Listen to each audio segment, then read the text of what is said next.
Prologue, the collapse of all order. In another world, order could be found, the semi-physical world that neatly overlapped the more spiritual realms, such as the elemental and demon world. This world, which never intersected with any other, was home to three major forces competing for total supremacy. One was the mystics, hatching grandiose plans to invade other worlds. One was the insectors, primarily occupied with expanding their own haven.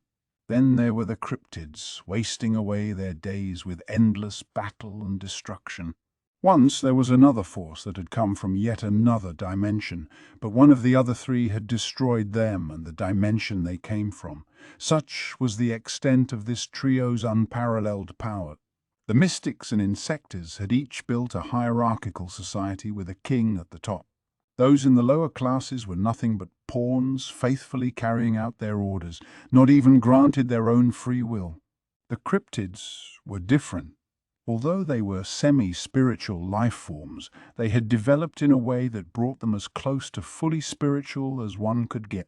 Reproduction was still a matter of offspring splitting from their parents, but most cryptids were unique individuals, spontaneously created from magicule.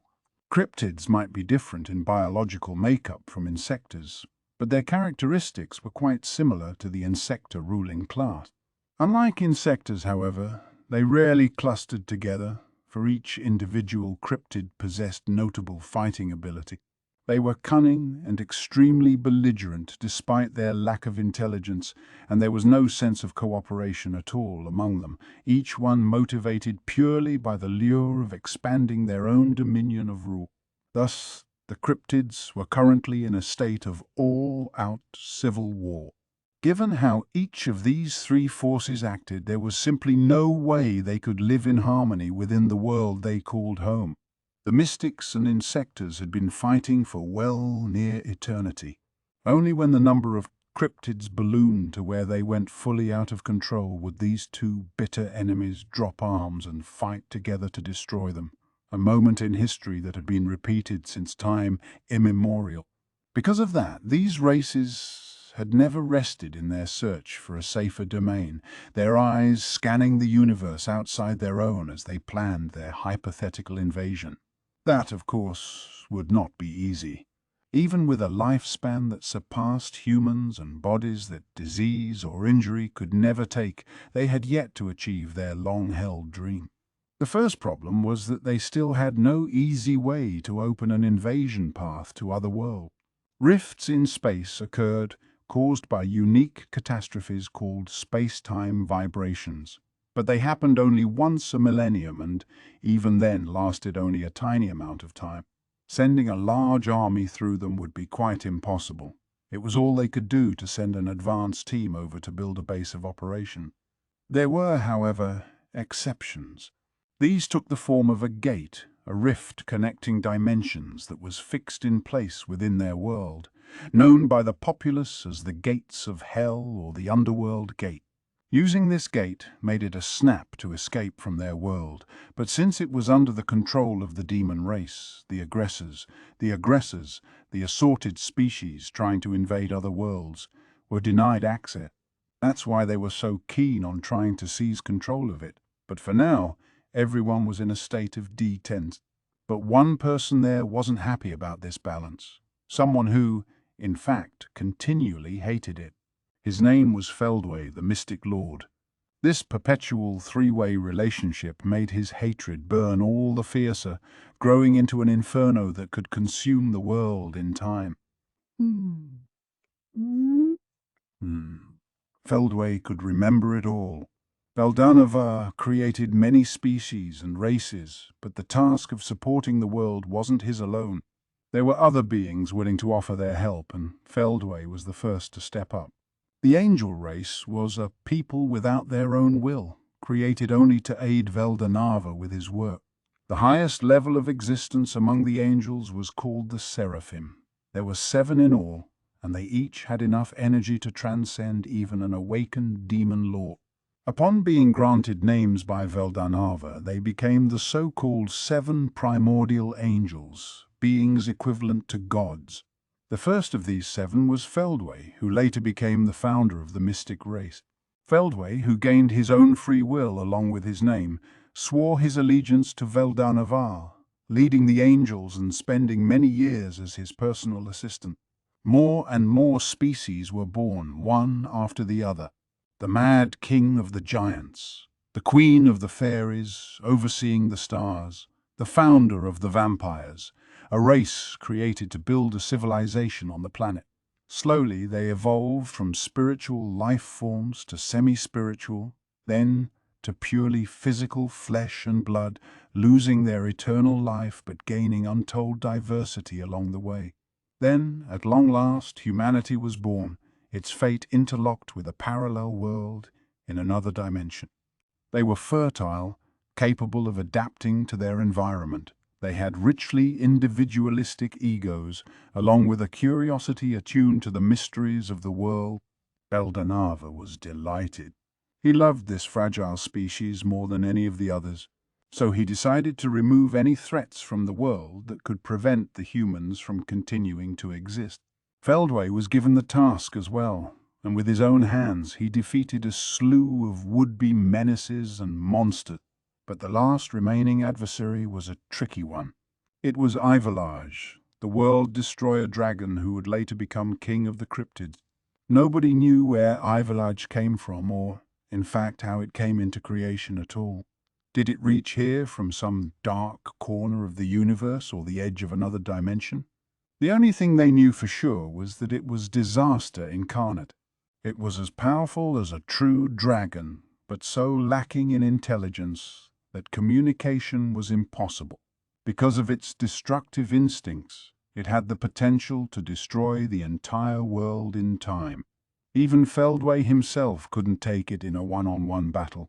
So in the end, Veldanavar, who couldn't bear to see this seemingly endless struggle go on, intervened and banished Ivolage to another world. He assigned Feldway to watch over it, but Feldway advised him to kill the monster before it caused any more trouble. It was too dangerous, he said, but Veldanava refused. He claimed Ivolage could gain intelligence in time. As they waited, however, this other world was filled to the brim with Ivolage's magicules, and so the cryptids were born. These cryptids, which were really nothing more than inferior versions of Ivolage itself, spent their days satisfying their aggressive instincts and fighting without end. They had no need for food or water and no fear of dying as well. They were as much of a failure as any god had ever created. Even Feldway, as fervent a follower of Veldanava as he was, thought of them as nothing but truly scornful creatures. So the days went on, Feldway occasionally subduing the cryptids if they ran too amok. Then, over time, a change took place. As if to prove Veldanava right, an intelligent, sentient being emerged from the cryptids, the lord of a new, heretical following, and much to Feldway's chagrin, Veldanava rejoiced at the event, bestowing this creature with a name. Such was the birth of Zeranus, the insect lord. And while he received no orders from Veldanavar to do so, Zeranus began exterminating any cryptids who lost control of themselves.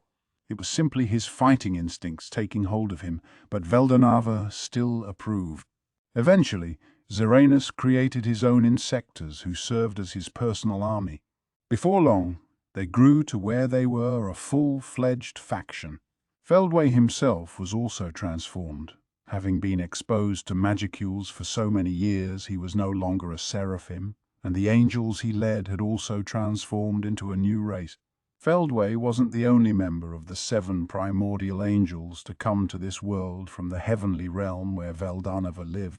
3 of them remained by Veldanava's side, and 3 others, Zerario, Obala, and Cornu, followed Feldway down, helping manage this world.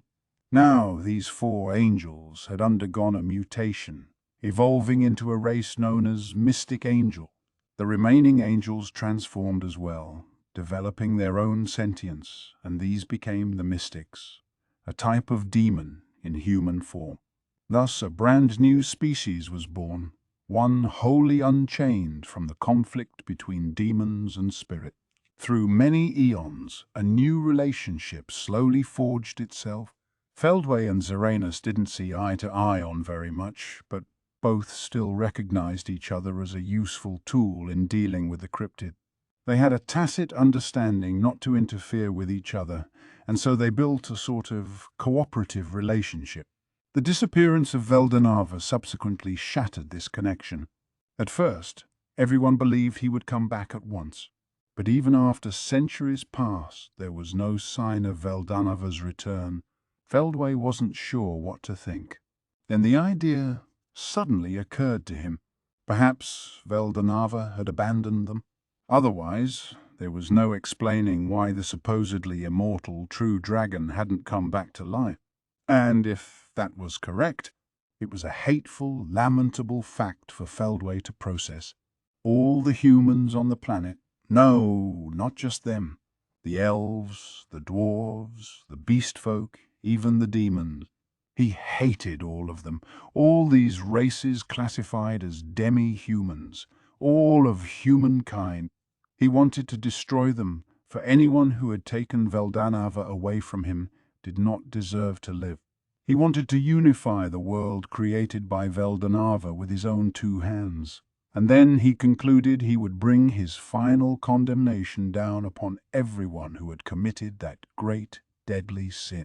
The world so beloved by the god Veldanava would be painted in his own colors then, its diversity destroyed, so he could create a world for himself to rule.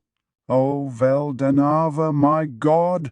If you wish to punish me, go right ahead. I would seek nothing more. So please, hurry up, or your world will cease to exist."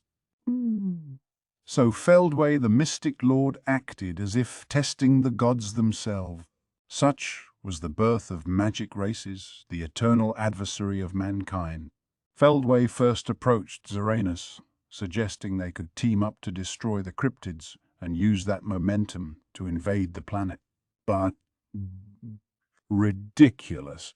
There is only one worthy enough to send me orders, and now that he is gone, I will do as I please. He flatly refused the offer without further consideration. It infuriated Feldway, not the refusal so much as Zaranus's flippant attitude, as if he assumed Veldanava had fallen for good. "Then you will be the first to die." He now fully aimed his anger at the insecta. Had the two of them joined hands then, perhaps they could have wiped out Ivolage, the world-destroyer dragon, and the cryptids underneath it. But that dream would be eternally unfulfilled. The world they called home fell into an age of chaos, and so the three-way deadlock began. Many years passed. The situation remained in a stalemate. As long as Veldanava was not resurrected, there was no way to return to the original world from this one. Many tried their hardest to seize the lone operational gate, but the demons always got in their way, and the worst of them all was called Noir, who seemed to live for nothing but the thrill of battle. He despised the mystic race, seeing them as powered by inferior magic, a rabble of enemies defying the very will of Veldanava. From Feldway's point of view, nothing could be more repugnant. If anything, it was Noir himself who was foolish enough to stand in the way of Veldanava's revival, but it was impossible to destroy him. Even in the physical realm, a primal demon was simply too much to handle. But in this other dimension, and especially in the realm the demons called home, he could tap into unrestricted power. In the spiritual and semi-material worlds, where the strength of one's will directly translated into one's influence on others, he was all but invincible. That, of course, was equally true for Feldway. Even if they fought, he knew it would settle nothing. The right thing to do was to ignore them, as much as it irked him. Regardless, returning to the world where Veldanava lived was proving extremely difficult. Even when a rift between dimensions opened up in the other world, all that lay beyond it was some other unknown planet.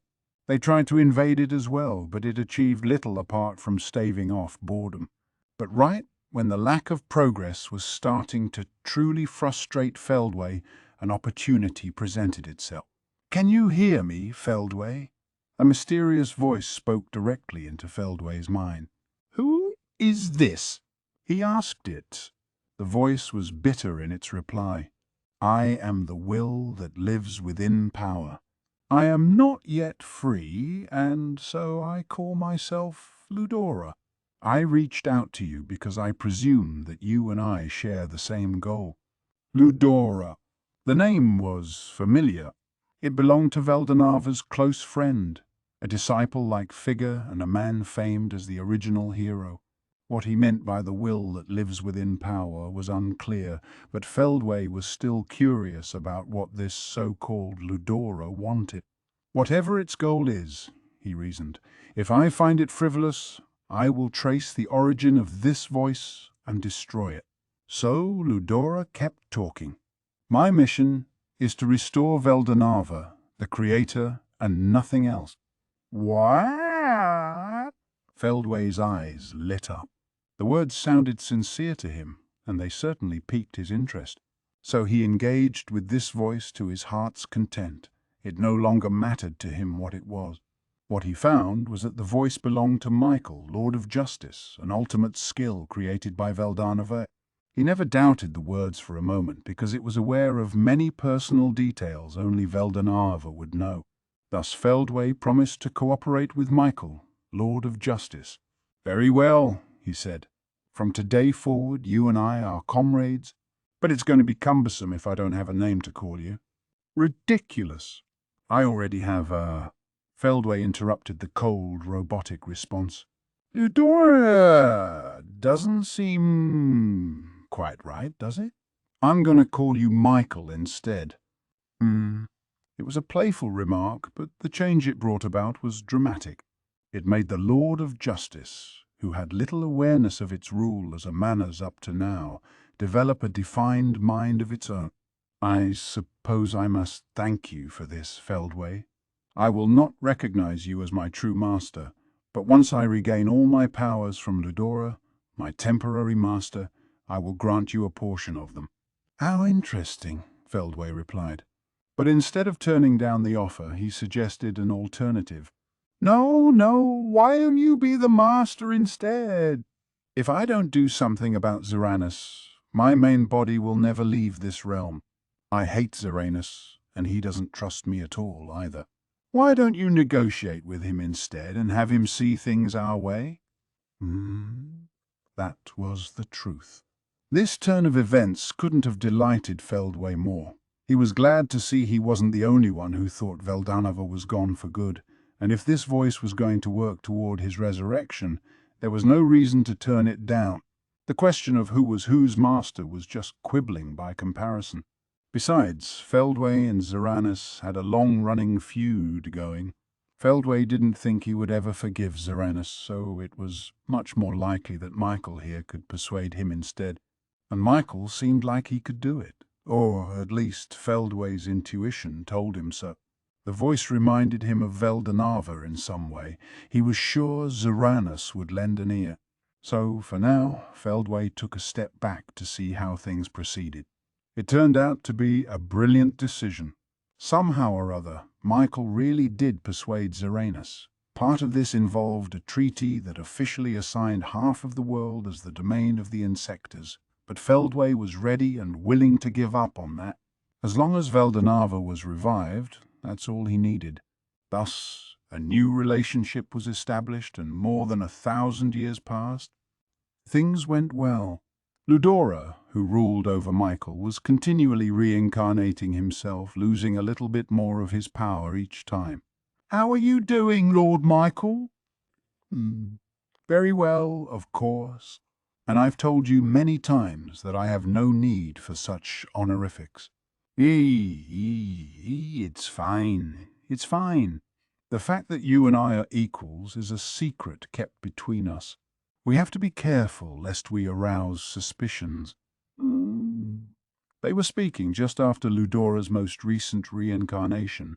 This time around, Michael had almost free rein to use the full brunt of his powers, a fact Feldway was glad to see. Once Ludora's influence was gone, Michael could do whatever he wanted with his full force, and that meant the angels would have complete control over those with ultimate skill. All the many annoying obstacles in his way, Velgrin chief among them, would instantly turn into obedient allies eating out of his hand, and then even that fearsome demon lord would fall. I am not as naive as Ludora, understand? I will use all my powers at hand to defeat Guy Crimson, and I won't hesitate for a second. The moment of our showdown is near. Feldway excitedly nodded his agreement. Ludora was so preoccupied with winning his little game with Guy, but so long as he let the rules of engagement bind him, he'd never had a chance from the start. If Michael, the source of Ludora's authority, could have fully flexed his muscle, Guy could have been defeated so much more easily, and yet Ludora never made a move, which led to the current state of chaos.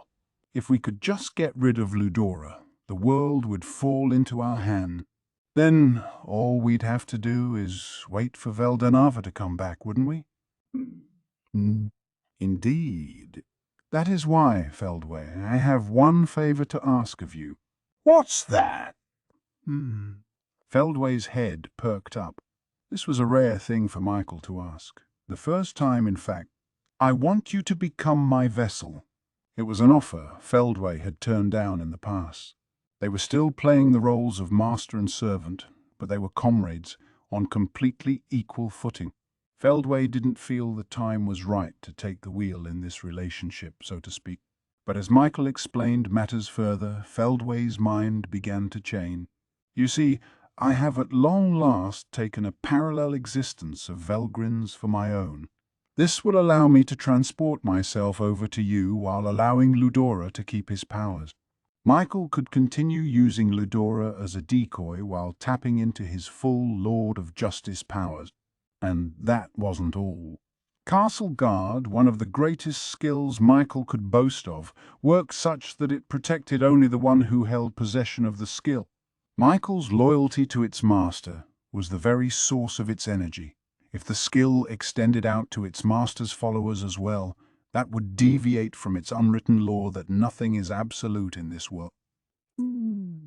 Thus, Castle Guard worked only on the lord of the skill that drove it, and it'd be wholly impossible for a person to receive its protection if it wasn't completely faithful to them. That was why Ludora could fully protect himself and no one else. But if Michael became a parallel existence and took up residence within Feldway, that would activate Castle Guard for Feldway too. This offered several potential advantages for the future as well.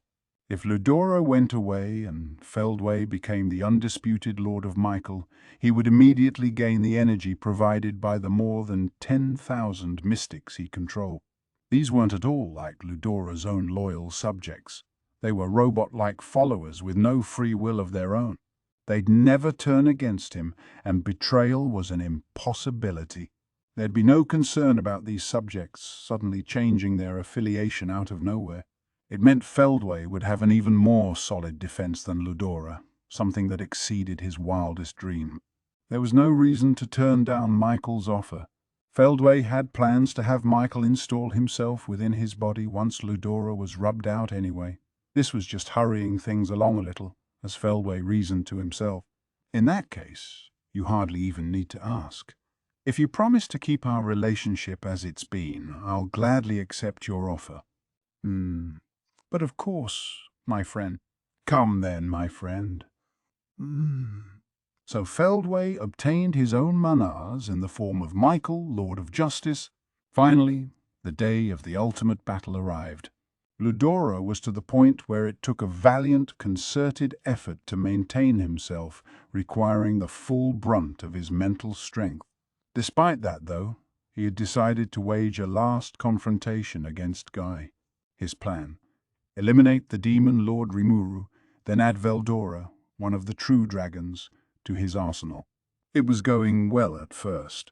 Velgrin was overwhelmingly powerful, and capturing Veldora seemed like the least of their problems. Of course, from Feldway's point of view, it didn't really matter how much this damaged the Empire. Whether the battle resulted in one or more Imperial Knights having an awakening was irrelevant to him, too. What mattered to him was getting rid of Ludora and releasing Michael. As long as they could do that, not even Guy would be a threat any longer. So Feldway's attention turned to the last little knot in his plan. A small one, to be sure, but nothing he could afford to ignore. Masayuki, the hero, looked exactly like Ludora, and even worse, he had developed the skill Chosen One, part of Ludora's own arsenal of abilities. There was a non-zero chance Masayuki was a sort of spare, a substitute body for Ludora in case something happened. It was an uncertainty in Feldway's scheme, and now he was trying to address it. But he had no idea that the Demon Lord Rimuru, someone he hadn't even considered an issue, would derail all those plans. Chapter 1. Behind the Betrayal. Michael, or the former Emperor Ludora, I guess, and Feldway, the Mystic Lord, were gone. The fight hadn't been settled, but I suppose both sides were too injured to continue. That led to some unaddressed concerns for me, but for now, I wanted to celebrate the fact that we were all okay. I could worry about sweeping things up and working out plans later. Unfortunately, Kirillin, Frey, and the others were still stuck in evolutionary sleep, so I arranged for them to be left with Testarossa and politely sent on their way. "I'm sorry," I told her. "I know you're tired and all." "No, please, don't worry about us. Take your time to recover from your fatigue. You need to regain your strength." It was painful for me to receive that advice, but I might as well follow it. I could think about other stuff once things settled down a bit. First, it was time to rev myself up with a little party. I was hoping to invite Laplace, but when I sent Diablo to pick him up, he reported the guy was already gone. I guess even Diablo knew how to worry about his friends, at least a little. So, along those lines, I opted not to try tracking down Laplace just for the sake of this party. Our promise to fight together was still ongoing. If he ever needed any help, I was planning to give it. For now, though, I thought it better to leave him alone. So I returned to our capital city of Rimuru, where I received some rather unexpected news. One section of the town's outer border had been burned to the ground. Geld and his forces had kept the area defended at all times, so fortunately the damage wasn't as bad as it looked. They had demolished some of the surrounding buildings in order to create fire breaks, so the number of casualties was kept to a minimum as well. The lack of fatalities was a great silver lining, but it still wasn't very pleasant news to be greeted with. Regardless, it was all in the past. No point freaking out about it now. So I decided to be patient and wait for Geld to provide me with his report. Geld, however, wasn't the only one waiting in line to brief me. We were all in the town's large banquet hall. My top staff, who had outdone themselves once again in this battle, were seated, a small army of attendants, including Shuna, Haruna, and Gobichi's servants, busily scurrying around and preparing meals for everyone. I wasn't a great fan of conducting our briefings in this festive atmosphere, but given the urgency, I didn't have much choice. Veldora was by my right side. He stubbornly refused to vacate that seat, and it wasn't like I could ever convince him otherwise. That selfish streak of his was nothing new to me, so I was used to dealing with it. Best not to let it bother me. It was a lot easier to ignore him than try to change his mind about anything. So he was on my right, and I had Benimaru seated on my left. Shion and Diablo were standing behind me, ready to listen to whatever I had to say. I knew Diablo wouldn't care, but I really wished Shion would at least dine with me. But no, she insisted on eating later. I guess it'd violate one of her self-imposed rules or whatever, but that was fine. As for the people giving me reports tonight, I had Geld in front of me right now. Adelman was opposite Benimaru, looking uncomfortable. I suppose his evolution had completed successfully and he seemed a little different to me. I intended to have him lay it out for me later. Ramirez was right in front of Veldora, and Trainee and Beretta were standing behind her, waiting on her hand and foot. Charis, meanwhile, was pouring Veldora's drinks for her, and Ramirez was too busy stuffing herself to care much about reporting back to me. "Ow! I always knew you'd be all right, Master." When that reckless, no good sister of yours blew apart the top levels of my labyrinth, I gotta admit, I wasn't exactly feeling good about our chances. But I still believed we'd be fine if you were around. I wasn't worried a single bit from the very start. Ramirez said all of this with a straight face as she enjoyed a flagon of juice. It was truth intermingled with bald-faced lies, but nobody bothered to point it out. Qua ha ha ha. But of course, even against my sister, I wasn't the slightest bit intimidated. I simply let my guard down a bit is all, and thanks to that cowardly intruder's attempt to strike me while I was down, my fight against her was completely spoiled. I definitely thought he was intimidated, and honestly the evolved Velgrind really was a menace. I gave Veldora no better than even odds to defeat her. Besides, why couldn't he hold off on the big talk for a change? That was my opinion anyway. But Veldora was greeted by massive applause nonetheless. You never fail to amaze me, Sir Veldora. There is much I could learn from you, Charis said, solemnly nodding to himself. Truly a tremendous battle. I thought my evolution strengthened me, but now I know just how far I still need to go.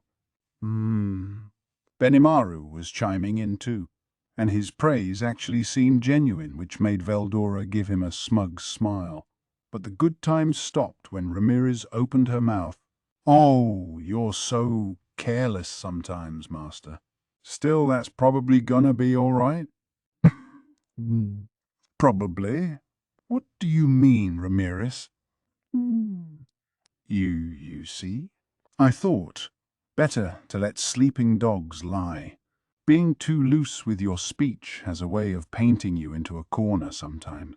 Well, with all that he's doing. But, you're here now, Master, so I've got no worries at all. Ramirez's words were quite disturbing to me. What?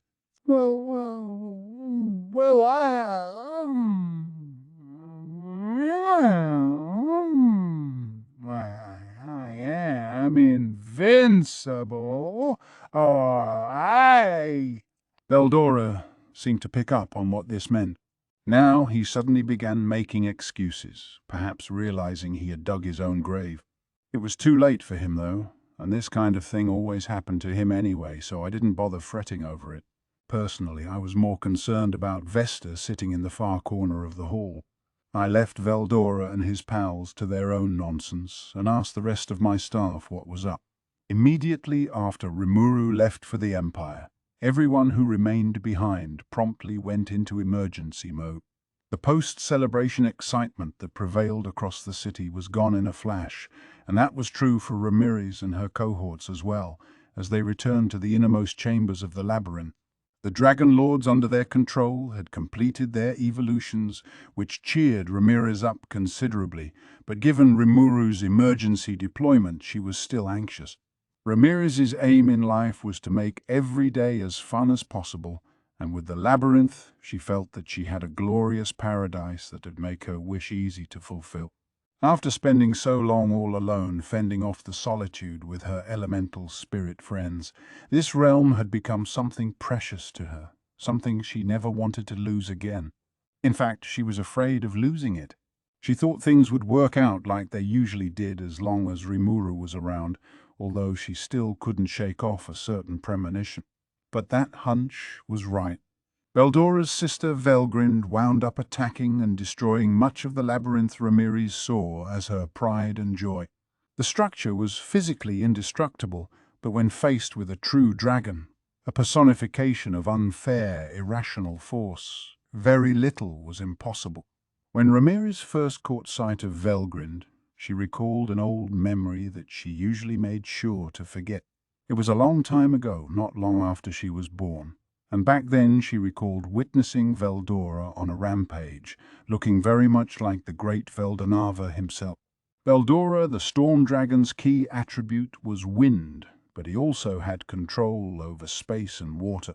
He held sway over a tremendous number of magicules, second only to Veldanava's, and it was fair to call him a living, raging storm. He was the strongest on the planet, a natural disaster in himself, but his two sisters were just as unimaginable. Velgrind, with her heat-driven powers, bore the attribute of flame, making her the worst match possible for Veldora in a fight, and any difference between their magicule counts paled in comparison to the sheer, overwhelming presence she projected. If anything, though, she was still on the easy side. The real threat was Velzard, the leader of the trio. Her attribute was ice, although its essence was driven not by water, but by something else. If anything, Velzard was using the abilities she governed to only pretend she was all about ice, then hoodwink the entire population at large. Ramirez was aware of this truth, something she had heard from Veldanova himself, or she knew it at one point. But sadly, after reincarnating herself over the years, the memory had completely escaped her mind. Not entirely, but regardless, it'd still take a while for Ramirez to dredge it up. That's why she was more than happy to be dealing with Velgrin right now. If this had been Velzard, Veldora never would stood a chance. The way Ramirez remembered it, a single blow from Velzard's hand was enough to annihilate the storm dragon. That, and she recalled those icy cold eyes of hers, that cool, self-serving confidence that no other outcome could ever be possible. Thus, Ramirez's primary concern at the moment was for Veldora. She was flying in circles around the chamber, unable to calm down. "Will you be all right, Master?" Her voice was just as strained as her mind. But she posed the question as a sort of out for Veldora, a sign that she wouldn't berate him for fleeing. But Veldora ignored it. "Calm yourself. Just sit back and watch me act like the hero I am." Somehow, Veldora seemed to have lost all hints of anxiety. It was with supreme self-assurance that he strode out of the labyrinth. The sight was nothing short of dazzling to Ramirez. She knew well how he used to act, and seeing him grow up like this was truly endearing to her. After Veldora set off to face Velgrind, Ramirez looked around, scanning the faces of those remaining in the control center. Charis was there, explicitly told by Veldora that he couldn't join this fight. That much was a sad fact. Charis had nothing against a heat-oriented fighter like Velgrind. Beretta was calm and collected as usual. He acted like nothing was amiss at all, which helped Ramirez chill a little as well. He was also in command of the Dryas Dol Dryads, the creatures that had been reborn by Rimuru's hands. There were 24 of them now, curating the labyrinth under Beretta's supervision, and Rimuru had kept evolving them whenever he had a spare moment to stop by, so they had all become excellent managers. Trainee was also there, as well as her sisters, Treya and Dorith. They were all caring for Ramirez, their faces as calm and unaffected as normal. Beyond that, there were Vesta, DNO, and some recent additions to the research staff, Shinji, Tanimura, Mark Laron, and Zen Luxing, along with their 2 apprentice assistants, Lucius and Raymond. This quintet answered to Ghidorah once the labyrinth was in a state of war, but since Ghidorah wasn't on the premises, they were assisting Ramirez in the control center instead. All of them were now looking back at Ramirez, none hiding their apprehension. So she tried to sound as cheerful as possible. "Come on, guys. I'm not worried one bit. I'm sure my master will win, in fact, and even if he doesn't, Rimuru will figure something out. It's a no-brainer. And besides, as long as he doesn't let his guard down, my master is invincible." This was Ramirez's way of calming her own nerves. She was certain that Veldora and Rimuru would bring the serenity back to her life in short order. Then, just when everyone in the room had collected themselves a little, things began happening. "Warning! Intruder?" Alpha, the chief dryad curator, shouted across the chamber. Everyone who heard it immediately shifted gears and went into battle mode. Display on the monitor. Beretta's order was followed by a split-screen display of the scene. Sighting the figure standing there, Ramirez involuntarily shouted out first, "Oh, that's an angel." He's been both physically incarnated and transformed, but I have a feeling he's gonna be trouble.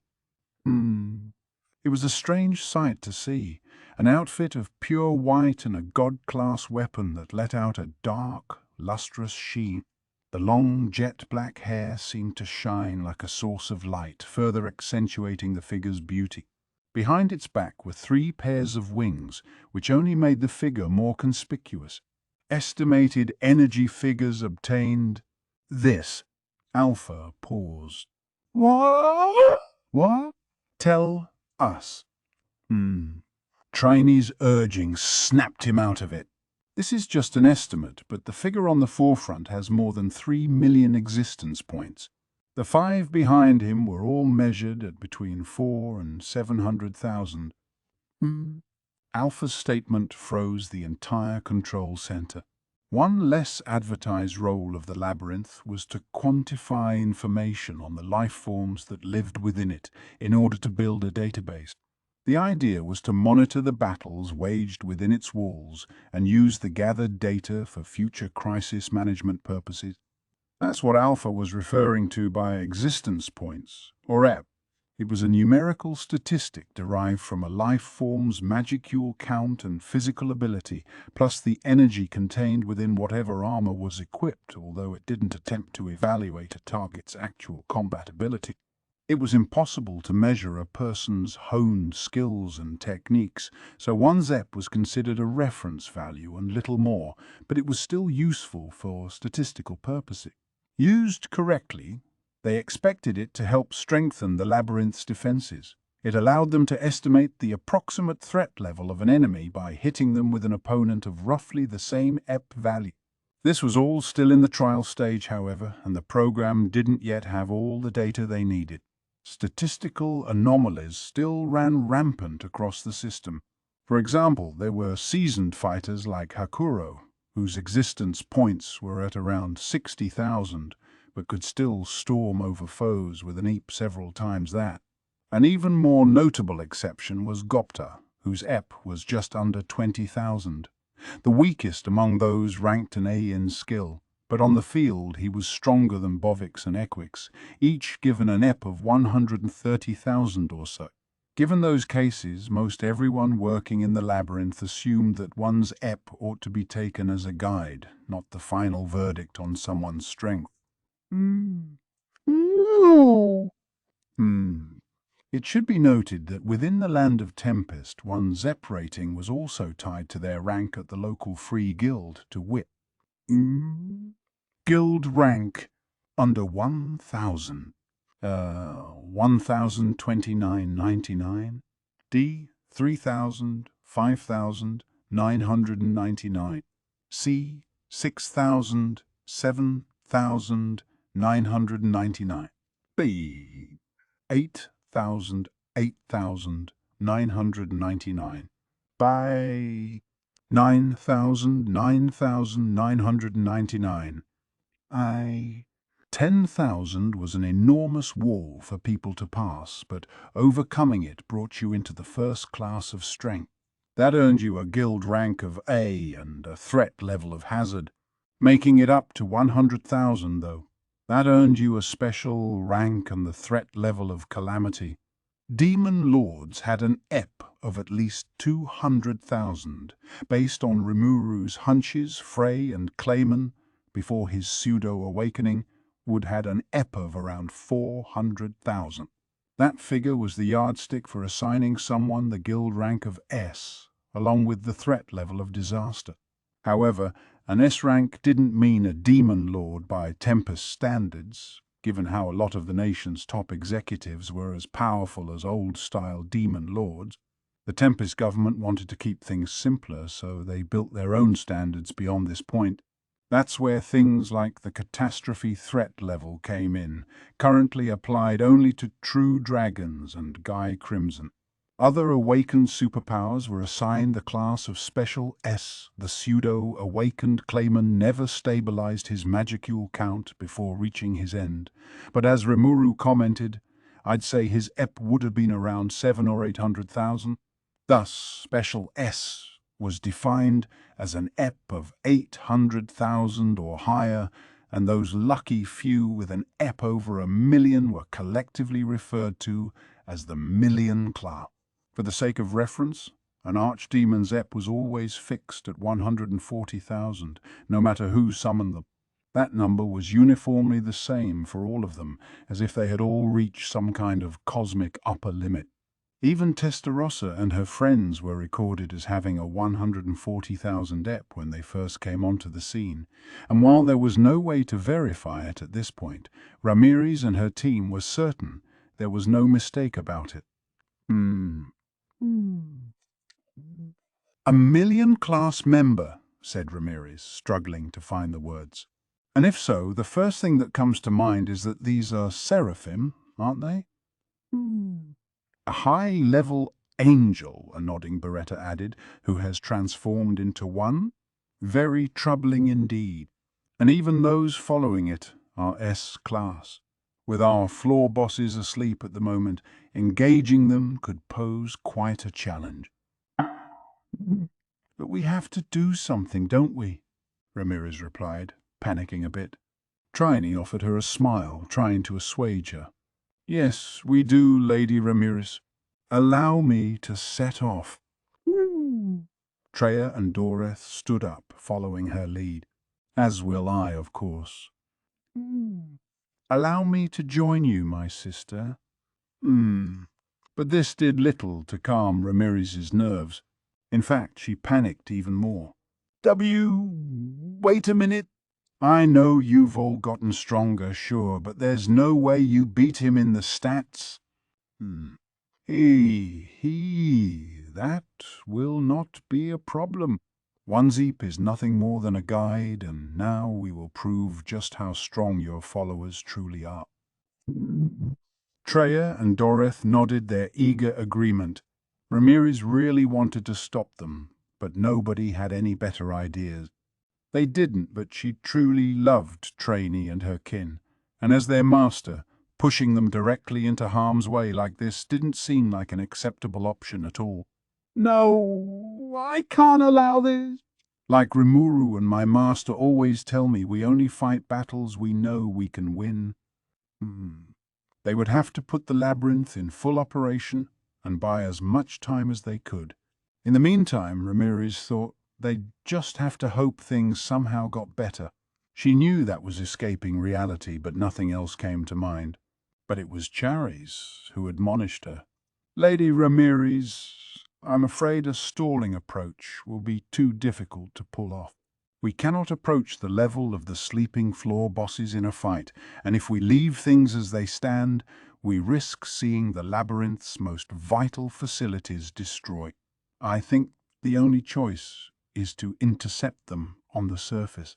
I will join them in this endeavor, so if you could grant me your permission. With Veldora absent, the strongest person in the control center was currently Charis. That must have been why he was so determined to do something here. Lord Beretta, I entrust Lady Ramirez's protection to you. Very well. Protected she will remain. Beretta didn't need to be reminded. If the Dryads were setting out to battle, he was by default the only one who could keep Ramirez guarded. Shinji and the others, not wanting to be left behind, also spoke up. We'll do our best to... Ah, yes, indeed. As long as we're being taken care of here, we need to return the favor. Yes. We have our resurrection bracelets. We can keep fighting through death itself. Yeah, well, being an Imperial soldier, I have no reason to complain if I'm killed.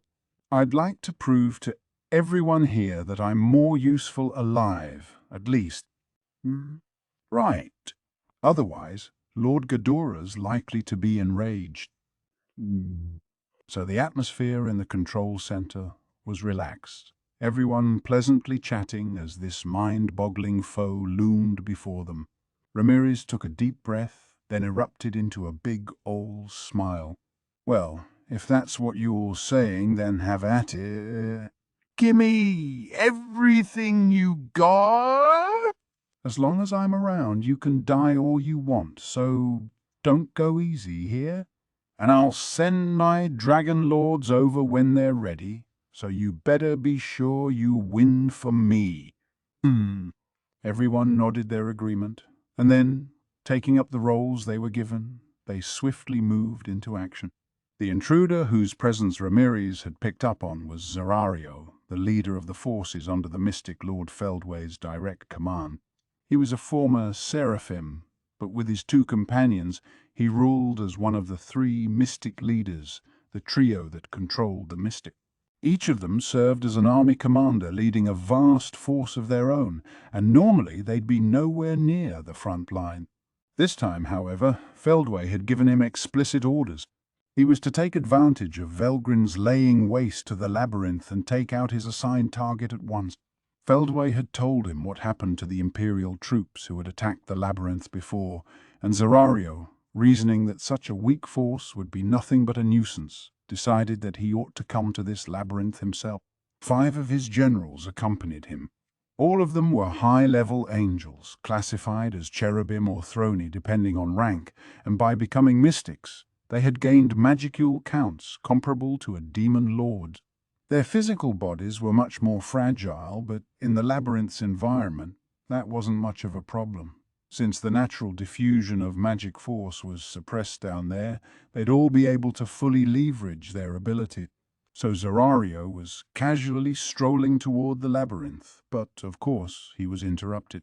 As soon as he found the stairs and descended underground, he felt the physical space around him shift. He and his entourage paused a moment, not panicking, but calmly looking around to see what was going on. What appeared before their eyes was a closed, empty space, around 8 figures in the center. Looks like we're being welcomed. Best be courteous to them. We don't want to be disrespectful." At Zerario's words, the generals under his command nodded silently. The two sides approached each other, stopping only when they were almost face to face. Trainee was the first to step forward. "It is nice to meet all of you. My name is Trainee, and on behalf of Lady Ramirez, the master of this labyrinth, I will work with you, along with Charis and my other associates. Now, with that in mind, I don't remember inviting anyone here, but may I ask who you are and what you want?" She was smiling with her lips, but not at all with her eyes.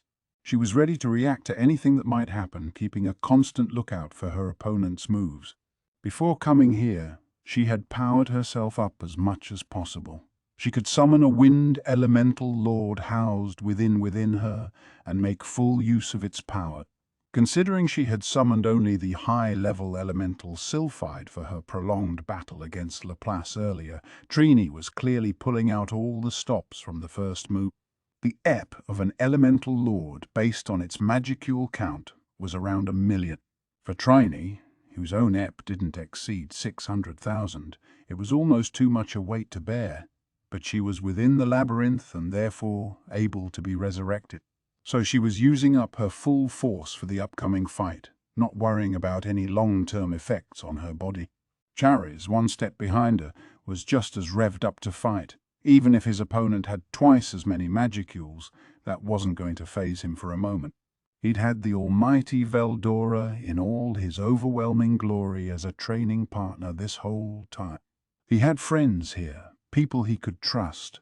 Even people like Gobta, who could beat opponents several times more powerful than themselves. Thus, Charis didn't doubt their victory for a moment. The same was true for the Dragon Lords. Rimuru had given them names as a reward, and they had now evolved into loyal servants of Ramirez. Their power gave them EP scores of around 70,000, and further experience could bring them into the special S level. Fear didn't register in their minds.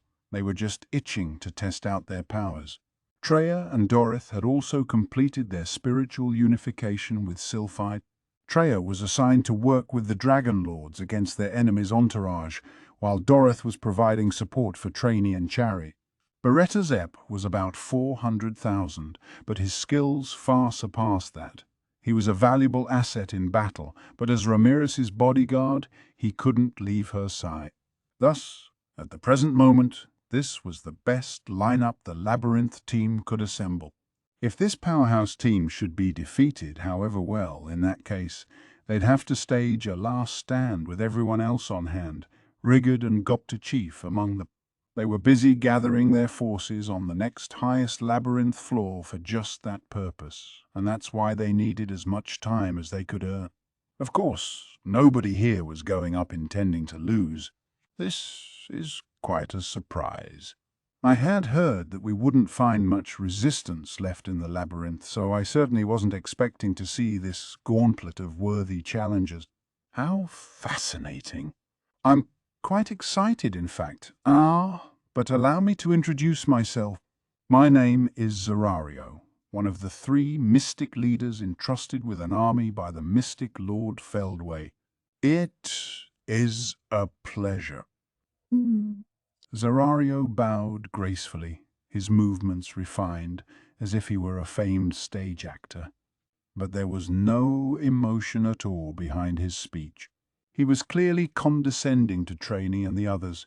They barely even registered in his mind. It annoyed Trainee to no end, but she wasn't foolish enough to lose her temper at this point. Bravely trying to keep her composure, she continued with the conversation. I see Zerario of the 3 mystic leaders. With all due respect, I'm not sure I've heard that name before. Zerario returned the muted provocation with a smile. No, I'm sure you haven't. We are rather well known over in other worlds, but we've been away from this one for a long while. I suppose we must seem like quite an alien presence here. Alien? Indeed. Not that we intend to let that stop us.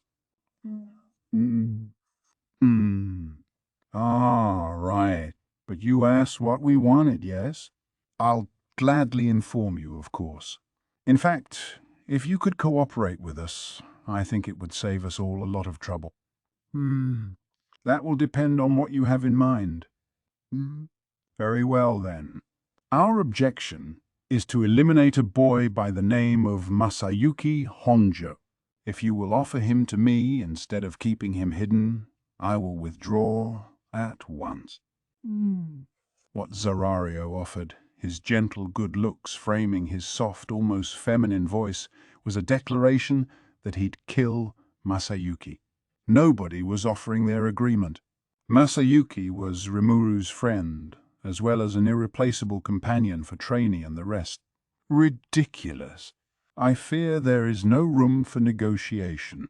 Oh, I see. That's a pity. Zerario smiled, not bothering to hide that he didn't find it a pity at all. Then, at the next moment, the fight began. Trainee set off first, propelling herself into the air. From above, she sent a swarm of countless unseen blades flying towards Zerario. This was Invisible Blade, a lethal move that couldn't be dodged. This was not just a blade-like rupture in the air caused by compression, but it was also granted the air elemental attribute, making it capable of shearing through dimension. It was impossible to perceive and could be unleashed with no preliminary casting or other movement, showing just how menacing a force a riled Trainee could be. But she was just mismatched this time. Far too mismatched. Zerario didn't take a single step, not because he failed to notice the blades, but because he didn't even need to evade them. Just as the invisible blades seemed ready to slice through him, they disappeared. A distortion in space had manifested, neatly covering the surface of Zerario's body. There was a skill close to this one recorded in the Labyrinth's database. It was in the family of spatial defensive zones that Zagian was an expert at devising. Nothing could be more absolute in terms of defense. It could nullify all element-driven attacks and even handle ruptures in space. Wow! The The same skill as Lord Zegian's, huh? Nasty. Oh, from the way you're talking, this skill isn't a novelty to you then? And you spoke of a Zegian just now? I was told all of this nation's top leaders had been taken out of the picture, but it seems our intelligence was faulty. Despite Zerario's tone, his face was as cool as ever. He clearly wasn't taking any of them seriously yet. In fact, he appeared to savor this. That's why Trainee looked so stern. Exchanging glances with Charis, she immediately changed her approach. Instead of trying to defeat Zerario by force, she concentrated on stalling for time. This seemed like a wise move. After all, the 5 generals Zerario had brought with him were having a noticeably difficult time against the labyrinthine forces. The Dragon Lords had been constantly training for battle, and now they were leaving nothing off the table skill-wise. Besides that, they were fighting on their home turf, which made all the Tempest forces as good as immortal. That let them fight well beyond their physical limits, and in an evenly matched battle that allowed them to notch some scarily one-sided victory. This could work, Trainee thought. Zerario was a grave threat, but the other enemies would be dispatched soon enough. If they kept up their current momentum and worked as a team, a little space-distorting defense could be broken through in time. Worst-case scenario, they could just wait for Zerario to wear himself out. That's right. As long as we can keep driving them back, we'll achieve our objectives for victory here. No need to push ourselves too hard, but why is he acting so unconcerned about all of this? Trainee thought she should have a distinct advantage, but she couldn't shake off her uneasiness, all thanks to Zerario, whose attitude was unflappable as ever. Anyone with a decent amount of common sense wouldn't fail to read the war situation here, and Zerario had to have more than that. He said he was the general of an army. It'd normally be impossible for someone who had demon lord-level behemoths serving him to make such a rudimentary error in judgment. His mission is to eliminate Masayuki, the hero? No. Thinking about it, if Masayuki was the only target, assassinating him would be easy. Zerario's sky-high ep had completely distracted them all from that possibility. Lady Ramirez, do you know where Sister Masayuki is located? Huh? Why, that out of nowhere? Of course I do. Ramirez quickly answered the thought communication. She wasn't just leisurely watching this battle. These intruders were a big problem, yes, but more important was evacuating the city residents. Now that Veldora had gone to battle, the urban area they had forcibly transported within the labyrinth was no longer fully safe. If Veldora should be defeated, the city would automatically revert to its original position. Ramirez alone didn't have enough magic power to keep it in place. There was nothing she could do if it happened. It was thus necessary to evacuate at least the residents, just in case.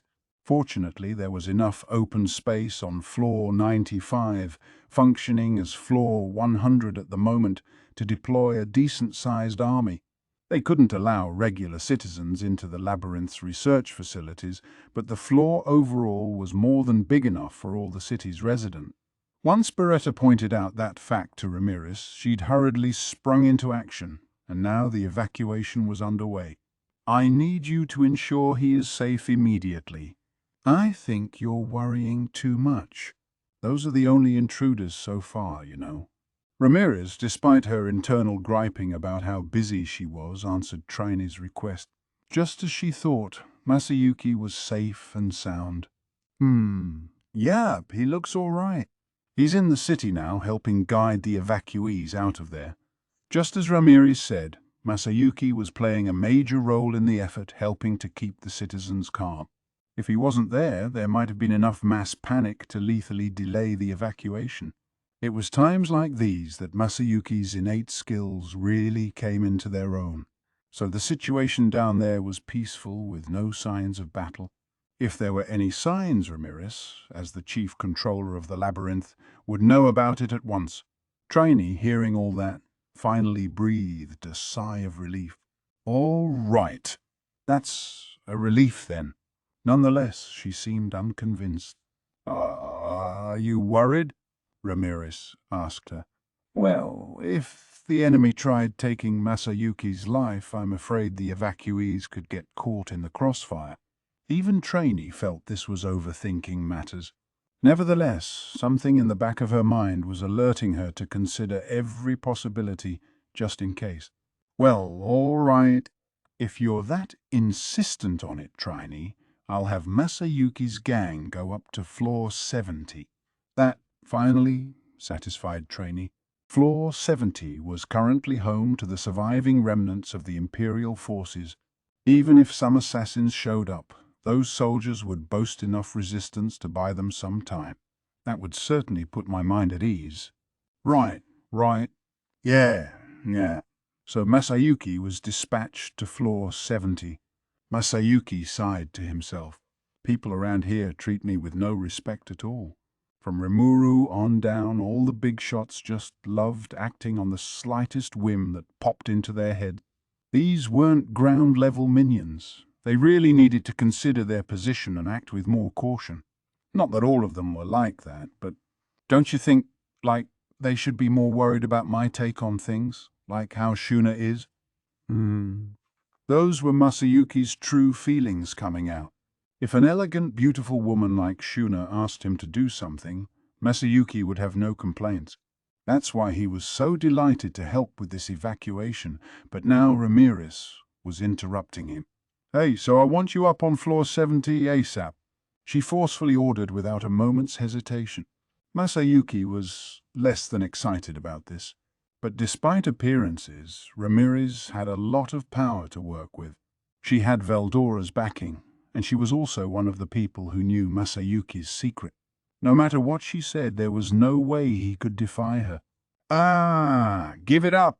Lady Ramirez doesn't mean anything bad by it. They're just stretched thin is all. Sir Veldora himself went out to fight too. It's an emergency no matter how you slice it. The young man speaking to Masayuki, walking along with him, wore a snake-shaped earring, a rugged-looking wristwatch, and a skull ring on his finger. His shirt was a sickly-looking shade of purple covered by a spiked leather jacket. This was matched with long, shiny black leather pants, accompanied by a skirt-like piece of fabric around the waist. It was punk fashion through and through. Clearly this guy wasn't an honor student. This wasn't the type Masayuki usually got along with, but strangely enough, they had hit it off pretty well. That was probably because, much like Masayuki, this man had gone through a lot in life. He called himself Venom, and according to him, he was always being forced by his bosses to deliver the impossible in his work. Masayuki felt a kind of kinship with him, because he saw a lot of himself in the guy. As Venom had rather succinctly put it, I have no human rights. Now Masayuki had Venom as his bodyguard because that's what Venom's bosses had ordered him to do. He hadn't seen Jewel or Bernie since all that stuff went down. It'd just be too awkward, and he and Jinrei had split up as well. That was at Masayuki's suggestion. He knew his entire life was one big bluff, so there was no way he could ensure his pals' safety. Fortunately, Jinrei was open to the idea. If you need me, he told Masayuki, just say the word. Until then, I'll keep my skills sharp working for this nation's guild. So now he was employed by Tempest's Guild, providing behind-the-scenes support for Masayuki's exploits. It made the hero feel a tad lonely, but it still came as a relief. Now that he didn't have to lie to his own friends, a heavy guilt was lifted from his shoulders. So Masayuki had been by himself, and then Venom showed up. Venom knew just how weak Masayuki was. He was there to protect him, and despite appearances, he actually lent an ear to what he had to say. Venom had been told to cooperate with Masayuki, so his reputation didn't get tarnished, which was in line with what Rimuru wanted as well, and Masayuki wasn't shy about taking advantage. Thanks to that, they had quickly built a friendship based on trust. Yeah, so I know this is an emergency and all, but why would someone portraying a hero figure like me try to actively run away from everyone in town, is what I'm asking. Bah! You're a wimp, man. If the enemy really attacks, you can't do squat, can you? Mm. No, but yeah, I know that. But that doesn't make this right, does it? All those anxious gazes upon me, they bite into me, you know? They didn't have to say anything. Masayuki could hear them pleading with him. Don't go, don't go anyway. That's why he was so dissatisfied with Ramirez's order. In Venom's eyes, though, the issue lay elsewhere. Floor 70 was clearly going to be safer than Floor 100. That's because even if you didn't count the Imperial forces among their war power, the research facilities on Floor 70 had the Overcomer vampires waiting in the wing.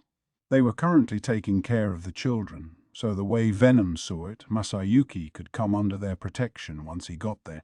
To Venom, the mission Diablo gave him was the most important matter at hand. He needed to literally risk his life to ensure Masayuki survived.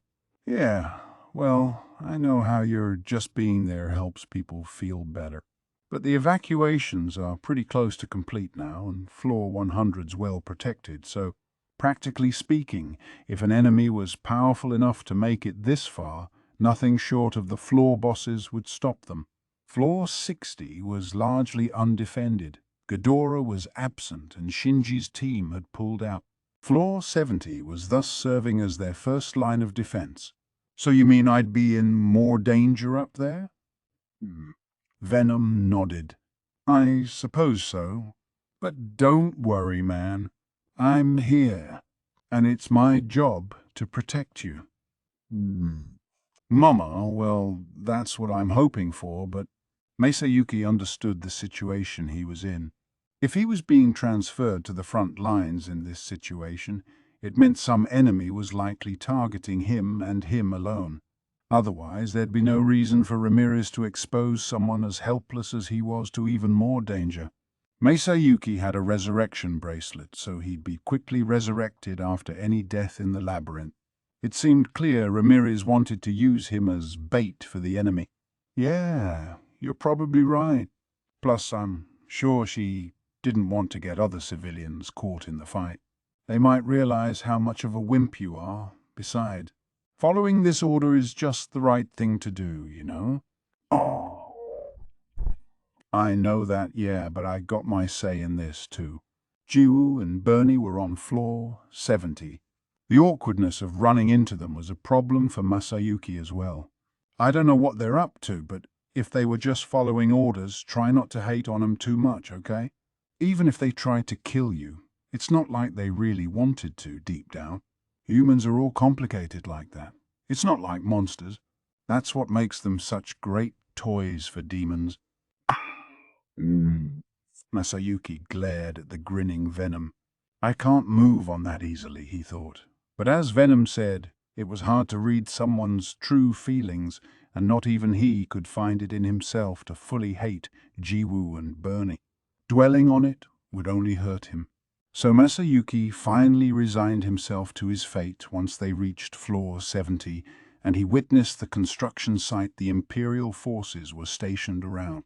Well, stop using me as a toy too, he shot at his newfound friend, shaking his head to drive away his emotion. Venom smiled, knowing he wasn't actually angry. Protecting Masayuki was his duty, but Venom took a personal liking to him as well. They were both nervous pessimists by nature, and Venom couldn't help but respect the guy. He might seem like a twig in a river, letting the currents take him where they would, but he still kept a fierce sense of self-will. Venom saw himself as a natural-born rebel as well, but something told him he couldn't hold a candle to Masayuki. Ha ha ha ha ha. Well, that depends on you, Mum. Just as he was about to jab at him in return, he stepped up to defend Masayuki against the presence that suddenly appeared before them. Who the hell are you? A meddler, huh? And I thought my timing was perfect. I'm not used to this body enough to react quickly then. The figure ignored Venom, giving Masayuki an annoyed look instead. There was something clearly unearthly about him, something Masayuki couldn't hide his agitation about. There had been no sign of him at all before that moment. but now the aura he emitted was nothing short of overwhelming. On his back were 3 pairs of folded wings, only serving to further emphasize his virile, masculine physique. The well-defined muscles were virtually chiseled into his pale skin, exposed for the world to see. But what struck observers the most was his gaze. It housed a sinister, ghastly light like a vicious carnivore, and a wounded one at that, something no one could ever approach. "Don't ignore me," Venom shouted as he unleashed a high roundhouse kick. It was a beautiful textbook move, and it traveled toward the target's temple like a magnet. But Masayuki was shocked. Amazingly, the figure took Venom's kick without defending, not because he couldn't react in time either, almost as if he didn't see the need to, puffed. "Garbage like you doesn't deserve to live. You damn demon races have been meddling with us since time immemorial. I am Cornu, one of the 3 mystic leaders, and you have just deeply offended me. You will know your place soon in the grave."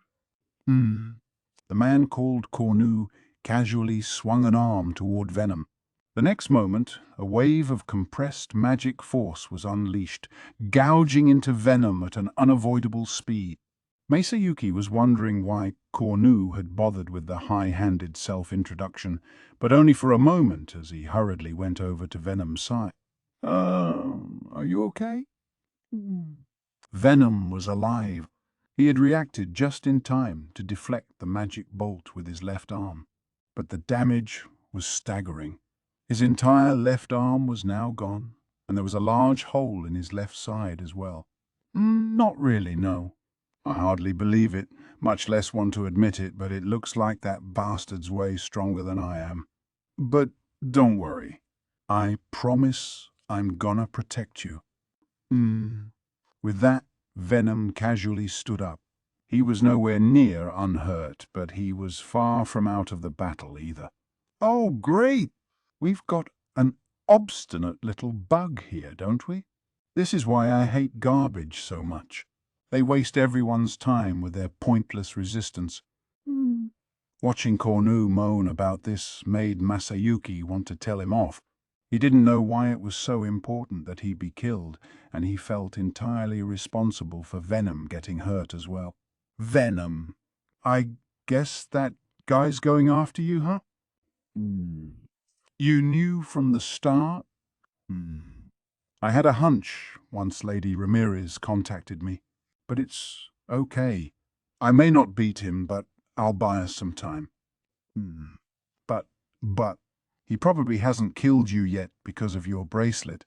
If he does, you'll just get resurrected somewhere else.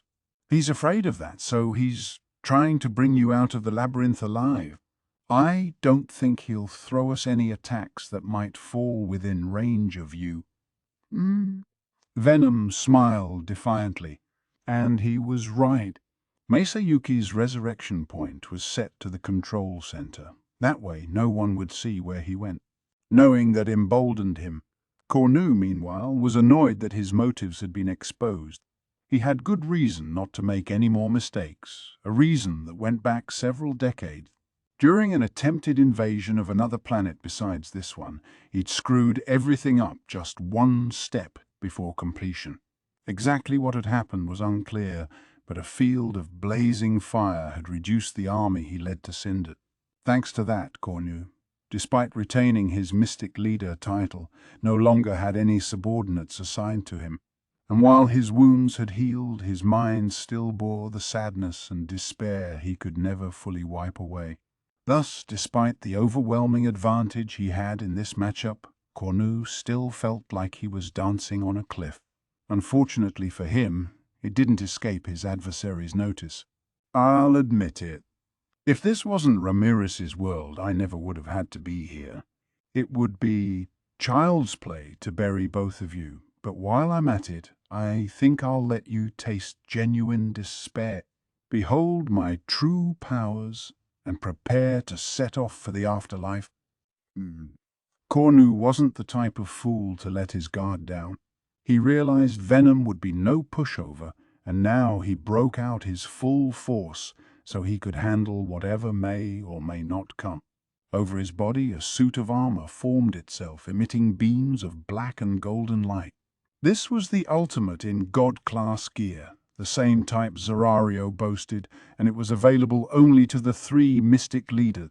Venom, now facing a fully armed Cornu, had no moves left to make. No attack would even scratch him, and all that remained was for Venom to be tormented to death. Shh, damn it. Venom winced at the impossible difference in power. Running, he assumed, would be pointless, and once he was gone, Masayuki would doubtlessly be taken away and executed.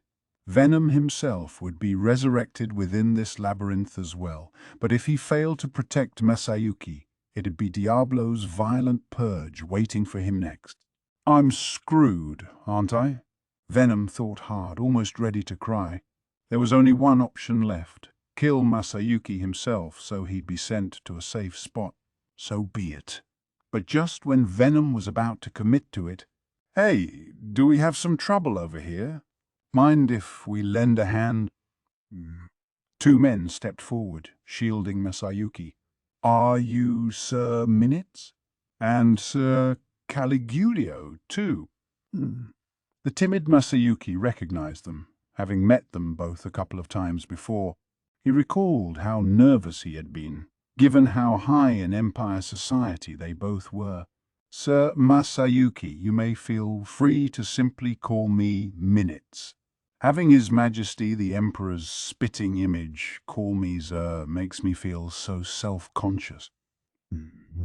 But he's right, I think. Seeing you here, Sir Masayuki, makes me feel like my heart is soaring, as if His Majesty himself is witnessing my exploit. I feel more powerful than ever now. The foppish Minutes, along with Caligulio, his stern countenance obscured by a patch over his left eye, smiled at Masayuki, trying to calm him. "Venom, right? Allow us to back you up." Minutes turned toward Cornu. An invisible force field deployed itself, slowing Cornus' movements. It was the effect of Oppressor, the unique skill Minutes had supposedly lost earlier. "Didn't you lose your powers, Minutes?" "Yeah, I did," came the blunt reply. "But once you get something the first time, the second time onward is far easier, isn't it?" Caligulio gave that a half smile. "I'm envious. I lost my omnipotence, but at least I can still easily store magicules in my empty body." As if to prove it, Caligulio's body was clearly teeming with power. He was well beyond the point of losing control, and blood was seeping out from his pores. His life would be in danger before long, but that mattered little in the labyrinth. He was equipped with an unlimited-use resurrection bracelet he had procured from parts unknown, so he didn't care about the effect on his body. "You sure get carried away, don't you?" I couldn't face up to my dead soldiers if I didn't do this much." Venom saw his last hope in the 2 of them. And they weren't alone. Several other men had joined them, volunteering to assist the demon. He recognized who they were immediately, and without a moment's hesitation, he agreed to the offer. "Thanks, guys. Don't worry about killing this one or anything. Just stop him." "Understood. This ought to be fun. As long as I'm on the scene, there's nothing left to fear." These were 3 overcomers, rehabilitated vampires, who had joined in out of curiosity. "I'll give the orders. All of you, get moving." It was Caligulio declaring his authority, and no one objected. Now 5 people were supporting Venom, going on the attack against Cornu. "Stupid garbage! Don't act like you can beat me." Cornu was enraged, but he still hadn't lost his cool. He set out to eliminate each of them one by one, while taking pains not to let Masayuki escape. But surprisingly enough, this hastily assembled team worked amazingly well together. Between the Overcomer's immortality and Cornu being unable to deploy wide-range destructive attacks, Caligulio had a plan in mind to win this battle with minimal damage. Using quick-wittedness and bravery to overcome the impossible difference in power, Venom and the others backed one another up to successfully stall for time. And, as they did, Masayuki, over here. Hurry up and get out of there. If you reach the lab, you can travel to other floors from there, right? Bernie and Jiwoo had called out to him. You guys. Sorry.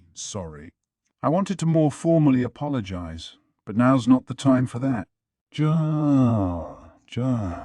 follow me.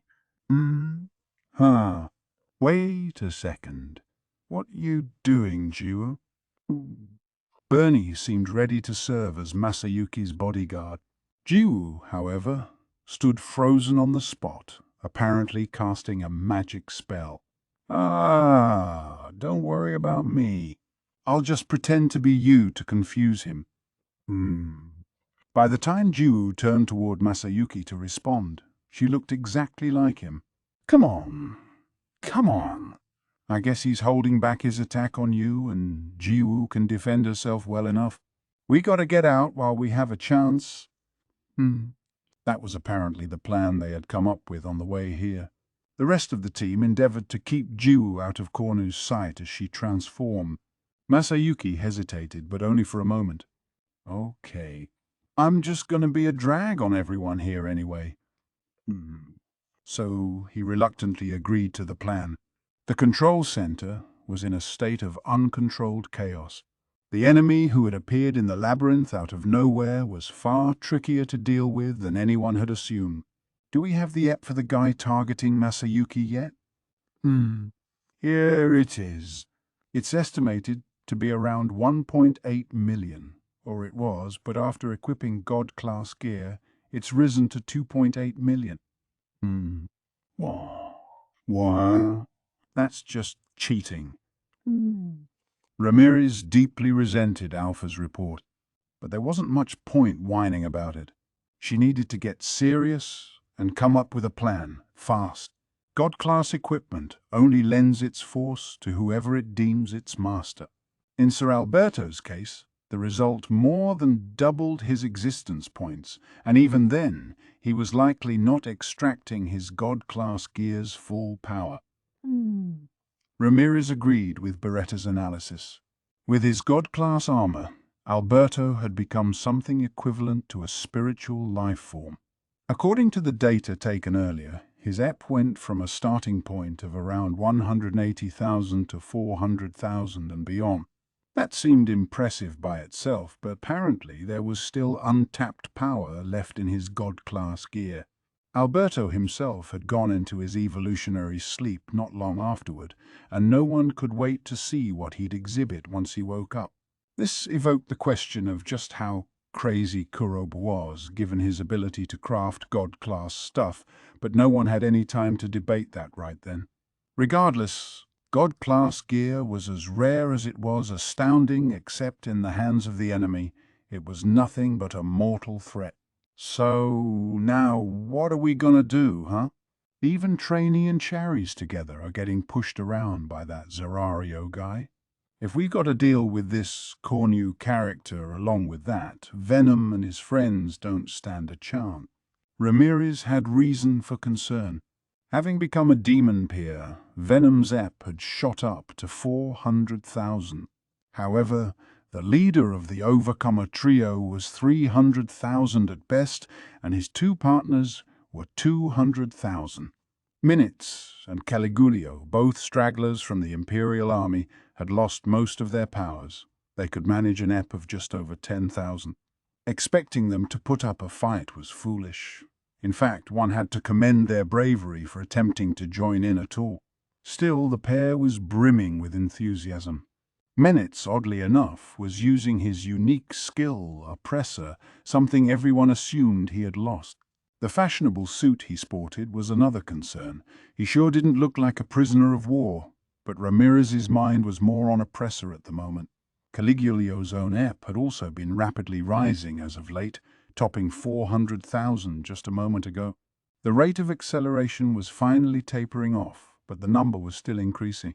It was totally incomprehensible and tremendously fascinating to watch. But unfortunately, there was no time to explore it further. Suppressing her bewilderment at all these concerns happening at once, Ramirez barked out her orders. "Da! If they did, my power will just resurrect them anyway. They can act as my throwaway pawns all they want. The real problem is Masayuki." How do you mean? I mean, he'll be transported back here if he dies, but if he's taken away, it's over for him. Right. So I think we need the surest method possible to ferry him back to safety. I see. Actually, it looks like Bernie and Jiwoo are trying to extricate him from the scene. Oh. Ramirez was impressed. They had acted before she could direct them, apparently reaching the same conclusion she had. It did a lot to rehabilitate their image in her mind. Masayuki, she knew, was way too much of a chicken to try something like take his own life in the labyrinth. No matter how bad things got, he'd never even think about using that most deadly approach to escape. With Bernie there, however, Ramirez's mind was much more at ease. Get in contact with Bernie. Tell him to flee back to this room for me. Also, I think he knows this, but if push comes to shove, he needs to off the guy himself. Roger that. Alpha promptly sent a thought communication, perfectly encrypted and reaching Bernie with 0 delay. Confirming that, Ramirez finally breathed a sigh of relief. All right. Now we've done what we can at least.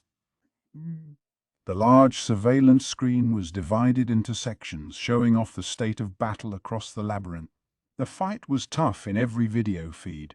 Things weren't looking too sunny for them. Oh, I am so useless when Rimuru isn't around. It was the worst possible timing. If our floor guardians were awake, we wouldn't be nearly as outmanned as we are.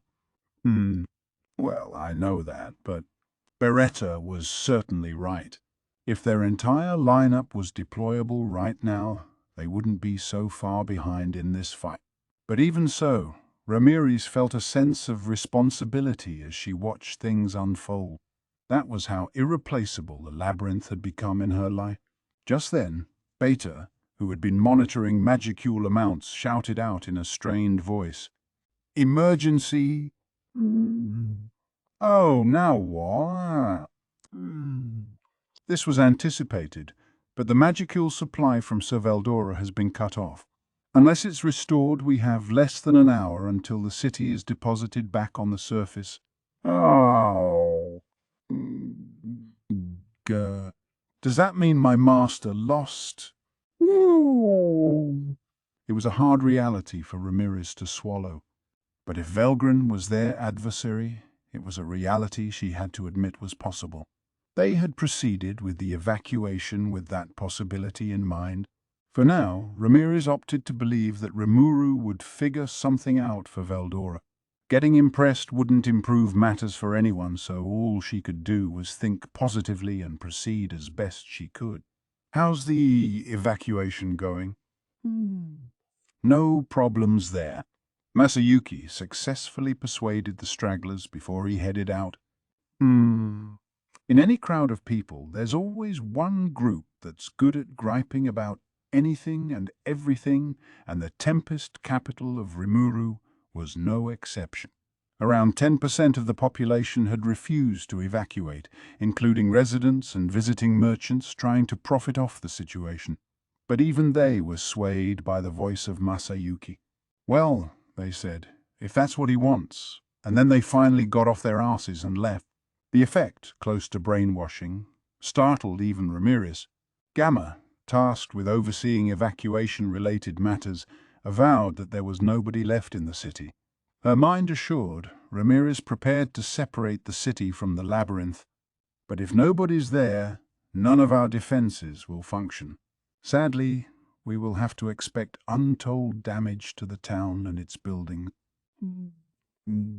Oh, whoa, Beretta! You're gonna make me second-guess things if you say stuff like that. But it was the unavoidable truth. Ramirez's own magicule count wouldn't comparatively amount to much. Although the labyrinth had been expanded, she didn't have the wherewithal to accommodate any extra structures inside it by herself. That was the harmful side effect of relying purely on Veldora for their energy needs, and Ramirez sure didn't have a quick fix for it right now. I am fully aware of that, my lady. But then I am sure Sir Rimuru would say something to the effect of, we can always build it again. Right. I suppose that's what we'll have to commit to. Seething over her own lack of power, Ramirez ejected the city to the surface. Now they'd just have to pray some stray bolt of magic didn't level the thing.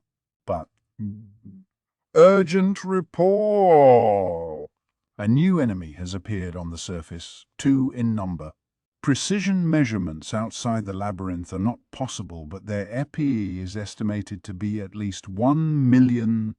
The report came from Delta, who was monitoring the surface. The small window on the main screen was enlarged, revealing 2 angels, or fallen angels to be exact, bearing black wings. One was a large, muscular woman, while the other was a smaller, handsome young man. Each of them sported 3 pairs of wings. Oh, no way. If they have the same number of wings, are they seraphim too? Ramirez flew around the room, fidgeting. All hope seemed to be truly lost now. But, remembering something that was on her mind, she turned to Delta, a glimmer of hope on her face. Delta? How can we be so sure they're enemies? Maybe they're not, she thought. Maybe they're allies even. But Delta offered no solace, because they are keeping us from covering the hole opened up by Lady Velgrind. Victory is ours if we can close off the labyrinth, but sadly, it is not to be. The answer was obvious, beyond reproach. Right. Thank you. Ramirez stopped flitting around in the air and slumped onto Beretta's shoulder. There was something obscene about the enemy deciding to put 4 of the million class into the field. She wanted to spend all night cursing to high heaven about it. But then a reliable ally woke back up. Allow me to handle things on the surface. I will not let them destroy the city crowned by Sir Rimuru's name without a fight. Geld, the barrier lord, had completed his evolution. Wow. Ramirez was crying. Geld's EP is over 2.37 million, said Alpha. All his gear is included in that, but even so, it's doubtful he'll lose to these invaders now. Geld's Legend-class equipment had itself ascended to God-class with the evolution, driven to greater heights by Geld's aura. Rimuru hadn't factored that into his calculations, but everyone witnessing this assumed he'd expected this to happen. That's Rimuru for ya. Even with my own 2 eyes, I could never have seen this one coming. Ramirez was bodily confident about how imperceptive she was. Beretta couldn't have agreed more. Indeed, such deep forethought. And that wasn't the only one awakening. I am here as well. Let me handle the other one. This was Kumara, the Chimera Lord. Lady Kumara's EP is measured at approximately 1.9 million. Reaching this figure with no auxiliary equipment is simply unbelievable. Cheers erupted in the control center at Alpha's report. Then, as if to prove his statement true, an intense battle broke out on the surface. Even more amazingly, Geld's underlings fanned out across key areas, forming an all-powerful barrier to protect the city from any of the battle's fallout. We can win this? For now, I'd say we have a chance. Ramirez was already declaring victory. Beretta was similarly relieved, but it was too early to rest easy yet. Feldway, the mystic lord, had yet to fully execute his strategy. In fact, everything up to now had been a feint. His true aim was elsewhere. The nervous tension spread across the control center had subsided a little. Ramirez, declaring victory atop Beretta's shoulder, was quieter now, like she needed a nap. Beretta, used to his role, kept his calm demeanor as he tended to his ever-frantic master. Shinji, watching this from a distance, had been taking in all the previous chaos like he was a spectator at a sports meet. The battle unfolding was so completely beyond his understanding that it seemed to transcend the limits of reality itself. Paradoxically, it helped him stay calm. He understood why Ramirez was freaking out, but really, she should collect herself a bit more, he thought. I wish she'd learn a little from Beretta. That's what he truly felt, but he'd never say it out loud. If he did, it'd lead to needless strife and likely a pay cut. Yes, Ramirez's labyrinth was truly a mind-boggling invention, but she herself was weaker than Shinji, weak beyond compare, even. No matter how much she panicked and carried on in here, she couldn't actually do very much. Besides, Shinji recalled the victory celebration held the other day. All those magic-born titans, boasting untold stores of power, and they each pledged their loyalty to one man, the demon lord Rimuru. Shinji was an otherworlder, a capable one, rated Special A by the Free Guild. He had something called his existence points measured, and right now it was more than 120,000. He even possessed the unique skill restorer. In the Imperial Army, he was treated as an ace commando, and he admittedly allowed his superiority to get to his head a little. Here, though, he was nothing special. Even the beautiful sisters manning the operator controls had EPs of more than 150,000. It quickly and understandably made Shinji stop dwelling on his own strength so much.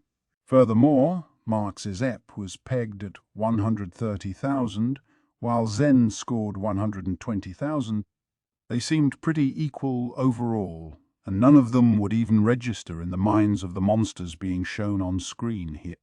But despite that, even with Tempest's main force unavailable, they were still making a competitive fight out of this. That alone, Shinji thought, was amazing. Looking back, the force that laid waste to the Empire's proud armored division was not even 30% of the Tempest force's full power. That, too, was before the victory party where the demon lord Rimuru rewarded his top magic-born officers and they fell into evolutionary sleep. Now they were seeing guys graduate into the million class. Shinji's mind could barely keep up with this. Monster evolutions, including Gel's just now, made no sense to him. I'm so glad that I left the Empire for Tempest. He gave a sincere mental thank you to Lord Ghidorah. Then his eyes moved to the monitor, where his former commanding officer, Minutes, was leading a group fighting off Cornu, one of the three mystic leaders. It looked like something from a movie. I mean, what can they even do against these kinds of monsters? I can't believe freaks like that are up there in the first place. In Shinji's mind, Minutes and Caligulio must be insane if they were charging into battle despite losing all their power. He wondered if they were scared, but seeing this movie-like plot of two fallen warriors charging back up against their foes made him think that not everyone in the Empire's officer corps was a waste of space. It just felt so unrealistic. So much so, he wondered if these two thought they were the heroes of their own little movie plots or something. And that was perhaps why his mind wandered away from the danger at hand, to escape reality. Now his attention was focused on Shuna, who was busy providing refreshments to everyone. But, man, Shuna's just as sweet as always, huh? There was no point dwelling on his employer. She didn't matter to him. This vulgar fighting didn't occupy his mind. Instead, it was all about the incredibly fetching Shuna. Just recalling her as she politely bowed and left the room made Shinji feel happier. She was so dignified, so flawless. She looked like such a fleeting figure who would fade into the wind if you touched her, but she was notorious for being a scary woman when riled. Shinji was hardly the only one who looked up to her. Mars and Zen were fellow members of Shuna's fan club alongside the new recruits Lucius and Raymond. On the other hand, there was Ramirez, his employer. He sighed. Shinji, she said. If you wanted to say something, I'll hear you out, but... She was so keenly sharp only when it came to stuff like this. No, it's nothing. Shinji hurriedly denied it, wondering if it was showing on his face. Lord Ghidorah, his master, told him all the time that if you want to be a wizard, you must always keep your presence of mind. You've got much to learn there, my boy. Now he could see the wisdom in that. Yes, Shinji could get emotional by comparison, and he was poor at the type of self-control that all wizards needed. Zen always kept it cool, never revealing how he felt, but he wasn't suited to magic.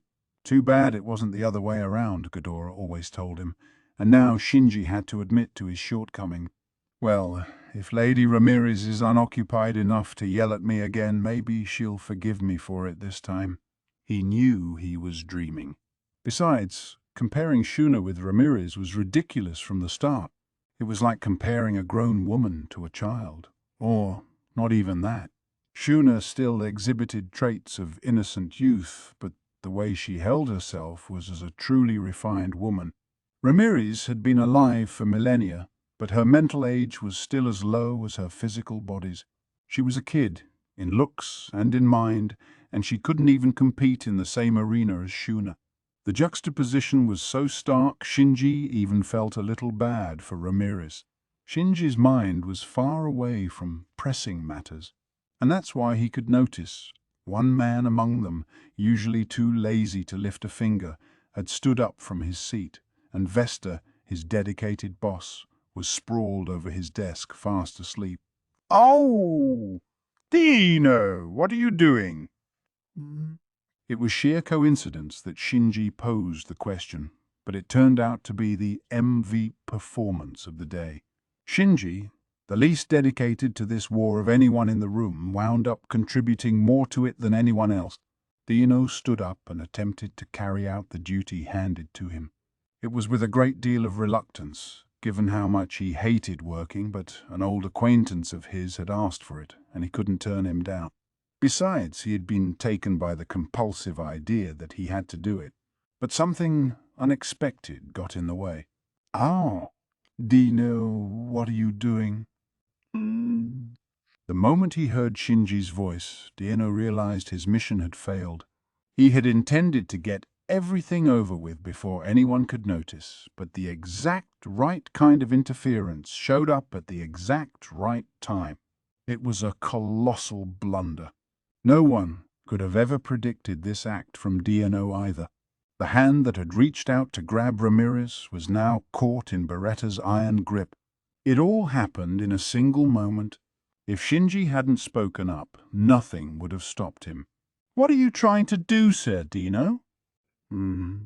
That's a surprise.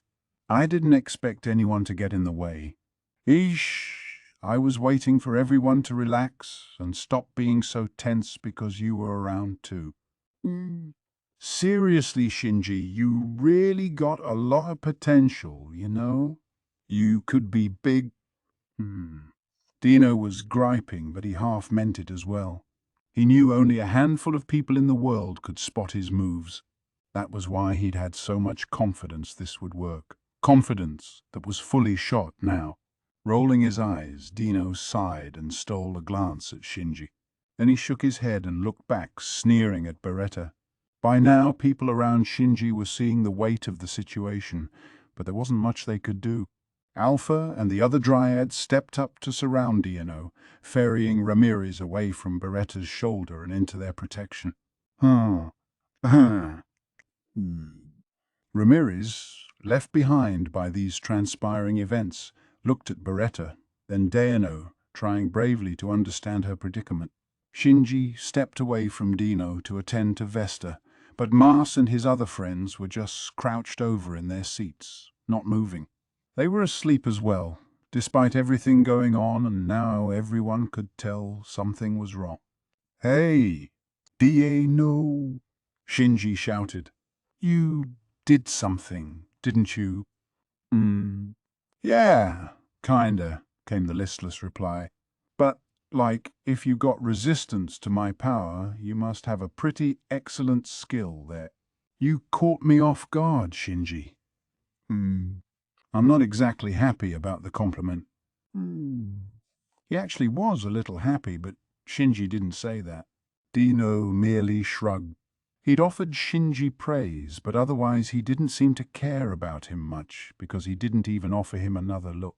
Instead, his eyes were on Ramirez behind Beretta's shoulder. "Ramirez, sorry about this, but you think you could maybe work with my team? I don't want to get rough, and if you agree to help us, I promise I'll treat you well. Neither of us wants to shed needless blood, right? So, you mind coming with me?" It was about as serious a statement as Dino had ever delivered. Ramirez's reaction to it was predictable. Have you gone loony or what? Ramirez gonna beat your ass silly once he gets back, Ramirez was always keen to rely on someone else's reputation to defend herself. But she wasn't wrong either. Dino had to chuckle. "Yeah, I'm sure. I figured you'd say that. But, I'm not just gonna sit here and accept that. I'm reluctant to do this, like, a lot, but I'm a monitor and all, so—" "A monitor? You mean one of the 7 primordial angels, the closest servants of Sir Veldanava?" Well said. And yes, I used to be one of those primordials. Ever since Feldway and the other leaders left for that alternate world, I've been taking care of monitoring activity in their place. Oh, no way. No, I mean it. This was a sheer bolt out of the blue for Ramirez. Dino, a demon lord who even he himself admitted was mostly baggage, actually turned out to be someone important. In fact, someone named by Veldanava himself, the creator. Ramirez never saw it coming. Veldanava had also named Ramirez, but after reincarnating herself too many times, she had wholly forgotten that fact. It would pop back into her memory once she attained her complete form, but when that would be was anybody's guess. I mean, I thought the primordials all went over to the other world. Of course not, man. Once the surface world was repressed and everything was peaceful again, Sir Veldanavar wanted that other world to become stable for him. You know that? Oh, well, yes, but... Ramirez was acting a little strange, but Dino brushed it off. Pursuing it would just cause more strife for him, and trying to explain it all was even more of a pain. So he continued, assuming Ramirez knew the whole story. So Feldway and 3 other primordial angels were assigned to do that, which left the other 3, me included, to handle things here. We're serving as Sir Veldanava's boots on the ground. You included? Yeah, I get it if you don't believe me, but I used to treat the job really seriously at one point. But then some stuff happened and I went from a seraphim to a fallen angel, that sort of thing. My partners are kind of the same way too, so there's no pure primordial angel left any longer, actually. Whoa! Hey, you're forgetting the most important part? I want to find out what kind of stuff happened. That's more important than anything. Ramirez's patience was clearly wearing thin. Dino just sullenly sighed. Look, stop, all right? It's too much of a pain to explain it. That stuff doesn't matter to me anyway. Just use your imagination to fill in the blanks, okay? For now, I want to bargain with you. Don't make us fill in the blanks, thought everybody in the room at once. But Daeno's indolence was world-renowned by now. There was no point, everyone knew, in asking him to explain himself, so they just gave up and listened to Daeno's demands. "So, what do you want, huh?" Ramirez asked, speaking for the group. "Like what I just said. If Ramirez will work with us, I swear we won't lay a finger on anyone in this labyrinth. If you refuse, well, my hands are tied. I'll have to take you away, and I'll kill everyone in my way if I have to." You think I'm gonna say yes to that after what you did? Nah, I guess not. But really, that's not a problem at all. Ideally, you'll want to work with us, but if it comes to it, I've been told they'll let this go if you shut down the labyrinth. That's what you want, huh? Who gave you those orders? Mom, I dunno if I can tell you. I mean, it takes someone like Guy, essentially, if you'll actually listen to someone's orders. Yeah, well, I dunno about that. Guy and I are appointed to the same post, kind of. Why would I need to listen to his? That doesn't matter. It does to me. Ramirez, ignoring Daeno's rantings, thought for a moment. If it's not Guy I know, it's Feldway, the primordial angel leader, isn't it? He came back from that other world and caught up with you while you were bumbling around, I bet. And you couldn't say no to him, right? Like a broken wall clock, Ramirez's deduction skills were right only sometimes. She would make all these incorrect assumptions and observations, then somehow use them to reach the right answer in the end. And this was one of those times. Wow, you're right. Feldway had deployed numerous people for this plan, waiting for just the right moment to step forward. He had two goals in mind. One, assassinate Masayuki, and two, destroy the labyrinth. Trying to conquer the labyrinth by force would be a gargantuan endeavor, one likely to falter and damage the plan in unpredictable ways. To prevent that, Feldway thought that capturing Ramirez first was vital. It was Feldway's aim to eliminate all potential random elements, and that's what led to this strategy. Daeno was just helping execute it. And you're a real punk, I know, so you've had a falling out with Feldway, right? He's a smart man, so I'm sure you guys never got along to start with. Hey, I'm not a punk. I just procrastinate a lot sometimes is all. But yeah, I hate it when he orders me around like he's my mom or something. So having him off the planet's been a huge weight off my chest. As Daeno explained, they had fallen out of contact for a long time, but they still maintained an acquaintance. So the attackers this time are the primordial angel? That's like terrible news for us. Carmen, Daeno, stab Feldway in the back for me and join our side again. It was a pretty outlandish offer from Ramirez, an act even Daeno found all too charming, but he couldn't agree to it. Well, it's a sad thing, I know, but I got my stuff to deal with. Daeno found it impossible to defy Feldway's will for reasons he had some difficulty articulating. That was why he didn't hesitate to turn her down. Boy, I guess you're serious about this, huh? You sure got guts. All right then, I'll take you on. I'm part of the Octagram.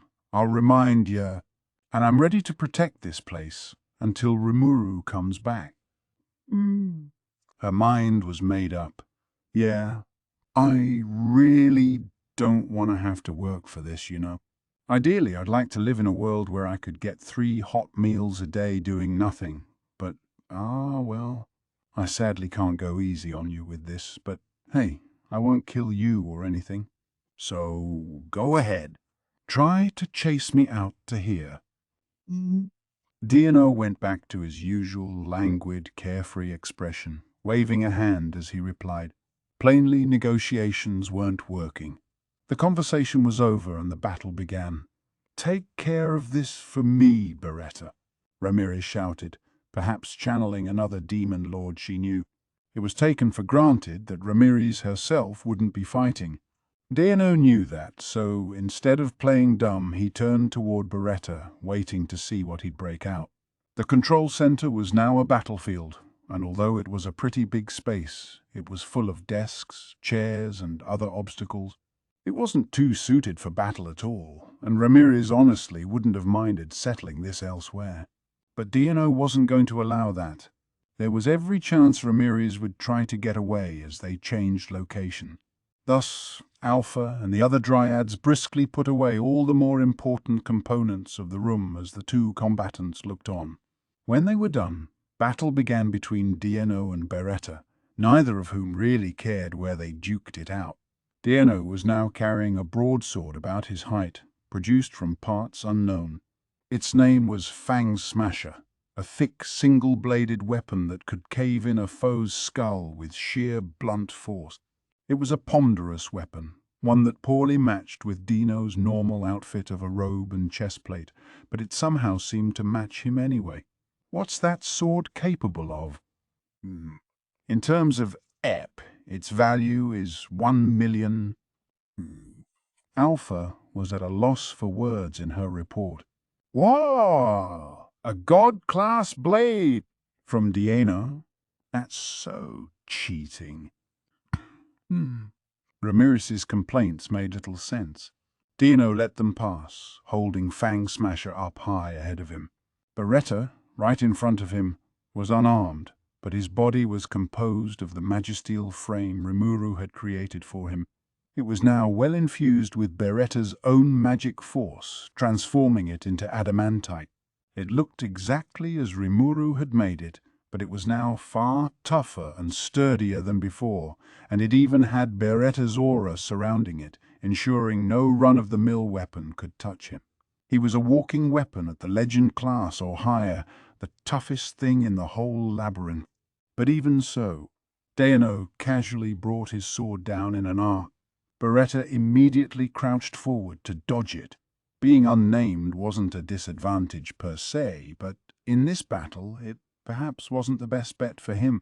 His EP was a bit over 400,000, which would have made him even with Dano at one point, but if his opponent had a god-class weapon, he was hopelessly outclassed. So the empty-handed Beretta focused on dodging, avoiding Dano's frontal sword attacks. If he took the brunt of that blade, he would instantly be destroyed. And if worse came to worse, Dano's existence points have ballooned from 400,000 to 2,000,000. The combined total is 3,000,000. It's overwhelming. Alpha sounded like all hope was lost, but Beretta wasn't shaken. Neither was Ramirez, who acted like this much was obvious. I don't know how you did it, but you're tricking the EP measuring device, huh? Guess there's still some work left to be done on it. Regardless, Alpha, you don't have to go calling Dano's ear, treating him like royalty or anything. What? What? Hey, I am a demon lord, aren't I? Oh, shut it! Beretta, no need to hold anything back. Give him a dose of your full powers and grant him the divine punishment he so desperately yearns for. I don't have the power to give divine justice, but if those are your orders, I will fulfill them as best I can. Long-suffering couldn't even begin to describe Beretta by this point. One's existence point count was just a yardstick, but facing down someone whose EP was 7 times yours wasn't exactly reassuring. He thought to himself how ridiculous this was as he sized up Dano, figuring out a way he could satisfy his master. You got it tough too, huh? I don't enjoy hearing that from my enemy, but I will not deny it, no. As he spoke, Beretta danced around Dano, evading any advance. His lack of defense wouldn't matter if Dano couldn't hit him.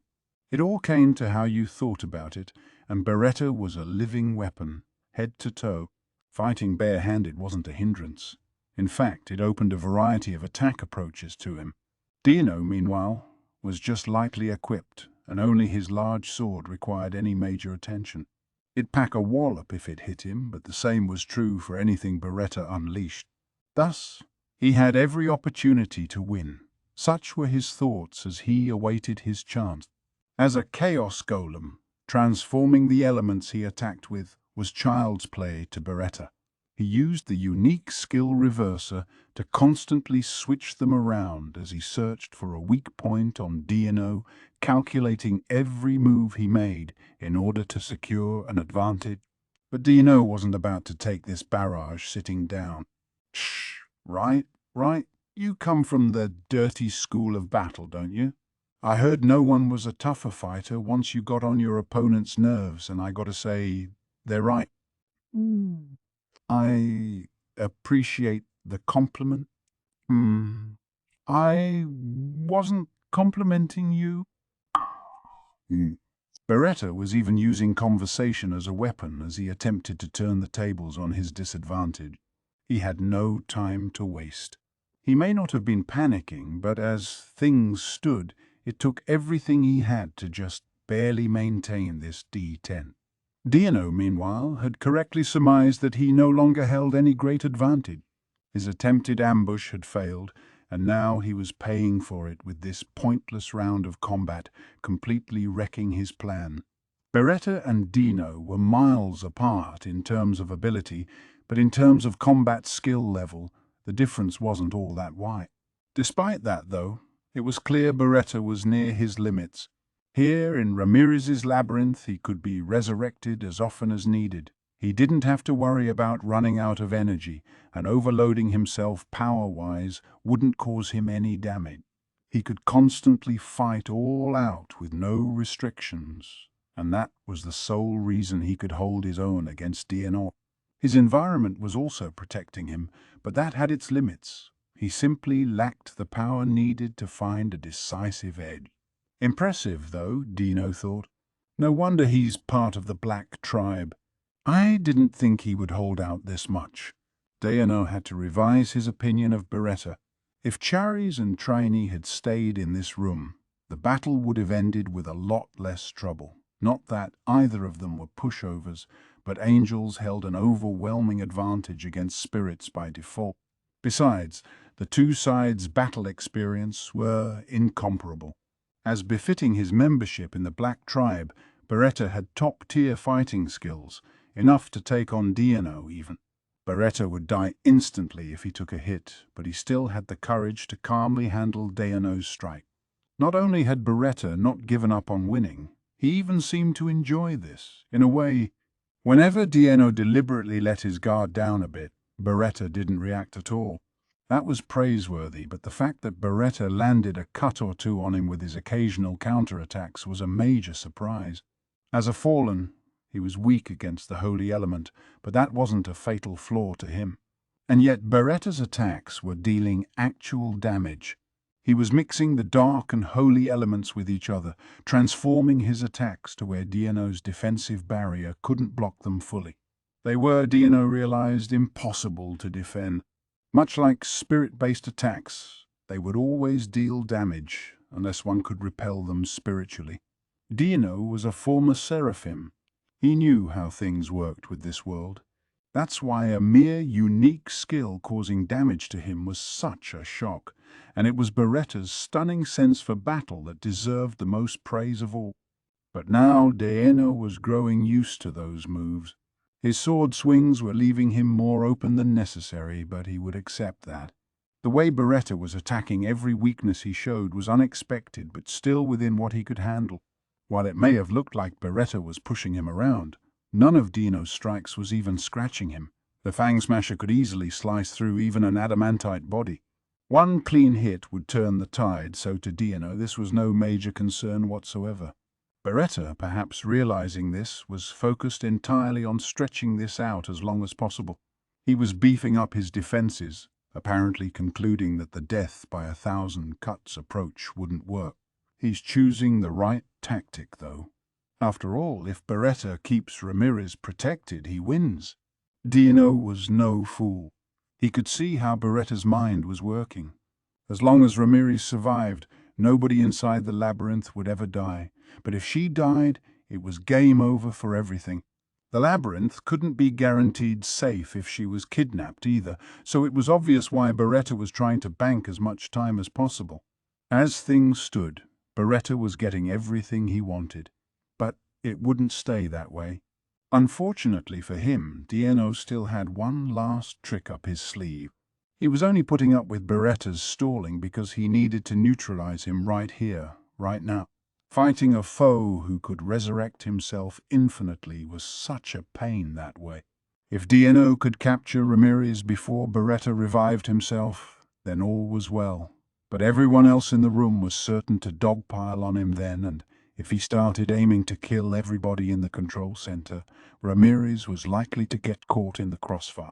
Dieno said he didn't intend to kill her, and that was the truth.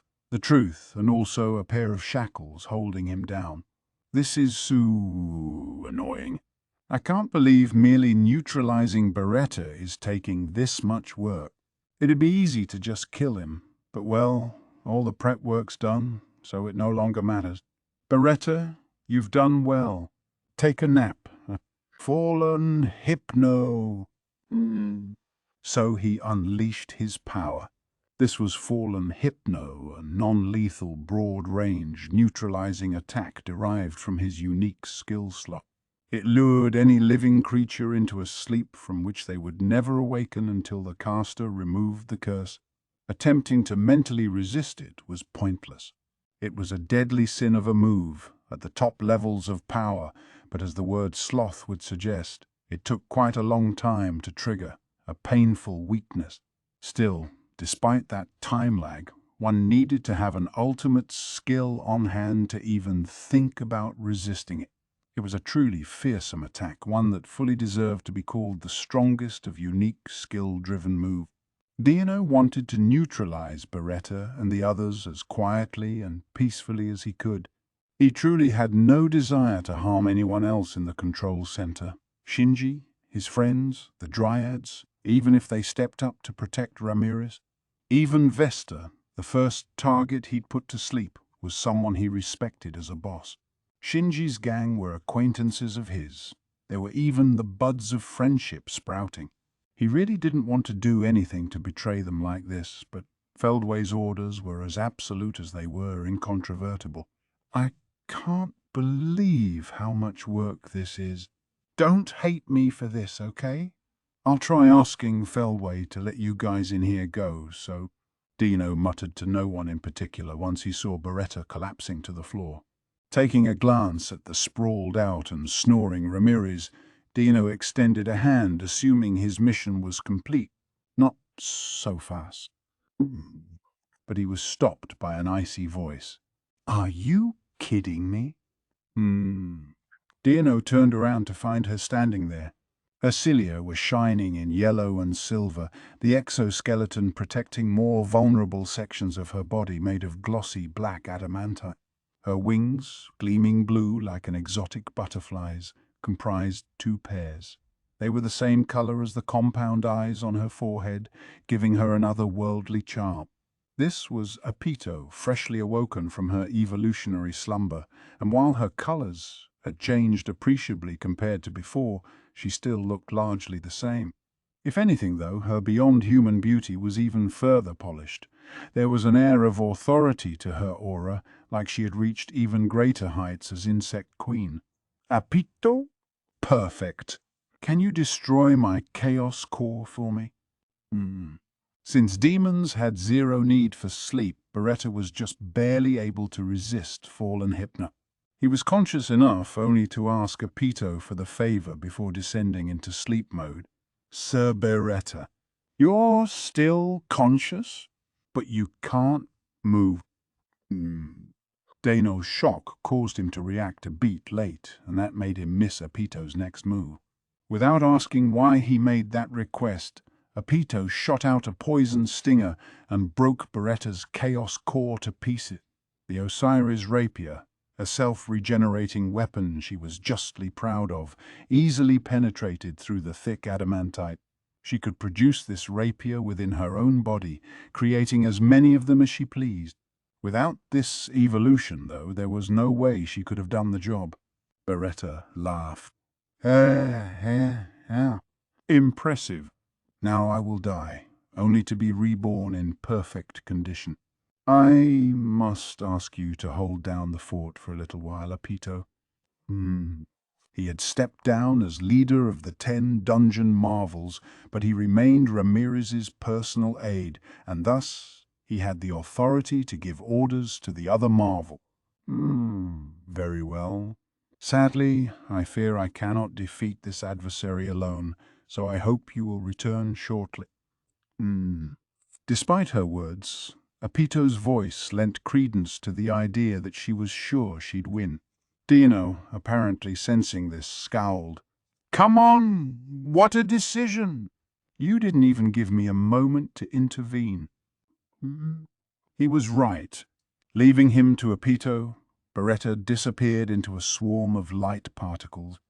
Then Apito sprang forth at light speed, and the battle inside the control center grew even more intense. This really sucks. That was Dino's unadorned impression of the situation. Apito was no sweat as an opponent, but in the labyrinth he just couldn't kill her. He wanted to finish her and secure Ramirez ASAP, but Apito was leveraging her speed to constantly get in his way. She didn't try to seriously engage Dino at all, preferring a stick-and-move approach. In her evolved form, she had perhaps grown more specialized for speed-based tactics, and she fully understood what made her unique. There was no waste to her moves at all. Her EP was probably around 700,000, but in speed, at least, she was easily Dino's equal. Even worse, once Dino finally thought he killed her, Beretta would be revived by then. It hadn't even been a minute yet, and already he had teleported himself back in. Apito was doing a perfectly fine job buying time for Beretta, because even against someone as overwhelming as Dino, she didn't need to stall 10 seconds. At this point, Dino had nothing left to work with. His best bet was to put Beretta and Apito to sleep simultaneously. Calming himself, he tried breaking out the unique skill sloth once more. Whether against one target or many, sloth took its time before it deployed. Dino stopped panicking and gauged the current situation, remarkably calm for someone in the middle of combat. The first thing he noticed was the image on the control center's screen, depicting Rimuru fighting Velgrin after she defeated her brother in the kaiju battle. Dude, how the hell did he escape? And, he's an even match for Velgrin. This was the biggest surprise of the day. The way Feldway put it, the demon lord Rimuru and his generals were all locked away in an alternate dimension of Velgrin's creation. The escape was actually pretty simple. Rimuru used the soul corridor with his friends to determine his physical location, and that was all it took. But Dino, not aware of that, was absolutely dumbfounded. The even greater surprise, however, was Rimuru's strength. Velgrin seemed all but invincible, and Rimuru even seemed to push her around a bit. Concern crossed Dino's mind. We're gonna be in big trouble unless I make some progress soon, maybe. His attention tuned toward the others. Capturing Ramirez first was the main keystone of Feldway's plan. Dino was stationed in the labyrinth because Guy had ordered him in there. That was a total coincidence, and unfortunately for Dino, it attracted Feldway's attention. Dino couldn't be more reluctant about it, but he was the only ally who had free access to the highly secured control center. It was simply the hand he was dealt, and he accepted it. Feldway had put together a grandiose plan to secure an invasion pathway for him and his minion. He had goaded Velgrin into destroying the labyrinth so Veldora would come out from hiding. That worked brilliantly, much to Dino's surprise, and now Feldway himself was taking the lead to carry out this invasion. Feldway was accompanied by 2 of the 3 mystic leaders, along with 5 generals Zorario took along with him. They were 8 people in all, and deploying not 1 but 2 of his highest officers for the job was nothing short of lavish.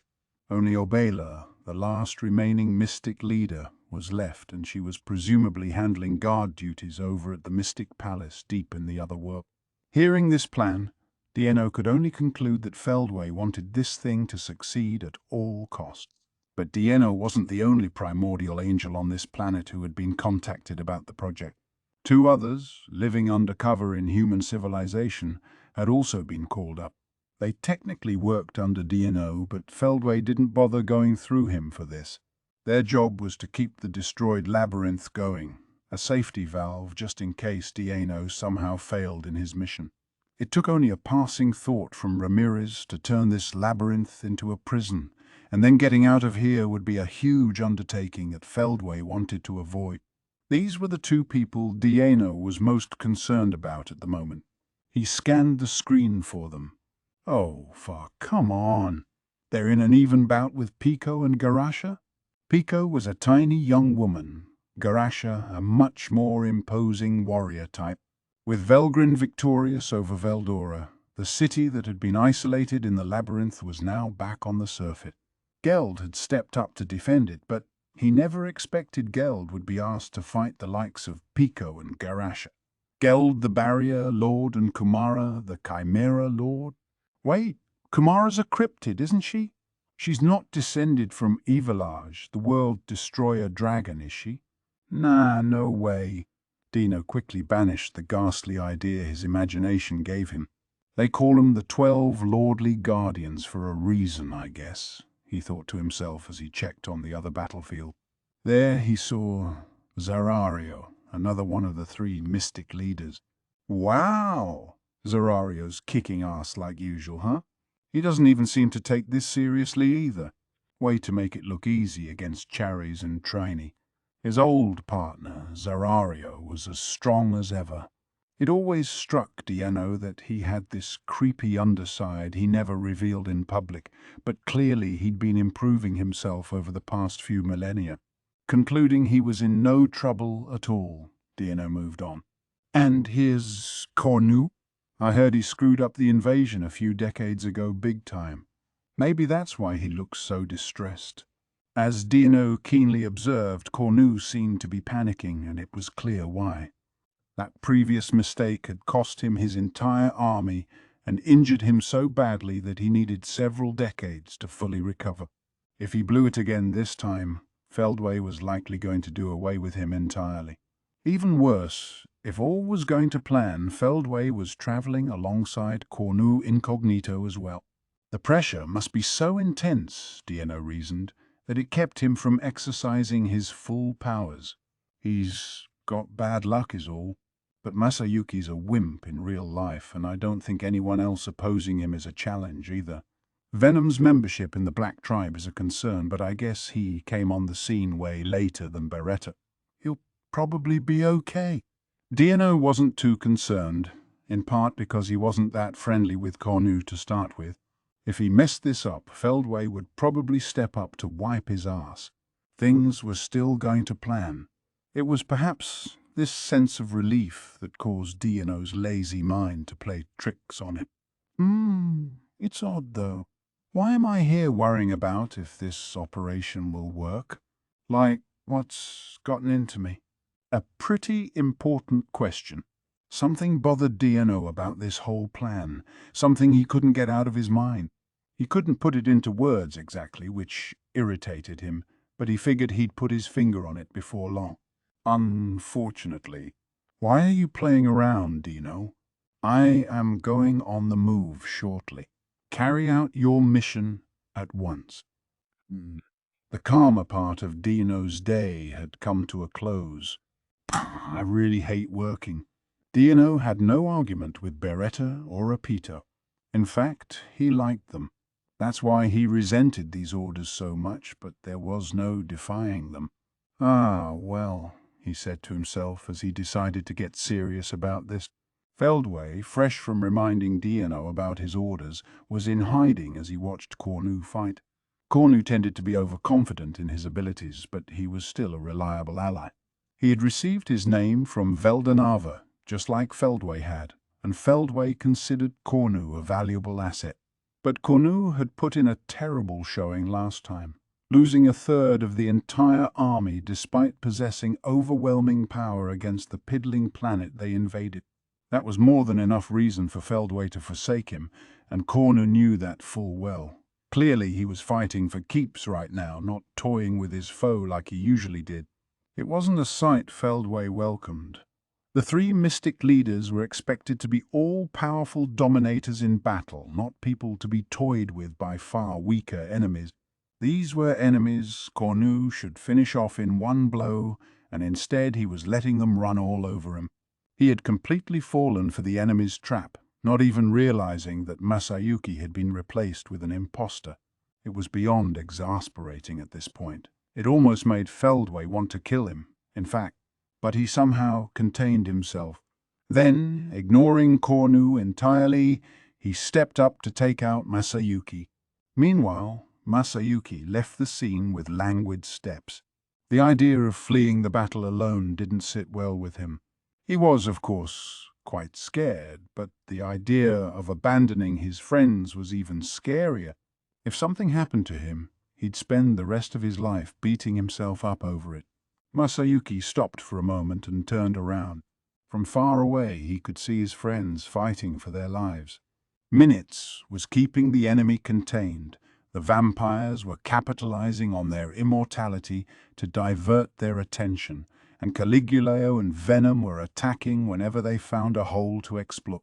Jiwoo, in particular, was putting on a masterful show, setting herself up in just the right place to prevent Cornu from uncorking any super-destructive attack.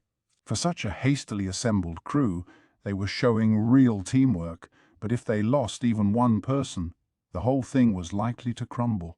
"Hey, Masayuki. Bernie, I gotta head back. I never really talked about this because I didn't want to blow my cover, but really I wish I could have gotten friendlier with all you guys. I know I'm a coward, but I don't want to be a backstabber too, you know." Then, with that admission of the truth, the world language spoke up in Masayuki's brain. The heroic trait of courageously refusing to run has been detected.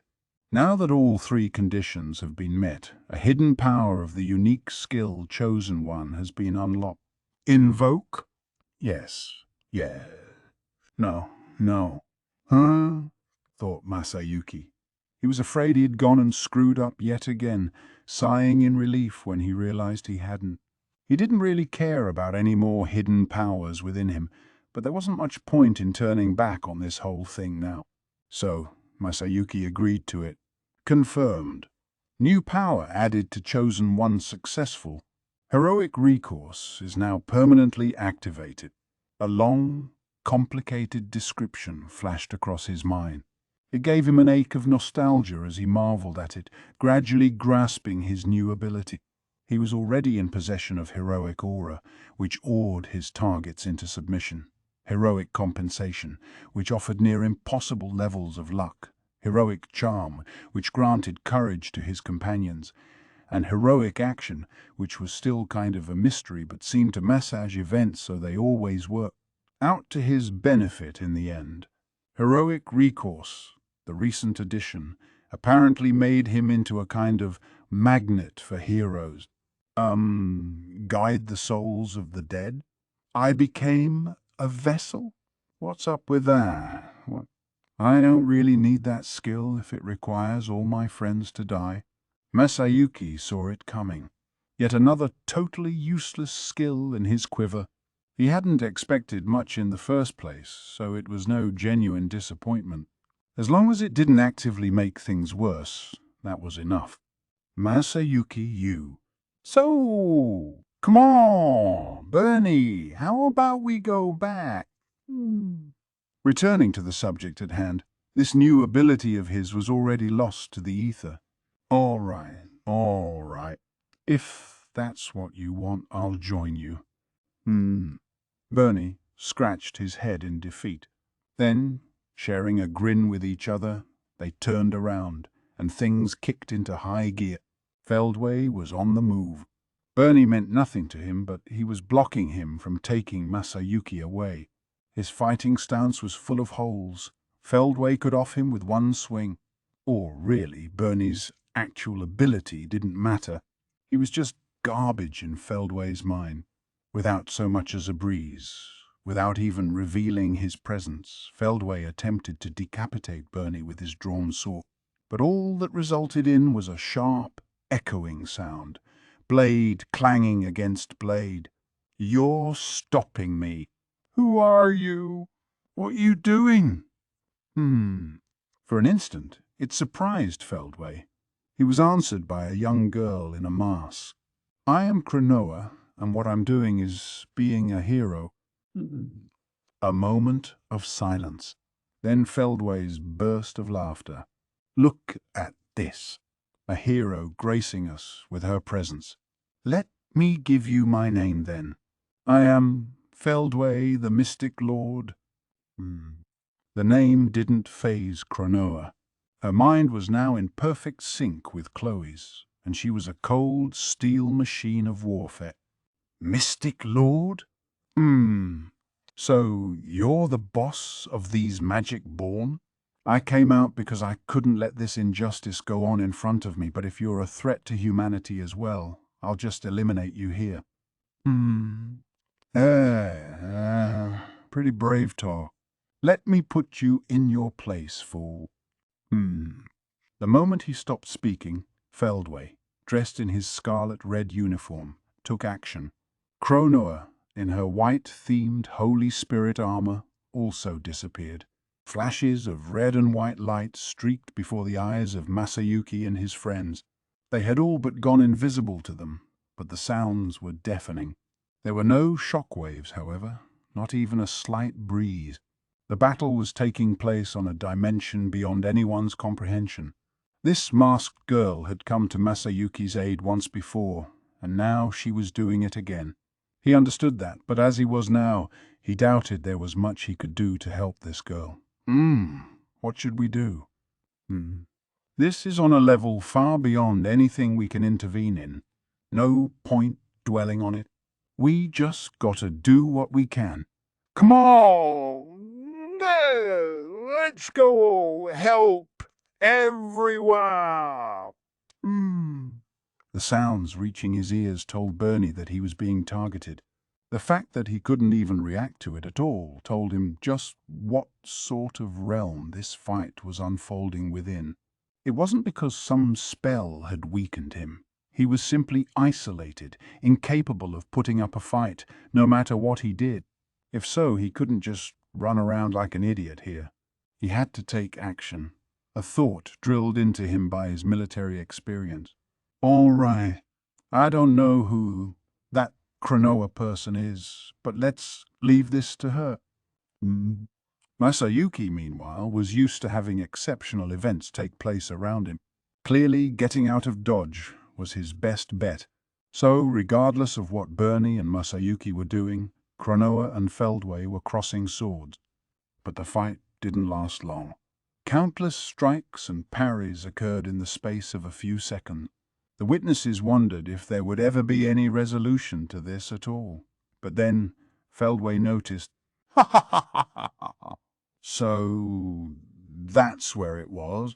It seems Lady Veldanava's will is for me to win after all." "What are you talking about?" None of your business. Then again, I could tell you, since you'll be joining me shortly." "Bow to my will, Serial, Lord of Hope."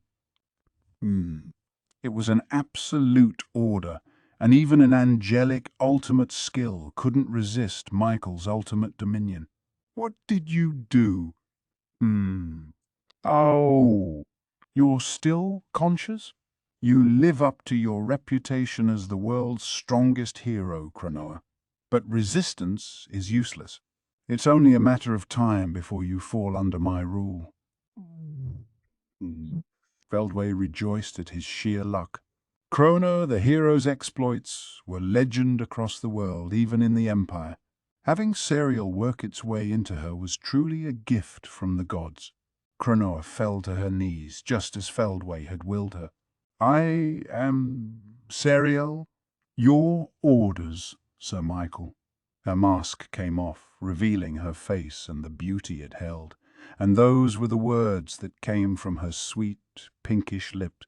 Now Feldway was sure of his victory, and that assured confidence led him to make a serious mistake. Here he had control over Cornu, mystic leader and his close confidant, and Cronoa, a powerful hero, easily his equal, despite not being the real version of her. With the two of them, he reasoned, completing his mission would be simple. So, very good. I want you to work with Cornu to kill the young man from before. I have other business awaiting me on the surface, so please take care of this for me. With that, he left the labyrinth. Seeing Masayuki and Bernie come running back, Venom wanted to curse the heavens themselves. Not that he minded them here. He could sense the rising, menacing presence lurking in the direction they had fled to, so he thought they had fallen dead by now. Way to survive, guys. What a relief.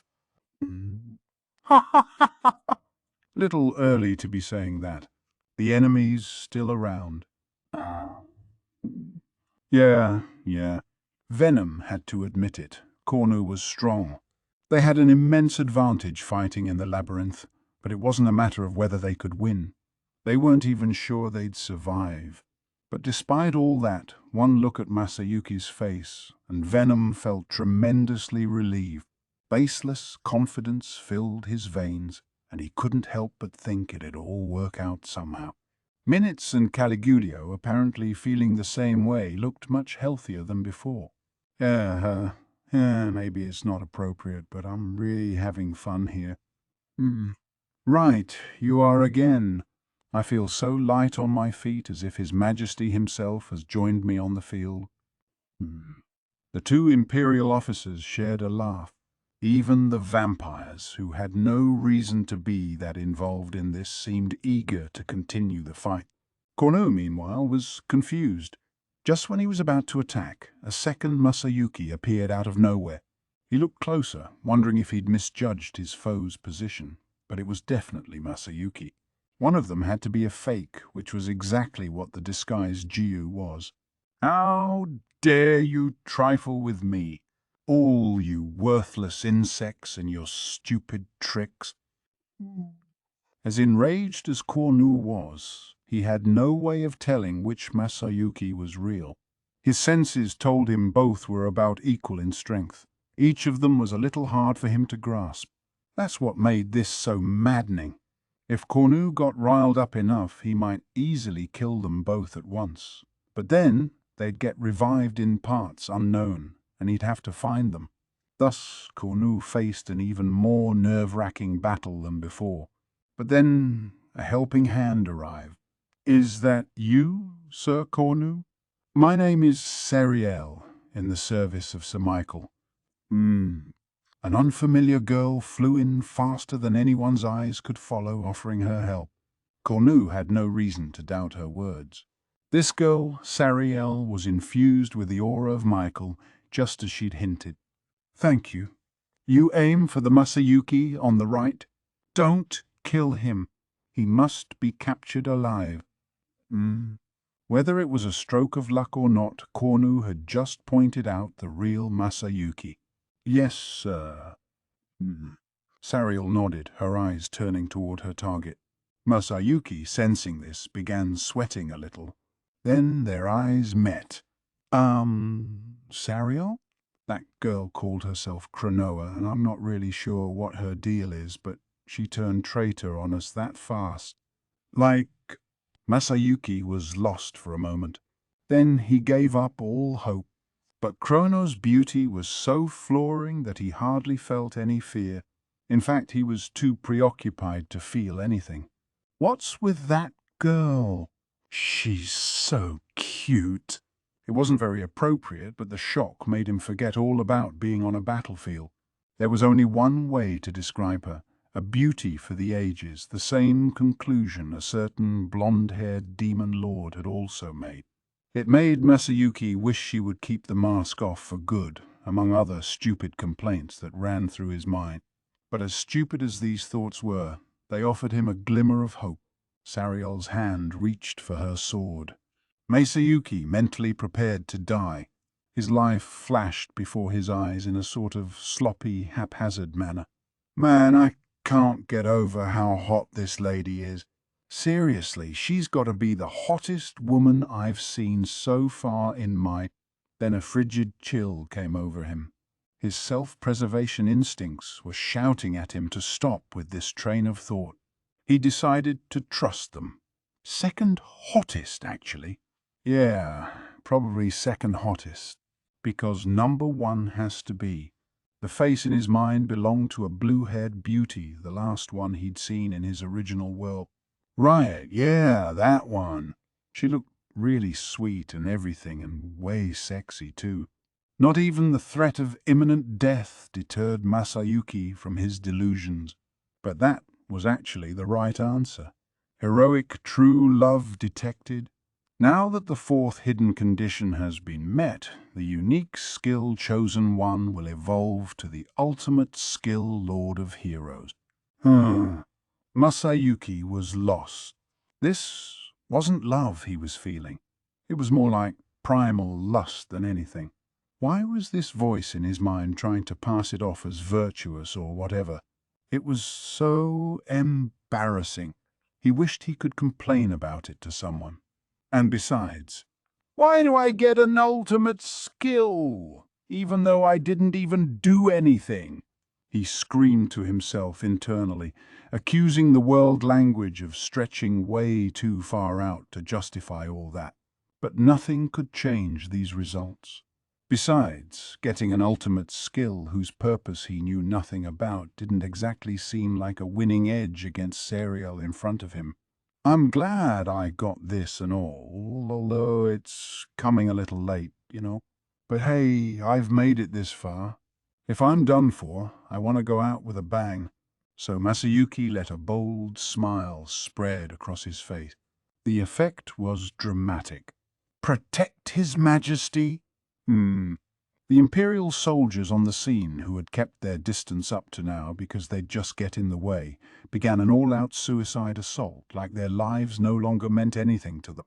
Even those on the far outer edges of the field were doing this, and the results were even more awe-inspiring on soldiers closer by. I can feel it teeming within me. This must be what it feels like to be completely sure of your victory. With a shout, Caligulio thrust at Cornu. His hands had been full, just defending himself before, but this self-sacrificial attack made Cornu flinch for just an instant. Minutes was no slouch, either. Listen, Imperial soldiers, let His Majesty bask in your courageous force. Driving his army on, he kept his eyes on Sariel, applying a pressor to keep the pressure on her. A unique skill would normally never work against an ultimate skill, but this time the attack was just enough to force Sariel back a little. Even the vampires were springing into action. Strange, huh? I feel so omnipotent right now, and it feels nice. So shouted one of them, a smile on his face as he leapt at Cornu and had the lower half of his body blown off. Yeah. Taste the heat of my full power energy beam. Not a single care was given as they pressed forward, died, revived, and repeated the process again.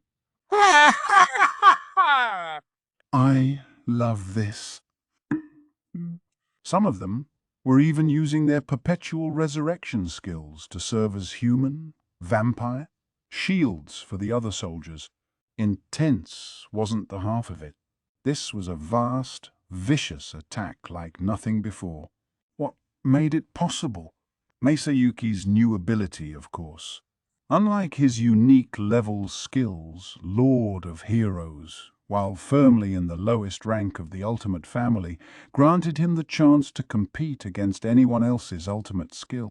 It took someone with an EP of at least 100,000 to even withstand the effects of casting it. But even if Masayuki lacked that, his luck was giving him enough of a bonus to make up for it, and anyone who followed in his footsteps was given similar protection. Truly, it wrecked the whole balance of the fight. Just him alone on the field could reverse the tide of battle. It was an unbelievable ability.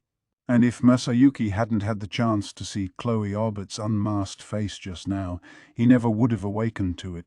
Now, perhaps it should be clear just how terrible a mistake Feldway had made. Either way, the battle was now firmly at a stalemate. This very delicate balance held reign over the scene for a bit more than 10 minutes. Naturally, that wasn't going to be enough to defeat the tag team of Cornu and Sariel, but realistically speaking, the battle was already decided. The moment Masayuki unlocked his ultimate skill, all the paths came together. Now, with the warriors finally buying enough time for themselves, the moment had come. Belgrind had just been erased from this world, and at the same time the gears of fate began to turn. Confirmed.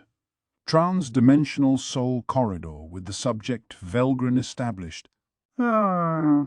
Before Masayuki could think of anything else, she appeared. At first, it felt to him like a wall of pure energy. But it wasn't. It took the form of a person, a beautiful woman, one from his own past. The cardinal aura she emitted, framed by her almost blindingly beautiful blue hair, belonged to Velgrin the Flame Dragon, manifested right here on the battlefield. Her eyes contained the force to make all of creation bow to her. No one dared move. It was like time had stopped. Sariel was the same, silently waiting for Cornus's orders. Little more could be expected, given how this new presence had only just been born within her body. All the Imperial soldiers on the scene immediately recognized what this was. This was the most powerful figure in existence, the one who kept the Empire safe over so many years. Word had spread that she was locked in combat with Veldora right now, but apparently that was a false rumor, because here she was in an embrace with Masayuki. There was just one explanation for this tender move. She was in love with him. I was looking for you, Ludora. I've wanted to see you for so long. She turned her closed eyes toward Masayuki as she held him close. Then she brought both hands to his head and gave him a warm kiss. It wasn't how Masayuki had thought this would work out. Soft, or sweet, or wait. His head began to boil. In a flash, all reasoning ability was erased. A terrifyingly beautiful woman was hugging him, which was fine and all, but my first kiss. The casual outfit, just a simple t-shirt and jeans, combined with Velgrin's natural beauty, created a supremely hip look, and she was kissing him. He'd be lying if he claimed not to like it, but he couldn't forget one important issue here. This stunning woman had just called him Ludora. Oh, God, she totally thinks I'm someone else. Now wasn't the point where he could stand there and tell her, "Sorry, I think you got the wrong guy." For one thing, she'd need to take her lips off his face before he could say anything. Masayuki needed to get a breath of air soon. See, calm down. You need to stay calm in moments like these. He reassessed the situation. This was a battlefield. His enemy was right in front of him. He was making out with this world-beating beauty, and thanks to being this close range to her, he couldn't help but notice her ample chest against his. It was sublime, almost heavenly bliss, but he couldn't let himself enjoy it. What am I even doing? He thought as his mind grew more muddled. One thing he knew for sure was that once she realized she had the wrong guy, his life was over right then. With all the many people witnessing this, it'd be impossible to talk his way out of it. Even with Masayuki's preposterous luck, he couldn't expect this to turn out in his favor at all. He was experiencing the sheer bliss of enlightenment, but he knew that his promised doom was just around the corner. So he stopped thinking. He was about to die anyway, and he just wanted to appreciate the fact that he got to experience this kiss at the very end. So he defiantly enjoyed his final few seconds of life. His consciousness grew hazy, like he was having a dream, and then the misunderstandings began to spread. His Majesty is a shrewd man indeed. Not to be vulgar, but yes, I agree. Looking at the two of them, I can feel a certain love that none could interfere with and bonds that none could break. Lady Valegrin.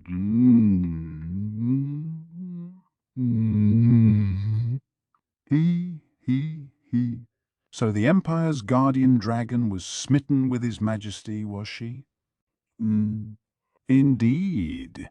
Truly, good tidings await the Empire in its future. Not one member of the audience harbored negative thoughts about Masayuki. In fact, none of them suspected he wasn't Ladora himself. He wanted to shout to them all about how wrong they were, but his lips were still occupied at the moment. But I've never even had a girlfriend, much less been married. He had to laugh at the absurdity of the world. But then salvation came, in the form of Cornu, his enemy. Velgren, enough of this nonsense. Why? Why? You're supposed to be under the thrall of Sister Michael. Why are you getting in my way? In Cornu's mind, Velgren was a useful pawn, one fully captured and belonging to his side. Her interference right now was making him explode into an irritated rage. My, how boorish of you. You'd have to be an idiotic man to get in our way. Belgren, finally removing herself from Masayuki, gave Cornu a dissatisfied frown. Her gaze was bracing, but it didn't stop him. Silence. Stop playing around and help me out. Take that man you're embracing and choke the life out of him. It was the most taboo thing he could have said, and Cornu did not know how much wrath it inspired in Velgrind. You're saying you want me to kill him? All sound vanished from the battlefield. Only Cornu continued to shout, failing to realize what was going on. Am I hearing an echo, Velgrin? I don't care how strong you are, I'm your commander here. All you have to do is follow my orders. And Cornu never realized what was happening right up to the very end. He just didn't have the mental capacity to realize Velgrin wasn't who she used to be. No, you die. It was a merciless strike. The reborn Velgrin was incomparably stronger than before, her magic now refined to a hilt. It precisely, accurately turned Cornu into a pile of ashes. Without a chance to counterattack or even get another word in, he was no more. And even more astounding, the attack worked its way across dimensions. A trick brought about by Dimensional Combo, part of her newly found ability, Transdimensional Leap. Cornu's real body in the other world he now called home disappeared before it could even detect any danger. I let it slide last time too. Such a fool. I had almost forgotten the grudge I had against Feldway. I should never have let myself do that. She spat out the words, then turned toward Sariel. Her name is really Cronoa, Masayuki chimed in. She saved my life a second ago. It's okay. I won't do anything. I don't need to. Michael's influence made the ultimate skill Sariel take root within her psyche, but she's resisting it all by herself. That's why she's motionless like that. But if you're still worried, you can have Rimuru look at her afterward. I'm sure he'll have just the right remedy for it. Not that it'll be necessary, I don't think. Velgren turned away from Sariel, the occupier of Cronoa's mind. Realizing she wasn't wary of Cronoa at all, Masayuki finally relaxed. So the battle came to a close. Many of its combatants were just as relieved as Masayuki, while others were so anxious that they could barely walk straight. Now everyone here knew what Velgrin really was. It was Bernie, standing next to Masayuki, who drummed up the courage to act first. He was the closest to Velgrind, and now he flew out and kneeled before her, almost on all fours. Marshal, I am Bernie, member of the Single Digits and ranked number 7. I only hope that you are glad to see me, my... Enough. Enough. Thank you. What do you want to say to me? Yes, my lord. I disobeyed the orders of my captain and refused to end the life of Masayuki, the young man here. I understand this is punishable by death, but before the execution begins, I beg you to listen to what I have to say. The scene fell quiet again. It was another bombshell for the crowds of soldiers watching. The marshal, the chief commander of the imperial military, was Velgrind herself. This threw a lot of the crowd for a loop, but far more of them were quickly convinced it was true. Now, as they grasped the concept, reality set in with them. They were all on the losing side of the war, and that meant Velgrind would see them as worthy of execution, a fate it was pointless to struggle against. Faced with the power of a dragon who could destroy this entire labyrinth, all they could do was wait for their fates to unfold.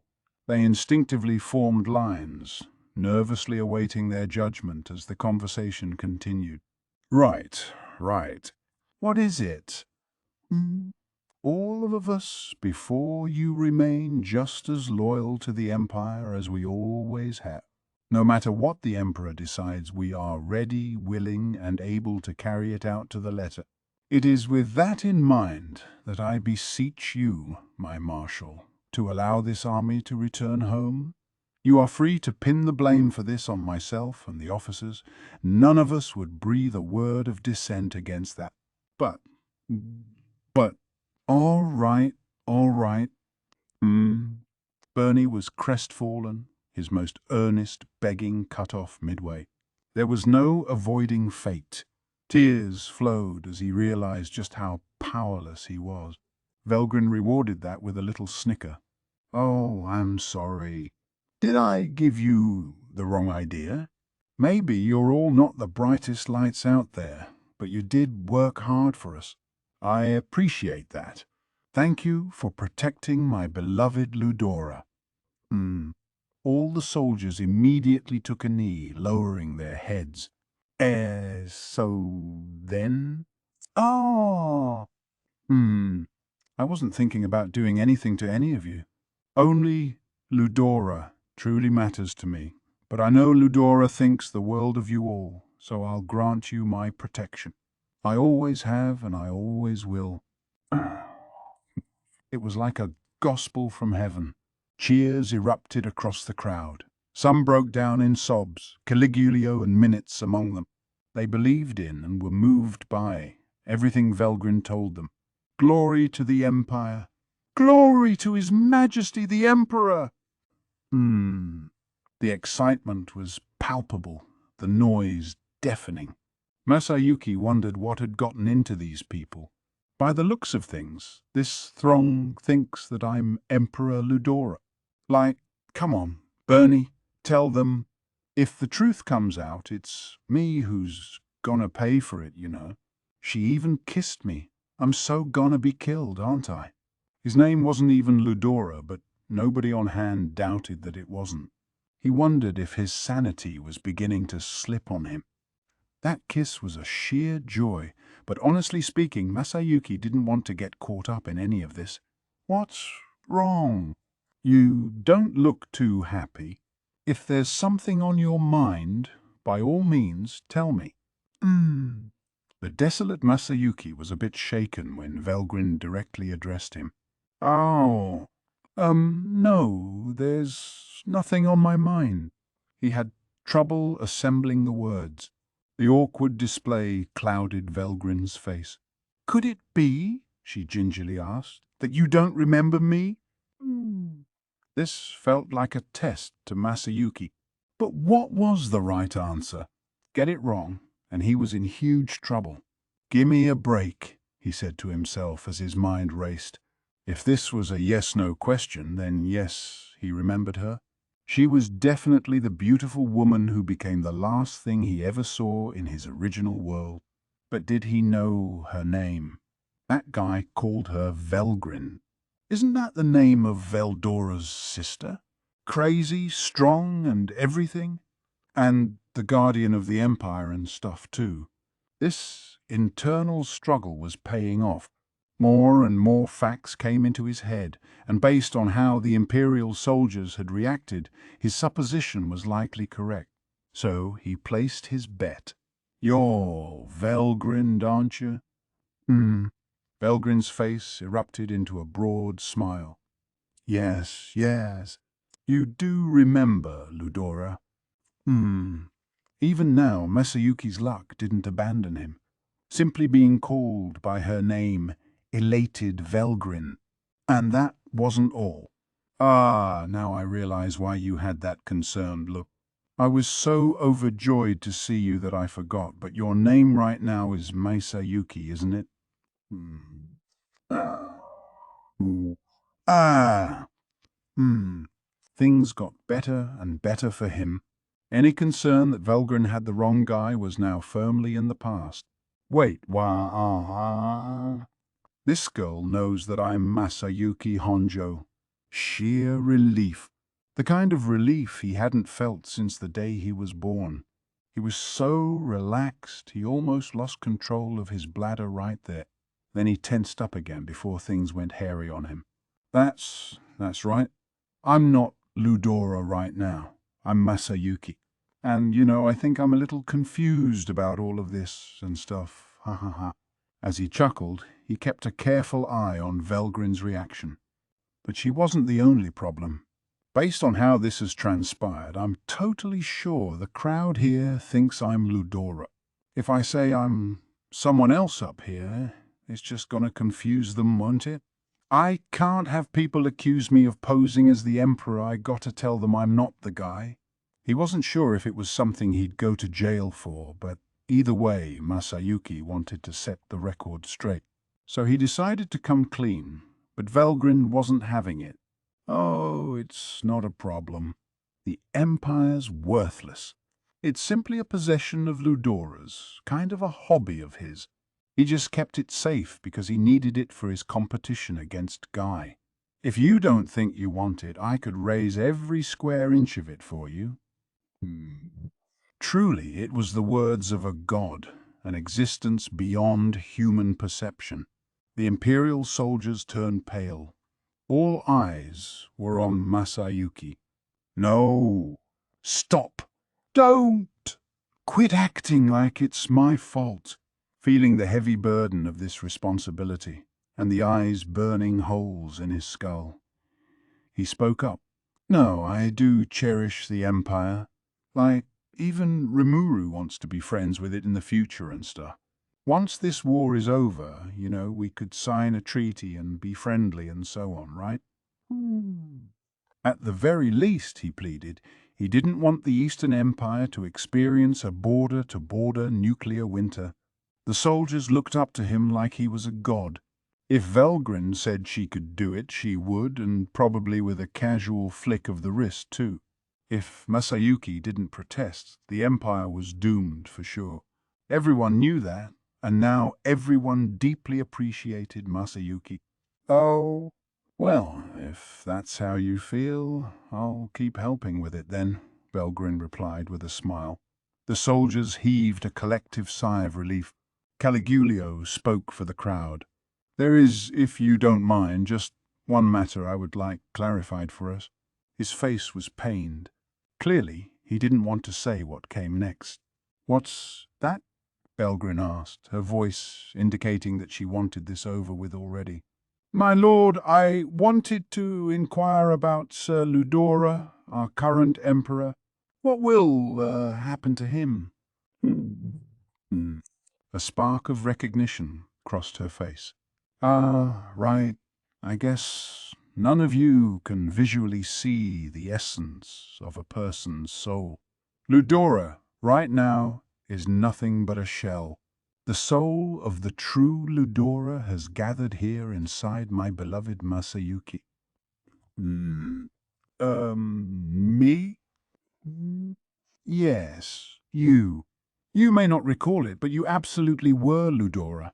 That's why I love you. I love you, and I'll do my best to make you love me as well. Okay. Would a beautiful woman saying this fail to rouse the spirits of any man? Of course not. And Masayuki was no exception. But just because she was crazy for him now didn't mean that it'd last forever. He swore to himself that he'd work harder than ever, if only to ensure his luck held out. Exactly what he'd have to do, he'd work out later. It was with this newfound resolve that Masayuki quickly had to face another problem. Well, if Sir Masayuki is our true emperor, it's up to us to offer our support to his claim, isn't it? Indeed, but it'll be tricky. In terms of bloodlines, he's a completely different person. Claiming he's an illegitimate child will be unlikely to work. I'm not sure it's something we can fully sweep under the rug. Hold on. Does it matter, though? You can handle the issue with the military, Sir Caligulio, and I can smooth things over with the nobility. I'm certainly not about to accept any dissent on this issue, after all. We can't afford to waste time on this either. If we fail, the whole empire will collapse. Caligulio immediately threw in his support. Bernie brought up a potential issue, and Minutes offered a solution. All three leaders were ready to devote their full powers to this, and so Masayuki, through no fault of his own, saw himself inching closer and closer to the throne. Well, Masayuki, you've got a big job now, I'd say. Do I have the right to refuse? Probably not. He gave up. He gave up. It was, after all, the opening to yet another new phase of his hapless life. Dino was finally ready to get serious. Having this much trouble against such an eminently beatable opponent annoyed him greatly, but that was coming to a rapid end. Think you have the time to look away? Beretta's sharp fist brushed past his cheek. Acting so distracted around us, I truly am offended, you know. Apito's Osiris rapiers rained down. Dino doggedly avoided them. One hit was sure to hurt. I kind of assumed that I way outclassed these guys, but maybe that was just my ego talking. It's 2-on-1, but still, I didn't expect to struggle this badly. Dino was losing confidence. Maybe all that lazing around had weakened him. The silly thought showed that his heart still wasn't really in this, perhaps, but he didn't care. All her training with Hinata gave Apito incredible intuition, something dangerously close to clairvoyant. Dino was clearly the superior fighter, but even he couldn't let his guard down around her. Beretta was now serving as a tank, with Apito attacking from the rear, although Beretta put up some offense as well. Their twin barrage had what it took to reach Dino. Even worse was Beretta's magic. Very little magic worked on Dino, but Beretta's mainly involved support spells that boosted his own spec. Dino could shoot down magic attacks that weakened him, but if the spells boosted Beretta's and Apito's speed, strength, or endurance, he had no way to intervene. He could try interrupting the spellcasting process, but Beretta was a magically gifted demon who could fire off spells before Dino could react. Even worse, the sleep function of Sloth wasn't working on Beretta. That's why he was having so much trouble in this fight. But at long last, everything within him was fully built up. It was time to strike back. Shut up. Quit acting so superior, even though it takes two of you to bully me like this. I'm only putting up with you because I'm so patient, okay? You ought to be thankful. Here, eat this, and take a nap for me. By the time he finished speaking, Fallen Hypno was already underway. As underhanded as Dino was, this was about as unsportsmanlike as you could get. Phew, finally over. Watching Apito collapse, Dino was assured of his victory. Just in case, though, he shot a look at Beretta and hurriedly dodged his advancing fist. Whoa! Did you resist my sleep? Of course. Falling for it once was enough of a blunder. I could hardly let myself fall asleep again. Beretta could come up with countermeasures because he was a demon, a creature with built-in resistance to status effect. With his unique skill reverser, he could rework sleepiness to its natural opposite. No way. Now, I know it doesn't make Apito look very good, but let's have her die and get revived for us. Beretta stood boldly in front of DNO. Seeing him find a guaranteed way to victory and stick to it so doggedly almost impressed the Demon Lord more than it exasperated him. I can't believe he's kept it so even against someone like me. It's not that I'm underperforming. It's that Beretta and Apito really are that good. Guess it means I'm gonna have to use that now. Dino had the perfect way to end this. He preferred not to resort to it since it brought up some annoying memories, but now was no time for complaint. All right, I admit it. You're good. In fact, you should be proud that you made me take this seriously. The moment he shouted it, he unlocked the ability stored within him.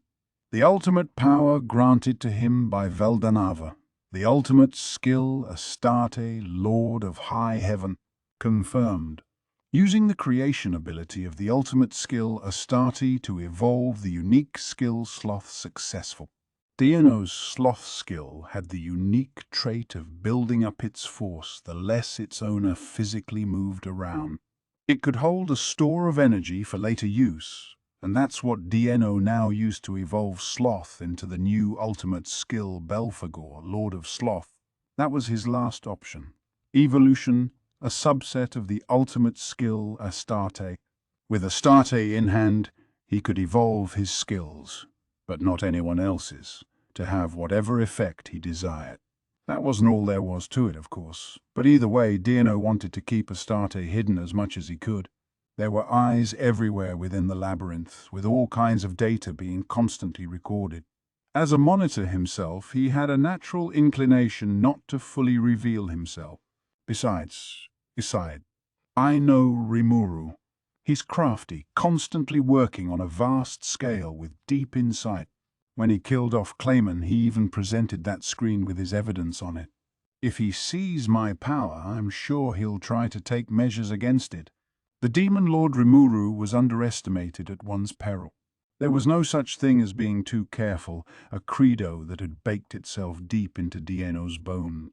So Dino created Belphegor, a power he didn't mind showing around. It was aimed straight for Beretta. Go to sleep. Fallen catastrophe. The laws of nature were rewritten, its positive elements being reversed and turned negative. The temptation they created lured everything, living and dead, into ceasing all activity and going into stasis. But it wasn't a forced effect. It was up to the targets to take the lure and walk down the path to destruction themselves. That made it a type of hypnosis, albeit one that worked on a whole other dimension. There was no waking up from a Belphegor-driven sleep, for it destroyed both your spirit and your physical body. Of course, while the destination of this lure was doom, Dino could turn the intensity down and put the target into a more traditional hypnotic state. It was a really versatile skill that way, and it didn't use sound to transmit itself, so it couldn't be blocked by a barrier of any sort. It was impervious to many defenses, one of its strongest points. In short, Belphegor held rule over all intelligent, feeling things. Dino felt a little proud of himself. This was truly a fearsome, ultimate sort of evolution. A perfect symbol of sloth, one of the 7 deadly sins. He attempted to systematically destroy Beretta, preventing him from making any moves for a while. Destruction was his aim with this invocation, but the results were even more powerful than expected. Beretta had disappeared into a cloud of dust, so it'd undoubtedly be a while before he could resurrect himself. The bracelet went missing along with him, but that didn't bother Dino. Ramirez could probably make up for that. Besides, if he let up at all, he might have failed to complete his duty. So he didn't feel much responsibility for Beretta's fate. Don't hate me for that, Beretta. But man, even Berettas may be just mid-tier compared to the guys working directly under Rimuru. Huh? Dano had a right to complain, perhaps. Someone as tricky as Beretta was on a decidedly lower echelon, not even possessing an ultimate skill. He wasn't even a demon lord, in fact, just an underling. The thought made Dano shiver a bit. What if one of the top-tier guys was still alive? Would he be able to win against whoever it was? His troubled eyes turned toward Ramirez, making sure she was still fast asleep. Then he touched her. Or he thought he did. Then Ramirez turned into a swarm of light, taking the form of a butterfly and fluttering its way around Dano, almost like it was snickering at him. Whoa! Was that just a mirror? He couldn't believe it, and he didn't want to either. But there was no explaining this otherwise. This battle really was being monitored. I'm glad I thought enough ahead to be careful, but still, even so, he had revealed one of his most powerful moves to the enemy. And what's more, his next opponent was bound to be even worse. The sound of lumbering footsteps echoed across the chamber. The beautiful butterfly of light flew toward the composed figure walking in, touching his arm. Then it became a smudge of light once more and transformed again. Now it was the innocently sleeping Ramirez, looking blissfully unaware of anything. She was atop the forearm of this figure, and Beretta, who had revived in the meantime, respectfully took possession of her. "Sir Beretta," the figure quietly said, "please watch Lady Ramirez for me." By all means, by all means. Do you need any backup?" "Not at all. I can handle this myself." Ramirez had perfect coverage from the start. In the bottommost part of the safest place she could be, a certain person had laid several layers of traps, ordering the team to fight the advancing enemy in small bursts so their abilities could be laid bare.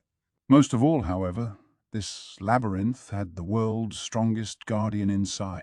Before Veldora departed, he left Ramirez's protection to the man he saw as his top apprentice. Only Ramirez was unaware of all this. And now this figure went on the move.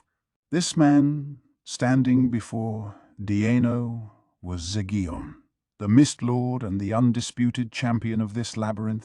Zegion had entered a cocoon in order to strengthen his abilities, but he'd remained conscious the whole time. Answering Veldora's call, he had a firm grasp of everything going on within the labyrinth, using his overwhelming absolute defense to guarantee Ramirez's safety. And now Dano realized it. "I really wish people would stop joking with me." That was exactly how he felt. He'd thought he was victorious, and here came this brand new enemy, and apparently the point behind all this was to make him show off his skill set. I knew it. Ramuru's so damn treacherous that way. He was bound to try something like this. His mission was clearly a failure.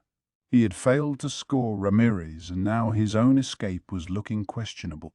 I mean, when did they get Ramirez out of here anyway? I was in this room the whole time, and I saw her talking to me. Was she long gone by the time she turned into that butterfly? If it wasn't that, Zegion must have gotten Ramirez out of there in a way Dano couldn't pick up on. But then, have I been talking to an illusion this entire time? That, too, was a problem. Dano possessed an ultimate skill and a brilliant talent for hypnosis, and yet he'd fallen for some magic illusion. That was unthinkable, but he couldn't call it impossible. If Zegion had an ultimate skill geared toward mentally oriented attacks, perhaps he could conjure something that even Dano would be fooled by. And he knew just how strong Zegion was. He was a humanoid magic-born, a powerful insectoid type and potential demon lord seed. Thanks to the favor of the demon lord Rimuru, he had gained near impossible levels of fighting force. With Veldora as his master, his fighting level might even surpass the primal demons. This made him the undisputed master of the labyrinth. When the Empire invaded this realm, his overwhelming strength had driven them all away, a feat Dano was around to witness. In his eyes, Zegion was all but unbeatable in hand-to-hand combat, but physical attacks were all he had showed off. He never tried any kind of spirit-based strike, and it seemed to D&O that he lacked even a unique skill, much less an ultimate. I mean, his distortion field was impressive enough to reach the ultimate realm, maybe, but that was still a physical ability. To D&O, more gifted in mentally driven strikes, it felt manageable. The only explanation for this was that celebration the other day. Rimuru infused some sort of people into Zegion then, in the name of providing a reward. He was awakening his servants and calling it an evolution ceremony or the like. Some of them, like Gable, really did gain a bunch of power, with others going into an evolutionary sleep. It was all eerily reminiscent of a harvest festival, and if Zegion emerged from it with a new skill or two, it certainly made sense. But isn't this weird? How can those serving Rimuru reach the same levels that he has? I get it if an awakened demon lord's underlings reach seed proportions themselves, but if they're all as powerful as awakened demon lords, that's just cheating way too much. D&O, with all the years he had lived, could never have predicted this. Not even Guy could ever pull off something like that. Well, I could go on and on about him. The moment he made a primal serve him, I knew he was crazy right then. Nothing's off the table with him. Internally, D&O ranted against Rimuru for a few more moments. Those three girls, the most powerful of living demons, probably could have stopped him in his tracks. Regardless of what their EP stats were, it didn't really matter if they were primal, and Rimuru had recruited them like he was running a bowling team. It was just weird, and he wanted to be involved with him as little as he could. And now Zegion, standing before him, was every bit a primal's equal. Clearly, something strange was up. It wasn't just that he was million class. His sheer aura hummed with endless force. His ability defied all numbers. It was the atmosphere that only someone who obtained ultimate power could exude. It suggested that he, too, gained an ultimate skill just as D&O had.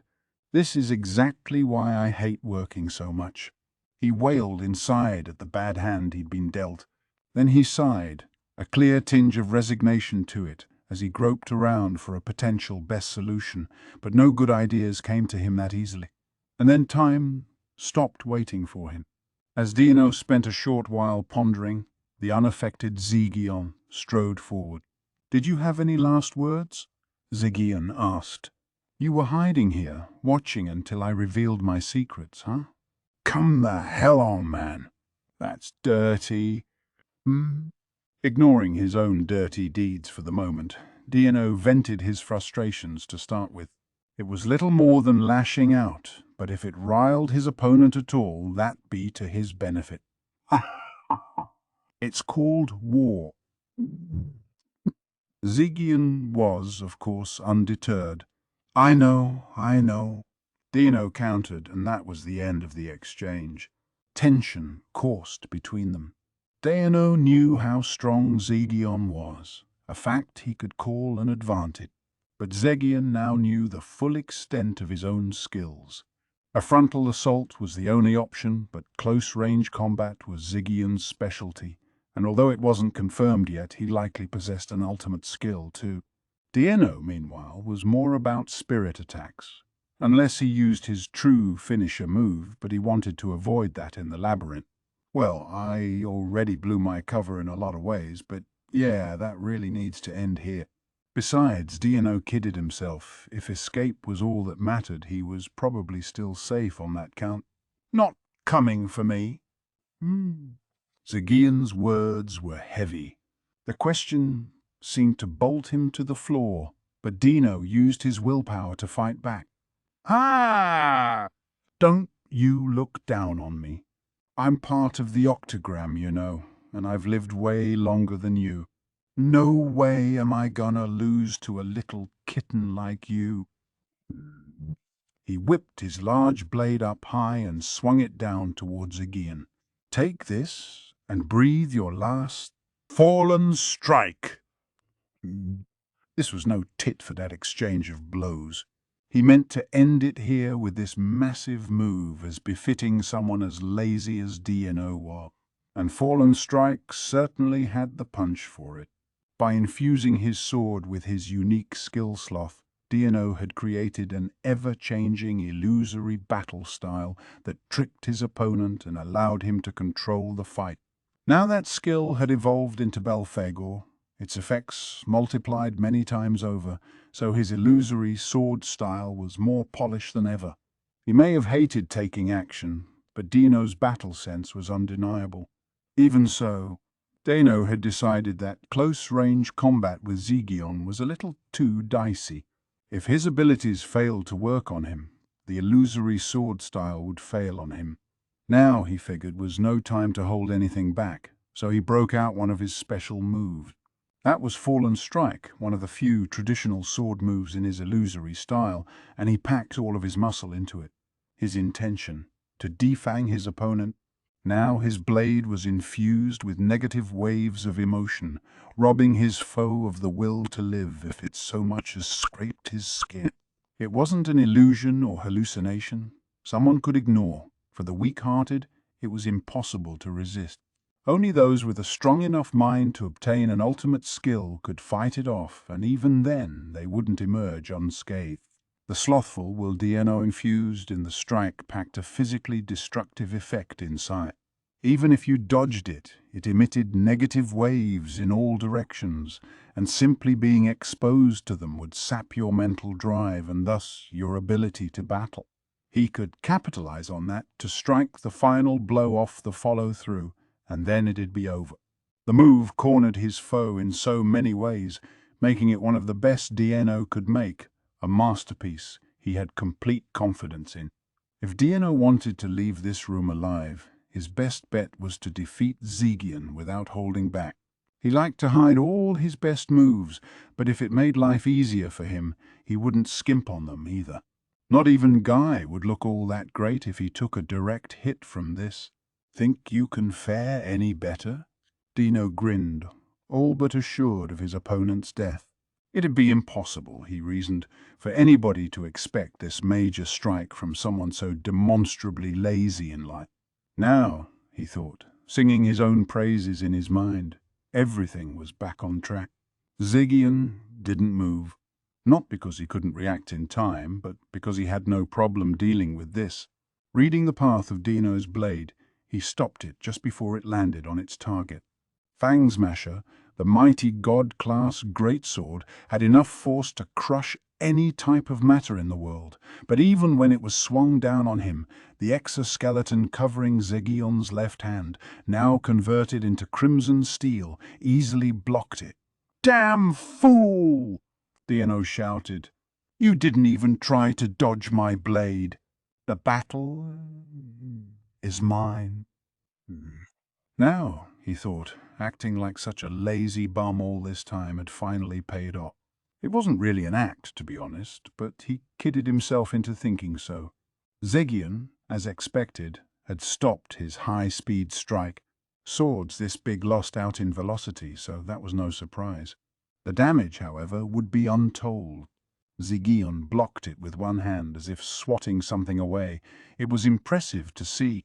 But now an intense shockwave was coursing through his left arm. Looks like it didn't crush it outright, but it'll be useless for a while to come for sure. I love how he's just standing there, not even quivering. So much fake bravado. It was almost hateful how unaffected Zegion looked. But Dino had won. Zegion's distortion field was an excellent invention, but it could block only physical strikes.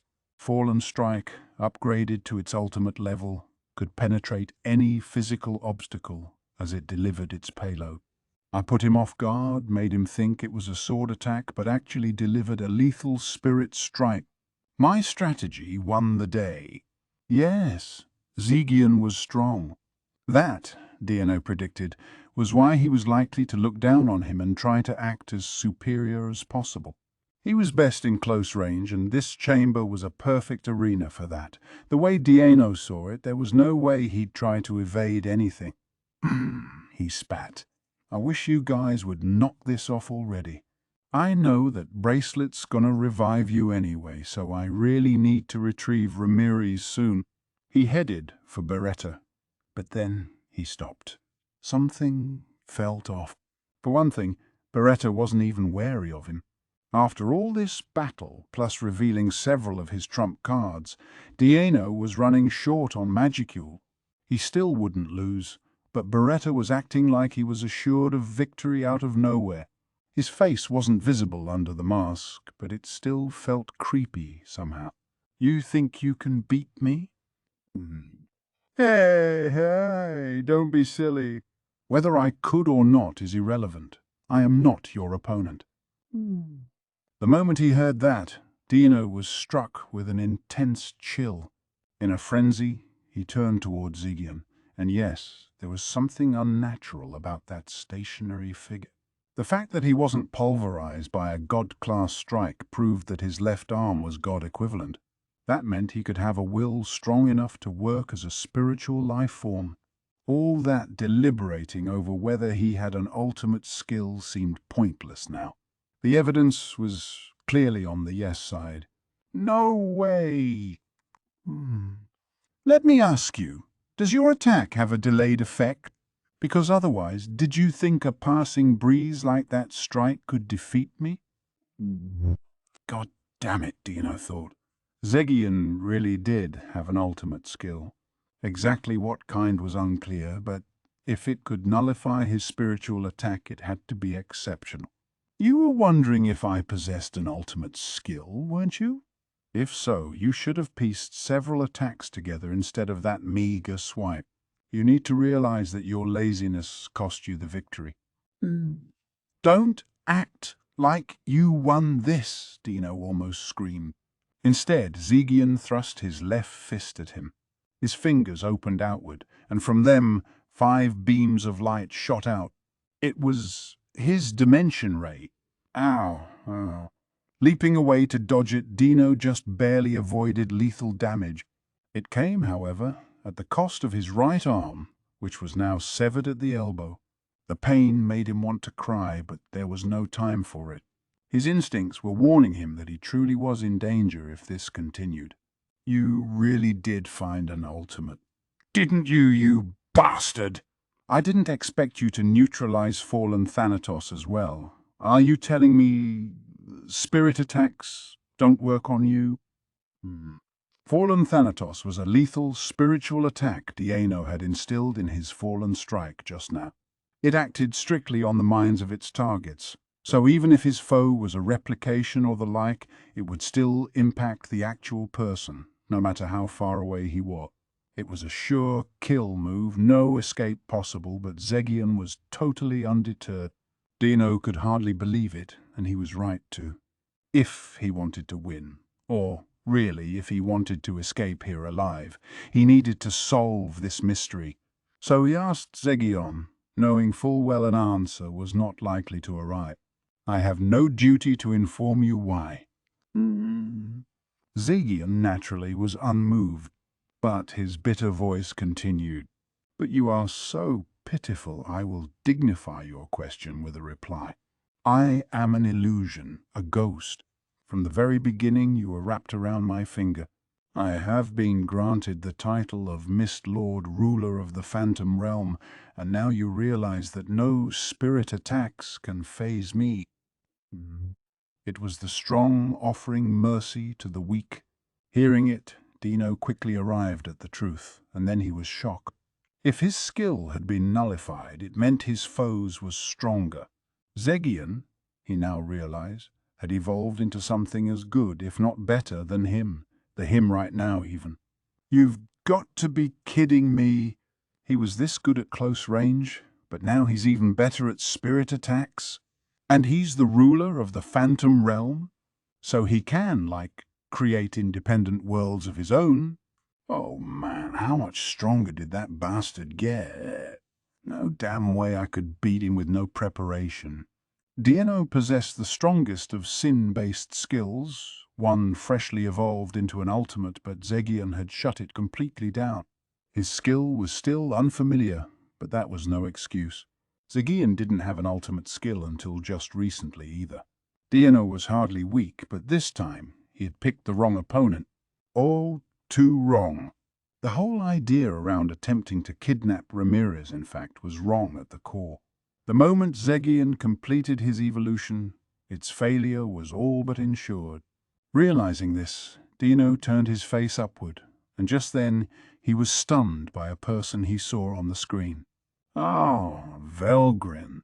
The beautiful woman was Velgrind. There was no mistaking that blue hair. She was supposed to be fighting the demon Lord Rimuru outside the labyrinth after taking out Veldora, but now she was standing next to Masayuki for some reason. Even more concerning, Konu was nowhere to be seen.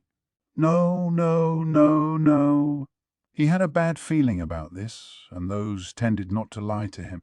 He knew that from experience. Dude, wait a second. This is too much information to handle at once. I can't keep up with it. So, like, Velgrin was supposed to be under Feldway's thrall, but was that all a lie? Or did she escape it somehow? Either way, I guess she did corner in, huh? Wait, this is going way beyond a failed mission now, isn't it? Dino ran hastened thought as hard as he could, trying to understand the situation. Soon, though, he concluded that it'd be impossible to keep this operation going, no matter how hard he tried. He might have been ready to turn tail and flee a while ago, but now he'd lost all will to go on. In his mind, he had done well to survive this far. Say your prayers. You have touched the nether reaches of sin, and now you will die and struggle against the weight of your own dimension storm. Zegian had held rule over this space from the start, and that meant only one thing. No matter what Dino did, he could never leave. If he had made full use of the abilities he still kept under wraps, perhaps he might found hope somewhere. But the chances of that were too comical to even bother trying, so Dino felt no qualms about giving up instead. In fact, if there was any chance at all, a storm of dazzling colors engulfed Dino, whisking him away into a realm where nothing existed nor would exist. It was a supernatural storm of highly energized particles, and Dino could do nothing against it as he was erased from the world, leaving not a trace of his body, or that's what should have happened. Your prayers paid off, then. You've got impressive luck, at least, Zegian muttered to himself. The soft sound of something, somewhere, breaking could be heard, and he could feel Dino's existence being regenerated. Zegian could accurately see this, his voice calm. All of it was within his prediction. Dino woke up outside the labyrinth. Phew!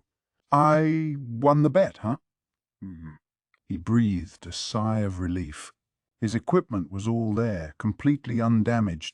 This must be like Ramirez letting me go out of kindness, isn't it?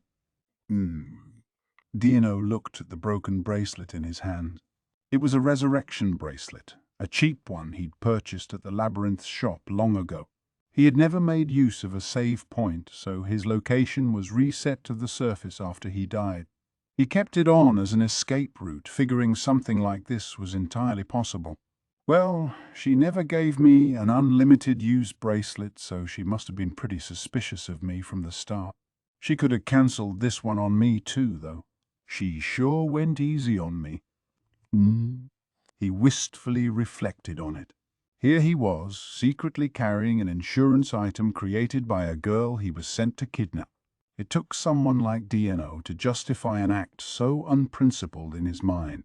The bracelet was a cut price, one-use type, something Ramirez produced in mass quantities. He had staked his life on it, and apparently the heavens were on his side. Fallen or not, I'm still an angel, I guess. Dino let his mind wander a bit as he looked around. He wanted to find his companions, who were presumably fighting Geld right now, and get the hell out of there. He also sent a thought communication to Zerario to report on his failure. His angelic partners had set up an escape route so he wouldn't be locked in the labyrinth, so none of them was likely to leave until Zerario got out.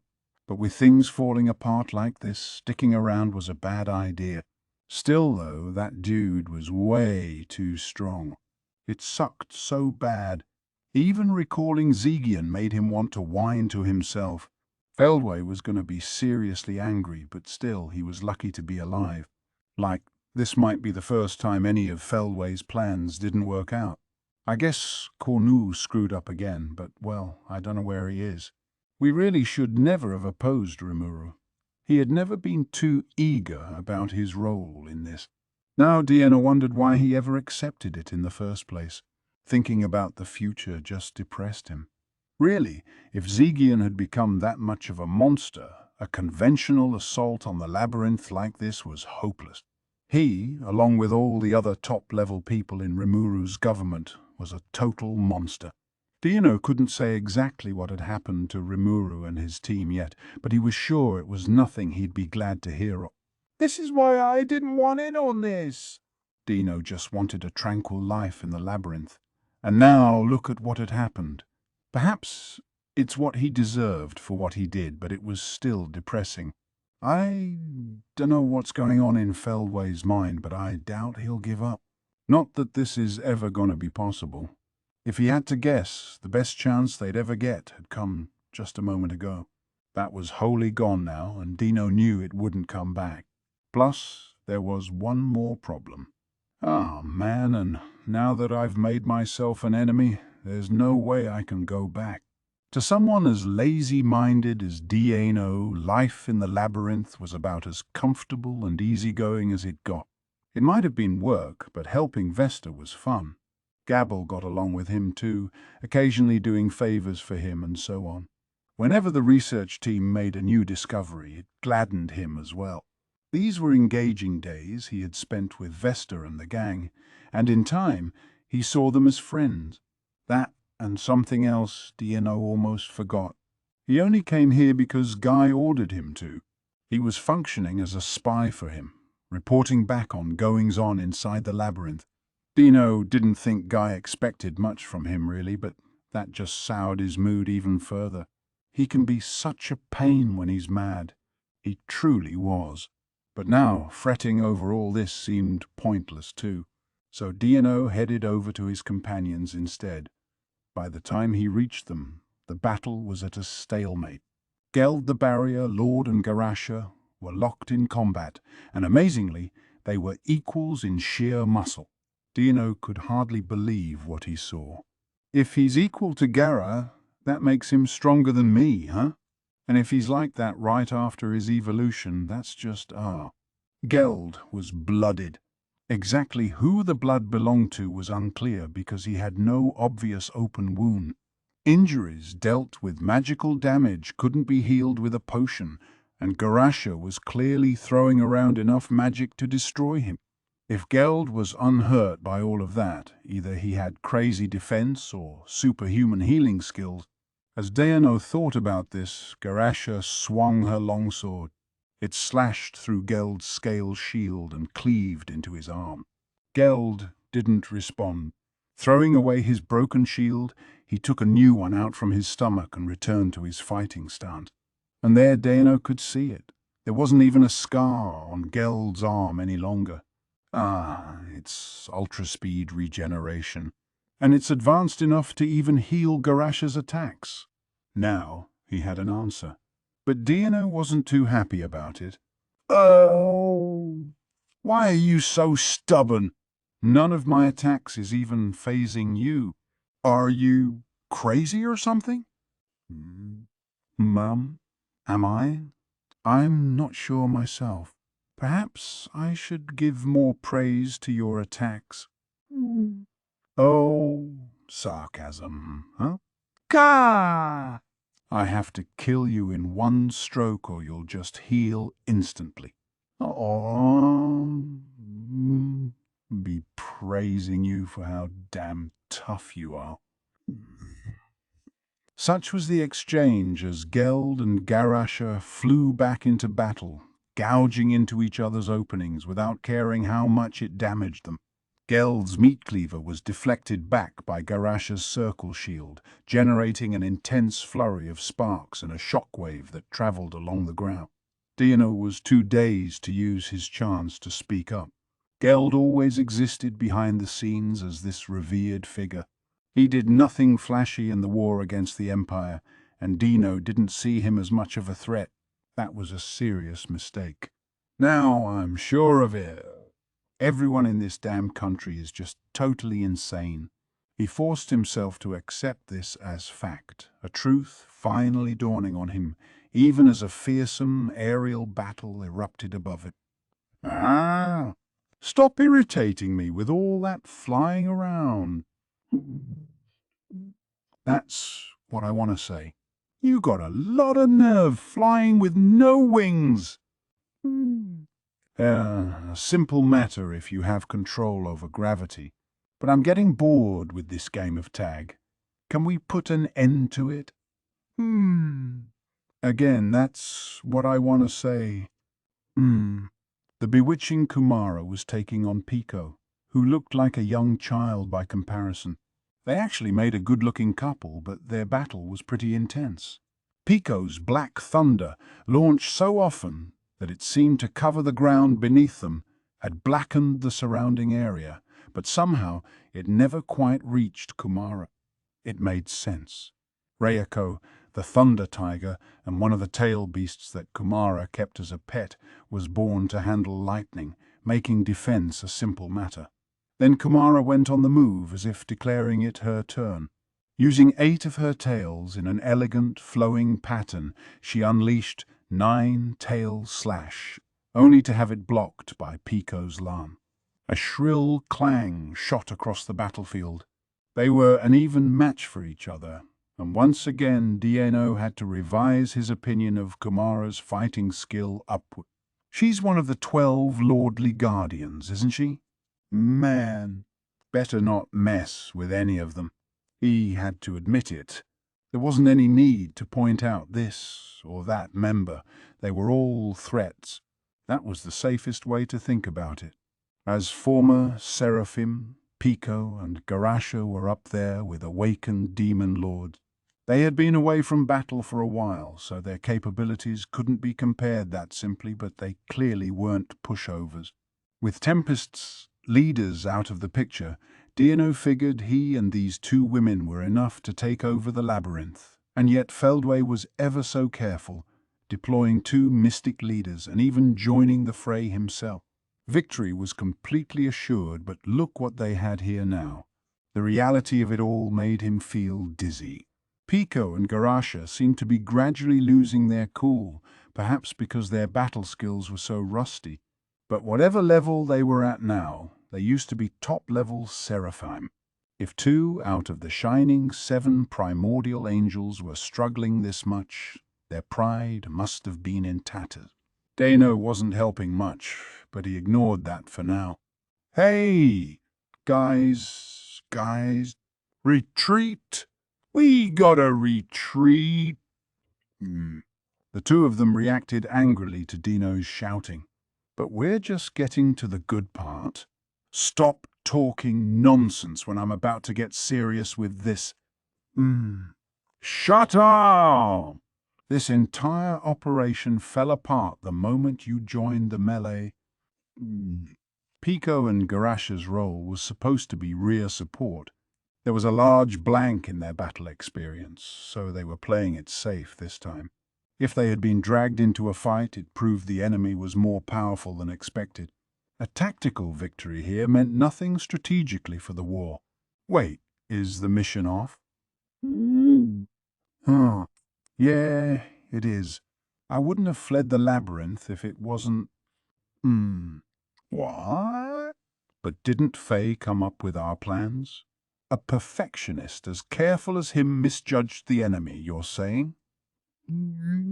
Guess so. Don't be stupid. How could we have failed this if we had both Zarario and Cornu on the scene? Because we lost. I sent word to Zarario to pull out, but I'm pretty sure Cornu is dead. We didn't achieve any of our objectives, but there's no point fighting this out any longer. Are you serious? This is really blowing my mind. Pico and Garasha were speechless. Geld and Kumara couldn't have been prouder. Oh, Garasha looked at Dino. So, does that mean you lost too? Look, can you stop asking that over and over again? Get the picture! Can't you be thoughtful enough to pretend not to notice? Dino was as detached from his problems as usual. Garasha was stunned, not by the news but by how nonchalant he was about all this. Regardless, there was no reason to doubt him. Their minds were calm, and they both realized that retreat was the only acceptable way. Eesh. This doesn't mean you won, got it? I am aware. Even during our battle, you were funneling some of your powers toward maintaining the labyrinth, weren't you? Next time, I want to take you on at your full force.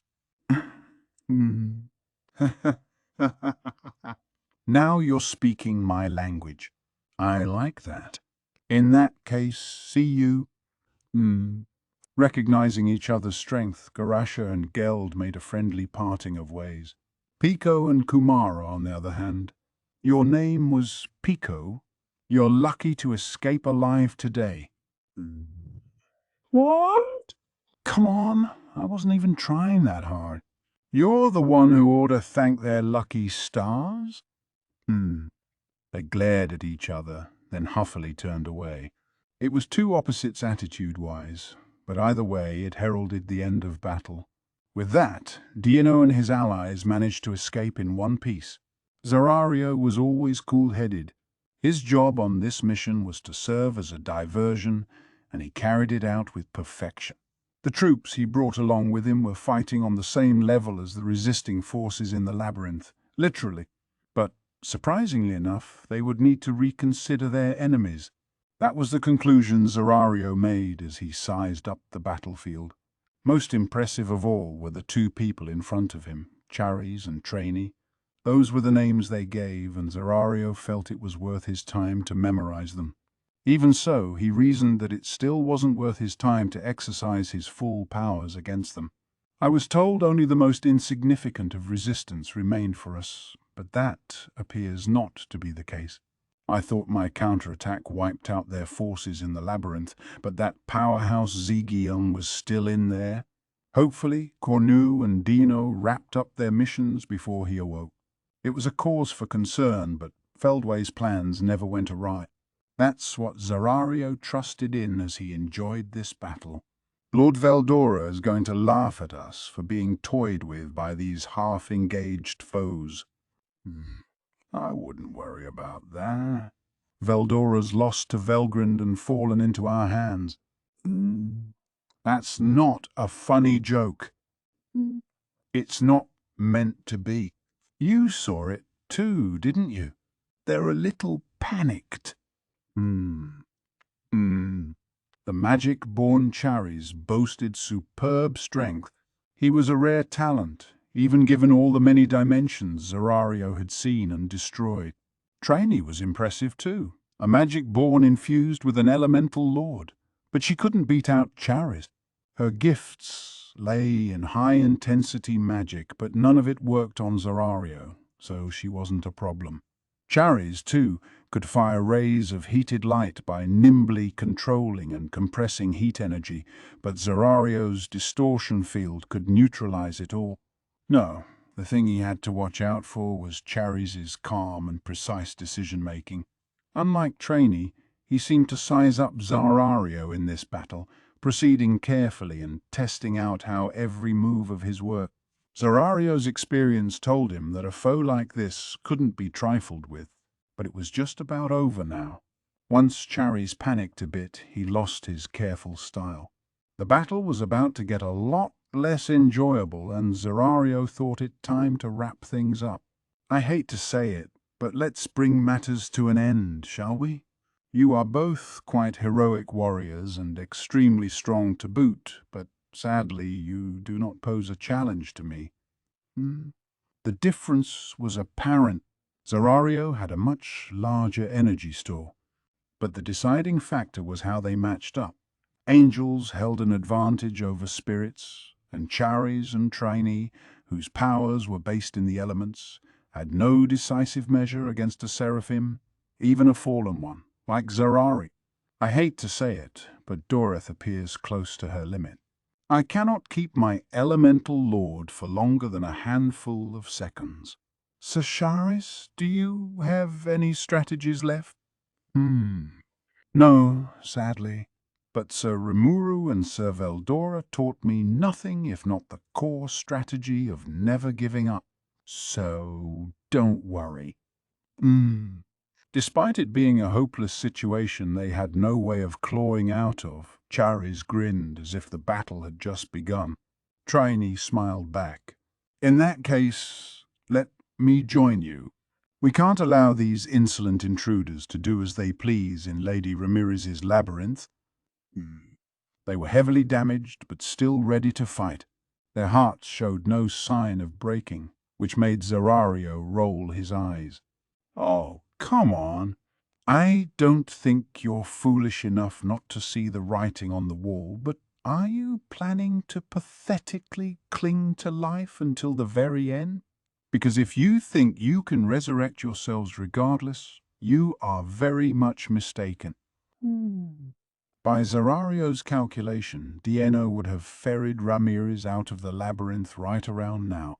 Any immortality the labyrinth granted you worked only because Ramirez was inside it. To be exact, her leaving the labyrinth wasn't enough to turn that off, but if she did so and lost consciousness, all her memories would instantly be reset. Thus, the moment Dieno carried out his job, Ramirez's servants would lose their immortality.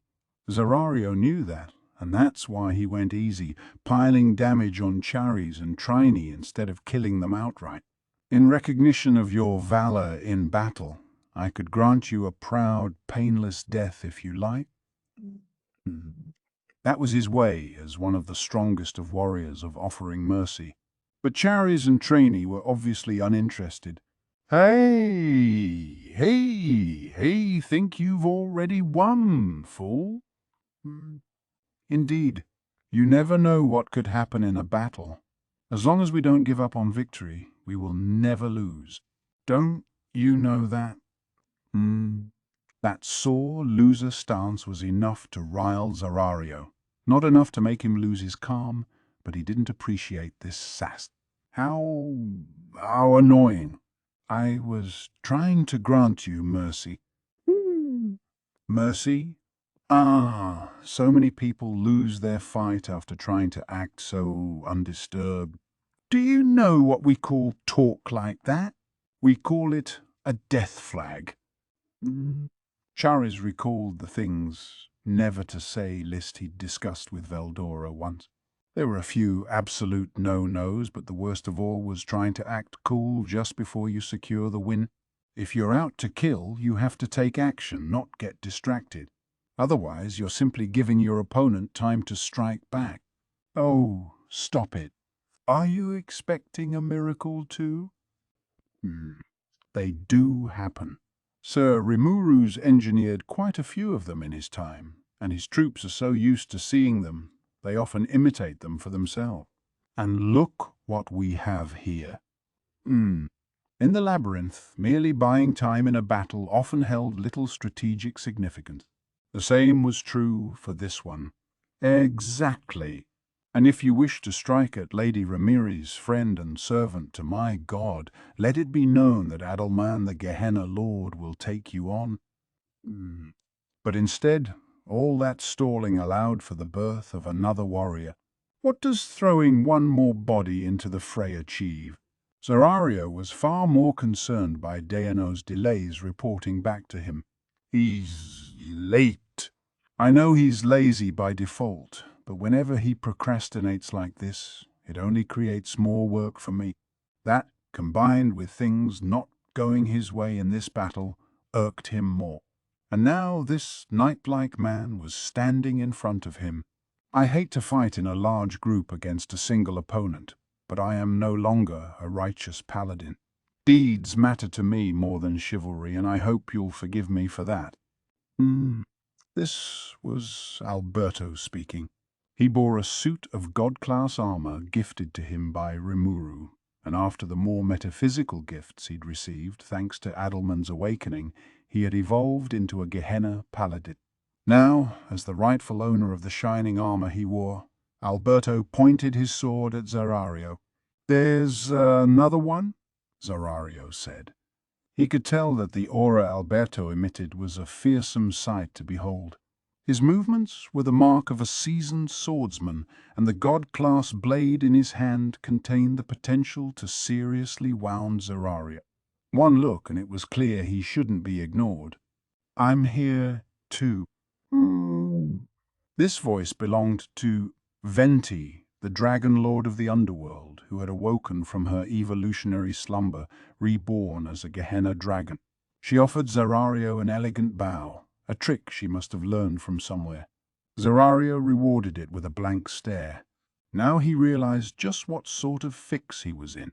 Even against this lineup, if it was a yes-no question, then yes, he could win.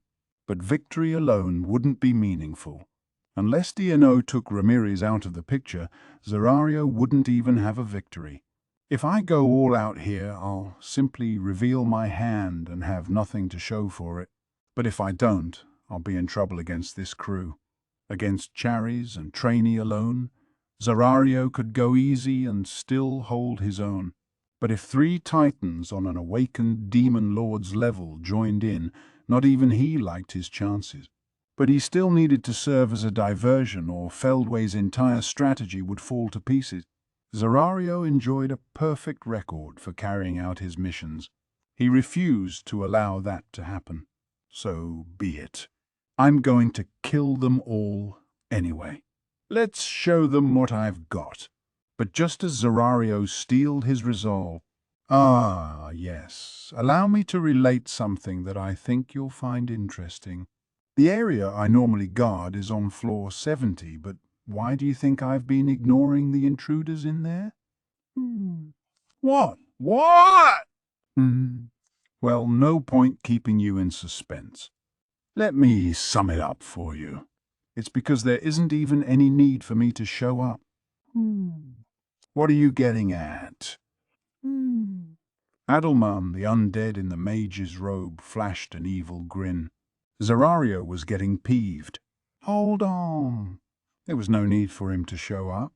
Cornu was supposed to be invading that floor. Did something happen to him? There was no need to ask. Zarario quickly deducted the truth.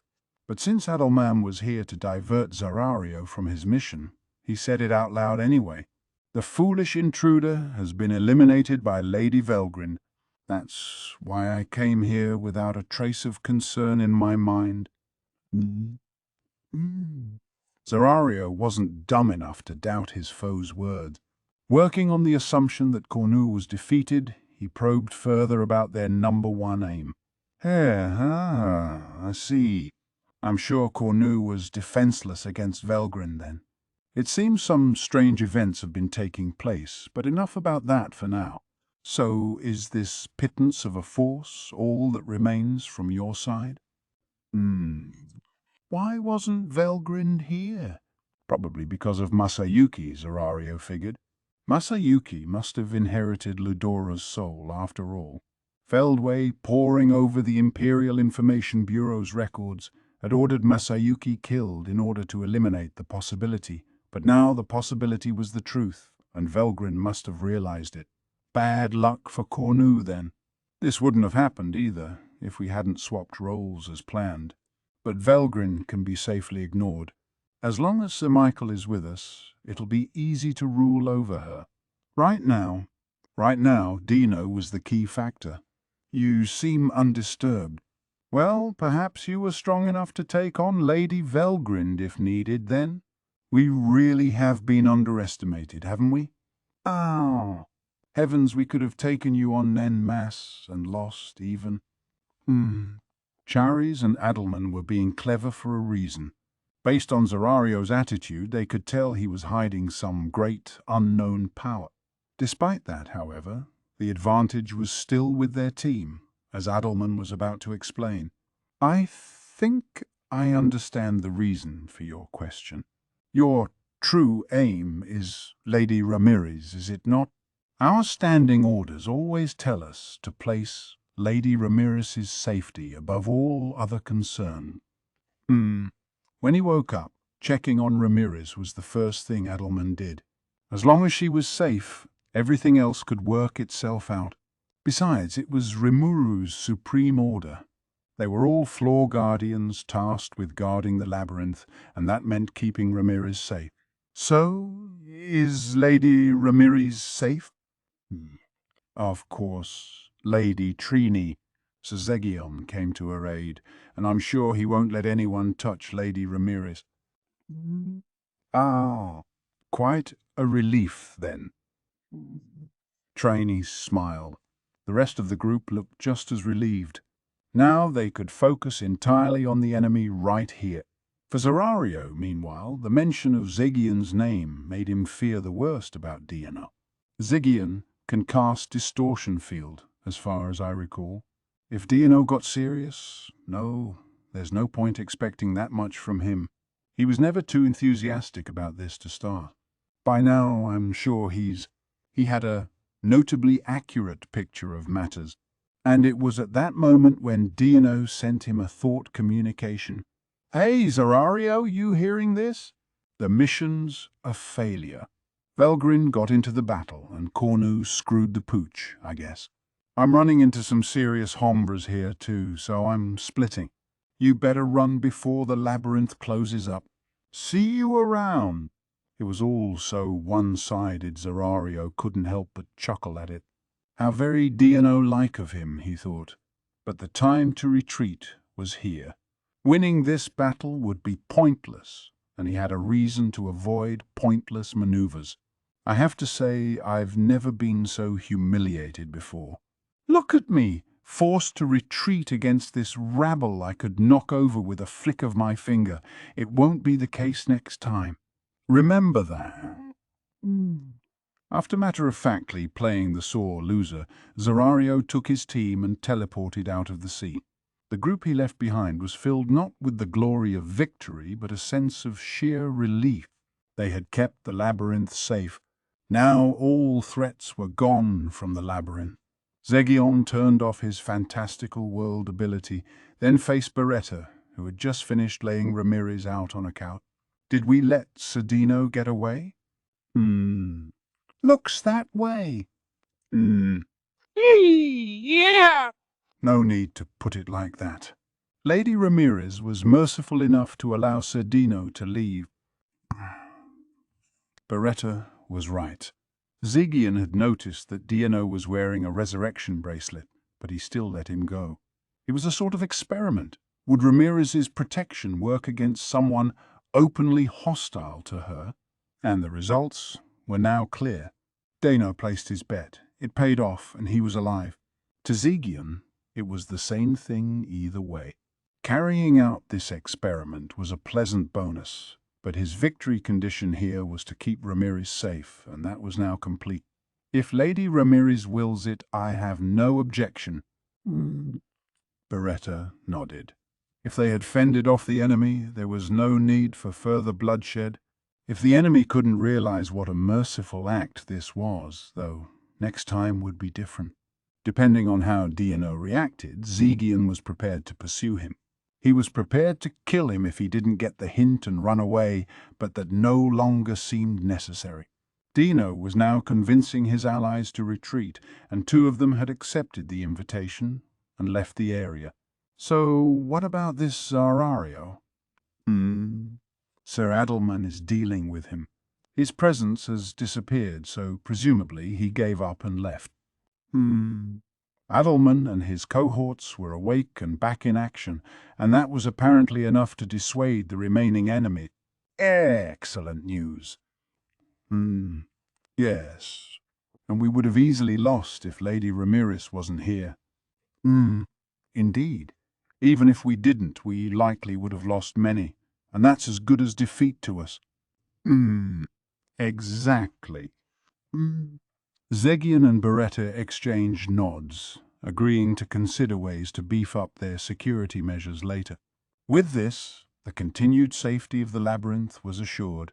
Checking one more time to ensure Ramirez was safe, Zegion returned to his usual domain.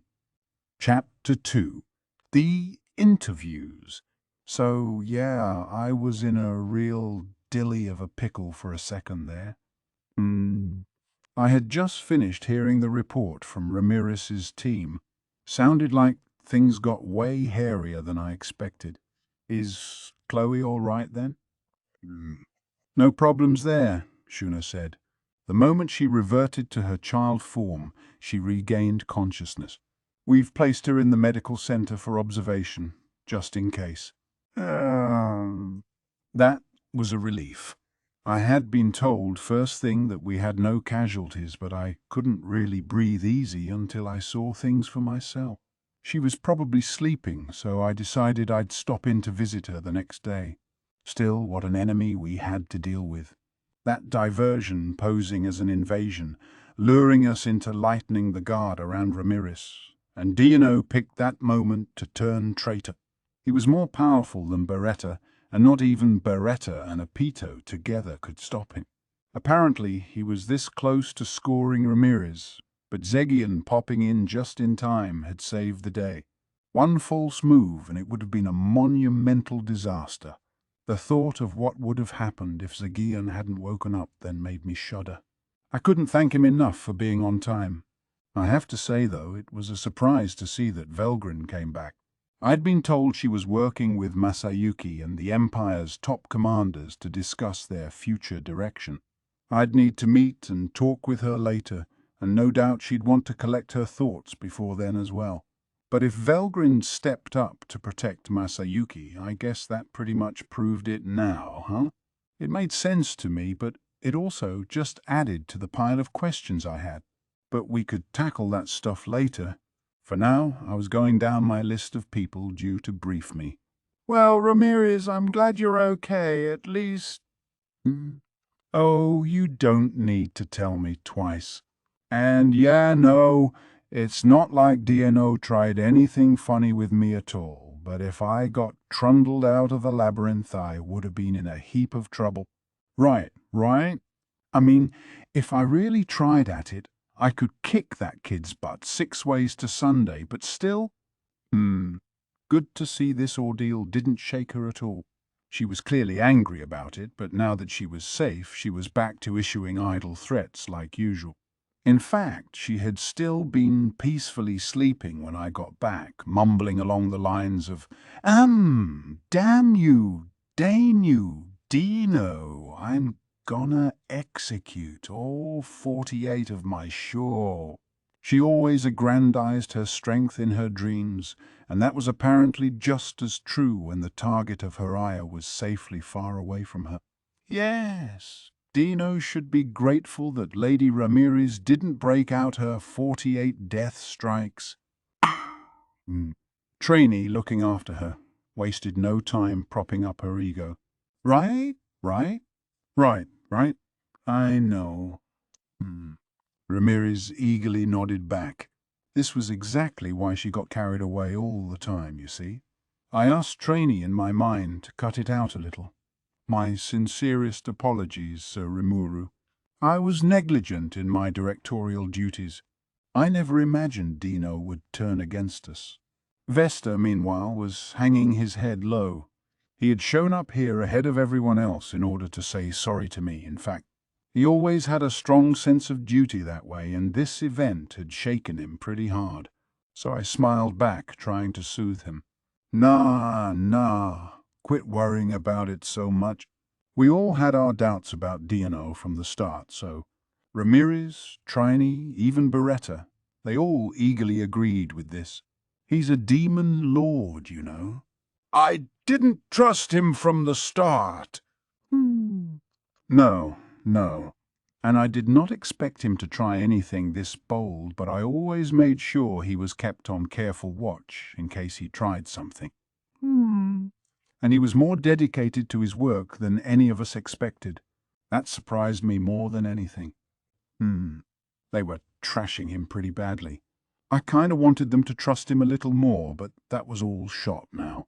Dano only came here because Guy told him to, besides, and he didn't even try hiding the fact that he was a spy. No wonder we always had our eyes on him. But the way I saw it, there's no need to dwell on it, Vesta. I don't think Dino did all that out of malice against us. That was my honest take. I'd expected him to pull something like this the whole time, yes, but in some ways it felt like he'd all but asked us to keep a constant watch on his behavior. Maybe he thought it'd come to this eventually. I couldn't help but suspect that, yeah, well, he could have picked a less awkward way of dealing with us, said Ramirez. I would have been happy to talk with him about it. Right. If we were all getting along that well, don't you want to give him another chance? Dino might have had his own obligations to deal with, too, I offered. My conjecture seemed to convince Vesta. Indeed. Well, if you want to continue trusting Dino, I will as well. I've made mistakes in my career, but thanks to you and King Gazelle, I've returned to the right path. Nothing is more reassuring than having an ally on your side.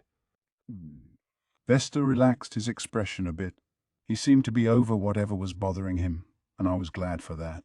Besides, I really did want to believe in Dino, and I had another good reason for that, although I planned to keep it a secret until I had more confirmation. There was a distinct possibility Dino possessed an angel-type ultimate skill. The report said he'd evolved an ultimate skill from a unique one during battle, which sounded a little too convenient to me, but if it was true, it meant he could conjure skills out of nowhere like that. I firmly agree. Evolution mid-battle like that is normally unheard of. Kill, my heartfelt friend and partner, was on my side here. I relied on it more than anyone else. I had given a name to Raphael in the heat of the moment while I was fending off Velgrind, and the result was Shield, this new manners core of intelligence. This was far more than just some simple thinking engine.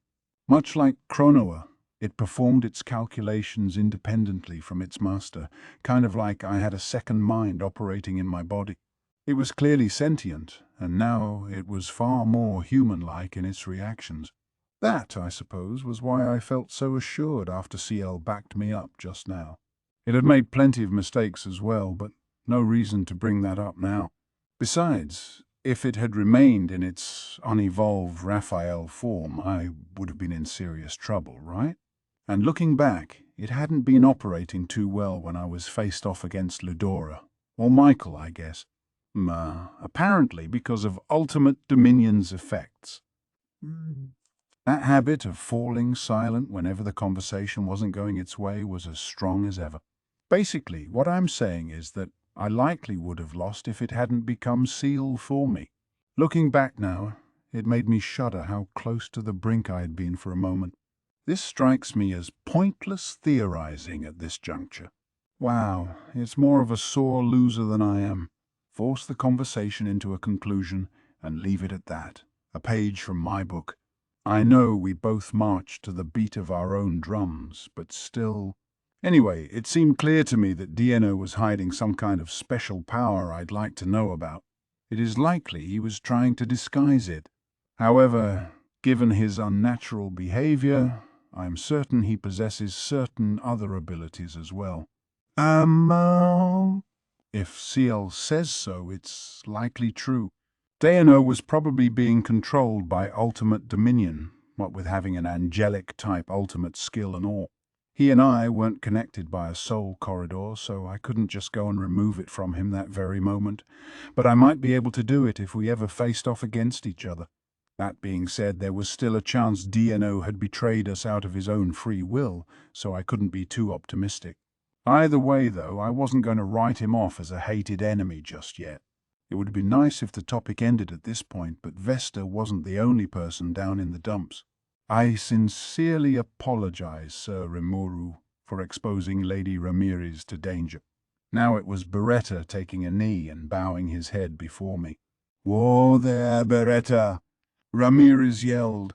"You did a real good job for me." I think Ramirez was right. Beretta did an excellent job against Dino, an opponent who far outclassed him. No mistakes were made at all. In fact, I wanted to thank him for buying us so much time.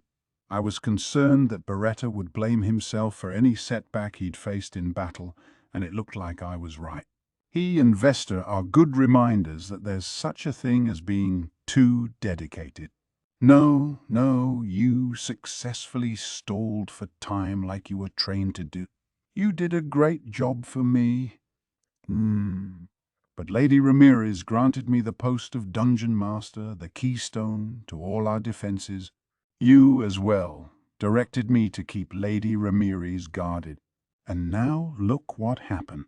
Beretta was still arguing vehemently against himself. I'm sure he was frustrated about this, but Beretta had done all the right things down there. He'd sized up Dino, decided whether he could beat him, and then carried out his assigned role. If he had made the wrong call and tried charging into a fight he could never win, Ramirez would be well away from Tempest by now, and I wouldn't want to imagine the resulting carnage. So look, Beretta, you need to be more proud of yourself. I think my praise was getting through to him. He seemed calmer finally. And why not? The enemy's strategy had failed miserably in the end, and that meant Beretta and his cohorts had put up a brilliant performance. If you say so. Beretta was calmer but apparently still unconvinced. Still worked up about it? All right. Let's talk about this more later, okay? Come visit me in my chamber. Yes, my lord. Thank you. If Ramirez was safe, then all was well, but Beretta refused to accept that. He got preoccupied with things way too much. Regardless, we'd have time to dig deeper into this later, so I moved on for the time being. Ramirez and Vesta were done with their briefings, so I turned toward Geld and Adelman. Great job protecting the city, Geld. You have my sincere thanks. I hardly deserve the praise, sir. I love this city, and I'm not about to let all our hard work be torn to pieces that easily. All my companions feel the same way, and I promise we'll improve ourselves so you never have to be worried about us. I'm glad to hear that, but don't push too hard, okay? Even now I felt like Geld was overworking himself. If he went further overboard with it, he'd make everyone look like they were slacking off by comparison. It must put all his underlings on edge, I imagine. Their boss deserves some rest when he needs it. After I reinforced this with Geld, he moved on to his report. It seemed our enemy was closely involved with Dieno. Geld had dealt with two of them, both women, named Pico and Garasha. As Ramirez also confirmed with me, they were part of the 7 primordial angels serving the dragon Veldanova directly. Before then, they were Seraphim, the loftiest and most powerful echelon of angels, tasked with preserving stability in the world. Dino once belonged to this group as well, apparently, but we were running on the assumption that the foes who appeared on floors 50 and 70 were a different force from these primordials. I'm pretty sure the primordial angels govern over this other world, monitoring this powerful, unstoppable monster they banished there, you know. But the way Dieno was talking, there are 3 of them left here as well. Those 3, I imagine, were Pico, Garasha, and Dieno, former Seraphim who became fallen and now lived on the surface world. They kept watch over things, but we didn't even know if they were ordered to or just did it because they wanted to. All we could do was use the pieces of information we had to guess at their motivations. They were fairly powerful. If I hadn't evolved, I doubt I could have fended them off. If that's how Geld put it, they must have been pretty damn fierce. Pico was handled by Kumara, but that battle got pretty heated too, they said. But given how the enemy was also meddling with the labyrinth at the same time as this fight, we could assume they weren't putting their full force into the battle. Sounds like trouble. Yes. I'd prefer not to antagonize them, but it's too late for that. Let's bet on the assumption that Dieno's being controlled and work out our strategy from there. Now, for the other force we'd run into. So what about Zerario then? I listened to Adelman explain. He was a fearsome foe indeed. Sir Charis and Lady Trini were handling him until I showed up, but they said they were all but helpless against him. This dude was even scarier, it turned out. I looked into the labyrinth's archives to check out the battle, but he was clearly a different type of creature from the Fallen. He called himself part of the 3 mystic leaders too, a servant of the mystic lord, and that meant Feldway, that haughty mystic lord, was once the leader of the 7 primordial angels. The 3 primordials who joined him in the other world were now working with him as the 3 mystic leaders, I suppose. While they were gone, though, Veldanava disappeared on them, so they had no way to return here. Then, somewhere along the line, they transformed from angel to mystic. Now it made sense. They must be lending a hand to this effort for reasons apart from Diano and his friends. Maybe a friendly favor or whatever. That was my wishful thinking, at least. I agree with you. Well, that was reassuring. If Seal thought so too, it had to be the case. Either way, the 3 mystic leaders and their crew are definitely enemies to us. I want all of you to keep that in mind and stay alert. With that warning, I related everything I knew to my audience, mostly regarding Michael and the mystic Lord Feldway. The exact nature of Michael's abilities was a key issue for us, so I revealed it all without hiding anything. Wait. So you think Dino is... Oh. That's why you said we should trust in him, Rimuru. So Ramirez finally noticed. I wasn't going to bring that up until I was sure about it, but this worked. Hopefully it's not premature to say that, but there is a possibility he's being manipulated, yes. If that turns out to be the case, Ramirez, let's forgive him, okay? Sure, all right. I hope you're correct. Ramirez gave me a cheerful smile. She seemed in brighter spirits than before, so I suppose taking this approach was the best thing for us. Now I'd just have to hope I was right about Diano. So as we exchanged this information with one another, the party went into full swing. Rigard was crying his eyes out, joyous as he was that we were all safe. Rigard extracted enough funding from Miguel Mile to ensure we had plenty of food to go with all our drinking. And Miguel Mile was an eager participant himself, showing off some parlor tricks for the guests. It's always nice to know I have such well-adjusted people working for me.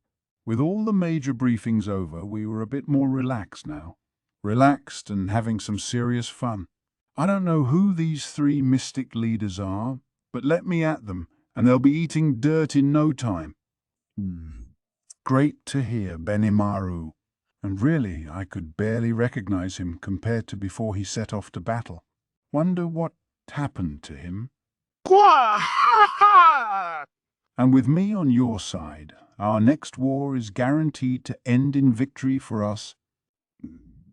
Gabriel was boasting away as well, and much like Benimaru, his boast was backed by a sudden, unexplained boost in his strength. Ooh, so cool, Sir Gabble. Indeed. You're an even greater man than ever. I'll follow you my whole life. Oh.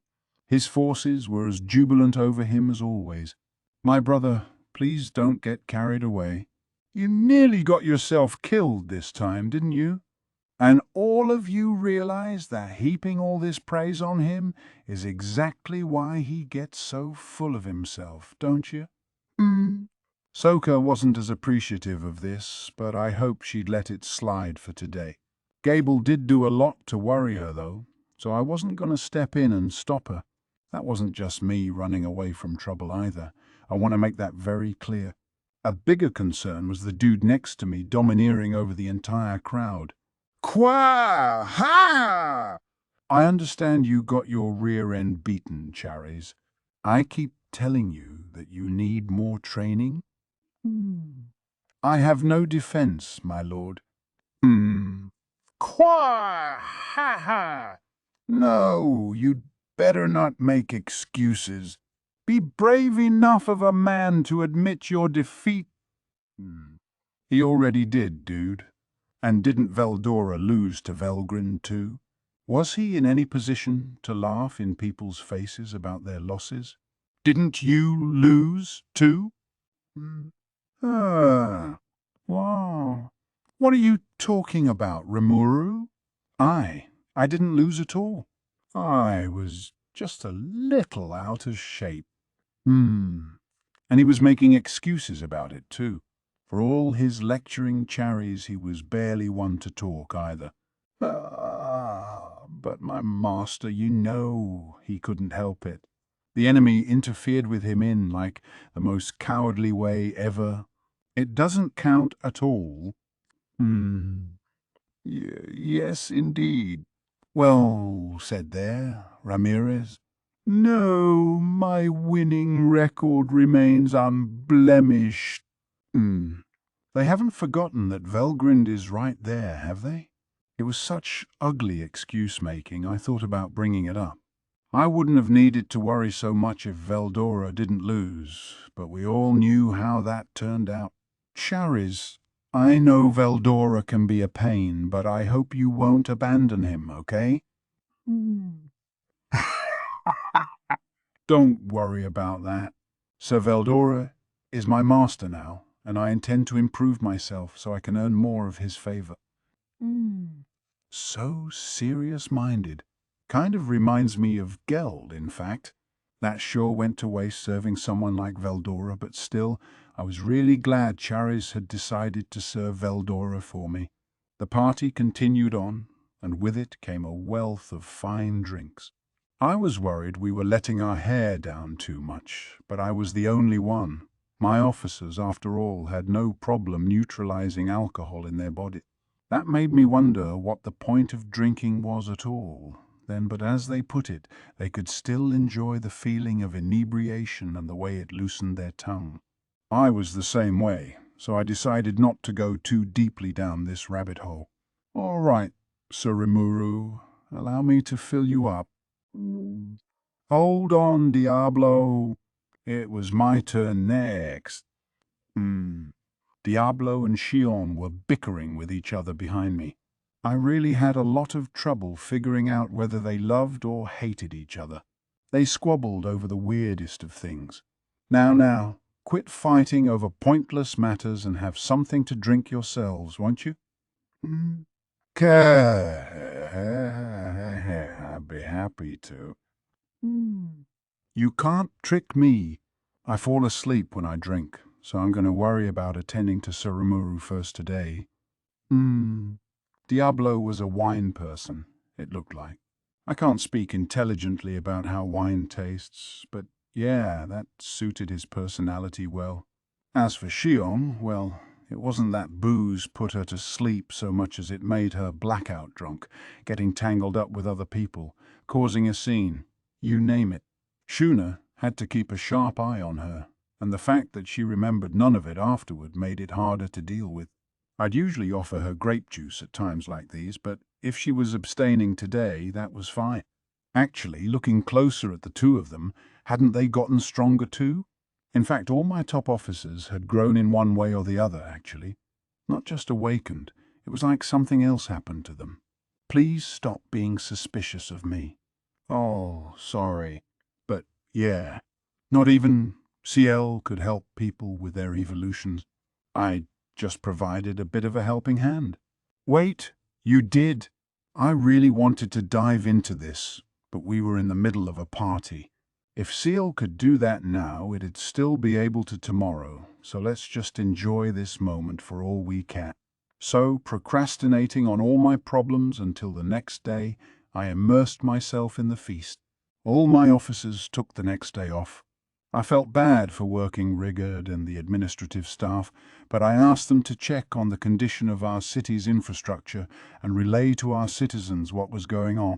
The city was back on the surface now, but we needed to see if things like the water and sewer system were damaged at all. Once our safety checks were complete, we'd allow evacuees to return to their homes.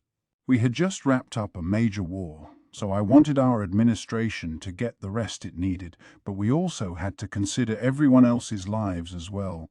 Thinking about it, Working in government really is like being a slave to the people, isn't it? You have enough problems crop up in normal times, but whenever an emergency comes up, time off is the first thing to go on you. Things had gotten easier now that Testarossa and her pals were pitching in with governing, but we still needed to work on finding more personnel. Me? I'm an amateur, of course, so my job's more about reading through our documents and stamping my seal of approval on things. If something seemed like too much for us, I either rejected it or sent it back down to the relevant department for further consideration, that kind of thing. It only worked, really, because I had Teal handle all the detailed explanations for me. If it was only me, this structure would have collapsed long ago. So while it was the day after a big party, I still had a lot of stuff to check and approve. Rigard and his team were busy scurrying around the city, so this way, at least I wouldn't feel guilty about being lazy.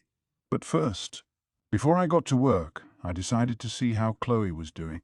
The moment I stepped into her room in our medical quarters, our eyes met. Mr. Rimuru. You don't have to try so hard to talk like a grown-up. To me, you're the same Chloe you always are. Oh, come on! I know I look like a kid, but I'm every bit as grown up as you are. In fact, Rimuru, I'm even older than you.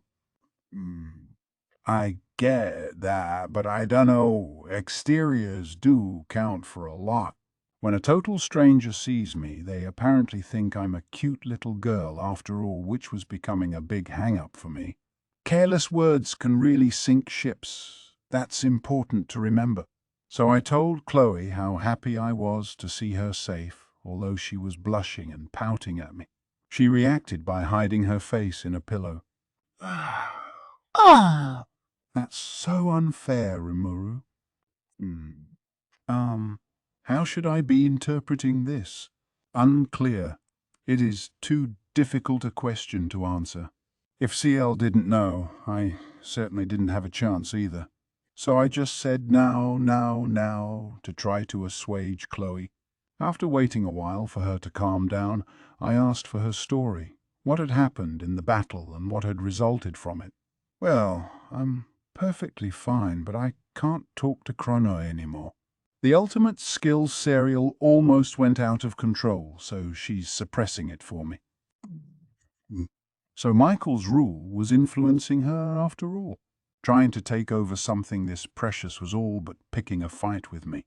I'd seen Michael as an enemy before, but I didn't think I needed to show any mercy at this point.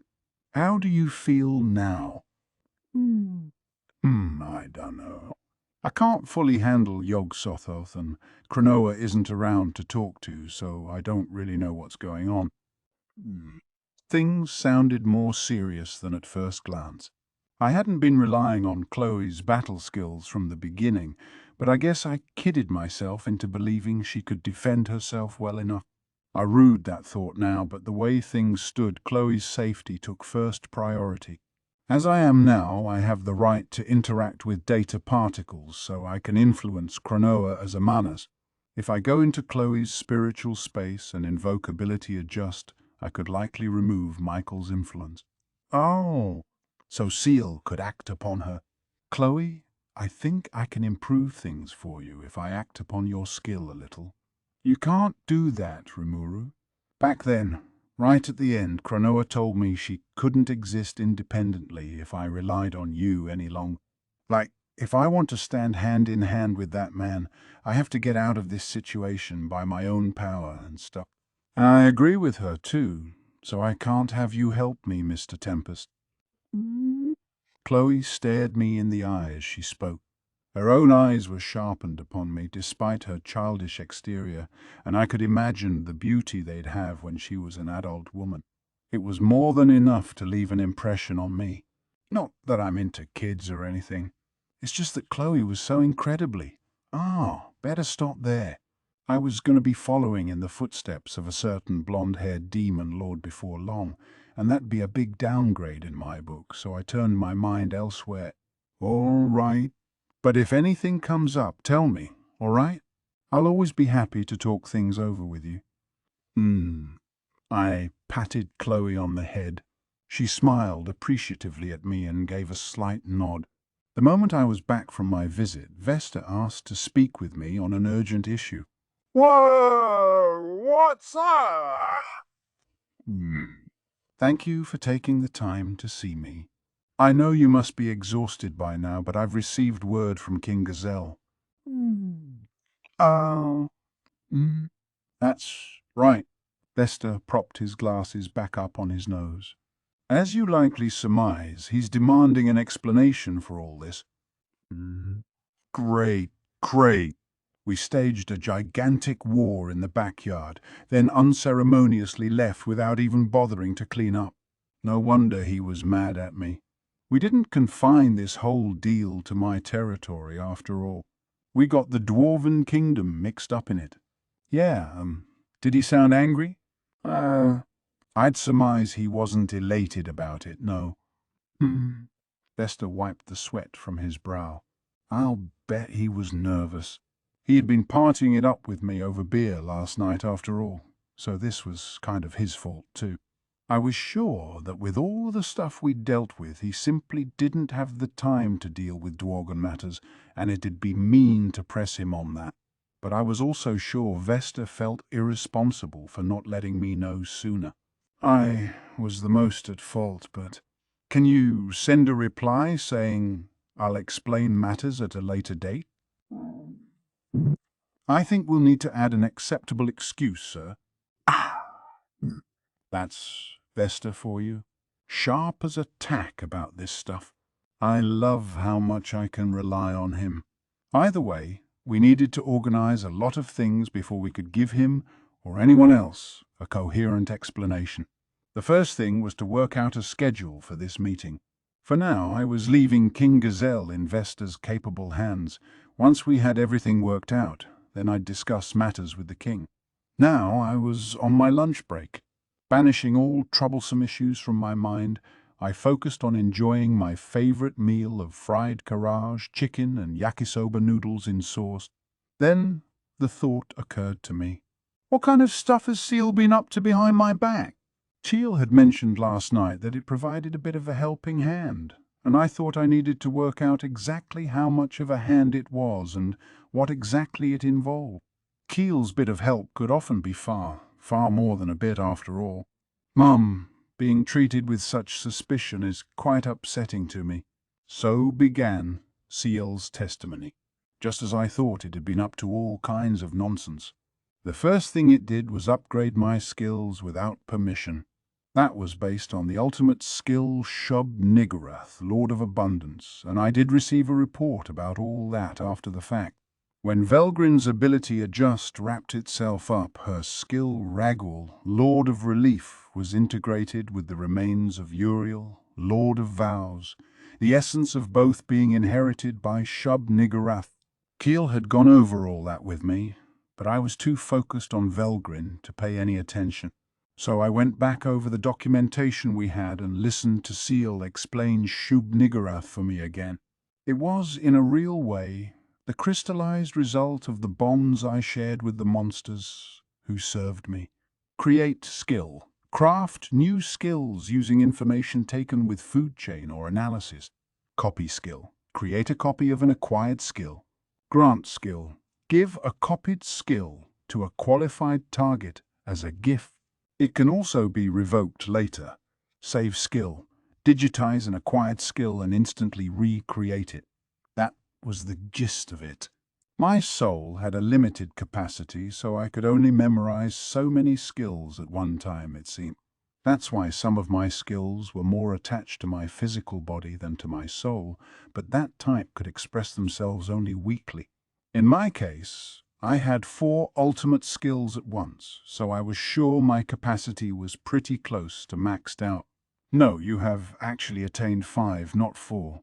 Oh, right. I had taken in and analyzed Velgrin, so she'd be the same sort of living thing as Veldora was, and that earned me the new ability Velgrind, Lord of the Flame. Yeah, I was probably way over capacity then. I guess Seal transferred Uriel over to Velgrin because I was filled up. Yes, exactly. I had no other choice but to optimize your skills as much as I could. This was astoundingly fishy. Was CL. Actually, I saw this trend back in the Great Sage era even, treating skill collection as a hobby. My space was full right now, but I didn't want to drop anything. Was that why you forced this evolution? Allow me to continue my explanation. It changed the subject. Not only did turning into seal make it feel much more human, now it was acting even more like a reckless freak, it seemed. But no, Mo, it's all right. It's okay, isn't it? Please be okay, I prayed to myself as I resolved to trust in CL. Anyway, as CL put it, all the many skills taking up needless space in my soul had been dismantled, digitized, and streamlined for peak efficiency, and Shub Niggurath had been crafted to oversee this process. With this ability, I could now influence all monsters connected to me via Soul Corridor. To be exact, I could grant them abilities. I think it goes without saying how insane a power this was. Now, Seal was using Shub Niggurath to help a bit with Benimaru and the others. It was hard for me to complain about this, given that we stood a much higher chance of losing if this didn't happen. In fact, I decided to thank Seal. Not at all. I simply acted upon the wishes of my master. We had talked a lot, but Seal really did help me out. Keep up the good work, I said, thanking it one more time. With that in mind, I now had a better picture of what had happened to everyone. Considering we had enemies like Michael and the Mystic Lord at hand, we needed to build up our powers. But I couldn't dole out my strongest abilities as gifts to just anyone. Too much power in the wrong hands can destroy a person. After all, and I trusted CL and the choices it made. It was addicted to tinkering with people on extreme levels, I knew, but I didn't think it'd try any truly impossible enhancements on anyone. It didn't seem like CL gifted anyone with skills they couldn't fully use, but I still wanted to confirm that. But as I thought about that, CL mentioned something out of nowhere. By the way, my master, we had talked earlier about running ability adjust on you. Would you like me to execute that? I had totally forgotten, and I could tell Seal was practically dancing around, incredibly eager to push the button. Guess it had come up with even more incredible improvements after much fumbling around. If I recall correctly, it talked about integrating the ultimate skill Veldora, Lord of the Storm, with Uriel to create the new ultimate skill Hasta, Lord of Starwind. But Ciel had given Uriel to Velgrin in the meantime, so I suppose this ability adjust would turn out different now. Knowing Ciel, it certainly wouldn't be a downgrade. On that topic, I had heard nothing about it, and Ciel didn't mention anything, but I was willing to bet it had fully analyzed Ragwell for me by now, right? Of course, of course. Thought so. So I basically had 6 ultimate skills then. That, and my evolved officers, were providing me with power via food chain. No wonder Seal needed Shub Niggurath to manage all this stuff. Integrating and combining skills certainly seemed like the right thing to do. No point juggling a bunch of skills and not being able to fully exercise them. It looked to me like it had tried to integrate Velgrind, Lord of the Flame, with Beelzebub, Lord of Gluttony, to create something new. I was also wondering what happened to Raphael, Lord of Wisdom, now that Seal had decoupled itself from it. If CL said it could optimize this extensive collection of skills I'd amassed, I had no reason to say no.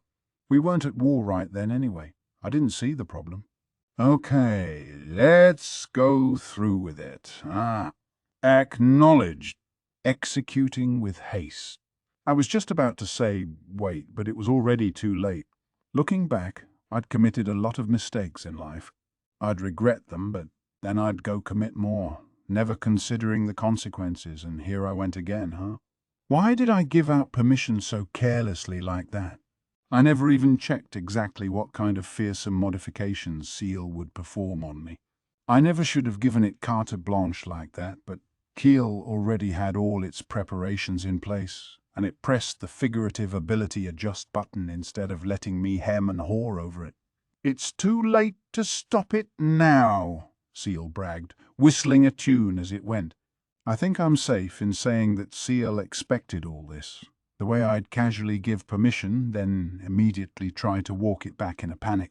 It had accepted my request with dizzying speed, and now it was happily at work on it, like a dog with a biscuit on its snout who'd been waiting an eternity for the go signal. So, without offering another reply, CL was immersed in its work. I was all but resigned to my fate. I mean, I was sure it'd pull some kind of crazy-ass new results for me, but, well, if Kiel was busy, I wasn't going to get anywhere with my government paperwork. Best to turn the page for now and concentrate on my other duties. While Seal was beavering away, I wanted to engage my top-ranking officers in personal one-on-one discussions.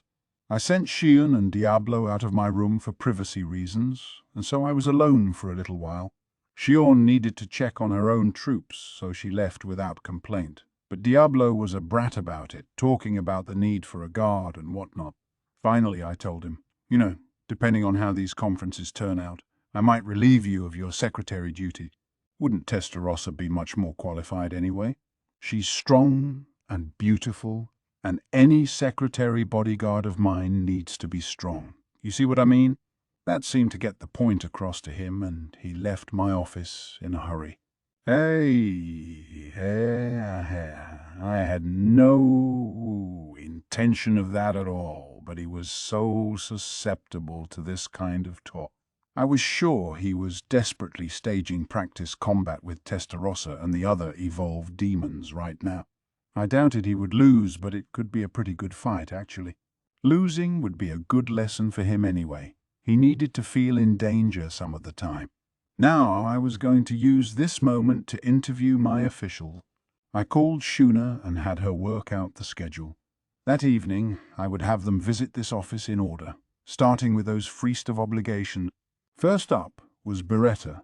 I'd promised we'd have more time to talk later, so I invited him in first. With interviews like these, the first and last ones up tended to be the most nervous, but apparently in Tempest, people saw being picked first as the greatest of honor. I didn't really understand that, but that's apparently how it worked, and Beretta was in a really chipper mood over it. So, about your concerns. You really have nothing to answer to about being defeated this time. Like, it's not even a defeat. You prevented the enemy from achieving their objectives, and I'd call that a victory. A great victory, really, seeing how nobody died. I tried to drive that point into Beretta, but he was still unpersuaded. I understand that, my lord, but a loss is a loss. To those of us in the Black Tribe, any loss is a hard pill to swallow. So he recognized we won, but he himself felt like a loser. He was so serious about this. So was Sharez. If it were me, I'd be telling everyone I knew about how I sealed the victory. Maybe it's quibbling, but if I'm convinced I won, then I did. Even a moral victory is fine by me. The Black Tribe, by the way, was a family tree in the demon race. I learned this only recently, but it turned out Beretta was a member, with Diablo back when he was simply known as Noir, at the top. They did resemble each other in areas, especially in what sore losers they were. It made sense. Thus, I could certainly appreciate Beretta's frustration over this, but he really couldn't help how this turned out.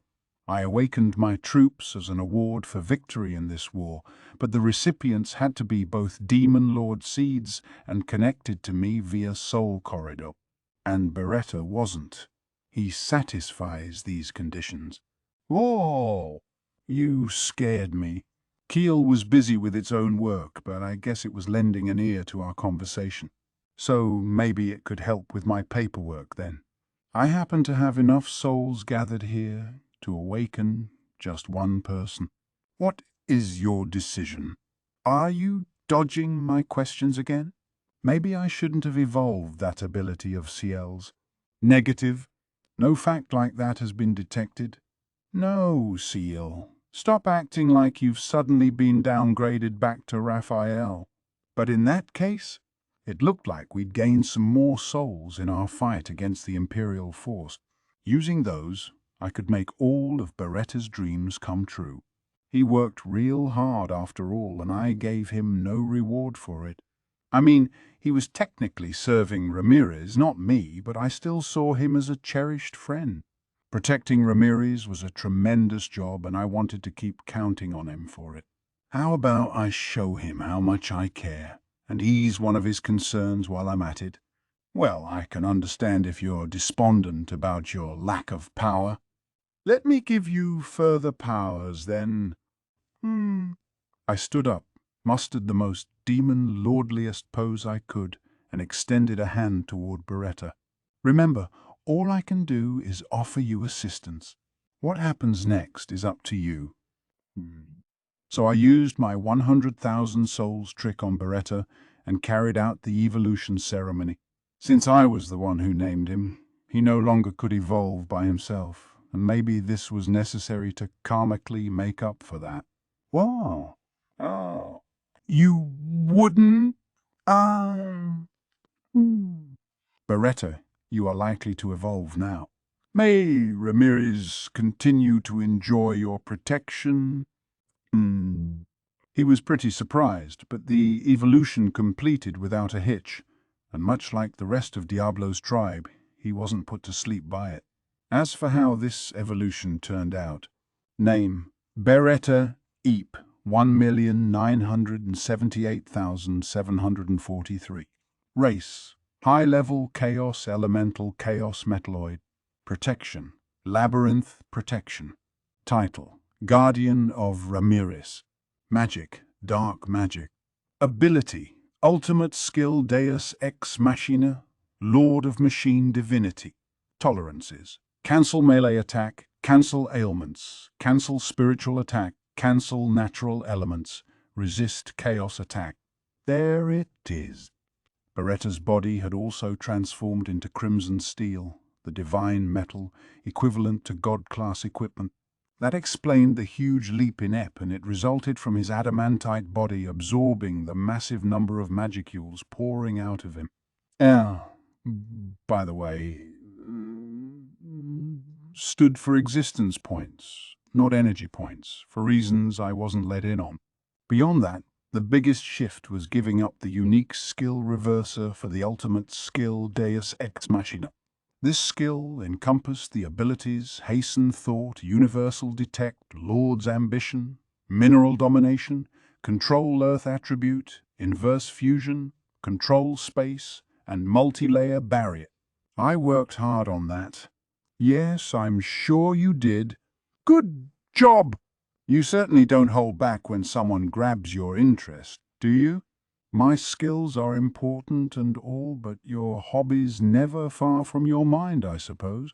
You've been messing around with this skill set too. I see it's very like Sia, I suppose.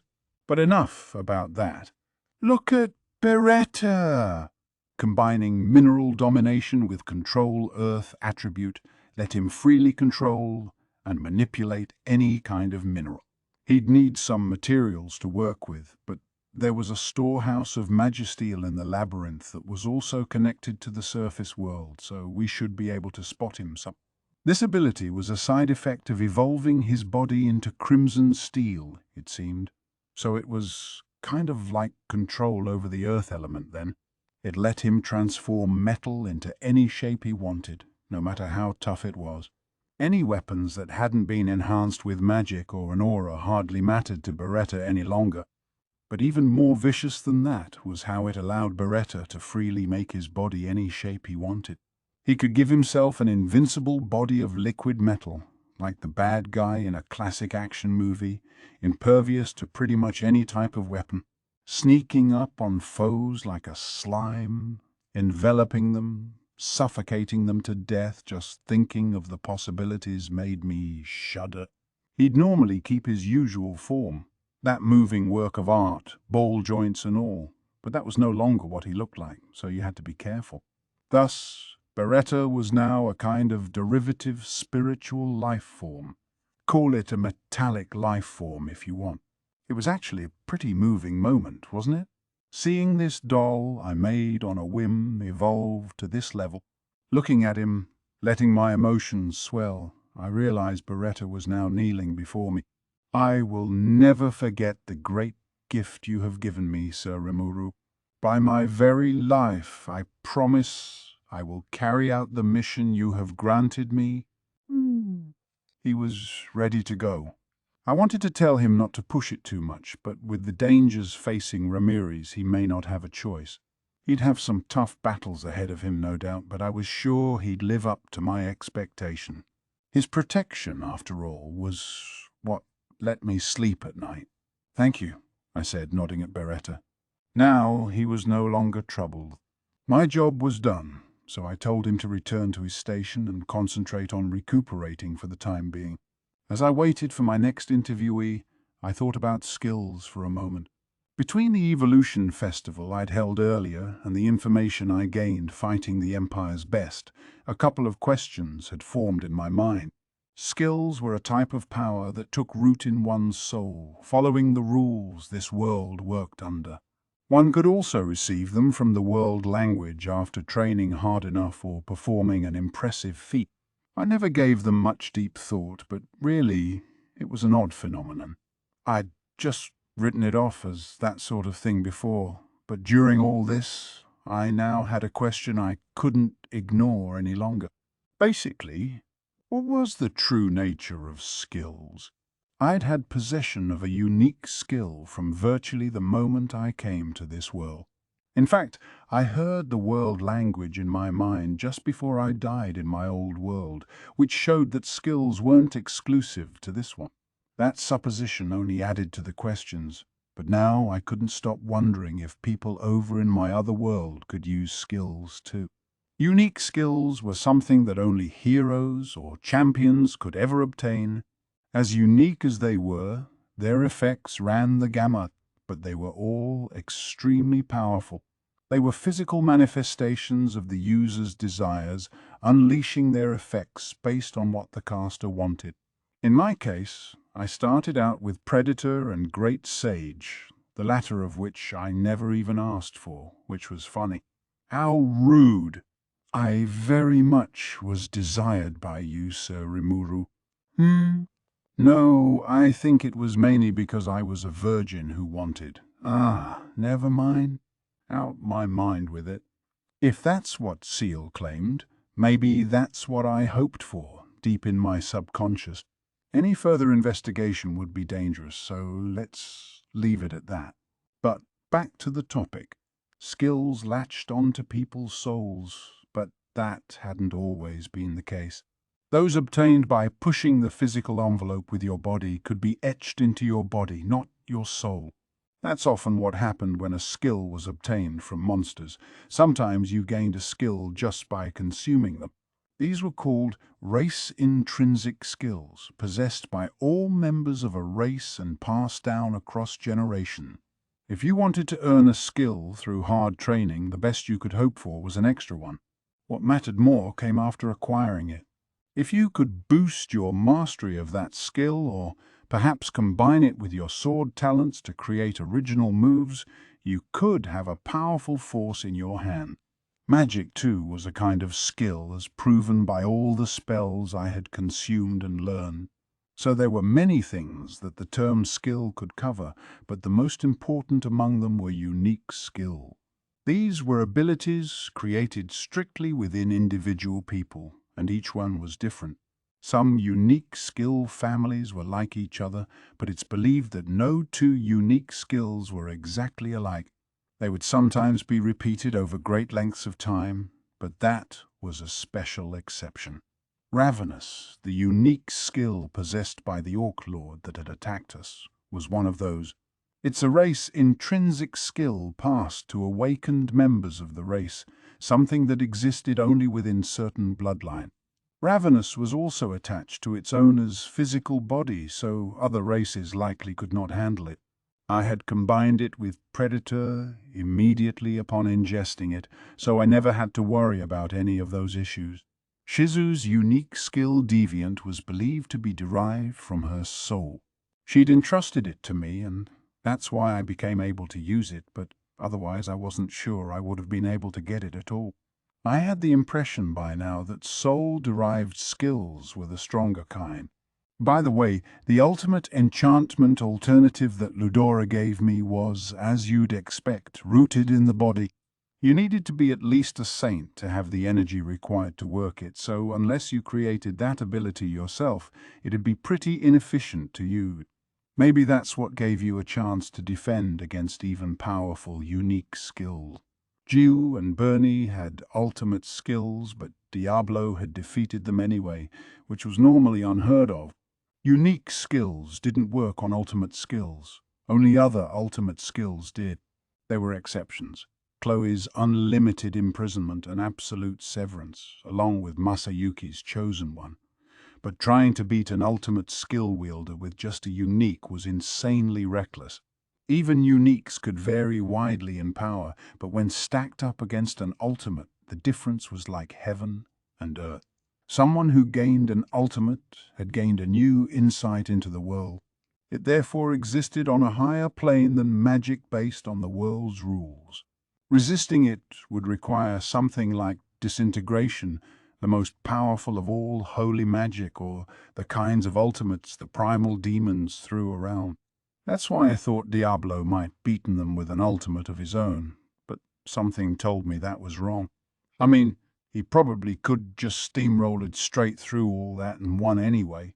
It proves there are no absolute locks in the world, I suppose, but regardless, under the right conditions, it was possible for someone without an ultimate skill to defeat an ultimate user. Someone with completely mastered arts could do it. Maybe holy-level sword moves were stronger than your average skill in the end.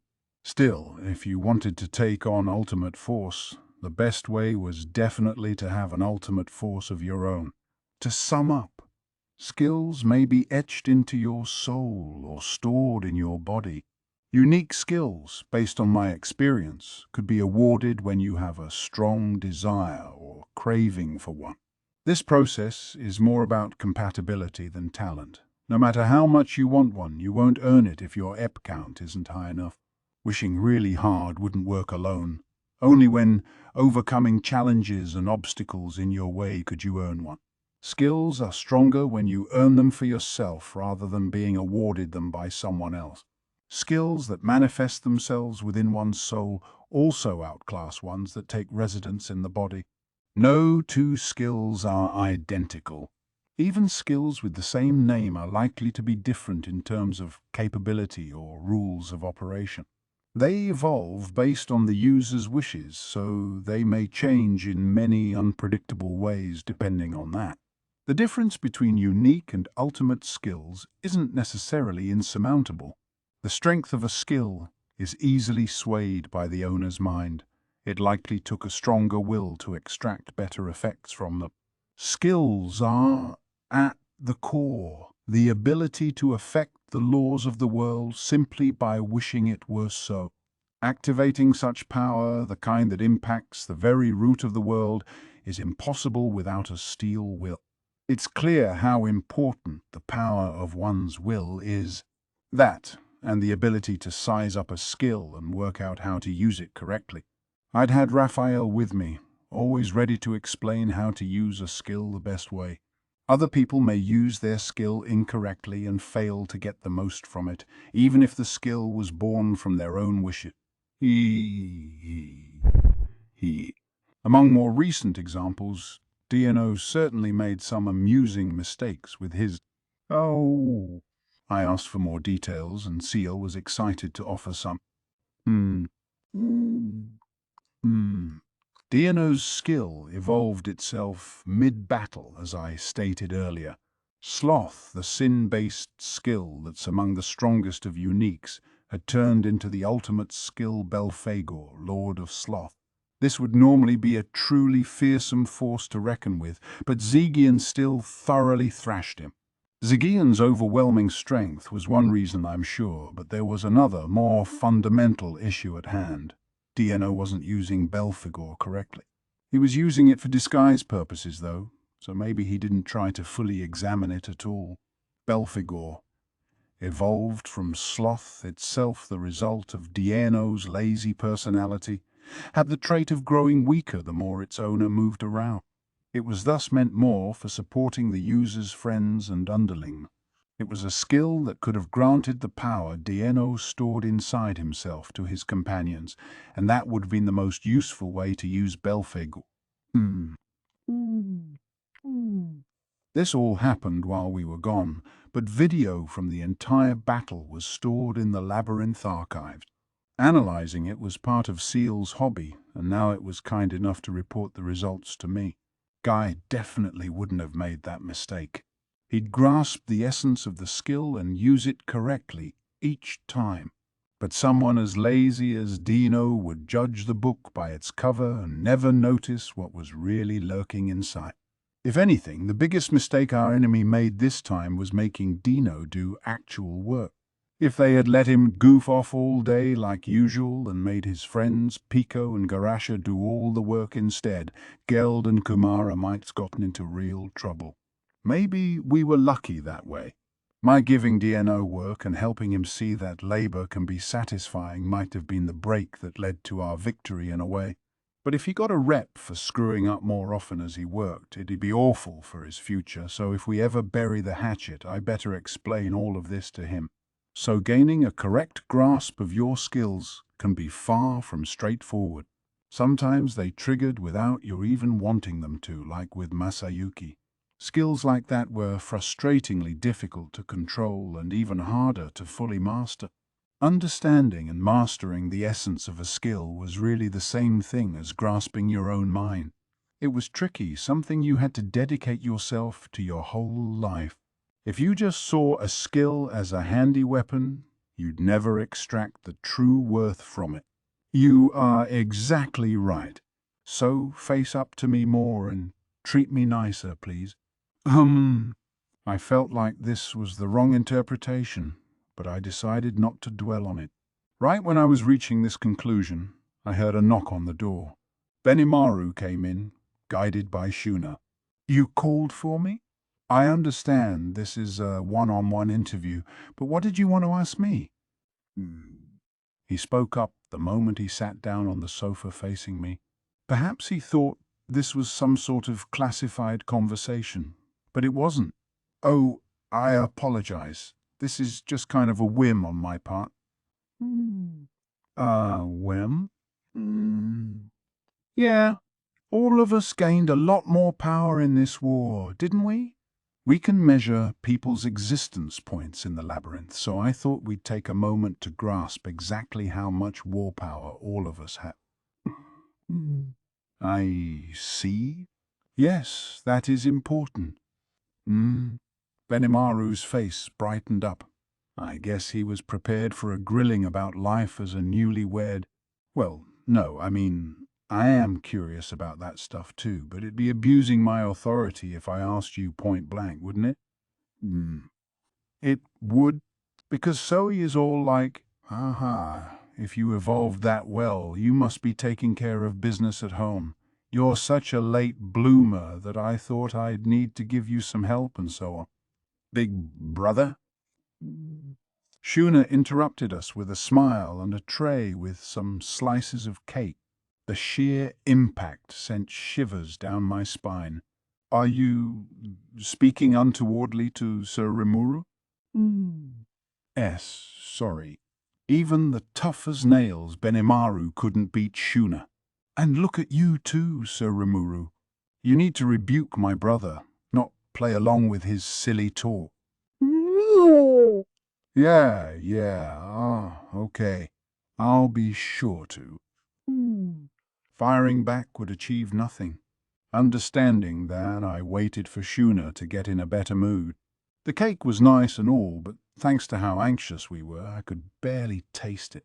The moment Shuna took the tray away and left, Benimaru and I both let out a mighty sigh.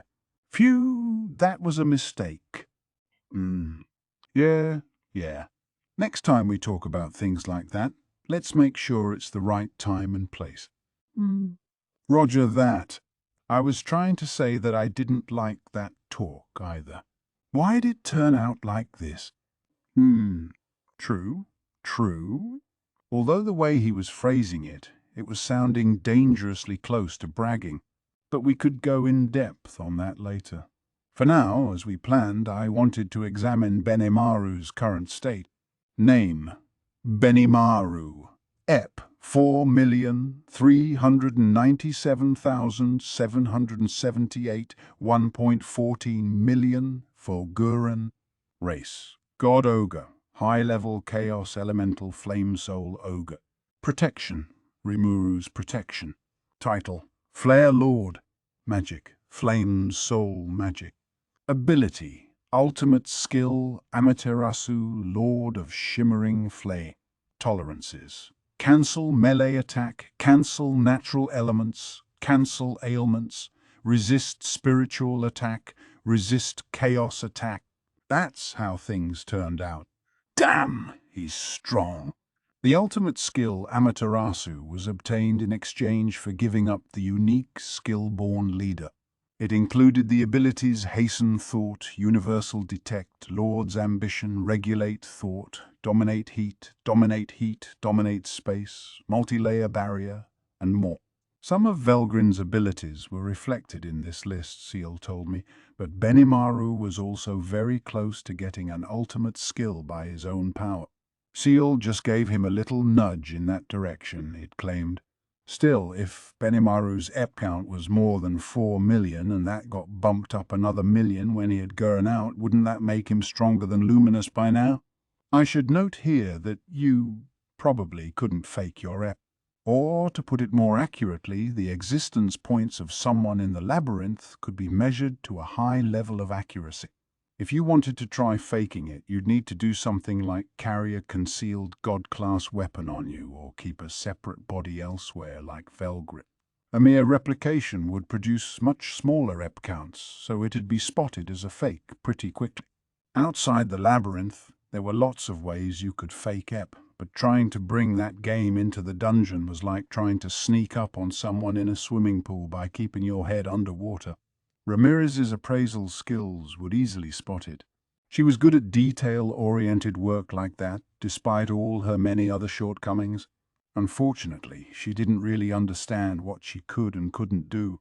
We could only perform these exact measurements because someone had mentioned in idle conversation, boy, it'd be nice if we could get more accurate with people's EP count. I think it was Shinji, but anyway, Ramirez replied. Oh, we can... The scene was pretty awkward after that, I was told. I'm sure everyone was like, why didn't she tell us sooner? Then we would have been able to measure Luminous and Guy and Velzard too. Hell, if we'd gotten stats for Dino instead of skipping them because he was a trusted guest, we would have realized just how much stronger he was than he looked. Of course, even if we knew, it wouldn't mean much unless we were sure he'd betray us. We should have been more on alert overall, but I don't think we could have avoided how this turned out.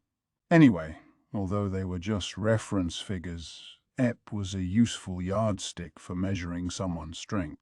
I was now certain that Benimaru, at least, could hold his own against Dieno or the three mystic leaders. He was near the top of the million class, and I couldn't be gladder to have him at my side. But there was one thing bothering me. Hey, so don't monsters get weaker when they conceive children? That's right. Your magicule count goes down, generally. So why did you get stronger? Ha ha. That is strange, isn't it? What a breezy smile on him. He might have been trying to laugh it off, but I wasn't about to let him. No, man, what's going on with you? I don't know either. So has been hounding me about it too, asking why all the time. It's a real pain. So I wasn't the only one interested. If we could find an answer to this question, it'd be great news for monsters. I mean, a lot of hobgoblins get married and none of them complain about getting weaker, but the impact's bigger the more high level you are. So I wanted to search for a solution eventually. Well, if you see something, let me know, okay? All right. I'll go call Sui in then. With that last doubt, I wrapped up the interview. So I came in right after Benimaru left. The moment he sat in front of me, I voiced my complaint to him. Okay, first off, can you not pick on Benimaru so much, please? Yeah, well, he's always been such a late bloomer in so many ways. You have to light a fire under him or he'll just sit on his hands forever, I thought. He might have a point. Benimaru had said something about having to conceive a successor before he could evolve, so I could understand Zoe's concern. All right, let's leave it at that. Now about your evolution. So I had been affected by Benimaru's own evolution. Name, Zoe, Eep, 1,281,162. Race, God, Ogre. Mid-level, Chaos, Elemental, Dark Soul, Ogre. Protection, Flare Lord's Shadow. Title, Dark Shadow. Magic, Dark Soul Magic. Ability, Ultimate Skill, Tsukuyomi, Lord of Moonshade. Tolerances, Cancel Melee Attack, Cancel Natural Elements, Cancel Ailments, Cancel Spiritual Attack. Pretty strong, and pretty resistant too.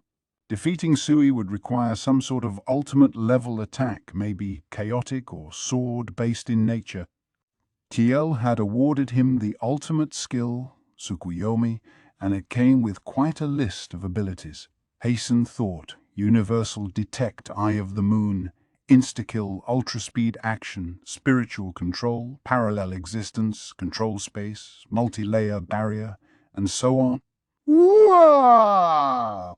You can use Parallel Existence now? I blurted out the question, much to my surprise. Yes, I casually replied.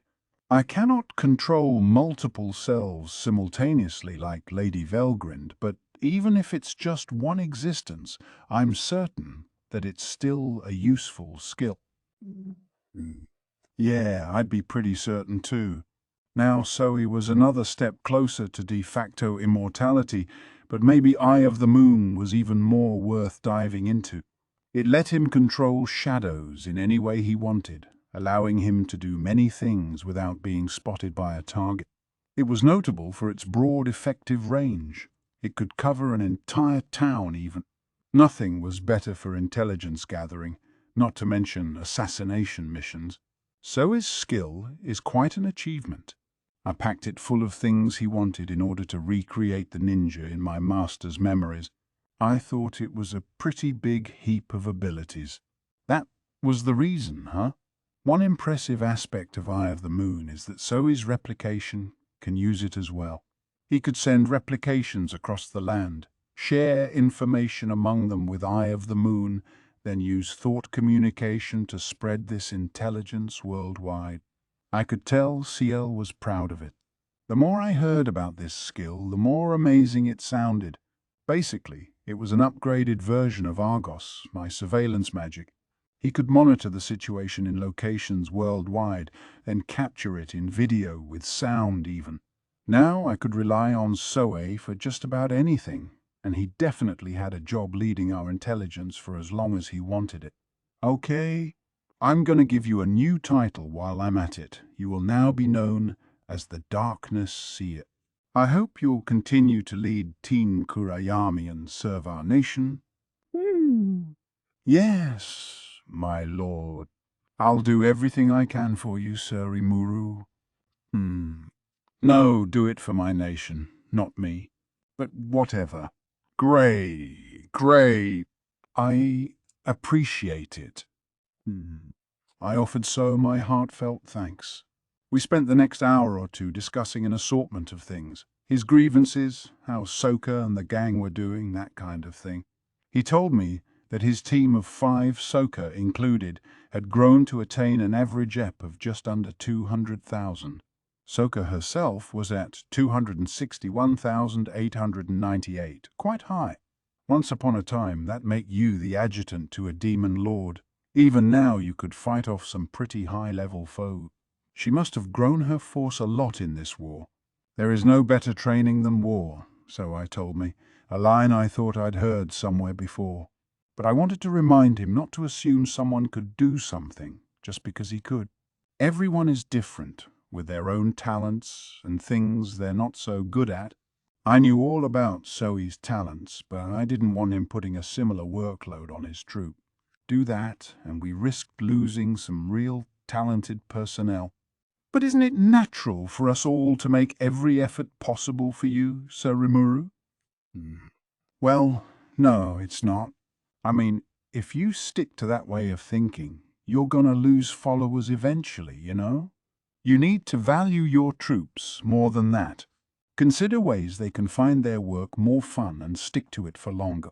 That's the job of a boss, after all. I always think people will follow you if you give them real motivation to. This is work, of course, so just having it be fun won't be enough, but I think offering some sense of achievement is important.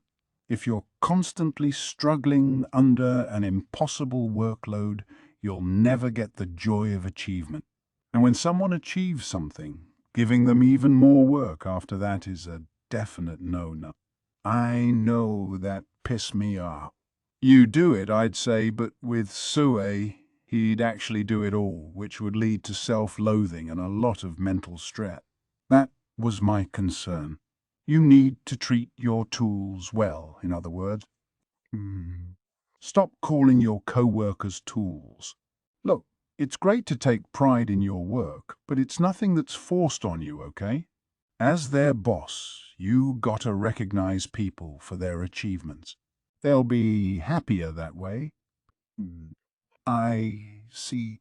Indeed, receiving praise from you provides me the ultimate in joy, Sir Rimuru.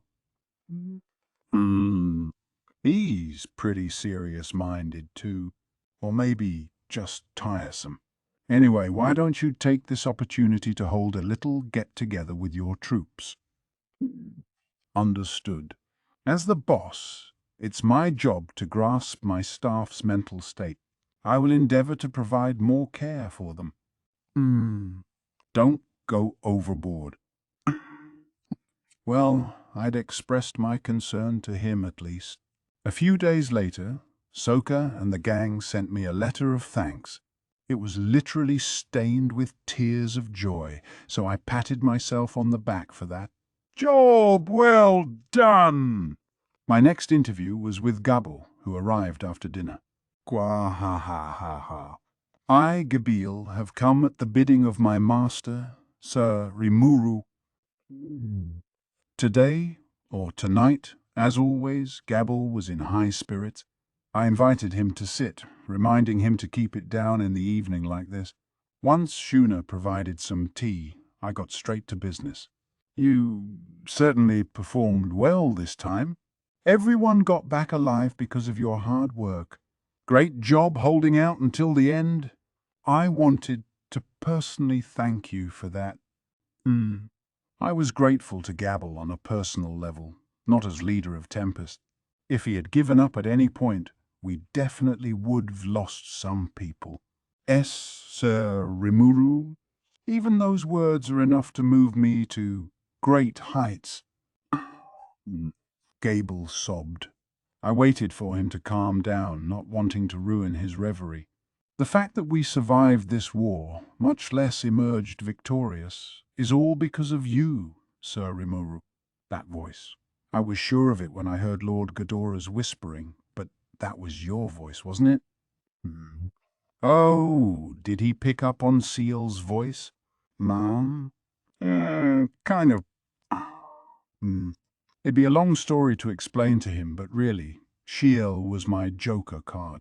I didn't want to use it for no reason, so I played along with Gabble's confusion. I knew it. And if that wasn't around to give me the strength to soldier on, I know the battle would have been impossible to win. I am constantly told by my peers not to get carried away, so I absolutely refuse to lay exclusive claim to this victory. Now Gabble was composed. It showed me he meant what he said. You've sure grown. Yes, my lord. Hearing those words from you, Sir Rimuru, I'm just so thankful, so inspired. He broke down in tears again, just like before. His handkerchief wasn't going to cut it, so I handed him a towel. But his stats really did impress me. Name, Gabriel, Ep, 1,263,824. Race, Dragonaut, mid-level Chaos Elemental Water Spirit Dragon. Protection, Rimuru's Protection. Title, Dracolord. Ability, Ultimate Gift Moodmaker. Intrinsic skills, Magic Sense, Keen Sense, Dragon Skin, Flame Breath, Thunder Breath. Tolerances, Cancel Pain, Resist Ailments, Resist Natural Elements, Resist Melee Attack, Resist Spiritual Attack, Resist Chaos Attack. While I wasn't paying attention, he had grown about as strong as Soe. Gabble's Ultimate Gift Moodmaker was another masterpiece from CL. He hadn't earned it by himself, but I wouldn't hate on it for that. He got it only because it was such a perfect match for him. It included 5 main abilities, Hasten thought. Alter Destiny, Control Unforeseen, Control Space, and Multi-Layer Barrier. But if he could learn how to fully control the aura that leaked out of him, he'd also gain Lord's Ambition in time. Alter Destiny was the real killer among them. It could be invoked only once per day, but it could completely turn the tables in battle, even against foes who outclassed him. What would have happened if someone besides Gabble got this? If someone like Diablo had Alter Destiny, he could have been the strongest dude on the planet. Gabble really was an amazing person that way. What impresses me the most, however, is his performance in battle. He bragged about this to me for a bit after he finally wiped away all his tears. Yes, the enemy's spear was coming at me with screaming force, but I just grinned a little and used my lance to deflect it. That's the thing. Gabriel wielded the Vortex Spear, a unique class magical weapon. It was once the secret treasure of the Lizardman race, he told me, and while it was strictly unique in quality, it had deflected away the God-class Azure Dragon Spear, which I thought must have been a joke. It's not just difference in ability that decides the fate of a battle, eh? He was laughing about it, but I thought that decided a lot of it, no? If Gabriel deflected a Legend-class weapon, I'd concede that maybe 1 in 1,000 times or something, that would be possible. But God-class? Impossible. The only real explanation I could think of was Gabble likely has full unconscious control of his skill, effectively upgrading the Vortex Spear. Being protected by an ultimate level ability is believed to be why the spear survived without being shattered. I suppose so, yeah. Another reason Gabriel really impressed me sometimes. He was dedicated to hard work, too, something that his usual behavior didn't make very clear. Between research and battle, he was capable of just about everything. I bet we could expect a lot from him in the future. Hey, speaking of that, do you mind if I keep your Vortex Spear for a bit? I wanted to ask Kurobi to give it a new birth, so to speak. What? What? Right, he'd craft it again and transfer the old weapon's experience into the new one. I'm planning to provide some crimson steel for the materials, so I bet he could evolve it into a god-class weapon, you know? Crimson steel was still a rare commodity, but I wasn't going to cheap out with Gabriel. I really did want to upgrade his weapon too, as a reward and to prepare for the grueling battles of an age to come. If he was reluctant to let go of a weapon passed down by his family, I'd do something else for him instead. Yes, please, I beg you to do that for me. He was bawling yet again as he handed the spear over to me. With this god-class weapon in hand, I was sure Gabble would grow even stronger in time. If it recognized and accepted Gabble as its master, that would boost his existence points as well. He could even become a half-spiritual life form, which would do a lot for his resistances. Also, The Heaven Flyers that had served under Gable in the previous battle boasted an average EP of over 120,000, with the best of them surpassing 200,000. I sincerely hoped that they continued giving Gable their support. So our interview came to a close, although Gable practically cried the entire way through it. Late that night, I was in a private room within a certain exclusive members-only club. Normally, a beautiful elf would share a seat with me, but I turned them all down this time. Tonight, it was just Geld and me, sitting face to face. "How are you feeling?" Just fine. I've grown used to this power, so I shouldn't be breaking any more glasses." Geld smiled and nimbly emptied his drink. A normal-size glass looked like a child's paper cup in his hands. "Now, I wanted to see you so we could drink the night away, and also to formally recognize you for your services." "I'm honored, Sir Rimuru. Simply hearing those words from you couldn't make me happier." He usually acted so cool and unaffected, but I could tell he meant those words from the heart. I nodded back and shared a toast with him. We then spent a little bit talking about Geld's work and life issues before tackling serious business. "So I wanted to talk about something that I'm afraid might offend you a little. Is that okay?" I asked him.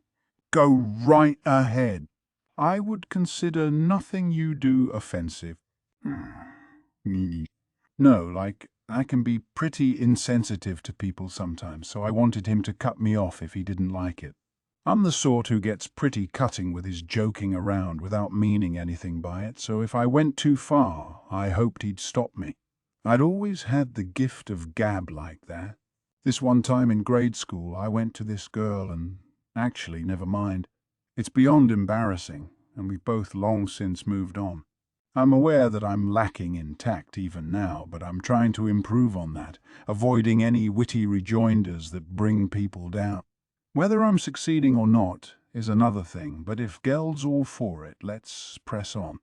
"All right. I'll say it then, but if it doesn't sound like something you like, don't be afraid to say no, okay?" With that preface, I made the proposal.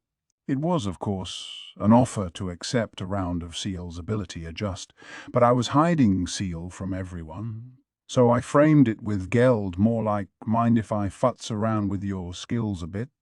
But Geld immediately told me to go ahead. "Perhaps," he said, "my weakness has caused some concern? If this will strengthen me, there is no need to ask permission. I look forward to it." He stressed his point by emptying his drink. He didn't seem too resigned about this. Rather, he was showing his resolve in his own way, like it was natural to accept this, whether or not he liked it. I gave him an approving nod as I refilled his glass. "Name, Geld, EP, 2,378,749. Race, Boar God, High-Level Chaos, Elemental Earth Soul Boar. Protection, Rimuru's Protection. Title, Barrier Lord. Magic, Recovery Magic. Ability, Ultimate Gift, Beelzebub, Lord of Gluttony. Tolerances, Cancel Pain, Cancel Ailments, Resist Natural Elements, Resist Melee Attack, Resist Spiritual Attack, Resist Chaos Attack." The moment Geld accepted my offer, CL swooped into action, going crazy without waiting another moment. Geld had obtained the ultimate skill, Beelzebub, which included a wide variety of abilities. Hasten Thought, Magic Sense, Lord's Ambition, Ultra Speed, Regeneration, Predation, Stomach, Isolate, Demand, Provide, Rot, Iron Wall, Grant, Protection, Stand-In, Control Space, Multi-Layer Barrier, Keen Smell, and Armorize Body. It was a slightly inferior version of my Beelzebub with a lot of other stuff thrown in. Using Grant Protection on his troops would provide a full layer of defense for them, and Geld himself could use Iron Wall and Stand In to take damage in place of his companion. Rot was both offense and defense. It wasn't just a straight-up wall, but could put up a much-appreciated attack as well. Perfect for someone as defense-oriented as Geld, and I was sure he'd master it shortly. What's worth noting here is that Geld himself is an amazing fighter. It's definitely not just his skills at work. His armor was now God class, practically a part of his physical body. It worked the same as the clothing on demons, summonable whenever he willed it. His meat cleaver was similar as well. He could create a new one whenever it broke, and the next time we had Kurobi work on it, it'd stay in that condition whenever summoned. It honestly felt like cheating a little. Either way, Gelzet went up with this gear on, but his core stats were just fine as well. With Belzebuth now in the picture, his strength could easily overwhelm Saui or Gabble. He should be able to hold his own against those 3 mystic leaders even, or stall for time at least. Defeating Geld when he was 100% devoted to defense would be tough without one serious attack. Now I can rely on you more than ever, huh? I am glad to hear that. I swear to you I'll exert myself as best I can to protect everyone. We smiled at each other. He'd be an integral part of my scheme for a while to come. I was at my private residence, in my usual chambers, thinking over the interviews I had planned for tomorrow. I didn't begin this day's round until evening, so I only got to 5 people. We were all busy at the moment, so I couldn't devote whole days to this. We had 9 out of the 12 lordly guardians to go, not to mention a few other people I hoped to talk to. At the very least, Dr. CL wanted an audience with Apito. I guess it was eager to tinker with her skills too. I wasn't sure if being so devoted to its own desires was such a good thing, but I couldn't deny that it'd probably help us all out. There was no reason to say no, so I'd be pretty occupied tomorrow. Cheel wanted to do the same with Shuna, so we arranged for that. I told Diablo and Shion that I'd see them later, so hopefully I could be efficient with things the next day. Masayuki and his friends were a concern of mine, but it sounded like they were kind of caught up in lengthy meetings as well. I received a terse report from them, and honestly, I wasn't sure if I should intervene. Until Masayuki and the Empire officials talked things over, at least I would merely observe instead of butting in. Of course, I was also having trouble relaxing because Velgrin was still around. Floor 70 was a little hard for most people to set foot in these days. Veldora had quickly fled into his own chambers too, which made me nervous. She and I hadn't been separate for that long, yet I couldn't help but wonder what kind of experience she was getting down there, but I'd have to wait for her to reach out. In the meantime, I had to do what I was capable of. Suddenly, I felt someone's presence. Rango was watching me, his head fully popped out from my shadow. Oh, you scared me. Great to see you woke up, Ranga. I was happy enough that I switched to human form and gave him some scratches on his head and ears. He responded with a happy yet saddened sort of look, ears kept down. What's up? Not feeling well? I worried that the evolution had gone awry somehow. But it wasn't that. My master, I fear I have overslept and missed the entire war. He was just moping then. Oh, is that it? It's no big deal. You say that, master, but thanks to me, Gobta and the others lost their chance to contribute as well, did they not? He was right, but what do you want? If he was safely through his evolution, he could kick ass for us later on and it'd all be good. Gobta and his team were helping serve tables and entertain people at the parties. Nobody voiced a word of complaint about you, Ranga. So don't worry about it. It is deeply touching to hear that from you, my master. With a whine, Ranga extracted himself fully from my shadow and rubbed up against me. I gave him some more scratches. It was my first chance to experience all his fluff in a while, and I was happy for it. But back to business. Since he's here, let's check him out. Name, Ranga Ep 4,340,084. Race, God Wolf. High-level Chaos Elemental Wind Soul Wolf. Protection, removes protection. Title, Star Lord. Magic, Wind Soul Magic. Ability, Ultimate skill Hastur, Lord of Starwind.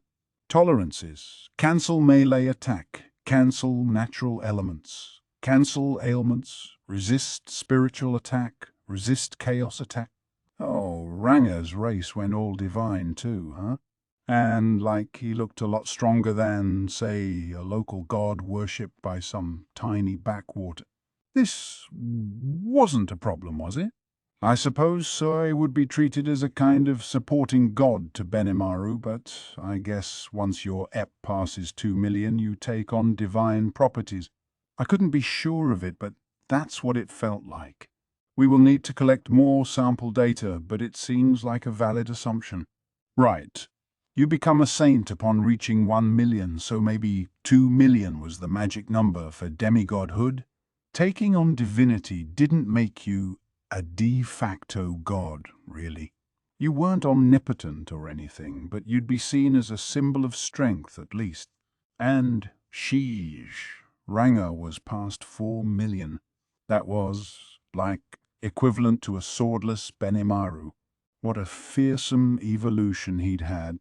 Wow, Ranga. Great job. It is all thanks to you, my master. He chalked it up to constantly being in the presence of my aura. Staying in my shadow and absorbing all those magicules must have streamlined the evolution one heck of a lot. And look at all the amazing abilities he got out of nowhere. The ultimate skill has to wound up being scored by Ranga in the end, not Veldora. And if I had to guess, correct. I lent a little bit of a hand. I knew it. It wasn't a gift, so I understood that Ranga had earned it himself, but there was no way Seal didn't offer a helping hand. The ability suited him fine at least, so I had no complaints. This skill included 7 abilities. Hasten Thought, Universal Detect, Lord's Ambition, Dominate Weather, Dominate Sound, Wind, Dominate Space, and Multi-Layer Barrier. Being able to control weather itself said everything you needed to know about how amazing this was, I thought.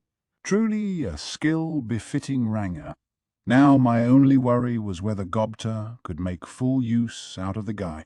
It was time to go back to work. I spent the night hanging out and playing with Ranga, but I was feeling just fine. My first visitor was Kumara, and these were her first words after we said hello. I heard you were making adjustments to our skills. Saranga was bragging about it to me earlier. If you have new abilities to provide me, I'd love to have them. She was in her little girl form, looking as cute as possible while wheedling me. Ranga had earned his skill himself, but I guess he was aggrandizing my role in it. I really thought he should be more proud of himself than me, but for reasons I didn't quite understand, Ranga emphasized my involvement in it most of all. He was all Seal, actually, but that was a secret, so I just gave Kumara a vague nod. So, now what? I'll allow it. I thought it'd say that. Keel had no interest in holding back, I knew, and I hated to leave everything to it, but I knew we still had enemies in this world, and we needed to get as prepared as we could. All right. A lot of it will depend on you, but let's see what we have here. Ciel couldn't make the impossible possible after all. If there wasn't a skill compatible with her, I'd have nothing to provide. Once I made that clear with her, and she agreed to it, I passed the baton over to Siet. Name, Kumara, EP, 1,899,944. Race, 9-tail, high-level chaos elemental earth soul beast. Protection, Rimuru's protection. Title, Chimera Lord. Magic, earth soul magic. Ability, Ultimate Gift Bahamut, Lord of Fantastic Beasts. Intrinsic skills, Dominate Beast, Unite Beast. Tolerances, Cancel melee attack, Cancel ailments, Resist natural elements, Resist spiritual attack, Resist chaos attack. It took some time, but we were successful. Kumara obtained the ultimate gift Bahamut, Lord of Fantastic Beasts. This includes 6 abilities: Hasten Thought, Universal Detect, Lord's Ambition, Dominate Gravity, Dominate Space, and Multi-Layer Barrier, that let her interact with the planets themselves, giving her control of gravity over a wide range. And Kumara herself had changed races from 9-head to 9-tail. It sounded kind of like a downgrade, but it wasn't. She previously held sway over 8 magical beasts, but now there was only 1 head controlling them. She held complete command over the menagerie. As before, 8 out of her 9 tails contained the will of a beast, so Kumara could also order them to act freely as well. Once she did, they would separate from her. Each of them had an EP count of around 200,000, but Kumara still kept her count at more than 1 million afterward. This wasn't a miscalculation. It just kind of worked this way. They were more than doubling their EP once they separated from her, which was clearly a pretty beefy upgrade. Kumara's new race didn't have divine elements to it, but her EP was close to 2 million with no extra gear, so I bet she could make the leap before too long. Her element was earth, like Geld, and she was a half-spiritual earth soul beast, so gravity was a good match for her.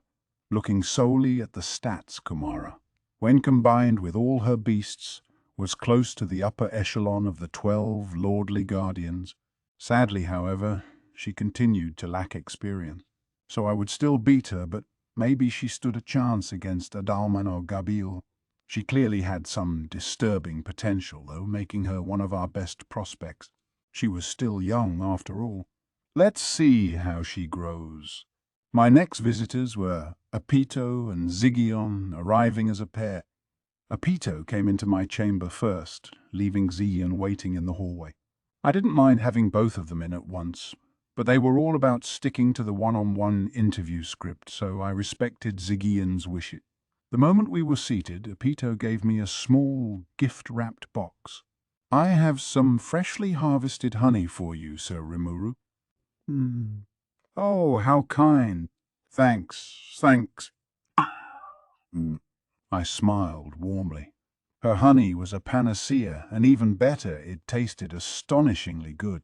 The way I had immediately brought Milim under my thumb with just one taste was now a famous story among my companions. Real popular stuff. I was laughing heartily over the memory as I put the box in my pocket. I can't be bought with a bribe, mind you, but I did want to pay Apito back for the favor. Speaking of Apito, here was her current status. Name: Apito Ep, 775,537. Race: Star Wasp, mid-level Chaos Elemental Windsoul Wasp. Protection: Zigion's Protection. Title: Insect Queen. Ability: Unique Skill Motherly Queen.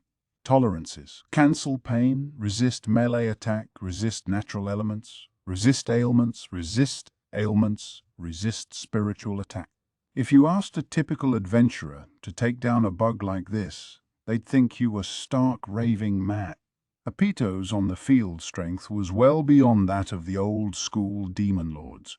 She couldn't quite reach the special S ranking we defined here in Tempest, but she seemed stronger than the pseudo-awakened Clayman I saw. What's more, Apito claimed that Motherly Queen allowed her to give birth to a total of 9 insectors. They were still in pupae form at the moment, but it looked like they'd be pretty powerful magic born once they matured. Well, we should hold a celebration for them then. I would be happy to attend, and I hope you will bestow names upon them as well. Names, huh? Yes. I tried to change the subject, not wanting to commit myself to anything yet. A name could be a dangerous thing for me to give. That will not be a problem. I have gained the ability to fully control the procedure with no danger to you. You gained it? Well, I guess that was how it worked with Charis, so whatever. I was hoping to avoid having to name 9 at once, but if that's the way it is... Okay, how about 01, Raiji, Remy, Rayon, Rigo, Rimu, Raina, Reaper, and Reku. Please don't accuse me of laziness here. I knew this was little more than starting with Ri, then going down the Japanese names for numbers, but she'd have to be satisfied with that. I didn't even know what gender they'd be yet. Once they were born, I'd pass out the names as appropriate, I suppose. Goodness! My children can feel the affection you have for them already. They're all delighted. They are? Yes, of course. My children and I are linked in our minds by powerful bonds. This was Dominate Insect in action, the skill that let Apito give orders to the children she produced, and the speed of these transmissions was apparently instantaneous. Unlike the more general-purpose thought communication, the links also made it clear who was giving the orders and who was taking them. That sounded neat to me, but Chiul sure had been griping at me a lot the past few moments. What was up with that? How upsetting. All I'm asking for is permission to run ability adjust. You guessed it. Seal was itching to dive into Apito's skill set too. I was sure it could just do it anyway without my or Apito's permission, though. If I was connected to someone via a soul corridor, I kept the right to as leader, after all. But this wasn't some kind of urgent crisis. We were at peace, and Dr. Seal was kind enough not to act out of line without my okay. Apito was also in Zigion's family line, which made me more of a distant relation by comparison. I figured getting her position would make things easier, given our weaker link.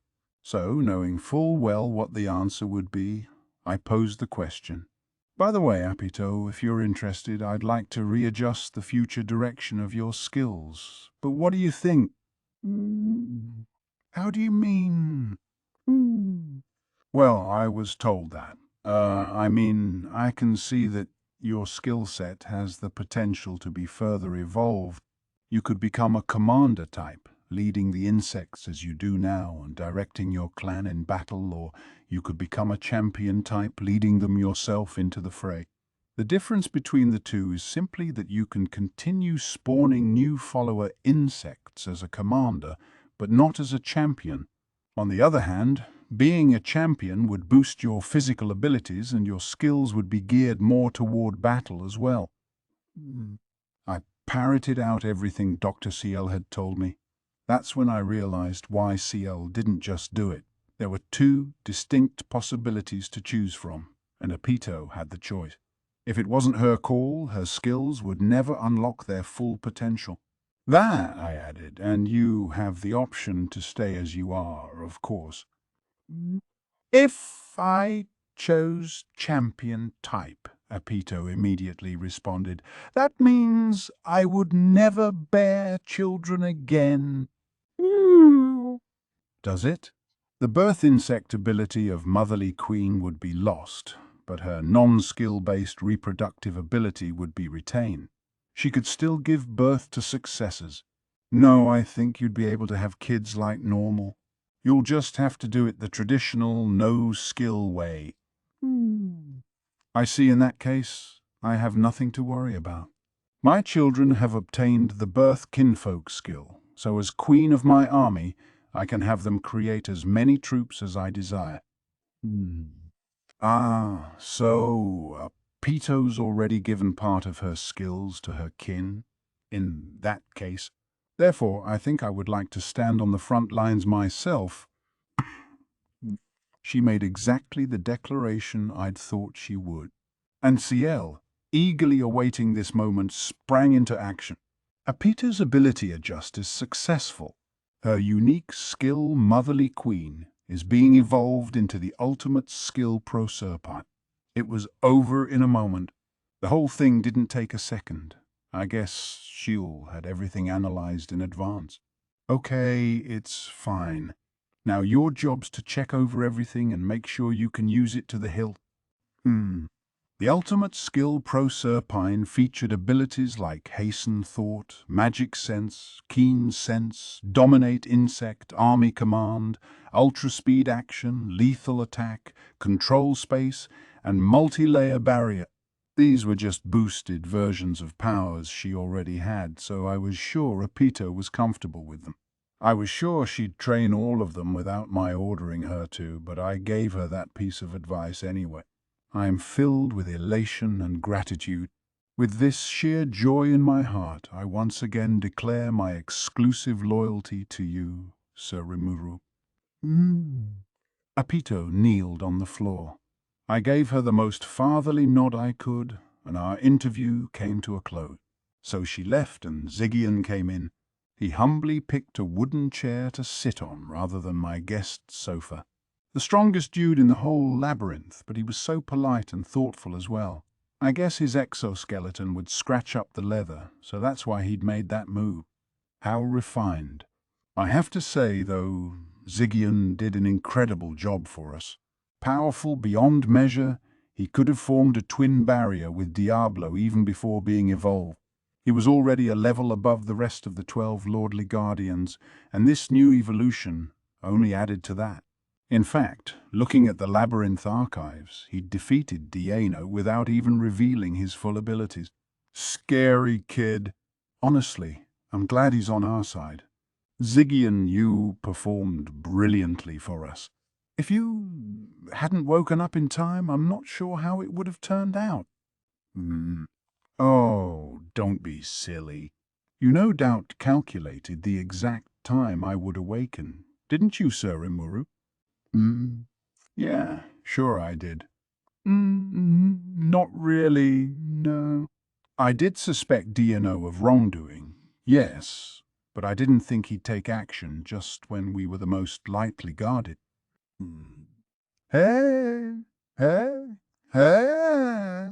And that's why you had me wake up exactly when things would come to a head, then? No, man, I didn't think any of that would happen. I didn't even know Velgrin was there. I did, but I wasn't expecting her to enter the scene the way she did. If I knew that, I never would have thought about taking my inner circle to go talk with the Emperor.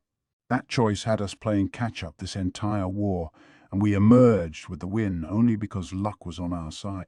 But no matter how I explained matters to him, Ziggian thought everything was part of my so-called brilliant plan. I quickly gave up on convincing him otherwise. Either way, thanks for being there. You helped a lot. No, I still have so far to go. I am sure, Sir Rimuru, you could have finished Dino with a single trans-dimensional attack without my entering the scene at all. But you provided me with a stage to perform on nonetheless, and I answered the call for you. What are you talking about? Trans-dimensional? What? I can't do that, dude. I mean, what kind of monster am I in his mind anyway? Sure. Yeah, maybe I could have, yes. How? It would have been child's play for you, I'm sure. Ziggian eagerly agreed with my half-hearted reply. I felt like he looked at me with much more than mere respect. To him, it was like getting a personal audience with his god. Not that I could really tell, given his compound eyes and all, but it was easy to imagine. Gathering myself, I continued with Ziggian's interview. He gave me his interpretation of the fight against Diano, and while I thought Diano had gotten away scot-free from them, it turned out that wasn't the case. Ziggian assumed he'd try to flee, and so he placed a curse on him. A scary curse, one that had life and death power over the guy. So that's what Ziggian could do now? How did he evolve exactly? Name: Ziggian, EP 4,988,856. Race: Micro-God, High-Level Chaos, Elemental Water Soul Insect. Protection: Rimuru's Protection. Title: Mist Lord. Magic: Water Soul Magic. Ability: Ultimate Skill Mephisto, Lord of Illusion. Tolerances: Cancel melee attack, cancel ailments, cancel spiritual attack, cancel natural elements, resist chaos attack. I kept myself from yelping out loud. The stats Seal read out for me were far beyond my imagination. Zegian was now divine in nature, and I could see why. His existence points were a hair away from 5 million, a shocking figure second only to Benimaru. His element was water, but Chiel informed me he could wield the space element as well. As a half-spiritual life form, he had every resistance you could think of. I saw 0 weak points, and he was high level in all of them as well. A real powerhouse. It seemed that Zegian could construct a placeholder body for himself by gathering and condensing the water particles in the air. The magisteel I gave him had evolved to adamantite, then crimson steel, and it was that fantastical metal that had let him pull off that trick. I'm sure he stuck to his exoskeleton by default because that's the form I crafted for him. Otherwise, he might have shown it off long ago and ascended to a completely spiritual life form. He obviously had a great fondness for his current body, and I couldn't be happier to see that. Plus, given how he was geared for close-quarters combat, he was more than strong enough as he stood now. After all, that combat style wouldn't work if he went fully spiritual and shed his physical body. In fact, his current form was about as complete as it needed to be, wasn't it? Exactly. This Zegian is our greatest masterpiece. As crafted by myself and my master, I allowed Veldora to lead the project, but I guided him with my knowledge in key sections, so there is nothing to worry about. I'm not sure I understood all of that. Not that Chiel cared, bragging away as it was. Zegian held rule over water, which meant he boasted unparalleled strength wherever water was present.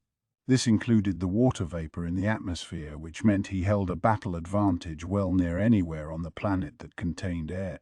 Water composes a hefty percentage of most living creatures too, and Zegian could freely manipulate that as well. I thought that made it clear how much of a bad dude he was now. The human body's around 65% water, in fact, and any human trying to take Zegian on was basically committing suicide. But that was only the beginning of the danger he posed. Zegian's ultimate skill, Mephisto, included a wealth of high-level skills such as Hasten Thought, Universal Detect, Lord's Ambition, Dominate Water Lightning, Dominate Water Lightning, Dominate Dimensions, Multidimensional Barrier, All of Creation, Spiritual Domination, and Fantastical World. Quite a few of those were fearsomely lethal, but nothing on that list had caused the curse placed on Diana. That was the work of something called Dream End. The curse was an art woven by Zegion himself, not any skill. That meant it'd even work against Yuki's anti-skill. Fending it off required a powerful will, and I doubted anyone could outwill Zegion right now. Anti-skill, after all, was a technique driven by 3 separate abilities: Dominate Water Lightning, Dominate Spirit, and Fantastical World. He'd use Fantastical World to create an environment favorable to him, a place where he was all but invincible. This was a world-type ability, Seal told me, and those were exceedingly rare. Not even I had one, and I bet they're pretty neat things to have. Would you like me to set one up? I wasn't sure what the correct answer was, so I pretended not to hear it. But back to Dream End. This move made it possible for the caster to immediately snuff out the life of the target whenever they did something the caster didn't want. It couldn't forcibly restrict the target's movements, however, so it wouldn't take effect until their behavior triggered it. In this case, Dino was free to do whatever, as long as he didn't defy Zegian's will. So how do you trigger this curse? Well, I don't have to do anything. The moment Dano takes a certain predefined action, it will automatically go off. Zegian's curse was the automatic type, requiring no supervision. If triggered, he'd be made aware of it, but otherwise he never even had to think about it. The key to it all lay in what Dino did. What was the trigger? Basically, if he ever showed the intent to kill any of my companions, the curse would go off. The moment he committed to murdering any of them, it would destroy his very heart core, and not even a spiritual life form could escape that trap. Now, this wasn't foolproof. It wasn't like I remembered the name and face of every single citizen of Tempest, but if he tried some large-scale, indiscriminate attack on the city, that'd be treated as murderous intent, and I think that worked well enough as a check on DNA. I was amazed we could restrain someone with an ultimate skill like that. Wonderful work, Zegian. Anything that reduces the threat to our nation is more than welcome. I appreciate the compliment, my lord. I still have much to learn, but nothing warms my soul more than receiving such kind words from you. Geese, so serious. Him, Cherries, Geld and Zoe. Beretta too, I suppose. I guess I had a lot of all business types in my crew, but Geld and Zegian really took the cake.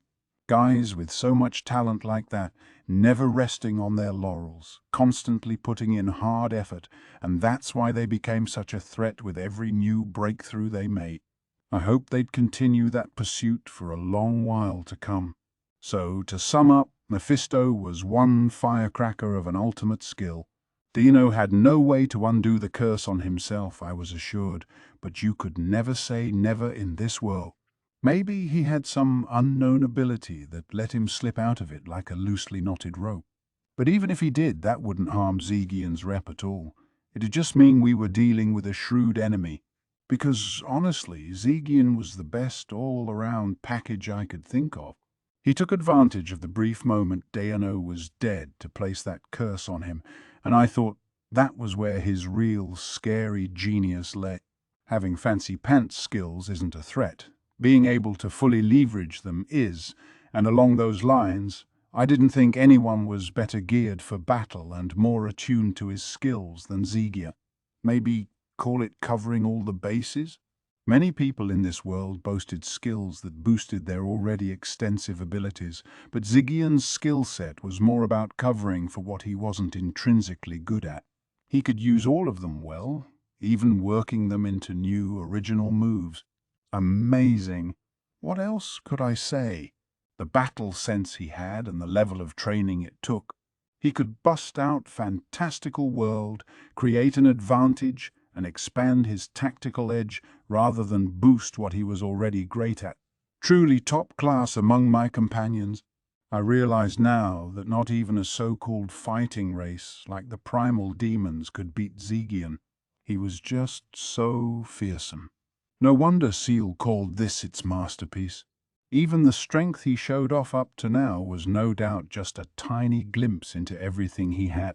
I suppose it's a little unfair of me, though, getting to check on all my team's stats and abilities, but still. I had given Zegian the fairly generic name Mist Lord, but now I could see a double meaning there. Besides Mist, there was also quite a bit mysterious about the depth of his abilities. Or maybe Zegian took Mist literally and steered his skills in that water-oriented direction. No way. Dr. Seal would have said so if he did. Right. Of course. Oh, great. That slight delay in the response worried me a lot. Hiding the concerns in my mind that Seal was going off kilter on me, I waited for my next interview week. Adelman was the next person in my chamber. Sir Rimuru, I hope you are well. And let me tell you that I, Adelman, am cherishing every moment of this private audience with you already.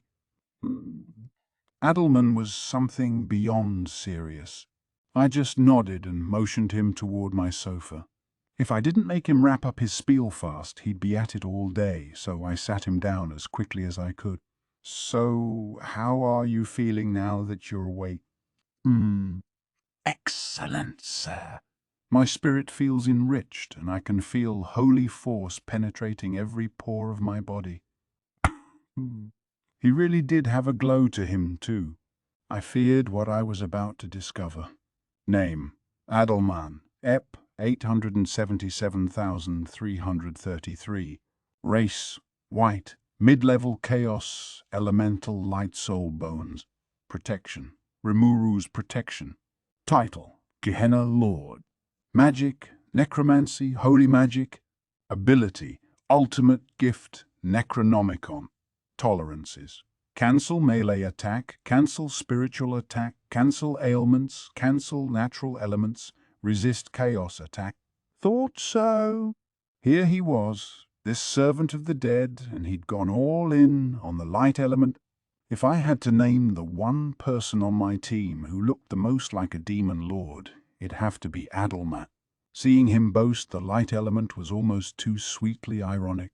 Still, given that he could use holy evil inversion to twist his elements any way he wanted, maybe it wasn't worth being surprised about at that point.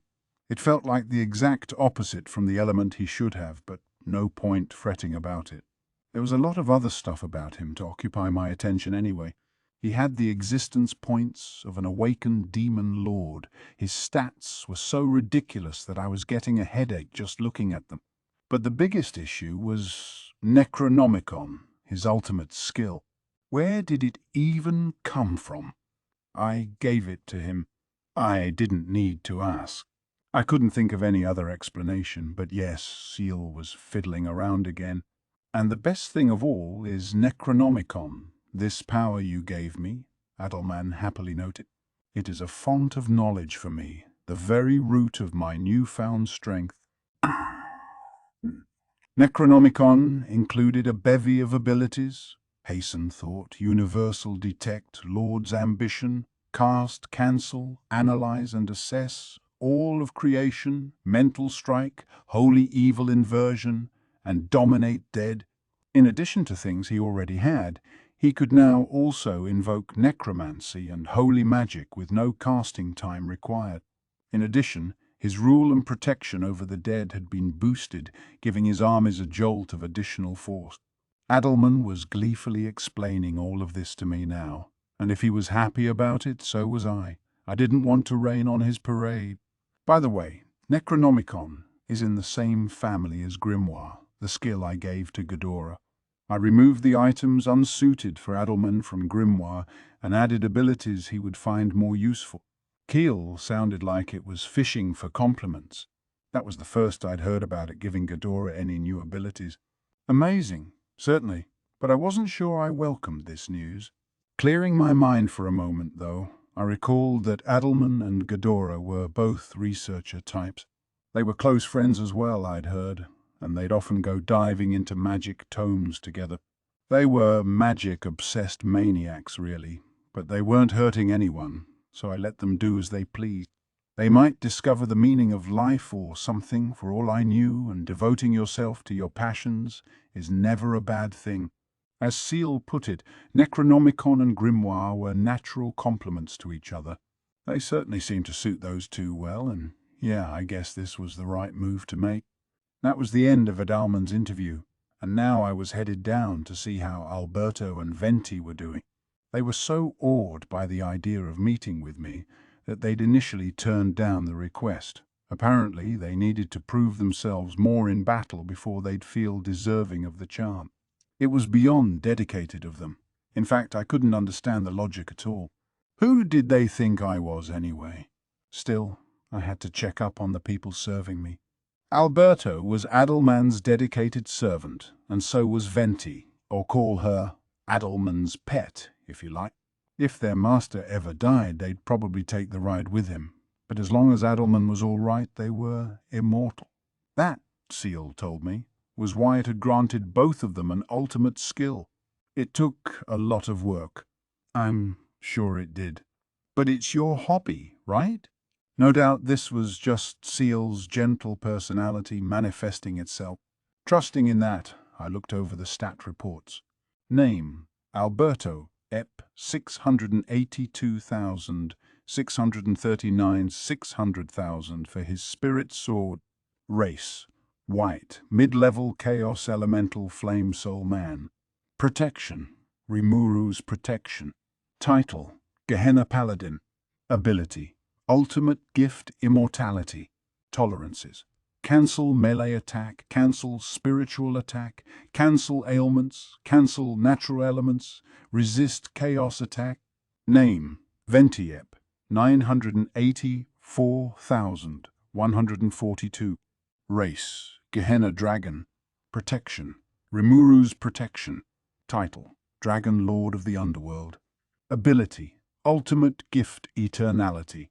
Tolerances, cancel melee attack, cancel spiritual attack, cancel ailments, cancel natural elements, resist chaos attack.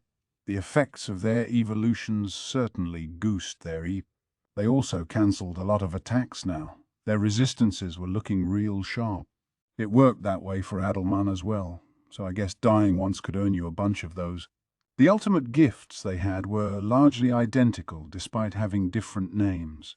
It included the 3 abilities Hasten Thought, Full Reincarnation, and Servant Immortality. There was room for more, but Seal told me it was still considering the option. I still wasn't completely thrilled about giving Keel carte blanche, but I was reasonably certain it wasn't the wrong move to make. Alberto's and Venti's bodies would never perish because their souls were in Adelman's possession. I'd had a hunch they'd kick it if Adelman did, and I was right, but given Adalman's undead status, they all seemed pretty invincible to me. I couldn't help but wonder how unfair a team I had. Alberto, by the way, still had a lot of room to grow. A weapon that broke 1,000,000 EP was firmly in the God class, so if Alberto's own EP kept rising, that'd open him up to more capabilities. Given how handy he was with a blade, I didn't think we'd have to wait too long, and it was with great anticipation for the future that I saw Adelman off. After lunch, I went back to the interviews. At long last, it was Shion's turn. Finally, Sir Rimuru, I am here. I am sorry it took this long. Right, I said, nodding. I wasn't really waiting for her with bated breath, but I'd better not say that. Name, Shion, EP, 4,229,141.8 million for her Guriki Maru Divine. Race, Battle God, High-Level Chaos Elemental Battle Soul Ogre. Protection, Rimuru's Protection. Title, Warlord. Magic, Divine Battle Will. Ability, Unique Skill Master Chef. Tolerances, cancel melee attack, cancel ailments, cancel spiritual attack, cancel natural elements, resist chaos attack. She proudly went over her new powers. Keel was providing me a running explanation as well, but the two of them rarely agreed with each other. Shion's strength didn't rely on skills. Her weapon was God class, so she didn't need an ultimate skill to hold her own against someone who did. Her body itself was a threat, and with infinite regeneration, that threat became a nightmare. You could try to drain her energy in a fight, but her EP was as out of the park as Benimaru's. That meant a huge number of magicules, so attempting to exhaust her was a bad idea. Her resistances were perfect as well, making a frontal onslaught your only option. And if that's all her opponents could try, I really sympathized with them. You've gotten stronger, huh? Yeah. I'm humbled to see you think so. Humbled wasn't the way I'd describe her abject joy, but it was the truth. Just one thing. Considering all the ultimates my crew had now, I was kind of surprised Shion still had nothing but a unique skill. Did she turn you down or something, Seal? No. Shion is still packed with untold potential, so I am carefully observing her for the time being. The unique skill Master Chief is incomparably powerful as it stands now, so there is no special need to do anything else right away. Yeah, no doubt about that. Lately, I thought I'd grown adept at reading Keel's emotion. It was just a gut feeling, but it turned out accurate pretty often. And if I was reading Seal correctly right now, I'd say it was hesitant about messing with Shion's skill. That is correct. Wonders never cease around here. I asked why, and Seal reluctantly gave me the answer. Amazingly enough, if Shion's skill was boosted any further, she might obtain abilities capable of killing even me. Keel, seeing that as something to avoid, opted to shut off any further skill evolution on her instead. If a skill freak like Seal opted for that, well, I guess this was no joke. It was hard to picture Shion ever trying to hurt me, but giving her skills that scary gave me pause as well. I didn't want to be saddled with problems like that, so I supported Ciel's decision. After her stat check, I enjoyed chatting with Shion a while longer, listening to all her bragging and politely throwing in a "yeah" or neat now and then. Shion had put in a stellar effort during our war against the Imperial forces, and I thought it was nice to sit down from time to time and talk about things like that. Looking back, I realized I was either angry or exasperated with Shion a lot of the time. I knew full well that she was always working hard, and the fruits of all that effort were starting to show up, but she really did have a penchant for going way overboard, so I couldn't help but poke at her all the time. That's why an occasional calm, pleasant conversation like this was nice, I thought. So there I was, playing the father figure to Shion when... Oh, right. I'd forgotten to mention this in my report, but I ran into Masayuki at the dining hall just now. He was looking rather downtrodden. And given how troubled he seemed, I advised him to talk things over with you soon, Sir Rimuru. Don't act all smug about that, Shion. There she goes, acting out of line again, and if Masayuki was in trouble, I knew I didn't want to get too involved with it either. But this was exactly it. She was always butting in where she shouldn't, and I paid for it in the end. I hated being dragged into stuff like this. Like Velgrin showing up here after she vanished was enough of a surprise. But really, if you sat down and thought about it, she had no reason to be there, did she? She was just crossing dimensions in pursuit of Ludora. She had only one person waiting for her. And, Masayuki looks identical to Ludora too. It didn't take a genius to connect the dots at this point. But even though I had, I couldn't betray the trust Shin had in me. We'll have to work out a time then. I was just delaying the inevitable, but I said it anyway. Set there, Shion told me matter-of-factly. I set up a meeting first thing tomorrow morning. Well, I'm not all set in the slightest. You want to stage a full meeting before we've even prepared for it? Now, this was getting blown way out of proportion. These sorts of problems always happened when Shion played intermediary. You could never let your guard down around her. But who was even gonna join this meeting?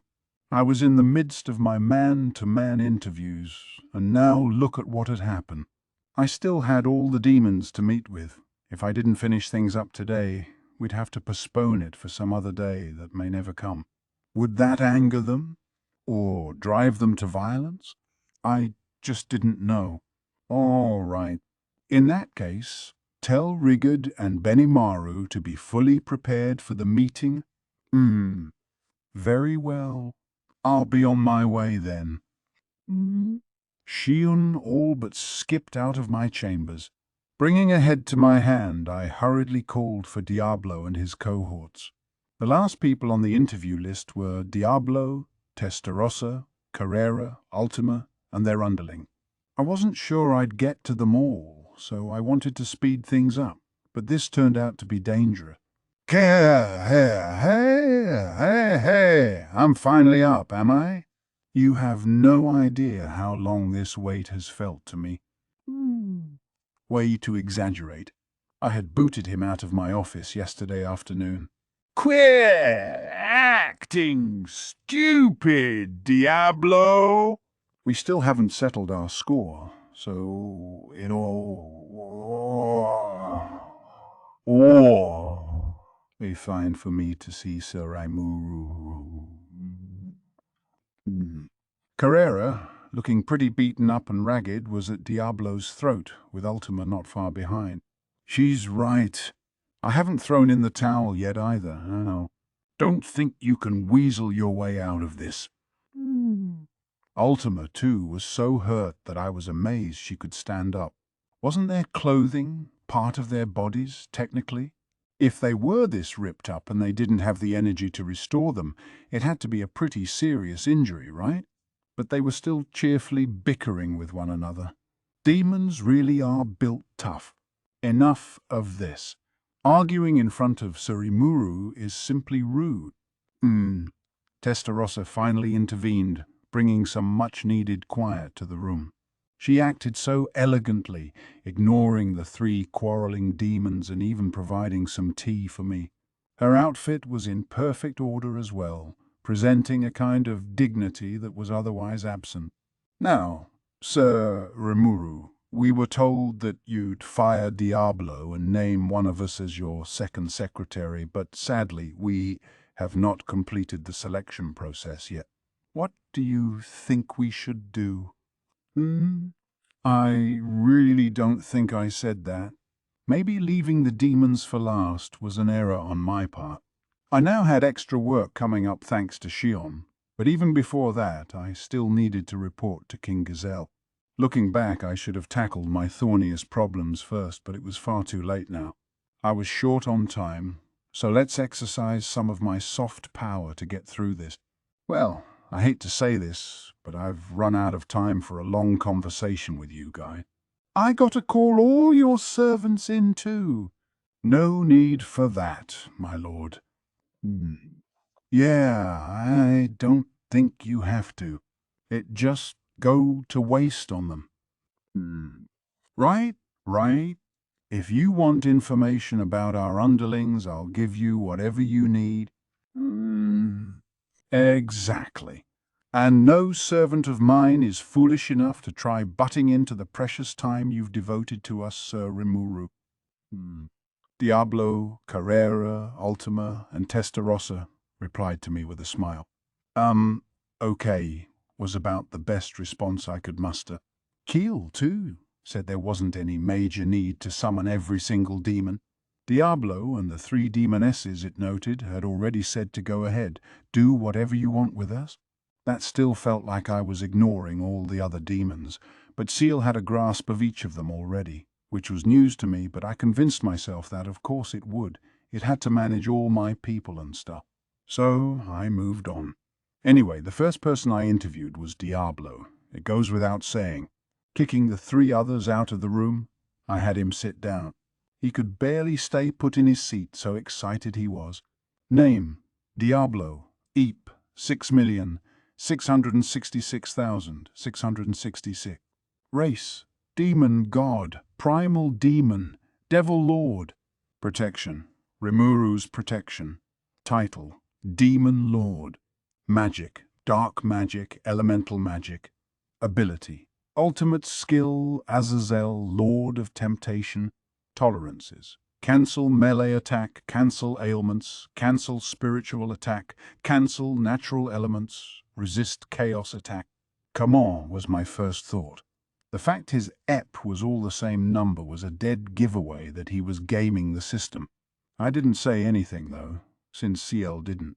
In the end, I didn't think there was much doubt that Diablo was the most powerful person in my entire hierarchy between that EP, fake or not, and his resistances.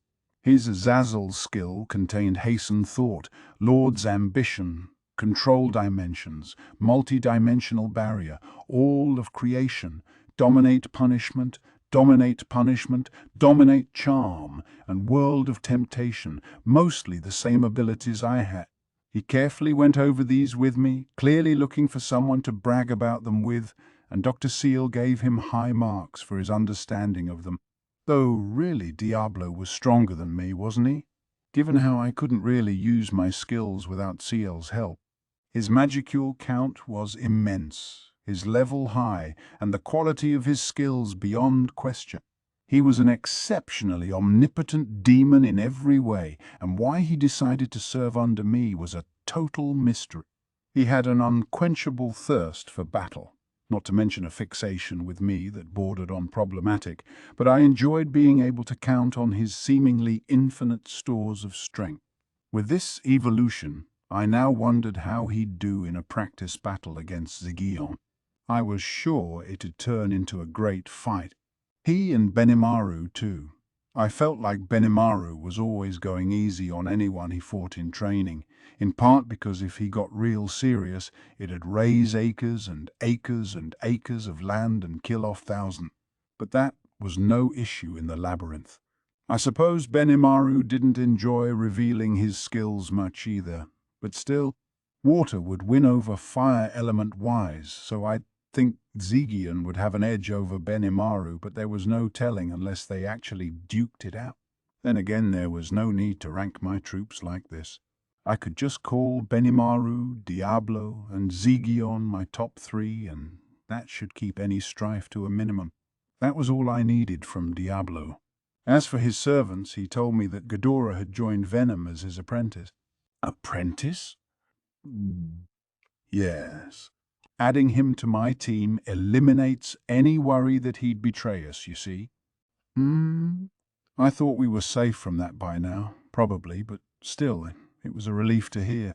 Ghidorah was already kept in place by his role as Labyrinth Guardian, so Diablo wasn't free to make him his 24-hour gopher, but he didn't mind that. If he named Ghidorah an apprentice, I guess that meant he saw him as different from a run-of-the-mill lackey. That's good and all, but why did you sign him on? Well, he may lack suitable piety for you, Sir Rimuru, but his curiosity for magic is the real thing.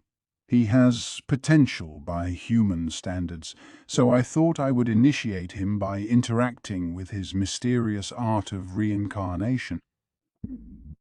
And then? Pathetically enough, he nearly died in our previous battle. That would go against your orders, Sir Rimuru, so I reincarnated him as a demon to prevent that, but oddly enough, he became a metal demon, a species I am unfamiliar with. Diablo stopped speaking for a moment. He turned toward me. I hadn't heard of that term either. Did I do something, or what? Oh, that was me. What do you mean, oh? This was exactly why I wanted to hold these one-on-one discussions. Kyle had been really busy, it sounded like. I really wished it'd think these things over more. If he was a metal demon, that sounded close to Beretta too. No need to worry about that. The concept is completely different. Good. Whatever. I wasn't going to get worked up over it.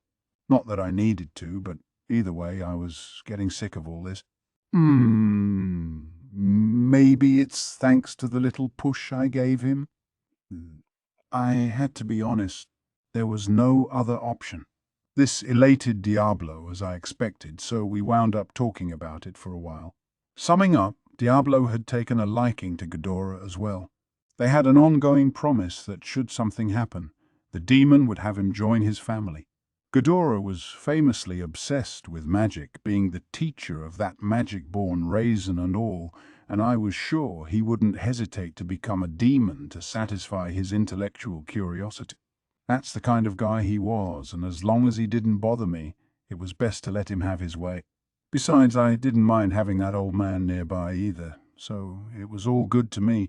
It'd be gross if he started going around looking like Adelman, though, so I made sure to officially forbid any Rimuru worship on his part.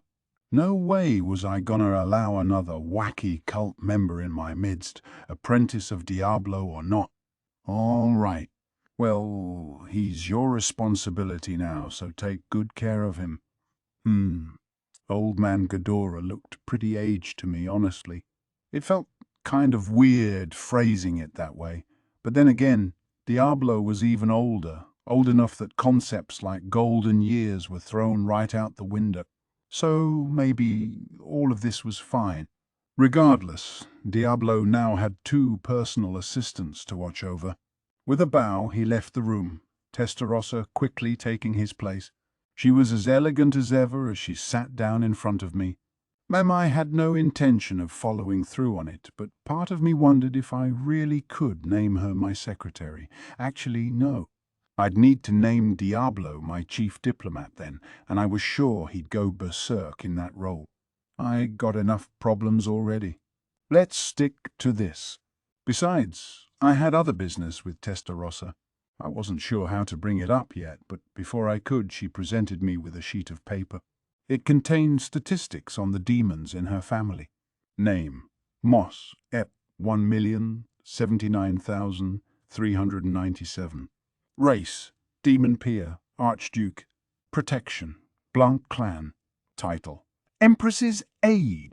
Magic: Dark Magic, Elemental Magic. Ability: Unique Skill Gatherer. Tolerances: Cancel Melee Attack, Cancel Ailments, Cancel Spiritual Attack, Cancel Natural Elements, Resist Chaos Attack. Name: CN, Ep. 286,596. Race: Demon Peer, Viscount. Protection: Blanc Clan. Title: Empress's Secretary. Magic: Dark Magic, Elemental Magic. Ability: Unique Skill Recorder. Tolerances: Cancel Melee Attack, Cancel Ailments, Cancel Spiritual Attack, Cancel Natural Element. That was the long and short of it, including some information that only I could read off them. Moss and Cien had seen no direct action in our recent war. They weren't exposed to any danger, and thus they were saved from the ever-curious hands of CL. As for Testarossa herself, name: Testarossa, Ep. 3,333,124. Race: Demon God, Primal Demon, Devil Lord. Protection: Remuru's Protection. Title: Killer Lord. Magic: Dark Magic, Elemental Magic. Ability: Ultimate Skill Belial, Lord of the Underworld. Tolerances: Cancel Melee Attack, Cancel Ailments, Cancel Spiritual Attack, Cancel Natural Elements, Resist Chaos Attack. Compared to before the fighting, her existence points had ballooned beyond comparison. It was a good 3 times the figure from back when she fought Velgrin on that airship. Looks like your magicule count grew a bunch, huh? It did. If it had done so in time for my climactic battle with Velgrin, I'm sure it would have been a more interesting performance. It's a pity. I'd hesitate on calling war a performance, all right? Not that she'd listen to me if I told her. My experiences here have really convinced me that in battle, quality matters much more than quantity. In this war, too, battle experience sealed a lot more people's fates than magicule counts. Testarossa had put up a decent fight against Velgrin because they were both almost equal in experience level. She stood no chance in an extended fight, but she could drag it on and stall for time well enough at least. If Testarossa's magicule stores were larger, that meant she was much more capable in battle now. That was tremendously reassuring, but it also placed even more responsibility on me to watch over her and ensure she didn't go out of control.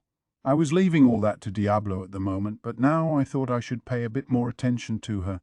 Belial, though it just oozed a sense of danger, much like Testarossa herself. It had a pretty handy slate of abilities, Hasten thought. Universal Detect, Lord's Ambition, Control Dimensions, Multidimensional Barrier, All of Creation, Dominate Life, and World of the Dead. Yep, another world-type ability, and judging by the name World of the Dead, I wouldn't subject myself to it for $1 billion. I'd let Seal maintain that one for me, I think. Scary. So if you wanted to talk alone with me, is this about something that can't be stated in public? What would that be exactly? Testarossa, after handing me the stats on Moss and CN, got right down to business. I was glad she was so quick on the uptake. Mentally flipping the page, I brought up an issue of mine. The meeting we'd have with Masayuki tomorrow morning. I'd like to think I'm reading too much into it, but I wanted to bring something up with you. I'm actually going to be meeting with Masayuki and his people, but I'm not sure how to approach it. Ah, I see. Is this about how we'll deal with the Empire? Again, so quick on the uptake. It was surprising. Yes, exactly. I guess he's pretty troubled about it, and if they're asking me for solutions, I don't really know what to give them, sort of. I doubted Shion had thought even that far, but assuming Masayuki was the reborn Emperor Ludora, that still didn't mean they'd just let him take the throne. We still didn't know where the current Emperor Ludora, or the now transformed Michael, had run off to. If Masayuki was to name himself the leader, but then again, I was sure he'd do anything to get out of that obligation, and it'd be weird for my nation to push him in that direction. Besides, there was no breaking Michael's castle guard ability as long as people put their faith in Ludora, so we'd also need to consider how we'd handle the Empire's citizen. Worst of all, I was given like 0 time for this. Trying to smooth things over with King Gazelle would be hard enough, but this was even worse. Like I kept on saying, I didn't want to get too involved in any of it, but I doubted I'd be afforded the luxury. In that case, allow me to join the talks. The eastern lands the Empire calls home used to be my domain. As your diplomatic attaché, I wouldn't hesitate to help with this. Sweet. How reliable she was turning out to be. I couldn't leave something like this to Seal alone. I could relay whatever solution it came up with, but I'd still need people on the ground to execute it. And even if Seal was absolutely correct, if the Empire refused to accept it, we'd have to go for something else.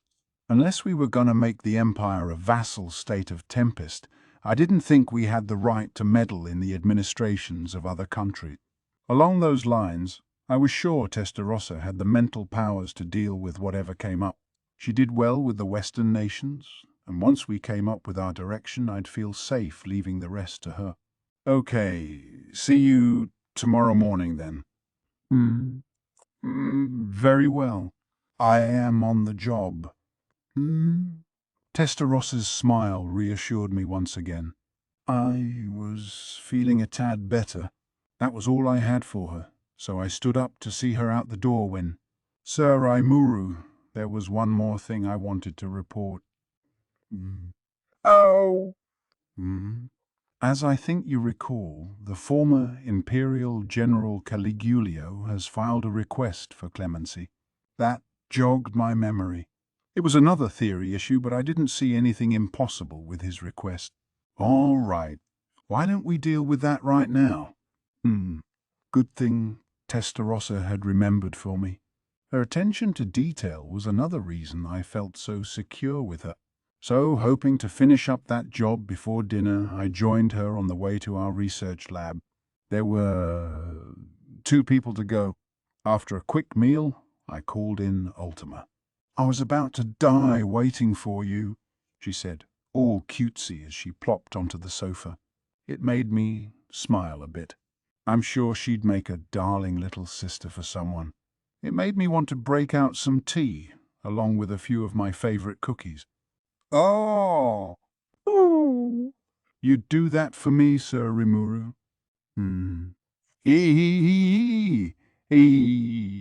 I can make tea too, you know. Not very good tea, but still. Hell, I could even make some coffee. Or, really, I could turn on a coffee maker. When it came to fancier approaches, even Shion could do a better job. It's sad, but that's the truth. Shion was actually pretty decent at making both tea and coffee these days. I tried myself, since it wasn't nice to constantly complain about other people's cooking, but it's harder than it looks. I'd gotten takeout pretty much all the time in my previous life. Cooking a meal from scratch was something I had 0 experience with. Work kept me too busy for it, and considering all the dishes and cleaning up, it just wasn't worth it efficiency-wise.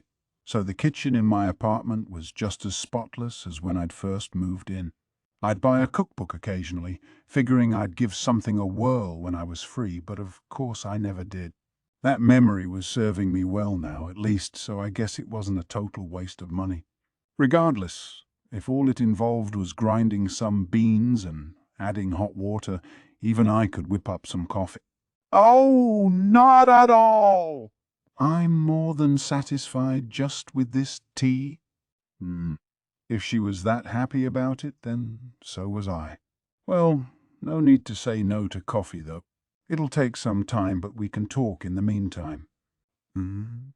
I wanted some as well, so I put a filter in the maker and added hot water.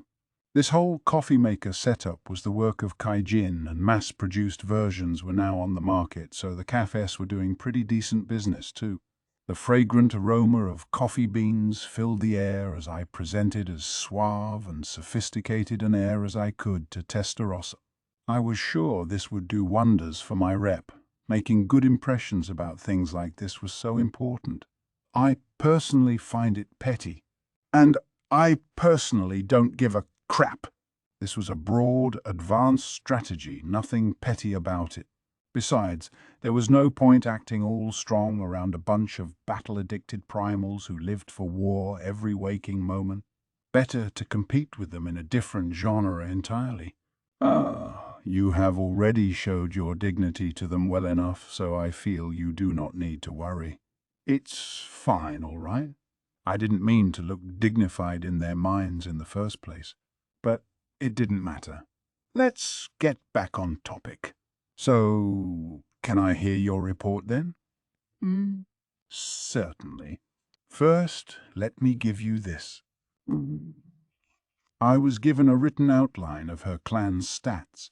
Name, Veyron, Ep, 882,869. Race, Demon Peer Duke. Protection, Violet Clan.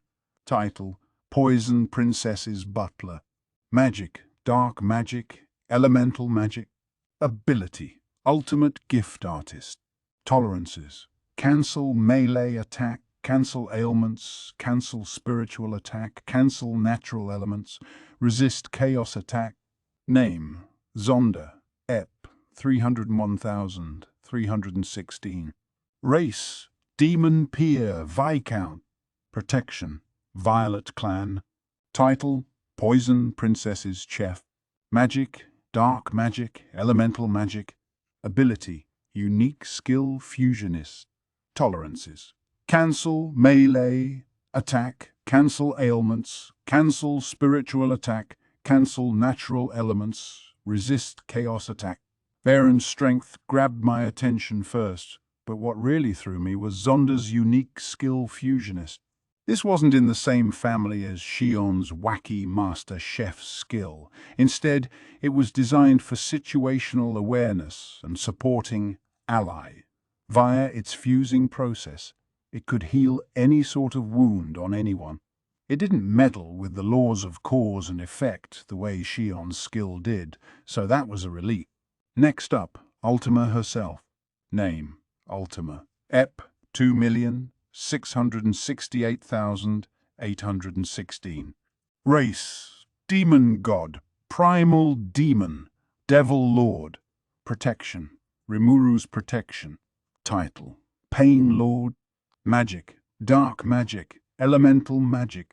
Ability, Ultimate Skill, Samael, Lord of Deathly Poison.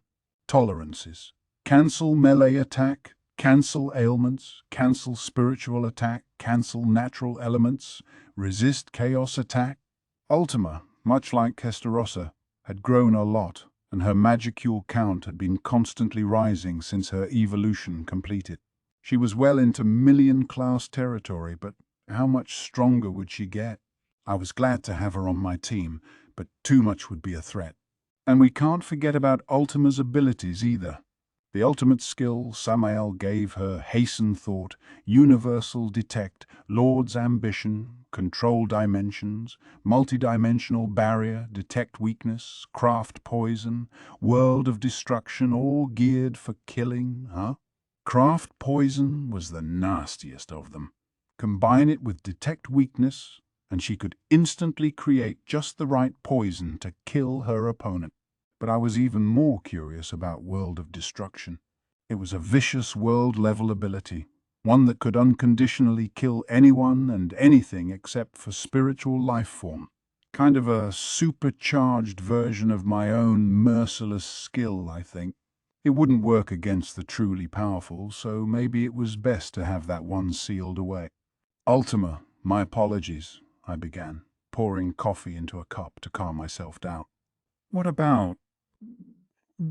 So, about your World of Destruction ability. Yes? She gladly accepted the cup I handed to her. I had to come out with it now, or I never would. You're banned from using it. All right. I was just thinking that I didn't need it anyway. I guess you really can read my mind, Sir Rimuru. Ah. Oh. Yeah. Of course, right? I laughed it off as I internally thanked my lucky stars. I'm not sure why, but I guess Ultima wanted to stay hands-off with World of Destruction. But maybe it should have been obvious. She was such a battle-obsessed girl that winning every single battle by default probably didn't excite her. If she was willing to accept that, then wonderful. Relieved, I sat down and enjoyed some conversation for a while. My final interviewee was Carrera. Let me tell you, my lord, if you didn't step in to help me, I'm not sure I could have ever beaten Kondo. That man was real strong. I can hardly believe he was human. She ended her report with a light laugh. Kyle had told me this much, but hearing it from Carrera's own mouth made it even more vivid. She had won that battle by the tiniest of margins, and her praise for him was the unvarnished truth. And she was right. Kondo was something else. Benimaru had taken out Granite number 3 in the Empire's internal list, but even he was pretty wary of Kondo. In fact, he was confident he could have beaten anyone in the Empire except for that guy. Taking out a menace like that would have been a feather in anyone's cap, really. But Carrera said it was all thanks to the power she was granted. Receiving my body, surpassing my limits, evolving further from that, I've done nothing but take. I want to repay the favor. I'd like you to understand that my loyalty forever belongs to you. Carrera usually had an arrogant streak a mile long, but this was probably a more sincere side of her. I mean, a primal demon born in antiquity should really outclass a freshly born demon lord, but regardless of that loyalty, I knew exactly how to reply. Well, keep up the good work then. By this point, if you weren't here for me, our entire court system would collapse. Monsters really did tend to follow the will of the strong. Anyone could arrest a criminal, but judging them required someone powerful to fill the post. I'd like to institute a jury-style system in the future so we could leave cases to the people outside of serious, vicious crimes, but that would come once our nation was stable. Tempest was still a developing country, so Carrera's strength was helping me a lot right now. Oh, I'd be glad to. I'll do whatever you ask of me, and I know my clan will too. She seemed to relish the chance. I then looked over her overview of her clan and their stats. To be exact, Agaras and Esprits. Name: Agara, Eep 733,575. Race: Demon Peer Marquis. Protection: Jorn Clan. Title: Tyrant's Master. Magic: True Battle Will. Ability: Ultimate Gift Blade Transform. Tolerances: Cancel melee attack, cancel ailments, cancel spiritual attack, cancel natural elements, resist chaos attack. Name: Esprit, Ep 552,137. Race: Demon Peer Count. Protection: Jorn Clan. Title: Tyrant Spiff. Magic: Dark Magic, Elemental Magic. Ability: Unique Skill Observer. Tolerances: Cancel melee attack, cancel ailments, cancel spiritual attack, cancel natural elements, resist chaos attack. Pretty good. Like, this met the old standard for demon lords, didn't it?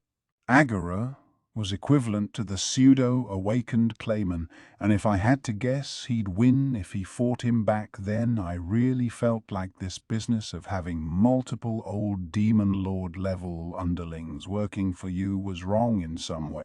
I also wondered what Tyrant's Bife meant. Carrera had given her that title, so I assumed that's what their relationship was. Esprit was kind of like net-savvy, fashion-conscious teen in some ways, and they certainly acted like fast friends together. It was less a master-servant thing and more like two girls from different years in the same high school. Carrera, it felt to me, treated her clan a lot different than other demons did. But the real surprises came next. Carrera herself was insane. Name: Carrera, EP, 7,013,351's 3.37 million for her golden gun. Race: Demon God, Primal Demon, Devil Lord. Protection: Rimuru's Protection. Title: Menace Lord. Magic: Dark Magic, Elemental Magic. Ability: Ultimate Skill Abaddon, Lord of Destruction. Tolerances: Cancel melee attack, cancel ailments, cancel spiritual attack, cancel natural elements, resist chaos attack. More magicules than Diablo? It made my eyes turn into little dots. Her growth had finally come to a stop, but she was clearly on top among my troop. But even scarier was Abaddon. Its abilities included Hasten Thought, Universal Detect, Lord's Ambition, Control Dimensions, Multidimensional Barrier, Surpass Boundary, and Dimension Rupture. Nothing world level, but all suited for attack 4. Dimension Rupture, in particular, could work its way through distortion fields to kill off enemies. If Carrera combined destructive magic with her own power and topped it off with this ability, only a very few people could withstand it. I think it could even destroy the floors of Ramirez's labyrinth, which further proved how crazy it was. Frankly, not even I wanted to fight her any longer. You're stronger now. My true feelings fell from my lips. Yes, thanks to you. That, and to Kondo for ceding this to me. I want to kill Emperor Ludora for his sake as well. I almost said right, until I remembered. Kondo, too, was being controlled by Michael that whole time. Actually, the real Ludora is no longer in this world, or, well, a lot of stuff's happened, but the Ludora you fought was actually a skill that took over Ludora's body for its own purposes. I explained to her that Ludora was actually Michael, the Mana's body. She nodded, unsurprised. I see. And that's why that bastard Feldway called Ludora by the name Michael. Now, it makes sense, my lord. Glad to hear. I definitely didn't want her picking a fight with Masayuki by mistake. Making sure that was clear with her, I ended the interview. But just as Carrera was about to exit, she turned around. Oh, I forgot there's this thing I needed to tell you about, my lord. Ma'am, what is it? I asked, taking a sip of coffee. To be honest, I wasn't sure whether to tell you. If Carrera was this distressed about it, it must be something big. Maybe I should invite her to sit down again. But it looks like Agira was once Hakuro's grandfather. Bah! I almost did a comedy spit take there. That was avoided just in time, but if it was something that's shocking, I wish she wouldn't just float that up on the way out the door. That, eh? Carrera. Pretty serious stuff, eh? It's more than I can handle, so I wanted to leave the decision on what to do with him to you. And with that, she smiled and left the room, tossing the ball into my court. I was sure that was a smile of relief now that the load had been taken off her shoulders. But I couldn't ignore this news. Diablo and the Demonesses said I didn't need to interview their clan members, but Agira definitely deserved an audience later. He'd have to wait, though, as I needed time to gather my thoughts. For now, at least, the one-on-one interviews were over. I had our meeting with Masayuki the next day, so that was all the work for today, but it wasn't like I needed sleep. So I reverted to my casual, comfortable slime form and climbed under the covers. I always found sitting in the dark like this oddly comforting. In that case, I will now give you my report. I'm off work for today. This report involves my master's skills. It is not work. Chil might see that stuff as a hobby, but to me it wasn't much different from work. Not that it listened to me. I'm sure I needed to know about it, so let's give up for now. I was actually looking forward to it a little, in fact. Better brace myself. No doubt it was going to be something ridiculous. My latest round of skill and ability integrations went extremely comfortably for me. I wrapped them all up without being forced into sleep mode, and while it took a day and a half to cover everyone, I was still lucid and alert enough to conduct all the interviews I had scheduled. And why not? Keel had asked me to invoke ability just in the middle of battle, and no way would it allow me to go offline in that situation. If it did, I'd be really pissed off. So I asked Seal in my mind to go ahead, and the data began flowing in. So what did we have here then? Name: Rimuru Tempest, EP 8,681,123, 2.28 million for his dragon sword. Race: highest level Chaos Elemental Ultimate Slime. Patronage: Grace of Friendship. Title: Chaos Creator. Magic: True Dragon Magic, High-Level Spirit Summoning, High-Level Demon Summoning, Others. Ability: Mana CL. Intrinsic Skills: Universal Detect, Dragon Soul Aura, Universal Shapeshift. Ultimate Skill: Azathoth, Lord of the Void. Ultimate Skill: Shub-Niggurath, Lord of Abundance. Tolerances: Cancel Melee Attack, Cancel Natural Elements, Cancel Ailments, Cancel Spiritual Attack, Resist Chaos Attack. That's how I turned out. It didn't really feel this way to me, but I was sporting some serious ep there. Add in my straight sword and I was pushing 10 million. I was well used to this weapon by now, and it sure lived up to its god rating. It had transformed its shape, influenced by the unique traits of my species, and for now I was simply calling it my dragon sword. There were 2 holes in it for upgrading purposes now, so clearly it was evolving without a hitch. I was happy with that. Maybe it'd evolve more if I gave it a more formal name. Ah, no way. Forget it. Impossible. Part of me did want to try it out, but I didn't want just any old name for it. I'd try the name change once I thought up something really cool. But just because my EP, or Magicule count, was way ahead of the pack, that didn't mean I could rest easy. Benimaru, Diablo, and Zegion were hot on my heels, and people like Testarossa and the other 2 demonesses were monsters in battle. Testarossa, after all, gave Velgrind a run for her money, despite having 10 times the Magicule energy.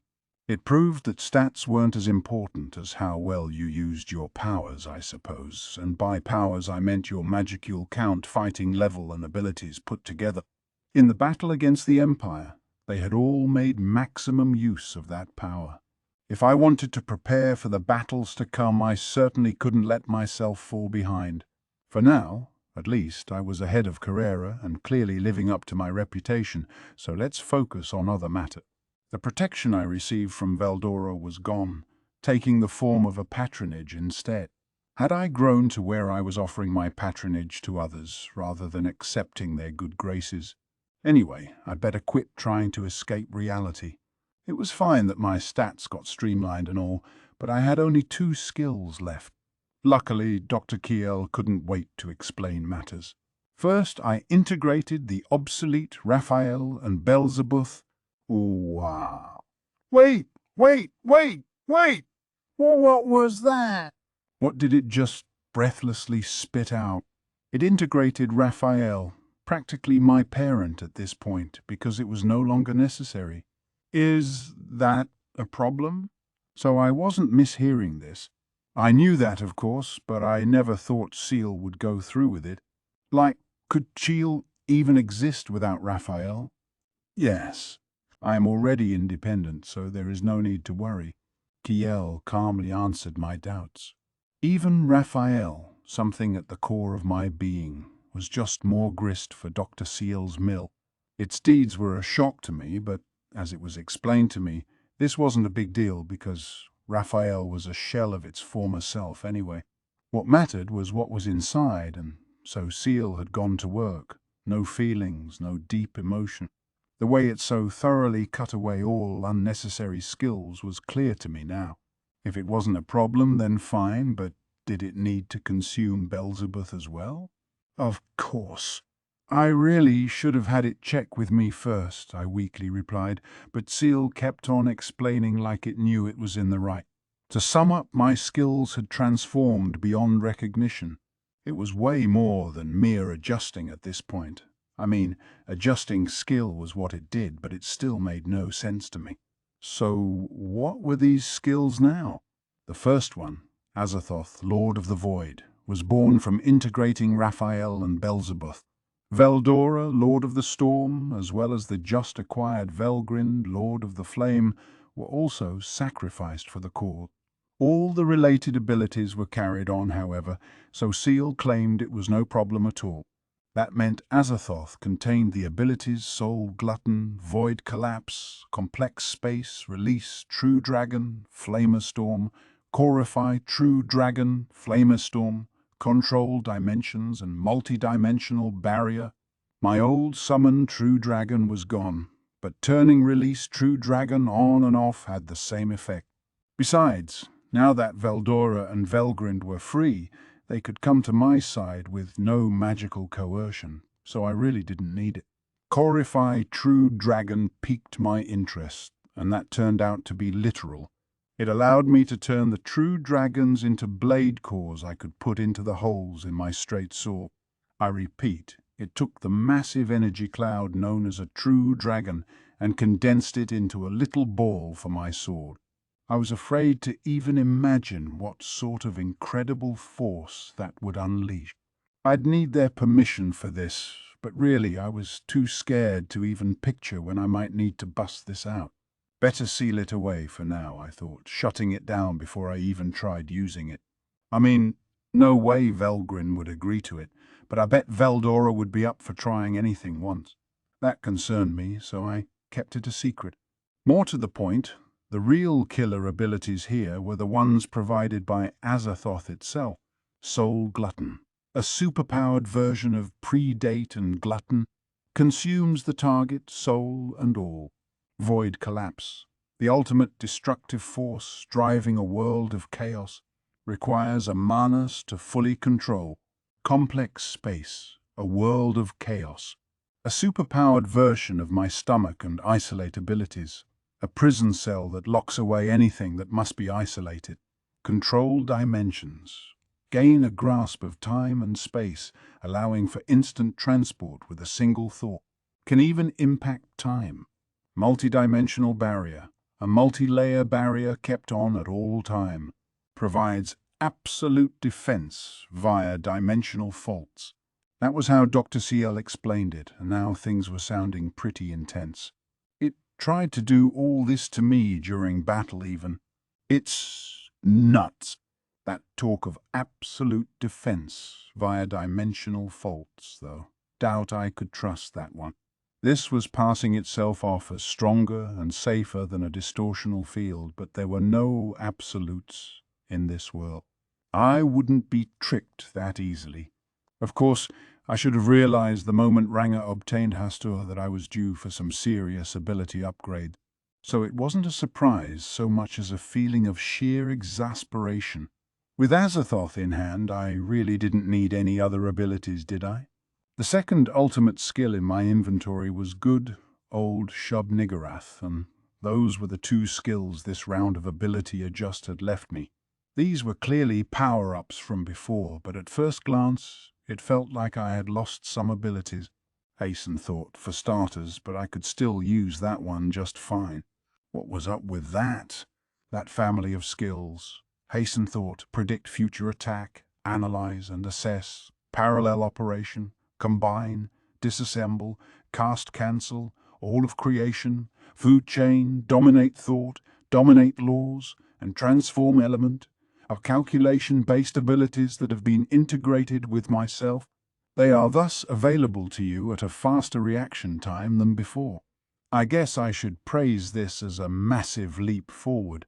Something told me this was going too far, but think of it this way. I was probably gonna need it for the next war.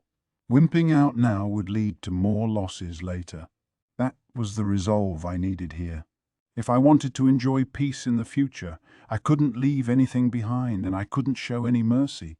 So that rounded out my strength, but how did I stack up with Veldora these days? Name: Veldora Tempest, EP 88,126,579. Race: highest level Chaos Elemental True Dragon. Patronage: Grace of Abundance, Protection of the Storm. Title: Storm Dragon. Magic: True Dragon Magic. Ability: Intrinsic skills: Universal Detect, Dragon Soul Aura, Universal Shapeshift. Ultimate skill: Nyarlathotep, Lord of Chaos. Tolerances: Cancel melee attack, cancel natural elements, cancel ailments, cancel spiritual attack, resist chaos attack. That was his current state. His resistances were perfect, of course, but worthy of note was his off-the-charts existence point count. The only thing you could really do at this point was laugh. All that crap he did while he was being measured, you know. It had happened just a bit ago, right after dinner. I was about to meet with Ultima, so I'd made to stand up and leave when Veldora got in my way. Kwa! Ha ha! Rimuru, I understand you've been conferring with Benimaru and his fellows. I happen to be free right now. Huh? I'm busy.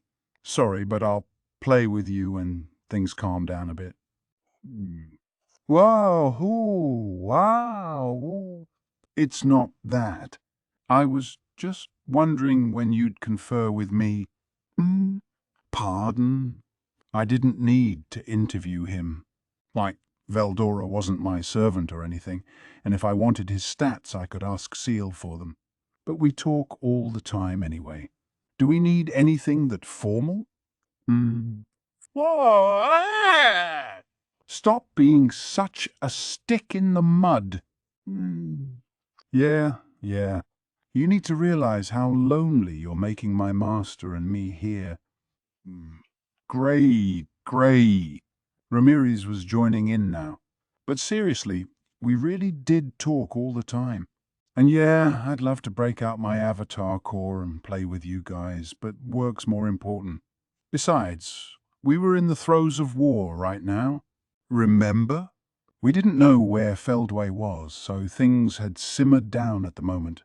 But I didn't want to fully kick back until we at least had our troops ready to intercept the enemy.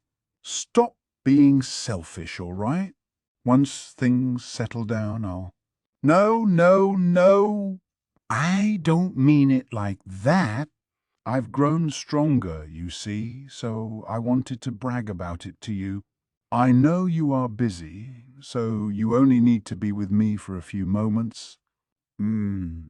Yeah, he's right. You're the only one who can produce pinpoint EP readings, so help a dragon out, won't you? What I'm saying is that I can trick Ramirez's measurements to produce anything I want, and I want to prove it to you. Oh, that's completely impossible, you. I know I can't measure it down to the one's digit, but you can't fake the entire system on me. Okay. So I was being dragged into an utterly pointless argument.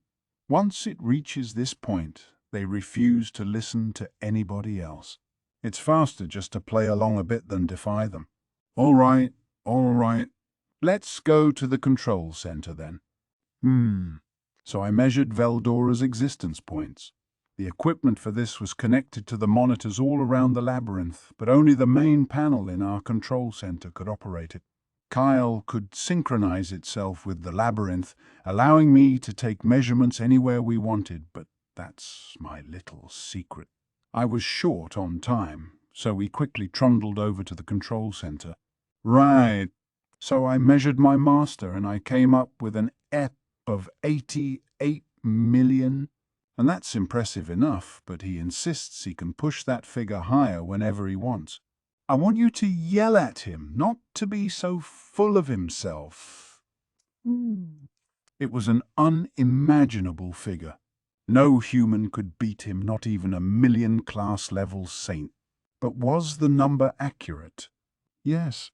Veldora's existence points are exactly 88,126,579. Pretty close. Measuring these high numbers came at the cost of precision, but since we mostly used our equipment to evaluate labyrinth challengers and invaders, there was no pressing need for a system upgrade. But if Veldora really could cook the figures to say whatever he wanted, it proved there was something wrong with our measurement gear. I didn't want that to go unaddressed, so it was a good thing I'd bothered to check just now. At least this brief diversion wasn't a total waste of time. Now we'd have to see if Veldora really could cheat the system. Well, my measurements say 88.12 million. That's pretty much the same. So, are you saying you can bump that number up at will? Or is it underestimating your score? Either way, I wanted to ask how he'd do it and come up with countermeasures. When I asked Veldora for a sample, he smiled the biggest grin ever and removed his coat. Oh, great, I thought.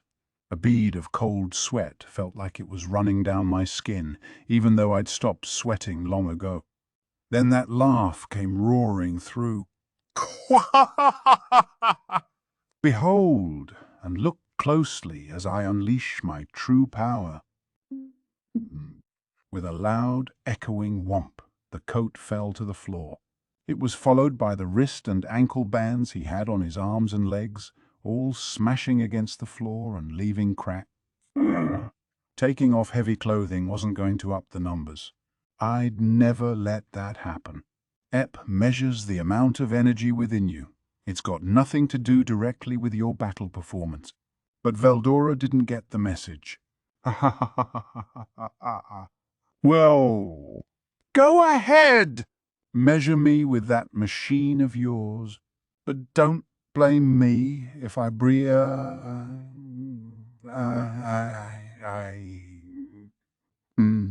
Sheesh, this is embarrassing. I understood what he was trying to do, but it was just too pathetic to watch. I just made another measurement, but there is not even the slightest change to his statistics. Of course there isn't. Veldora, listen to me. Master, it's still at 88 million. Ah, Ramirez just stabbed him in the heart with the dagger of truth.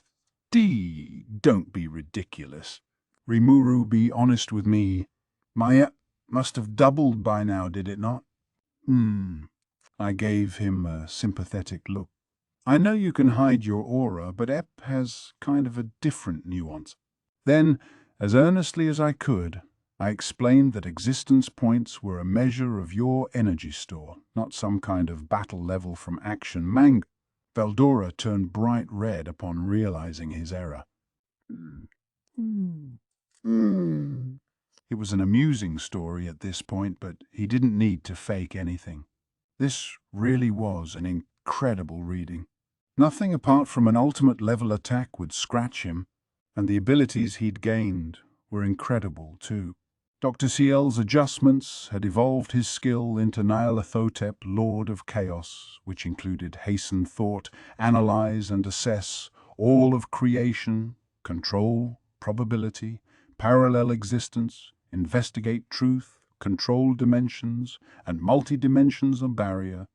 That's a wide variety, and Ciel's rearranging and organizing made them far easier to tap into. He even gained parallel existence. I knew from fighting Velgrin just how much of a pain that was, but with control probability in his quiver as well, Veldora really did feel invincible. In fact, he was, as long as I didn't die. His heart core was still inside me, his memories and emotions backed up inside. Between that and being able to launch a separate body at any time, There was practically zero chance of destroying him. The whole Ep thing was a laugh, but I truly was glad to have him on our side. So Veldora's existence points were more than 10 times mine, and I likely stood no chance against him, but I still had questions. For one, I'd beaten Velgrin recently. I'd used predate on her even. Her Ep at the time was reported to me as around 26.87 million. I consumed more than 50% of her, by the way. Something like 30% was still in recovery, and that would be restored back to what I ate as well. Keel was certainly careful with this stuff, which I was glad for. My question was that considering all the energy of hers that I'd consumed, my Ep actually seemed kind of low. It was more than enough, of course, and I think battle sense is more important, but it was still something I wondered about.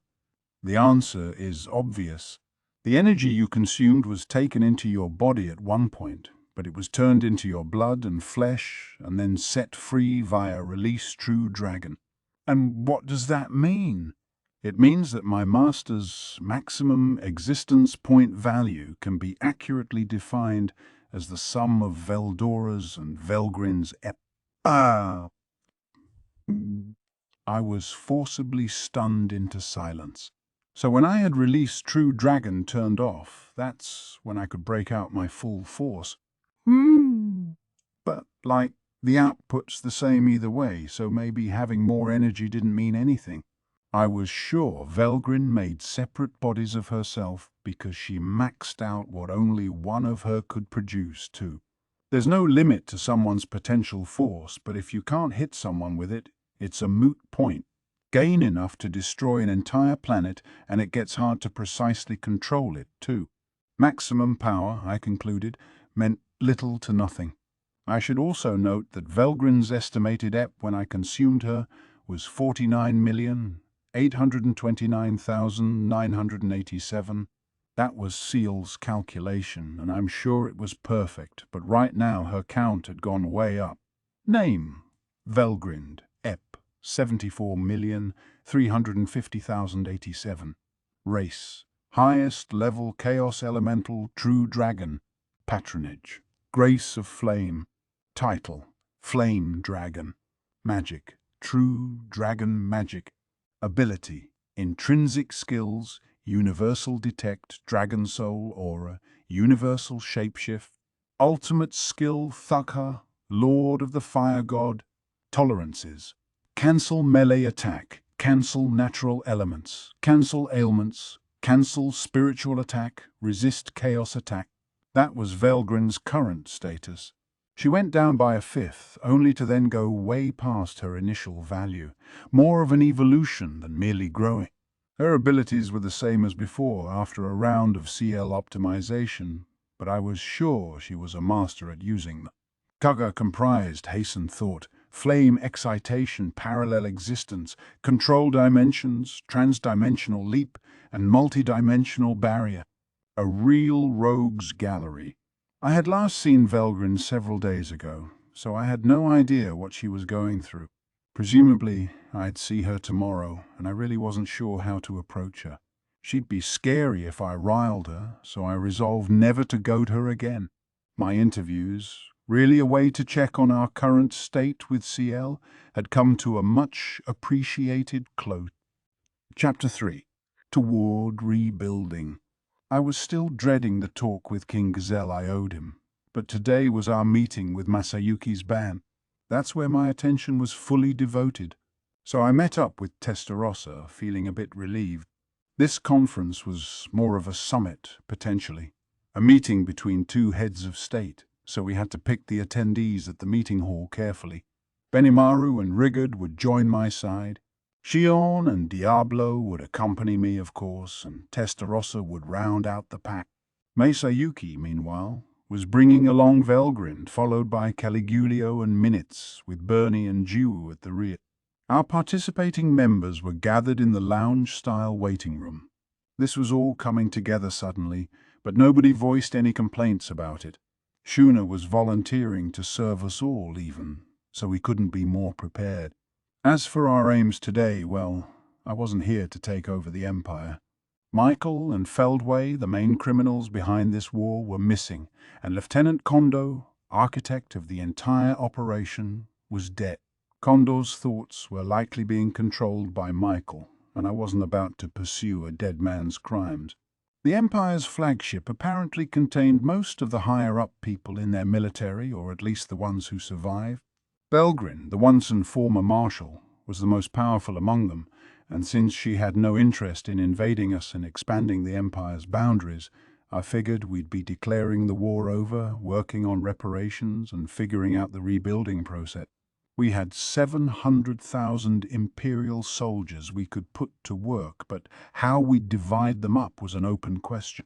We'd need to appoint the most well-trained of them as foremen and divide the rest into evenly balanced teams to avoid vast differences in technical skill.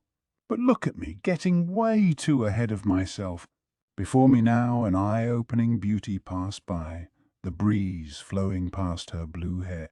It was Velgrind, and her gaze shot right into me. Ooh, foul. That really hurt. I had no literal stomach, but my stomach was nonetheless churning. "Did you need something?" I asked her. For everybody else's sake, I needed to look at least a little dignified. I thought I deserved some praise for maintaining a steady, non-shaky voice. "Do you think I could have some time with you?" Velgrind replied.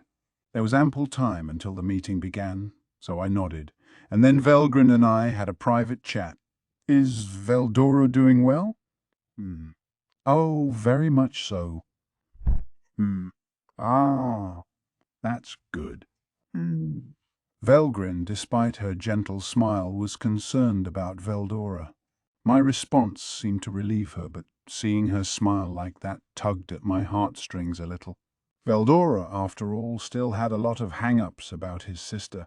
I had asked him if he wanted to go see her, and he mumbled something about, "Oh, I have errands. I am quite busy," and walked off. It was a pathetic act, but it wasn't like I was doing much better now. In fact, I felt incredibly awkward. I'm sure Velgrin was shy herself. Better not pry too much. "So," I began, heart pounding, "what did you need?" "I wanted to thank you." "Thank me?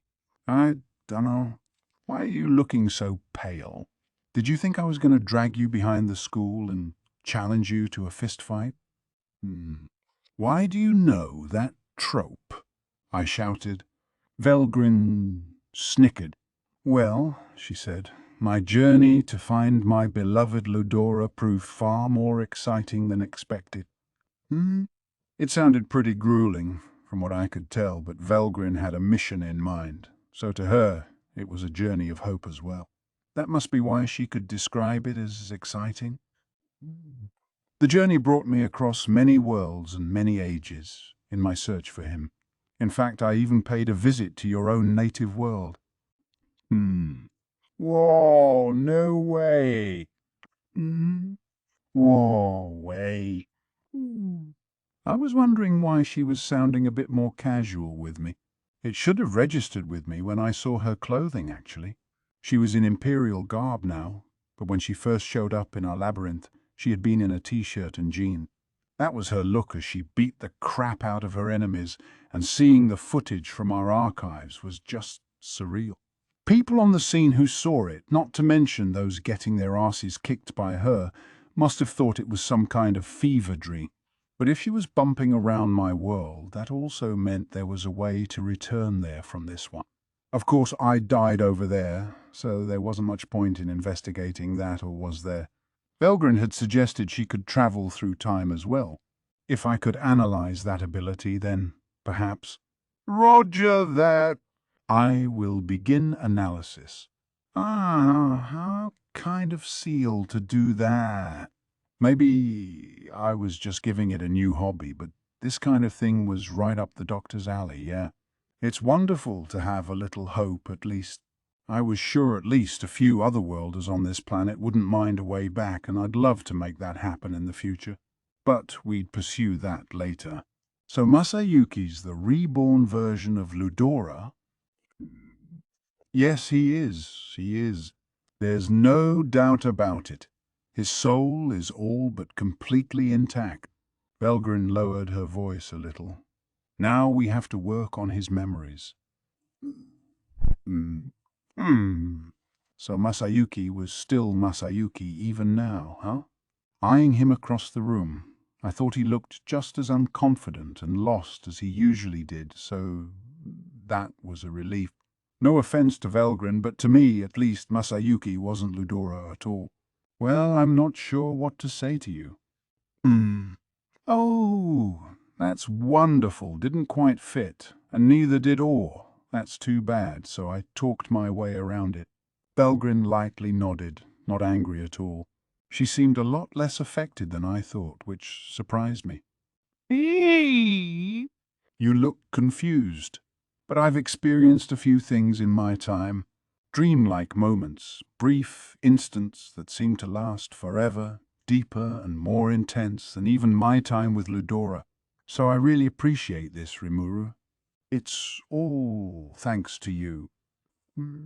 She framed the thanks with a blinding smile, one that make your heart skip a beat.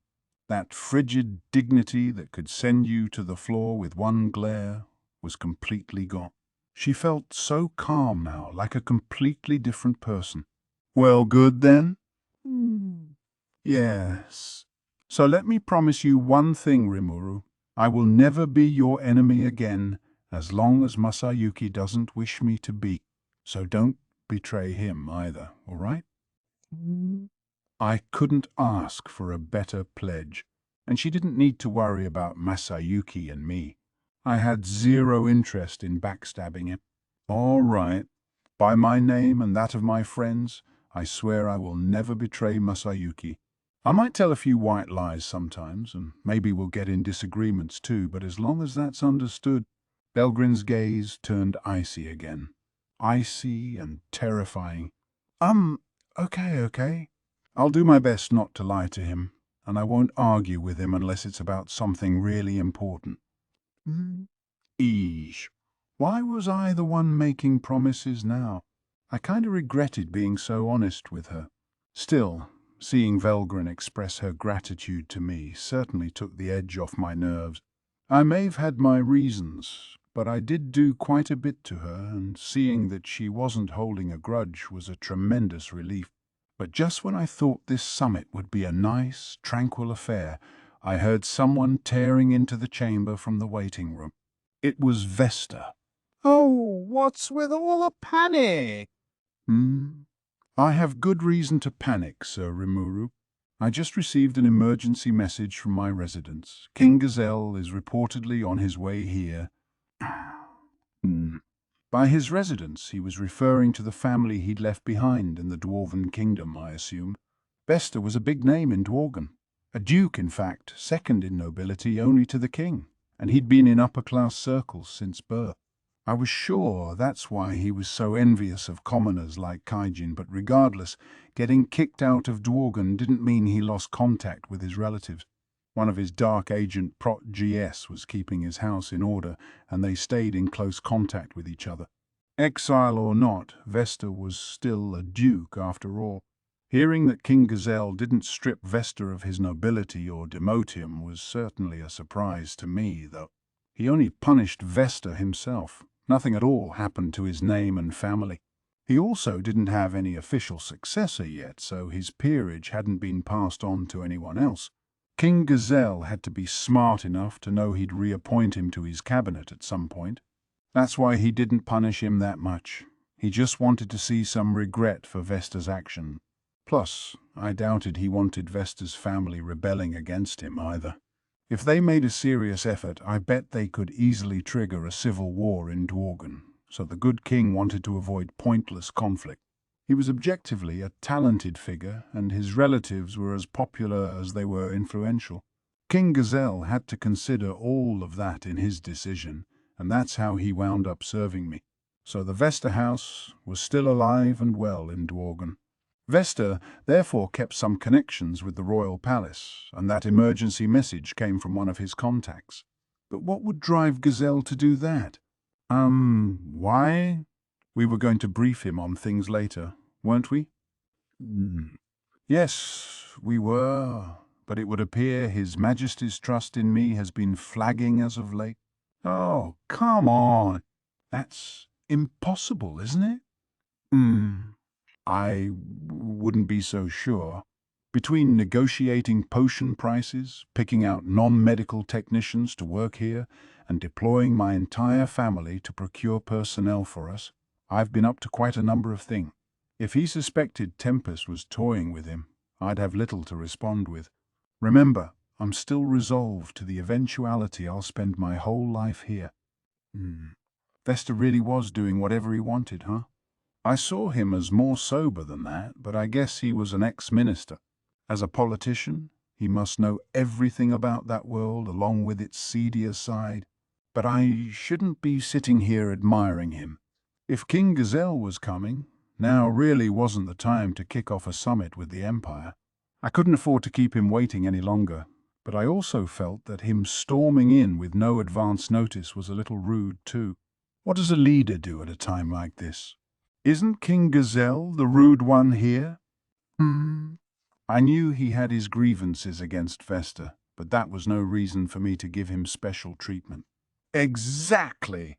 Visiting a foreign nation in secret, he shouldn't be surprised if someone tries to attack him. I'm sure he'll contact you at the border to prevent that. Vesta assured me that His Majesty wouldn't completely avoid custom like that. And, as if to prove him right, one of our communications agents came running in. I have emergency news to bring to you. His Majesty King Gazelle of the armed nation of Dworgen has just requested permission to enter the nation. His group comprises 5 people in all. What should we do? They had no reason to refuse entry, but they couldn't just say yes on a whim. That's why this bureau chief level agent came in to ask for my take. The right move to make in an emergency like this, I thought. I'd probably be just as flustered. Maybe he should have gone through one of my cabinet-level officials first, but no need to mention that here. Shuna was also kind enough to bring the agent some water, which he gladly accepted. I'll talk to him, I said as I set up our messaging Magitool. In the end, we had King Gazelle make an unannounced special guest appearance at this summit, and now here I was greeting him. Diablo and Shion were on hand to guard me as usual. I appreciate this, Rimuru.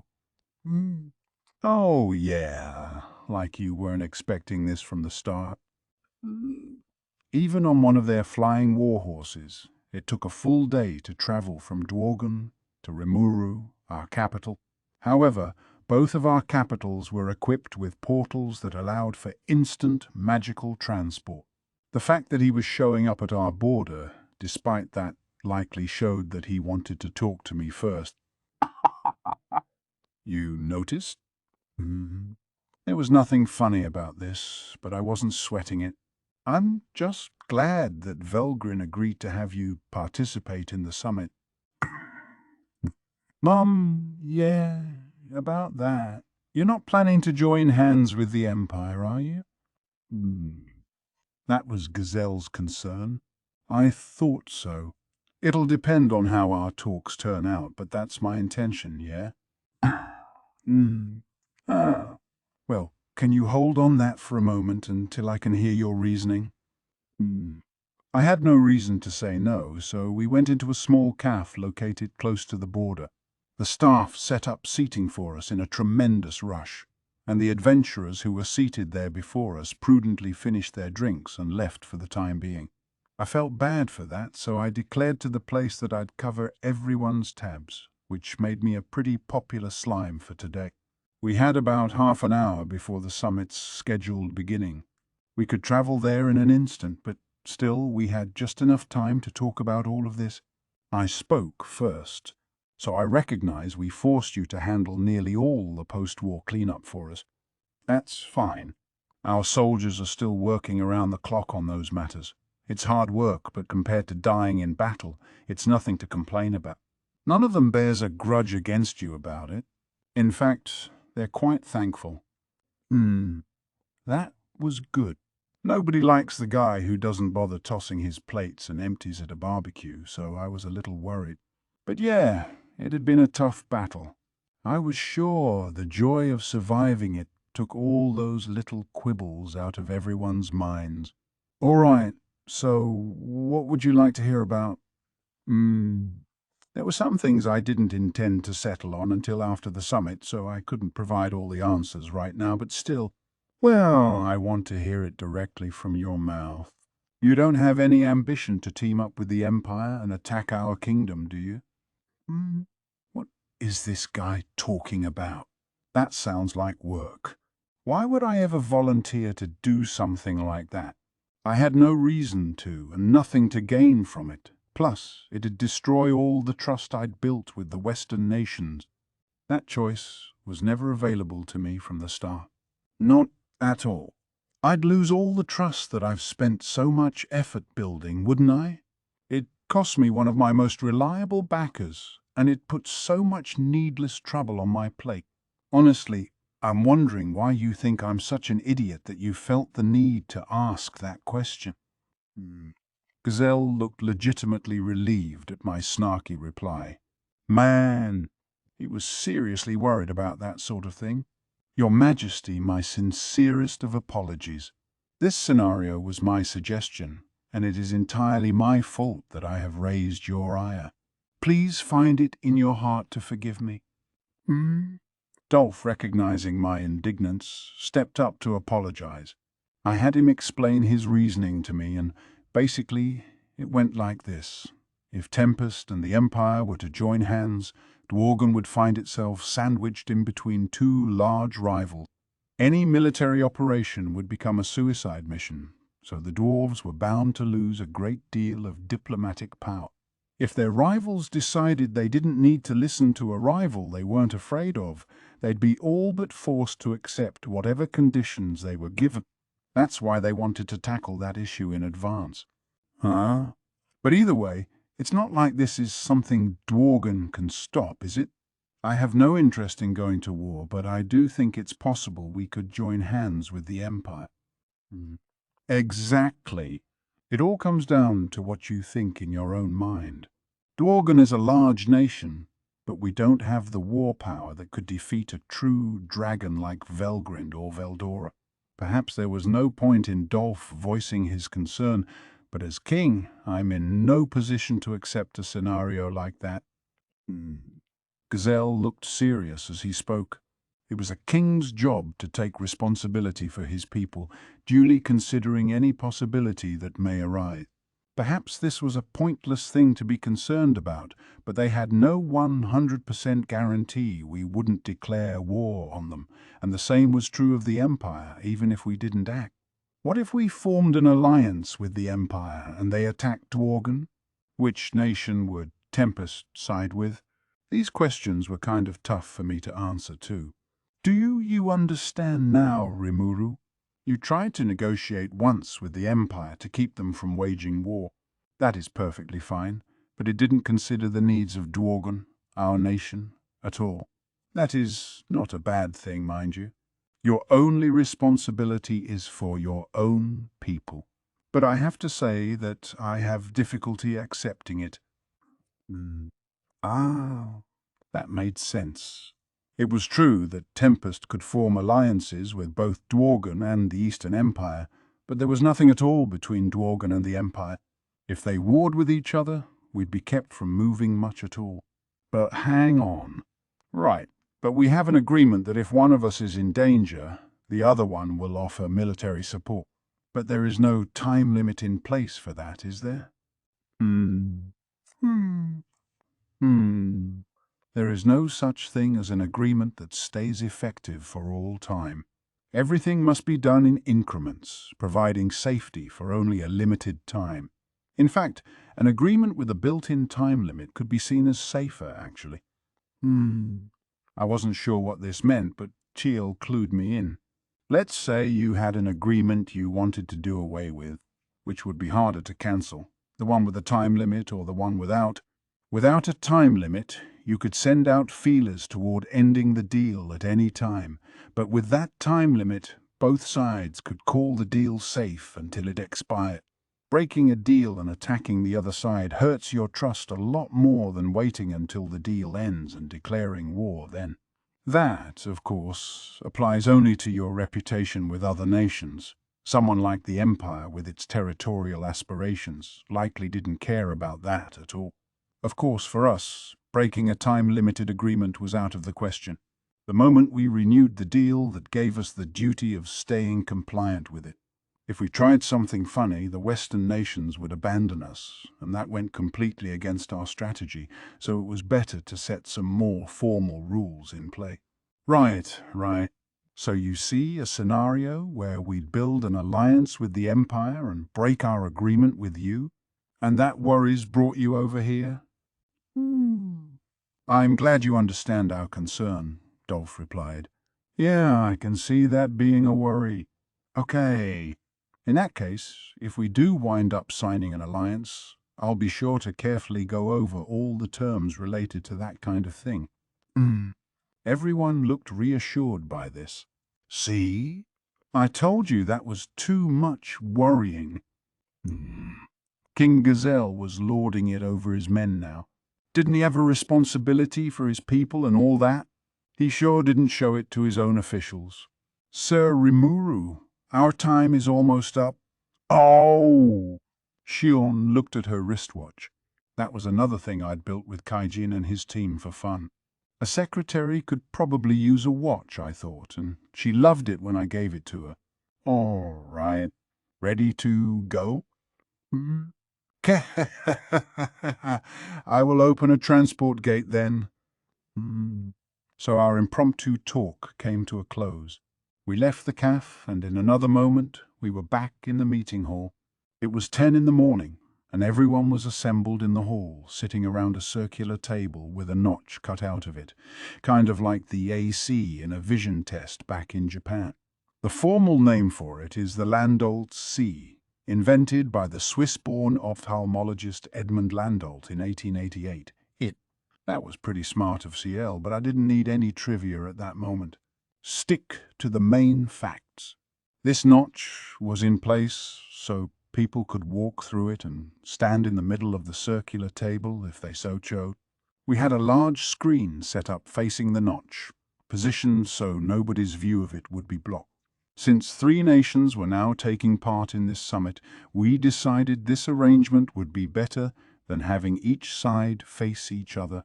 The notch was on the south side of the chamber, and we sat toward the north. I had the true north seat. Benimaru was north-northeast, and Rigurd was north-northwest. Shion and Diablo, as always, were standing behind me. The Imperial side was seated toward the east. Masayuki on true east and Velgrin to his right on the east-northeast side. General Caligulio was east-southeast, and Major General Minutes was southeast.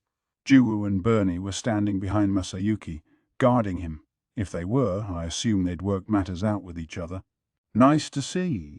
Finally, on the west were Gazelle and his band of party crashers. Gazelle was seated true west, Pegasus Knights, Captain Dolph west, northwest, and Dworgen Arch-Wizard Jane on the west-southwest side. Henrietta, the Knight Assassin, and Vaughn, the Admiral Paladin, were providing guard duty for their king. That's how our 3 sides were arranged, and as I surveyed the meeting hall, I noticed Masayuki looking restless. His face seemed tired, expressing, "Why is this happening to me?" more eloquently than any words. He wouldn't have to worry. I had an affinity for the guy, so if something went wrong, I'd step up to help him. Testarossa, the chairperson of this summit, got to her feet. Everyone looked at her as she stood in the center and gave some opening words. The appointed time has arrived. Everyone seems to be here, so I would like to get this summit underway. With a bow, she returned to the south side of the table. A chair was in place for her, so she'd have somewhere to sit when her services weren't required. I asked her in advance to lend me a hand if I got in trouble here, and I was sure she'd guide me through whatever might happen. I will begin by discussing the aim of this summit. We find ourselves at this event with little in the way of advanced preparation, and I think some things might be said without being fully intended. If that happens, I'd like everyone to avoid belligerent behavior, stay calm, and listen carefully to the other speaker's opinions. Testarossa paused here, gauging the audience's reaction. She represented us in the Council of the West, and she was used to proceedings like this. I just hoped things stayed this smooth until the end. That was my earnest wish as I focused on her. Now I'd like to start by confirming one thing with all our participants. In anticipation of the closing of hostilities, the Empire wishes to forge an end-of-war agreement. In addition, in consideration of our nation's relationship with the Empire, it would also like to ratify a new pact outlining our future direction. Do I have all that correct? No objections here. Masayuki looked like he was going to say something, but Velgrin spoke up first. Yes, and none from me.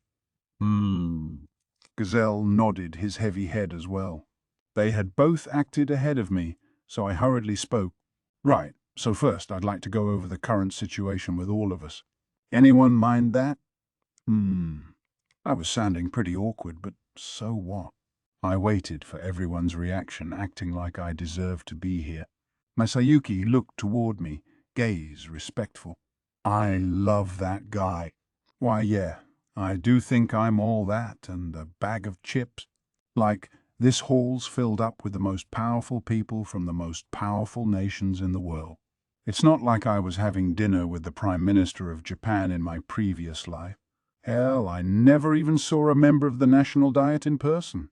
There was this one time when a director from LIT, the Japanese Ministry of Land, Infrastructure, Transport and Tourism, stopped by to check on our office. They were a client of ours.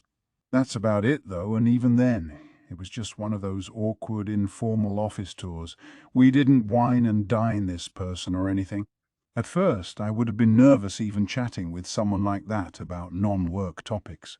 Now, I was dealing with king. Plural kings. It was kind of deeply moving, actually. If there are no objections, I'll have Testarossa begin, and we can discuss matters with one another when she's done. I'm willing to accept all feedback, and I'll have any mistakes corrected as well. You may begin. The conversation went as Testarossa had outlined it with me beforehand. I'd tell everyone to stay quiet until we had our say before turning it over to her. She said this would keep things moving along.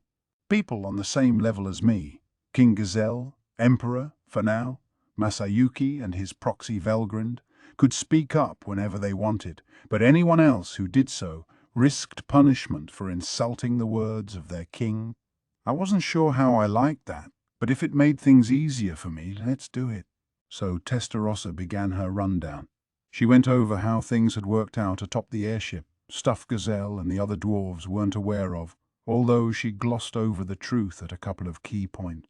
Then I attempted to explain that Ludora, the Imperial Emperor, was actually a skill that had achieved sentience.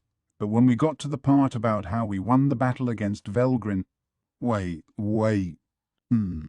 Gazelle called for a timeout. Oh, you can speak up later, as if I could wait for that. Hey, why is he yelling at me? King Gazelle, is something wrong? That came off more modestly than I meant, but Gazelle just stared at me, head propped against his hand. He remained silent as his eyes turned toward Velgrin. I know this may be rude of me, he gravely began, but does Lady Velgrin agree with Surimuru's statement just now? Gazelle was being unusually polite. He'd called Velgrin lady, even. Pretty unbecoming of a king, I thought. I looked on, wondering if this was going to work, but Velgrin just offered him a placid smile. I have no problem with it, Dwarven King. I know you are a very intelligent man, far superior to Rimuru over there in terms of leadership. Ludora always has wonderful things to say about you. He wanted you on his team ever since you attained the title Master of the Sword. That's why I know you, and I certainly don't dislike you. So don't be so uptight, all right? Relax, and let's mingle with one another. Yes, my lady. Be as a true dragon, the strongest presence, and the guardian deity of the empire. Can you really say such things in public? No need to worry about that. You're Rimuru's friend, yes? If so, there's no reason for me to meddle with you. As Rimuru said just now, I was defeated by him. That was surprising. I thought Velgrin would claim she hadn't lost like Veldora did, but she was perfectly frank admitting defeat. It was a shock to me, but much more than that to everyone else. Lady Velgrind was defeated? I can't believe it. The legend, the undefeated myth, the Imperials in the room, raised in the lands Velgrind ruled over, abandoned their silence and verbally expressed their extreme anguish. Wow! Are you serious? That godlike presence, something no mere mortal could ever best in battle, you're saying he beat you? I can hardly believe it, but if she admits it, it can't be a lie, huh? Dolph could not speak coherently, and Vaughn was having trouble accepting reality.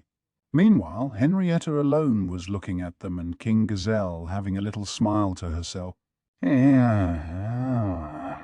How refreshing to know I don't have to report back to anyone about this. If I told everyone, they would think I've lost my mind. Sounded kind of rude to me. But that was a Dworgen matter, and now wasn't the time to bring up stuff like that anyway. In the midst of this, Jane spoke up, taking a step back and observing Gazelle as he was deep in agonized thought. Gazelle, all of you, calm down. I'm not surprised in the least. The whole matter with the primals wrung every drop of surprise from my body, and when I saw the evolution ceremony, it taught me that surprise was for the weak. Sounded like it was an enlightening experience for her. That's why she was the only calm presence left in the room, I suppose. But her words brought the Dworgen entourage back to their senses, and they bashfully recomposed themselves. As for the response from our gang, whoa! What? Sir Rimuru, you emerged victorious against Lady Velgrin? Unbelievable. We must have another feast tonight, mustn't we? There he goes again. For Rigard, any excuse is good enough for a party. And here I thought he never doubted my victory from the start. Yeah, well, I figured as much. I mean, I saw it and all, so... Oh, great, Benimaru had been sneaking a look. But before I could admonish him, Benimaru, what is the meaning of that? Don't tell me you, and only you, were watching Sir Rimuru at his most gallant and awe-inspiring? No, Shion, I was tasked with checking on the state of our battle. I merely stopped by for a few moments. He was trying to find a decent excuse, but Benimaru never was good at that. Diablo, meanwhile, hey, you weren't watching Shion? What a shame. Truly a pity you couldn't bear witness to such a wonderful battle. Oh, don't agitate her. Don't agitate her. I didn't think anyone was as good at harassing people as Diablo was. I noticed Testarossa sighing at this sorry sight, too. You just didn't want to cross this guy at all costs. Quiet, please, everyone. Testarossa might have been exasperated, but she didn't forget her role. Waiting until everyone was sufficiently calmed down, she spoke up to quiet the room. If she stepped in a moment later, Shion and Diablo might started arguing. I offered her a silent good job for that performance. Once things were chill again, the summit continued. Testarossa gave me the signal, so I kept going with my rundown. So, yeah, After I defeated Velgrind, I captured her and put her through a thorough interrogation. That made me realize there were a few inconsistencies with her story. It seemed like Emperor Ludora wasn't who he claimed he was, so I put Velgrind under observation for a bit, and then I discovered a terrifying fact. I'll cut out the details, but Velgrind's mind was being controlled by none other than Michael, the will contained within the Emperor's skill. Now we were getting to the good part. I was about to continue, all smiles, when, "Hold it." Another objection? And from Gazelle again, too. If you could save the questions for later." Gazelle heaved a heavy sigh, interrupting me. I was sure he was trying to collect himself with that sigh. Then, slowly, he spoke. "Listen to me, Rimuru. I know I am speaking out of place, but I can no longer sit here silently."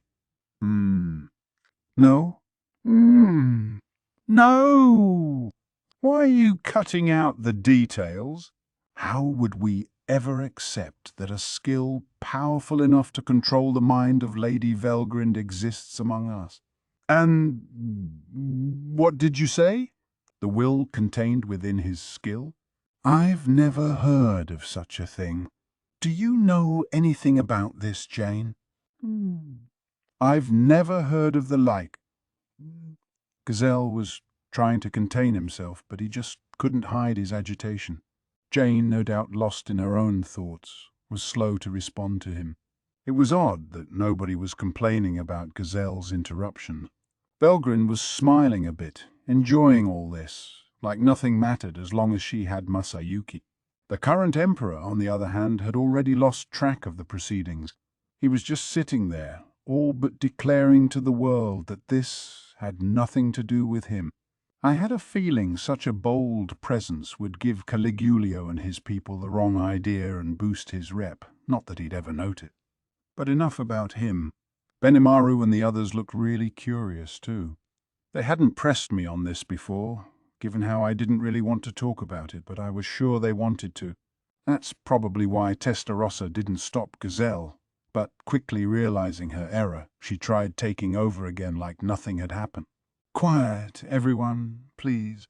Regarding King Gazelle's question, her quick reactions were much appreciated, but this would be hard to recover from. Like, I guess we could just let this slide, but now I was thinking it wouldn't be so bad to just tell everyone. All right, I'll go over the details. Are you sure, Sir Rimuru? Yeah.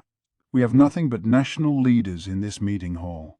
I doubt they'd go leaking secrets, and if they did, it wouldn't amount to anything.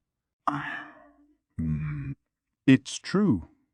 Even if I revealed the existence of a Manas, it wasn't going to hurt me at all. The only thing I absolutely wanted to keep secret was anything related to Ciel. I would appreciate that a great deal, Rimuru.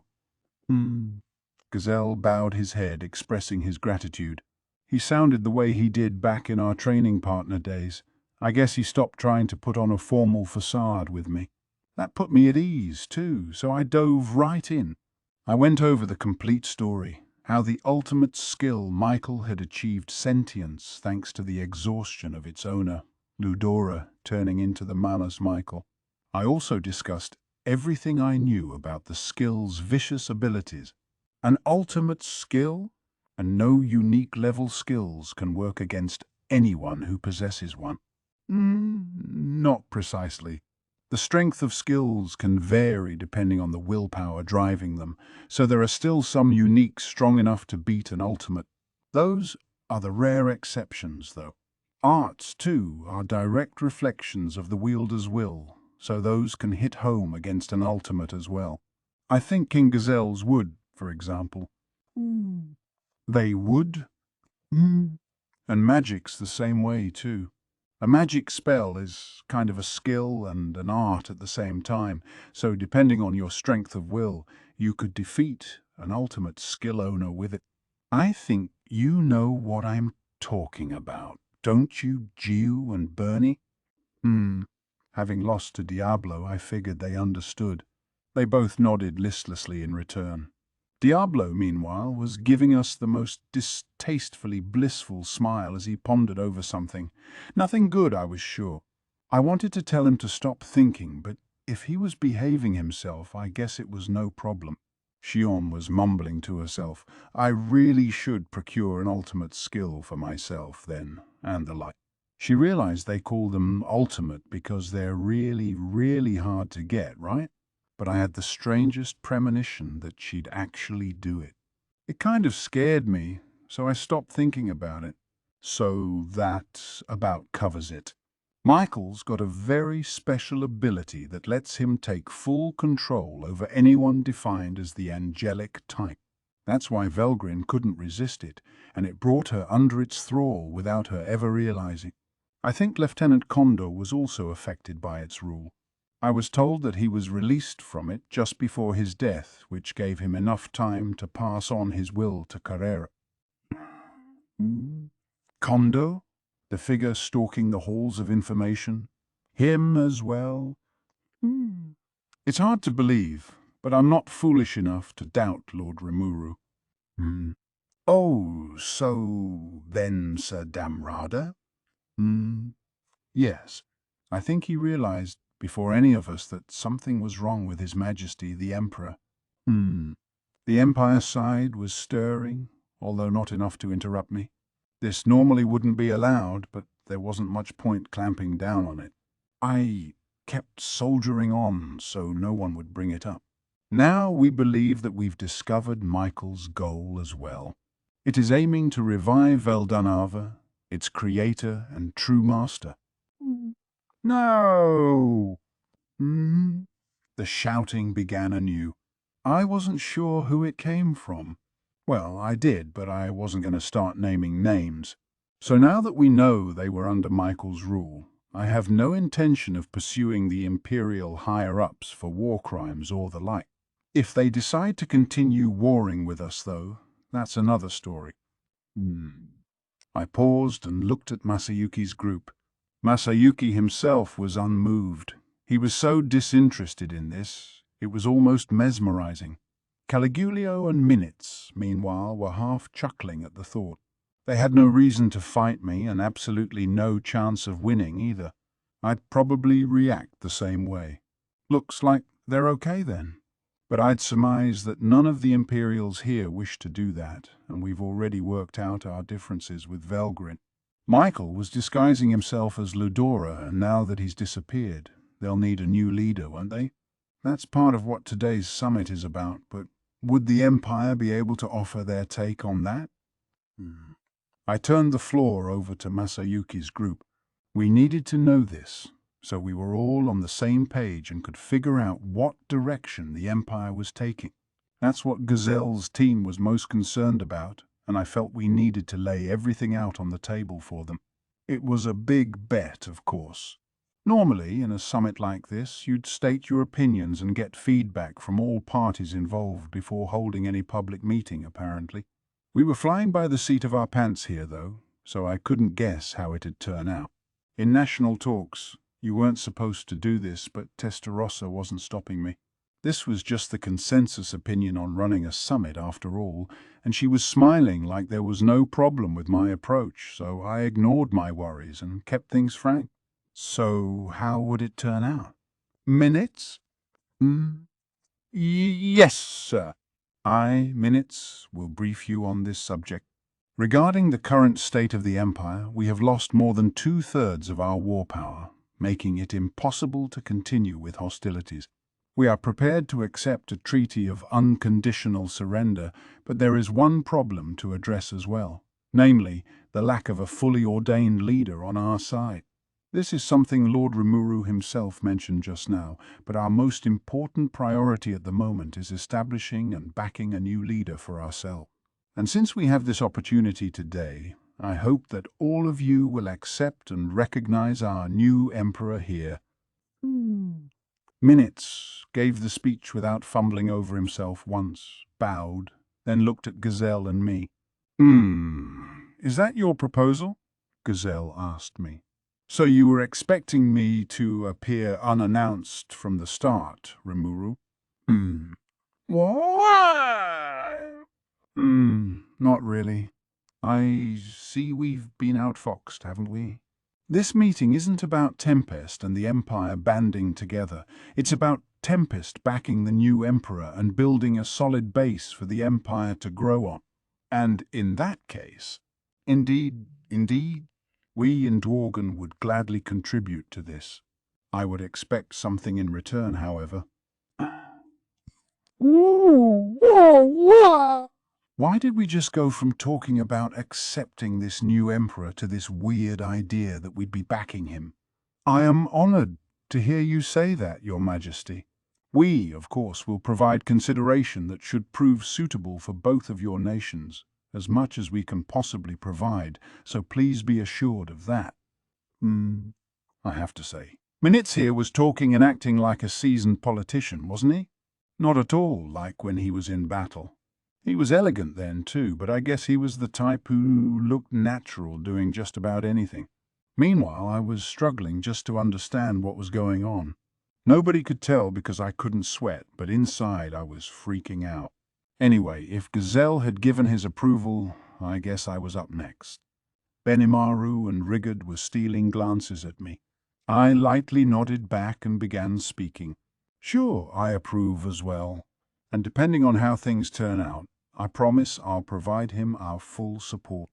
I was just going with the flow, and now my understanding was catching up with me. Helping Masayuki was my intention from the start, but if you thought about it, that connected to providing aid as a nation too. If we could make the Moas a favor and build a better future relationship, I was sure that'd be the end of all wars between us. Even if it didn't go that well, we'd be fine for a good while at least. We'd let the next generation worry about the far future. We needed to build a now for the time being. Thank you very much. I'm sure His Majesty the Emperor is just as glad to hear your words. Minutes bowed to us again. I really didn't need that formal stuff. Let's just keep this going. So, by new Emperor, we're talking about Masayuki here, right? Or Emperor Masayuki, I guess I ought to be saying. Lord Rimuru. Oh no, that's no problem. Like, I can keep on calling you regular old Rimurus like before, right? Ah, Masayuki, my heartfelt friend. Of course, Masayuki. It's hard, figuring out the right thing to call people at times like this. Rimuru, I never thought of you as so generous before. I was practically holding my breath the past few days. Yeah, I get it. All alone in a war zone, no allies to turn to. Belgrin clearly didn't care about the Empire's common people. Besides, she didn't see the point in worrying about any of that petty stuff, and the nobility was surely busy with their own affairs. Nobody could think about Masayuki's circumstances, so I'm sure he had to shoulder all that anguish by himself. That was why I'd wanted to talk things over with him. But asking Sean to relay the message sure backfired on me. I was picturing more of a personal chat where we'd sit down and think about what both of us would do. That's what I wanted, and I was sure Masayuki did as well. But there was no turning back now. I didn't know anything about manners, so I was just going to do what I wanted. May I have a moment, everyone? Before anyone could say anything else, Testarossa got the ball rolling. Sir Rimuru, our leader, seeks a more informal discussion. I know we all have our own positions to think about, but would you mind conducting this summit more in accordance with our style? She surveyed the hall with a smile. I swear there was nobody I could rely on more right now. And Masayuki looked happy about it too. Gazelle was smirking and shaking his head, but he didn't voice any objections, and his underlings weren't about to either. That was the end of the formal summit. Now, to get our hands dirty. Boy, I can't thank you enough. I was about to keep my mouth shut the whole time, too. Yeah, I'll bet. That's what I wanted to do too. Hmm. Fools. We can't have the masters of entire nations acting like that. Hmm.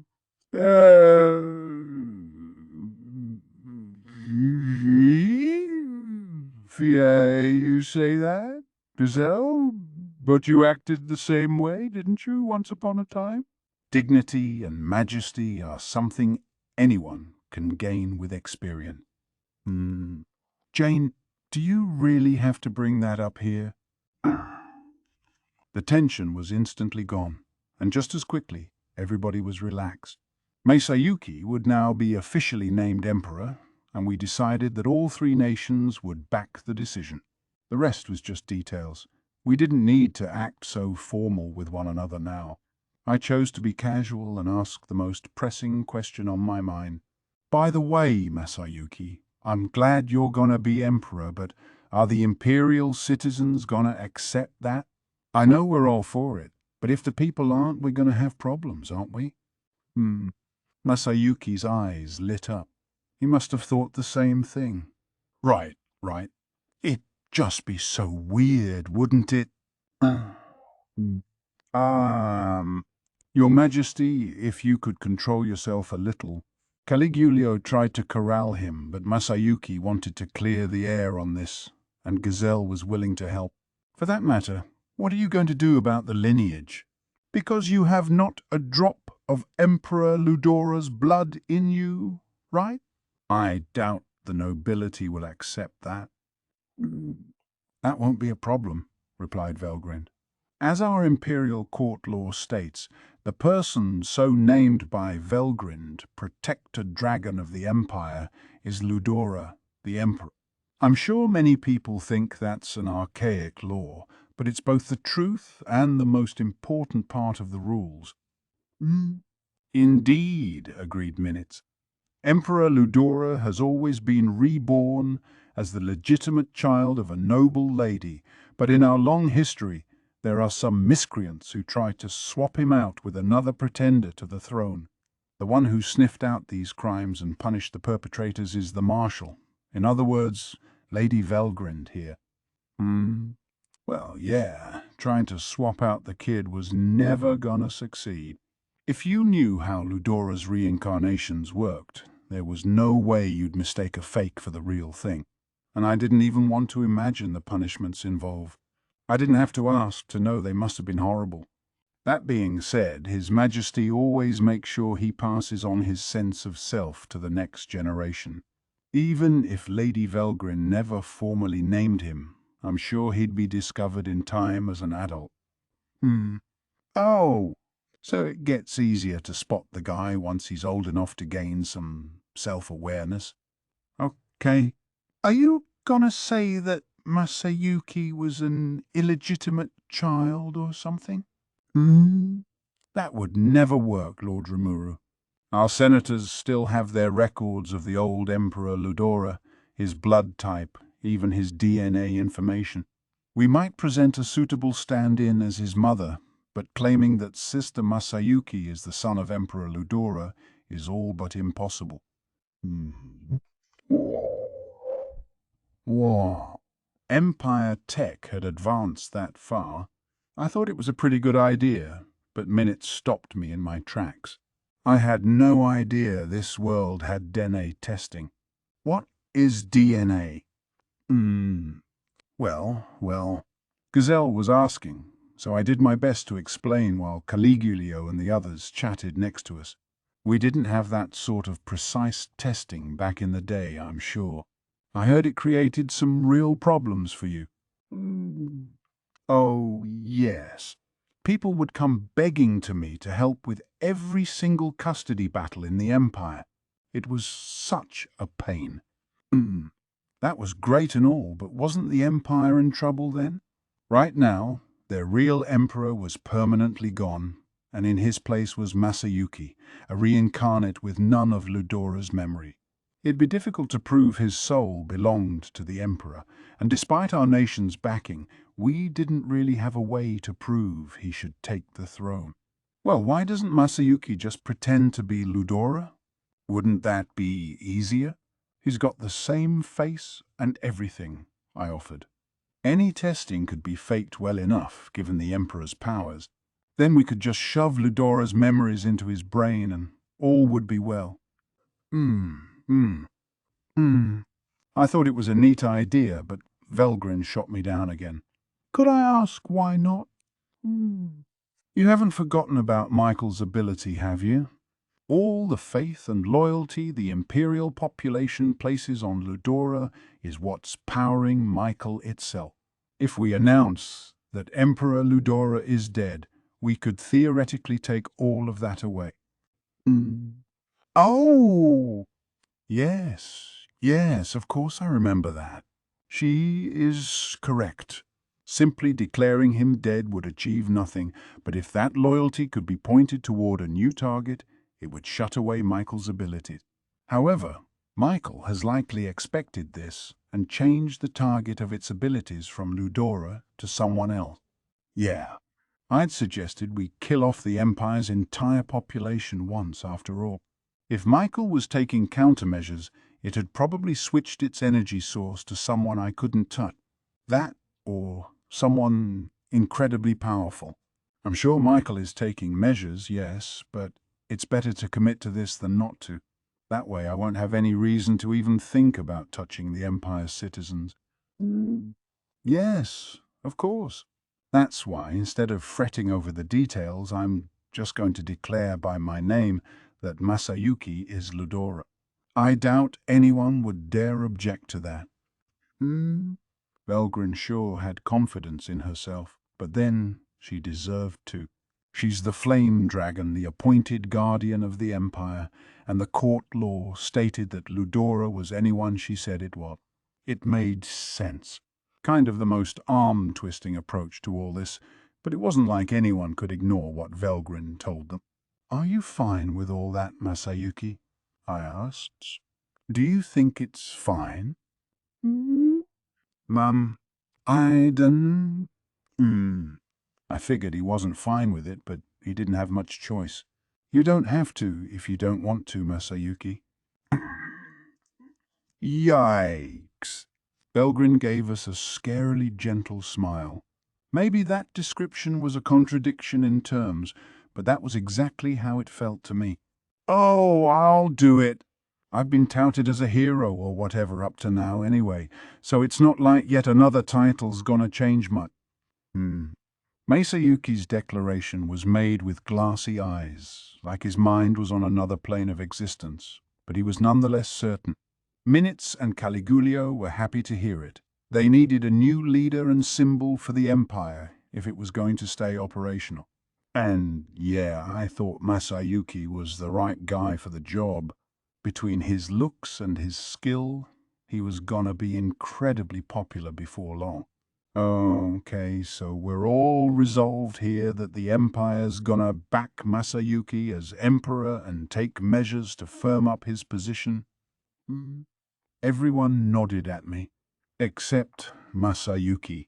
He only followed suit once he saw that everyone else was nodding with the greatest of reluctance.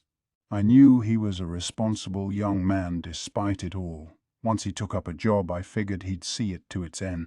All right. Then I'll officially announce that we accept this move. In fact, I'll also promise you we'll release the soldiers and officers held prisoner in Tempest in very short order. We won't try anyone for their actions in the war, but we can discuss reparations later on. We'll make all the arrangements once Masayuki's crowned emperor, all right? That sounds wonderful to me. We are all moved by your great generosity. I thought we'd all be in consensus on this, but Gazelle looked like he had something to say. I have no objection to that approach, but I have one question. Sir Masayuki, you are attempting to take the throne while being a known hero. How do you plan to unite your people behind you? He stared at Masayuki, his sharp eyes revealing everything in the world to him. Masayuki flinched a little at their force, flashing me a distressed look before replying, I suppose I'll want to give them a world where we all can smile and live together. I snickered a bit. That was exactly my philosophy. Yes, that truly is the best, I said to him. Right. I figured you'd agree with me.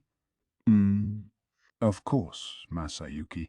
I actually told Ludora the same thing, but he just wrote me off as young and naive and stuff. I was worried I had the wrong idea, but that concern's definitely in the past.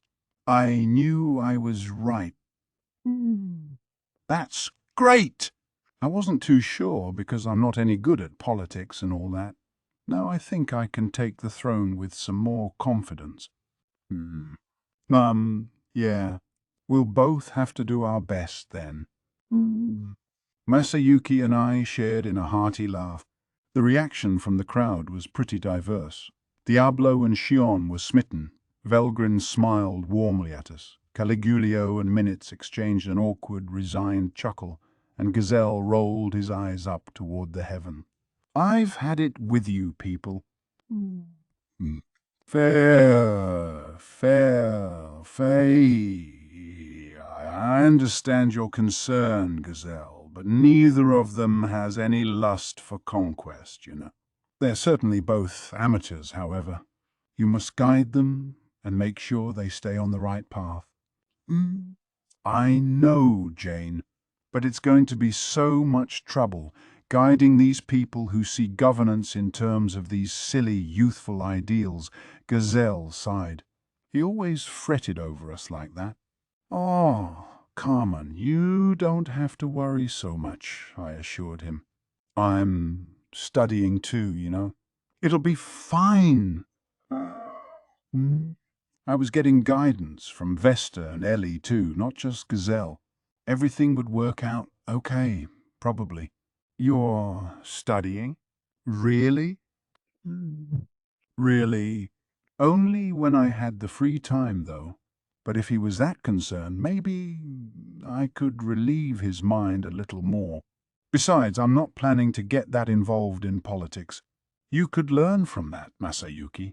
Just let Minutes and his team handle all the real work. So I can do that? I was thinking about it, but I wasn't sure it was the right thing to do. That's sure a load off. Masayuki and I smiled at each other again. Well, do what you want. You're not alone anyway. Spread your responsibility among your peers and grow with them. I'll help you as I can. Gazelle was still nursing a headache over this, but at least he was accepting it. Or not. But either way, he was offering his support for the long term.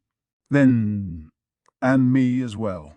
I have no objections to the decisions made at this summit. If the lands east of us remain stable, that brings peace to my kingdom, and I'll provide as much support as I can for the rebuilding of our border areas as well. I am overjoyed to hear that, Your Majesty. My thanks to you, King Gazelle. So everything got wrapped up pretty nicely in the end. In the years to come, the history books would call this the day the Savior, Emperor, Masayuki, Ludora, Namulnaska entered the scene. Our direction was in place. Now it was time for lunch. Things were already pretty informal by now, so the meal proceeded along agreeably enough. We were offering kaiseki today, a traditional multi-course Japanese meal that was usually the domain of super fancy Japanese restaurants back home. This was the middle of a summit, so I opted for a menu that would offer our esteemed guests the best experience possible. Shuna outclassed herself this time. I went with this choice for two reasons. One, Gazelle was used to this sort of thing with me, and two, chopsticks had spread relatively widely throughout the empire. A Japanese meal, I thought, would be the best bet. The food here never disappoints, to be sure. Yes, it's making me thirsty for something. Don't you start, Vaughan. Whether or not you meant that, we still have an important summit to wrap up. You're so serious-minded, Dolph. Isn't he, Lord Rimuru? Yeah, well, I wouldn't mind some sake either. But I snuck a look at Shuna. She beamed back at me. Nope, nope, not gonna happen. But let's be patient on that for now and finish up this summit. That's your lesson for today, Vaughn and Dolph. Dedication is important. How harsh. Should I expect a different side of you tonight, then? Hey. Oh, of course, I said. Right, Benimaru. You certainly may.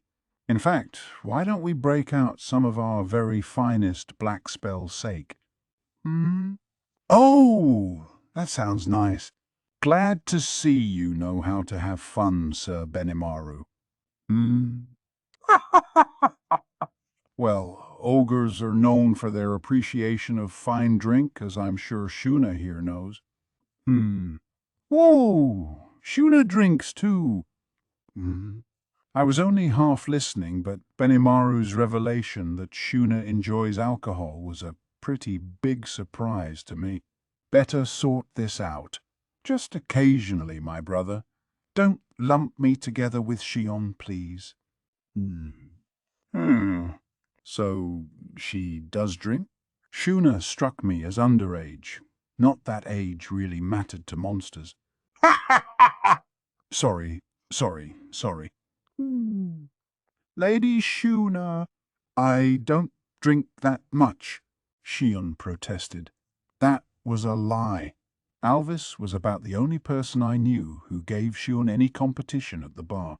Benimaru, all too aware of this, had a laugh about it.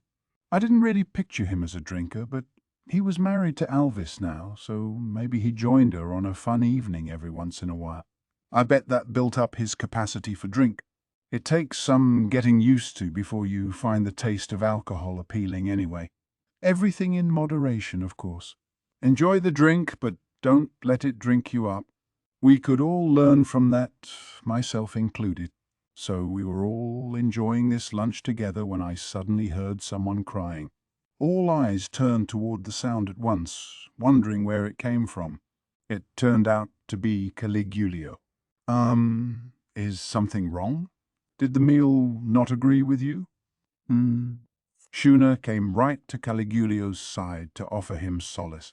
No, pardon me, he replied. I just remembered out of nowhere. Me, a military man, I know it's silly for me to say such things, but so many people lost their lives because they followed my foolish plans. Eating this wonderful meal, I couldn't help but reflect on how none of them is ever coming back. I'm sorry. This is my fault, Faragagasta and Zamdo, too. Ah, a weepy drunk, huh? Not that we were serving any liquor. I guess he was just getting drunk off the atmosphere. But maybe this was a good opportunity for us. Testarossa? Yeah, I've already contacted Moss and told him to bring them here. Well done. Before I even gave the order, she read my intentions and took action. Then, in less than 5 minutes, several dozen men appeared in our little lunch meet. Lord Rimuru, I, Zamdo, have come at your summons. This was Major General Zamdo and his men, the exact people Caligulio had just mentioned. They had run full speed all the way here, making them red and sweaty, but they still stammered their hellos to me between breaths. These men had died once. They'd been aboard the Imperial flagship, killed by Testarossa's deathstreak nuclear magic and completely disintegrated. But the great thing about Testarossa was that she'd actually remembered that I accepted Caligulio's plea to spare the lives of Zamdo and his team, so she had retrieved all of their souls before triggering the magic. She was modest about it. It was only possible because you had me evolve, Sir Rimuru, but I was more impressed with the thoughtfulness she'd shown. So I accepted their souls from Testarossa, installed them into pseudo-souls, then had them placed into homunculi. Are you Zamdo? Lady Velgrin told me you had all died, but you're alive. Oh, you're right. I doubted any of them could withstand Deathstreak. Testarossa save them? Precisely, Lady Velgrind, Testarossa replied. Sir Rimuru is a very merciful man, you see. Indeed, there's certainly no doubting that. Very intelligent of you. He. Ho, ho, ho! Now they were communicating via their tittering. It was kind of scary to see, so I looked away. So Zamdo and his group were together with Caligulio now, celebrating their safety. Farragut, sadly, I could do nothing for. I'm not omnipotent, you understand? Besides, if someone like Caligulio had the heart in them to mourn their dead companions, I'd hope they would never try something as stupid as war ever again. If you were defending yourself, then fine, but staging an invasion was the height of folly. I know that sometimes you can't solve problems with a bunch of pleasant words, but I still couldn't help but have this thought. I wished politicians would place their families on the scales with war to see if it was ever really necessary. I hoped that they'd stick to talking as much as possible and try to stamp out pointless wars that way. I didn't say it out loud, but that's what I wanted. After lunch, we continued with the summit at 3 in the afternoon. We had come up with our general direction in the morning. Now we planned to go over it again and work out everyone's role. All right, Testarossa began. I would like to start by reaffirming our position. First, the armed nation of Dworgen. We ran down the list of what we had agreed on. Tempest and Dworgen would be joint signers of a document affirming the crowning of the new emperor. That was the first step. After that, under the name of Emperor Masayuki, all three nations would declare an end to the war and a new alliance among them. This would be the basis for a new governmental framework, one separate from the Council of the West. Dworgen would step up to rebuild the borderland areas between them and the Empire. This included the highways and nearby buildings. Not that much, really, but this pledge also involved helping the victims who lived there. Once they had built trust with that, they'd get down to proper business and begin work on a train line toward the imperial capital. The plan was to take on this monumental project as they refurbished the path the Empire's Magitank force cut across the base of the Kanayat mountain. We deployed teams of foremen from Tempest for the job, working together with dwarven engineers to complete it. Running Magitrains across these tracks would open up fresh lines of distribution, encouraging people to travel more. It'd be the first step to an entirely new era of development, and dreaming of that day made me all kinds of excited. It reminded me anew of how much I loved construction projects like this. Tempest's role in our agreement was mainly to provide our full support to Masayuki. We'd send Testarossa out to establish an embassy within the Empire, with the mission of sweeping away the Empire's old lines of thought and spreading the word about this new era. The Empire's citizens had no memory of losing a war. Veldora had given them a good thrashing or two over the years, but they had no experience with apologizing to other nations. Anyone who had lost a loved one would understand the pain of that, but those on the home front who weren't directly affected could feasibly demand a second war from their safe enclave.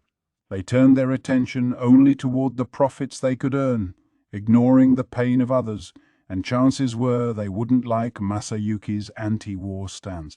They wouldn't take direct action against him, considering Velgrin was there, but they might decide to act all loyal while sabotaging his efforts beneath the surface.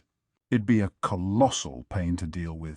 Minutes would help persuade the nobility, and Caligulio would work to unite the military again, but I feared just those two wouldn't be enough to fend off all the seasoned, conniving schemers over there. Velgrin would probably say something like, "Why don't we just kill them all?" But that was out of the question. The Empire had already lost enough important people. They couldn't afford any more losses in the bureaucracy. Instead, we'd have to take those fearsome opponents and use them to our advantage. It was going to be a tough slog through harsh terrain, but the past few days of debate told us it was the only way. That's where Testarossa came in.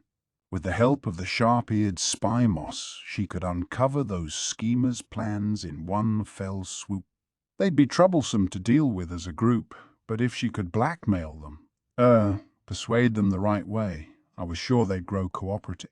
Things were pretty calm over in the Council of the West, so Testarossa reasoned Cien could serve well enough there by himself.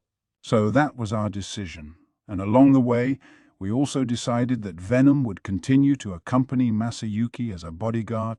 Are you all right with that? We'd be putting one of your clan members on a long-term assignment. That will not be a problem.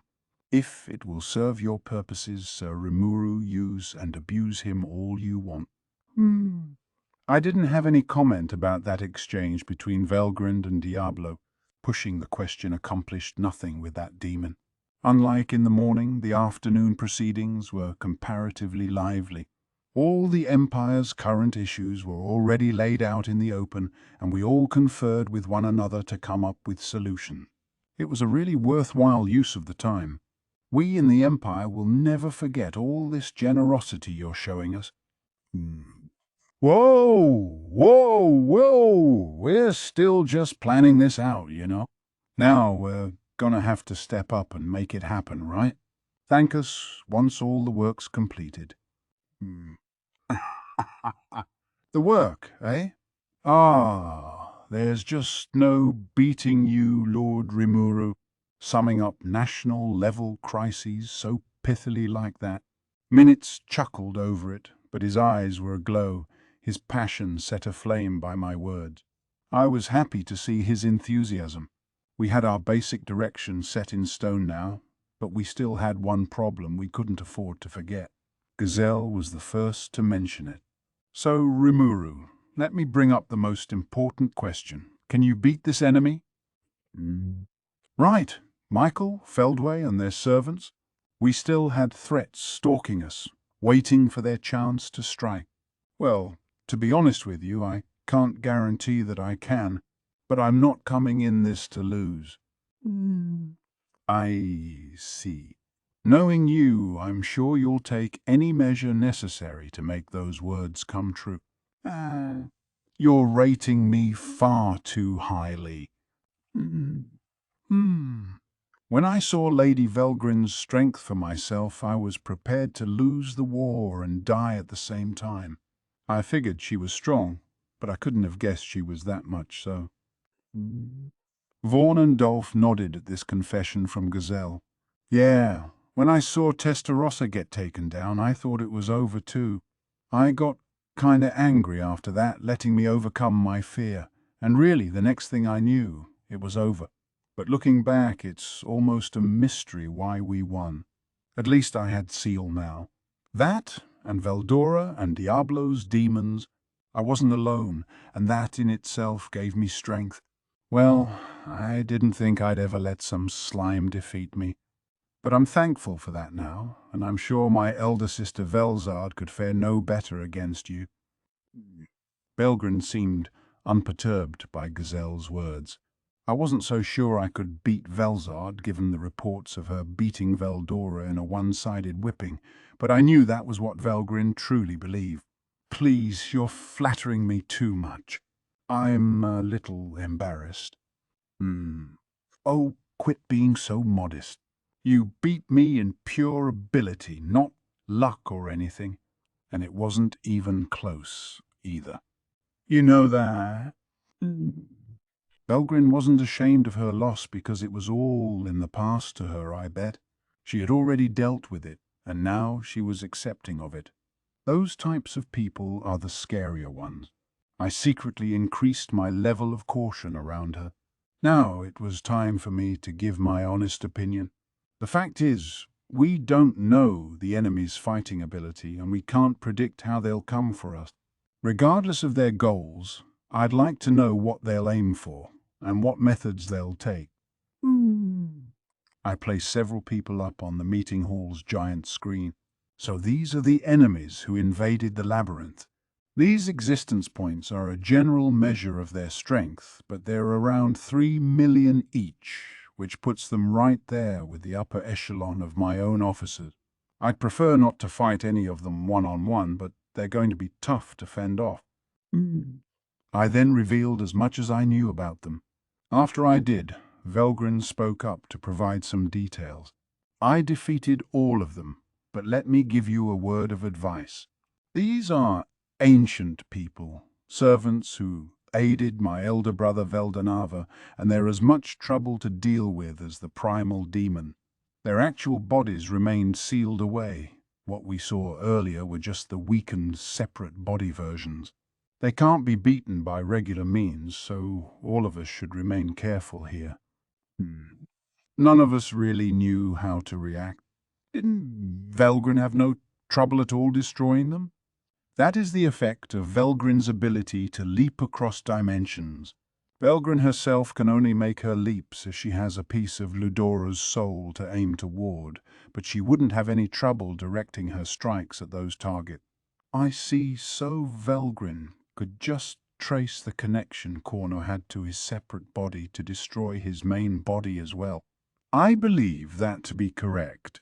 This dimensional combo, capable of landing attacks across space and time, is impossible to escape even with parallel existence. Really? That's crazy. Velgrind is just too awesome. I didn't know how much experience she had built over time, but she used all her abilities to a scary level of perfection. She had been great to start with, and now she was even better. Veldora had earned parallel existence as well, which he was delighted about, but I didn't think it'd really do anything at all for him. If he knew that well, I'd pity him then, to be sure. I wasn't the only one who didn't know how to react to this news. The Imperials, along with Gazelle and his team, seemed to chew over Velgrin's words. To the Empire, Velgrin still served as a last resort measure. If things got bad, she'd figure something out for them. Dworgen, on the other hand, had problems. So we could not beat them? It seems so. We have no countermeasures, sadly. Vaughn. It's the truth. No point trying to act tough about it. We should be frank with one another and work out a solution, shouldn't we?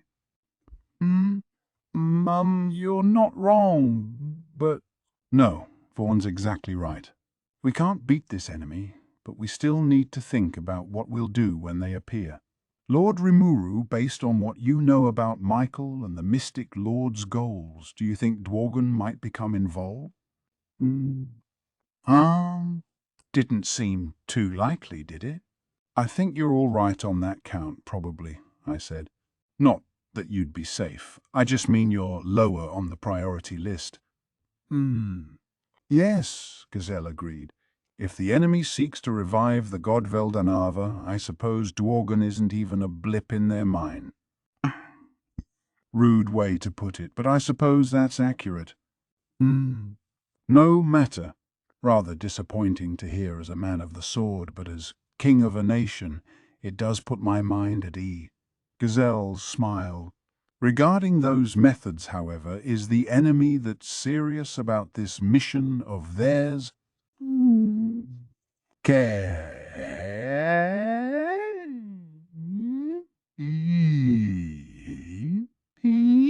You mean about gathering Sir Veldora and Lady Velzard's power to resurrect Sir Veldanava? A foolish idea at best, I'd say. Sir Veldanava is immortal as it stands. It's incredibly presumptuous for mere humans to attempt reviving him. Diablo was sneering at the idea, and Benimaru was enraged by it.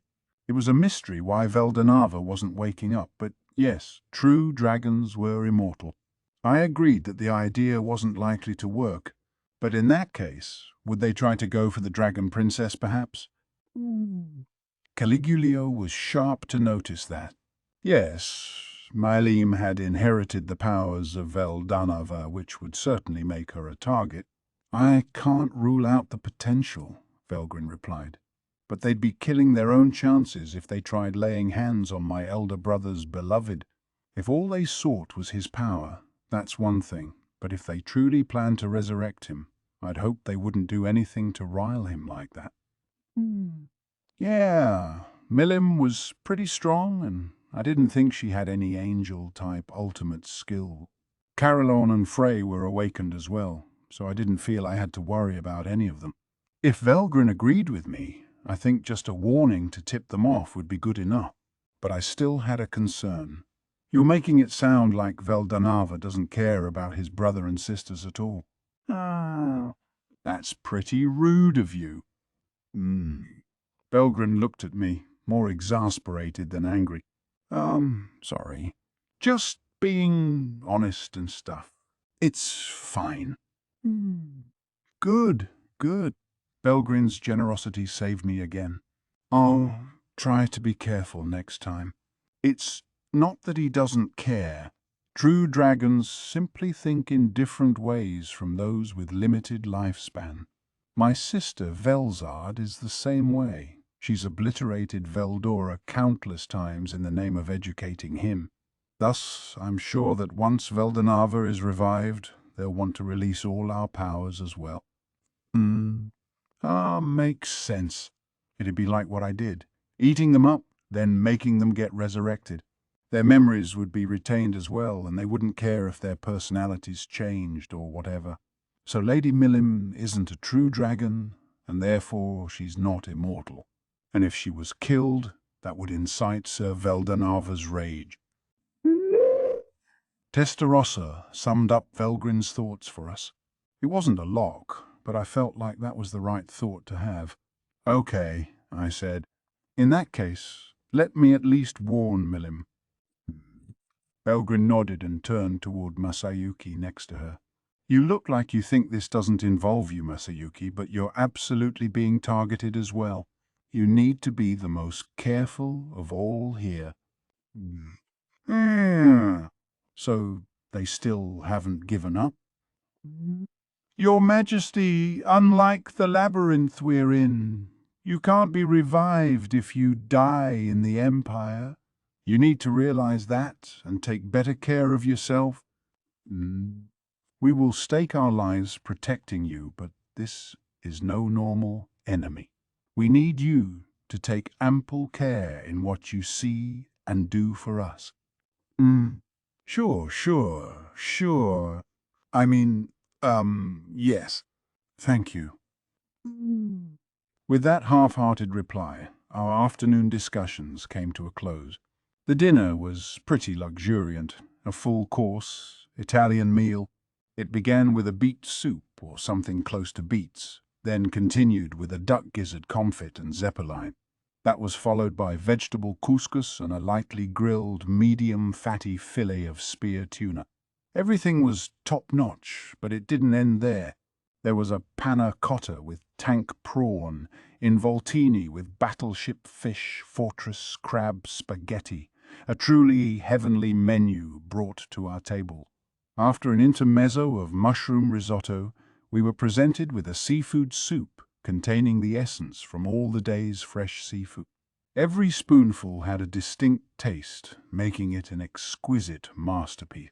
Crafting it took half a day of simmering assorted soups and mixing them together, an incredible amount of work. Our cooks put their lives into this menu, filling it with the kinds of hidden delicacies you'd get to enjoy maybe once a year.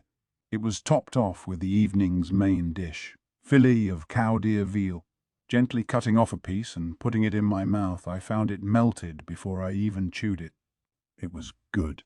It was so good. Benimaru and I gave each other high fives after we were done. No need for words. That was good enough. I mean, I normally talk my head off at meals, but everyone was silent tonight. Maybe that was a sign of just how satisfied we were. Only when the white wine yogurt dessert was passed out did we express our opinions. What is this deliciousness? As an imperial noble, I'd like to believe I've enjoyed many good things, but this is on another level. I know. Even as a prisoner of war, I was looking forward to the food here, and I don't think I've experienced such bliss in my life. Thank you, Lord Rimuru. Man, if I get to eat stuff like this, maybe I'll put up with being emperor after all. I've studied cuisine myself, but I'll never get this good. No waste to it at all, but you can tell they carefully considered everyone consuming this here. The imperial crowd sure dug it, but the Dworgen panel wasn't sitting there quietly either. Well, Rimuru, it looks like your kitchen staff has improved their cooking skills again. Lady Shuna was her name, wasn't it? I'd love to invite her to our kingdom and have her teach us some recipes. So true. I'm more a fan of excellent drink than fine food, but I'll make an exception for this any day. The lack of quantity was a little annoying, but now it's made me want to enjoy it all over again. Everything's so carefully calculated to make me think that... Nah, I'm not so sure about that, but I do agree with you on wanting to have more of everything on the menu. Whoa! It was so delicious, I almost caught myself travelling to the afterlife for a moment. If you are, Lady Jane, at least you cleaned your plate first, huh? Oh, enough from you, Henrietta. You ate just as much as I did. What? What? It's rude to point that out, you know, whether it's true or not. With dwarves, pretty much any kind of food worked as long as the drink was good, so I really wanted to wow them with this meal. Thanks to Shuna and her team, I'd call this mission accomplished for sure. Even with all this, though, Shion and Diablo were the same as always. Diablo was pouring drinks for people, ever the faithful butler, while Shion was standing tall and motionless as my bodyguard. But I knew the truth. Shuna had told me she made a habit of stealing bites from the kitchen, calling it testing for poison. Tonight, she was even taking seconds, apparently. At least I didn't have to worry about her going hungry. Now we were all relaxing post-dinner in the meeting hall's lounge, chatting and enjoying some coffee. Everyone was excitedly talking about the meals and their personal lives, but then Gazelle lumbered right up to me. By the way, Rimuru, something is bothering me. Mom, what's up? You did it again, didn't you? You evolved all your close advisors, particularly Benimaru over there. Yeah. Great. He was gonna yell at me, wasn't he? I wished he'd stop springing this stuff on me out of nowhere. Wouldn't hurt him to give me some time to come up with excuses, would it? But as I feared the worst, Gazelle smiled from ear to ear. Oh, don't be nervous. I'm not angry with you. The blood drained from my head when Jane first told me, but now I realize what you did was eminently necessary. Yes, of course. Phew. If he wasn't going to yell at me, then great. But you're going to have a lot of explaining to do, you know. How do you mean? Didn't it occur to you? The Western nations, the Western Holy Church, Thalion, all the other human nations, they were watching this war closely too.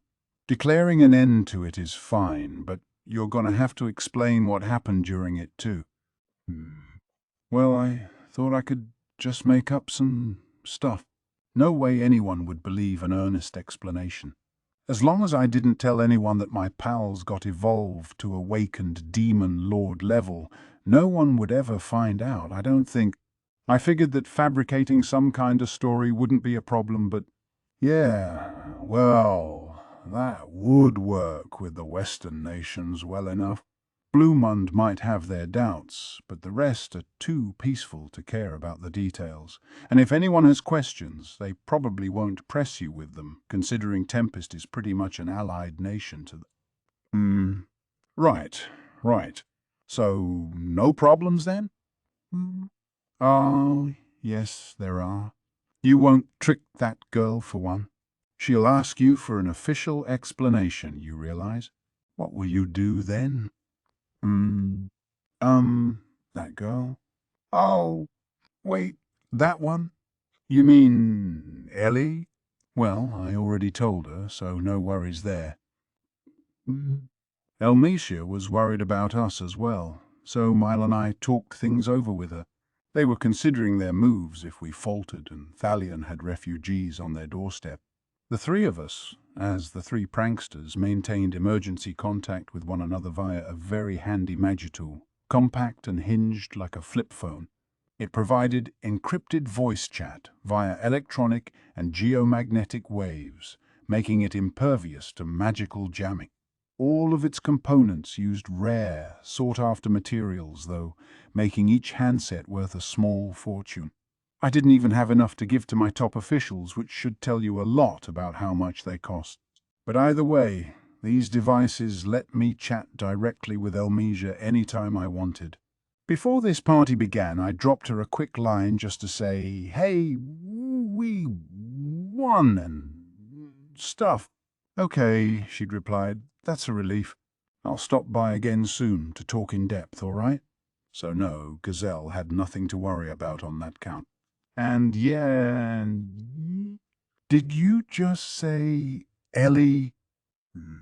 Gazelle shouted that at the top of his lungs as he stared wide-eyed at me like he couldn't believe what I'd just said. Weird. What was so surprising about that?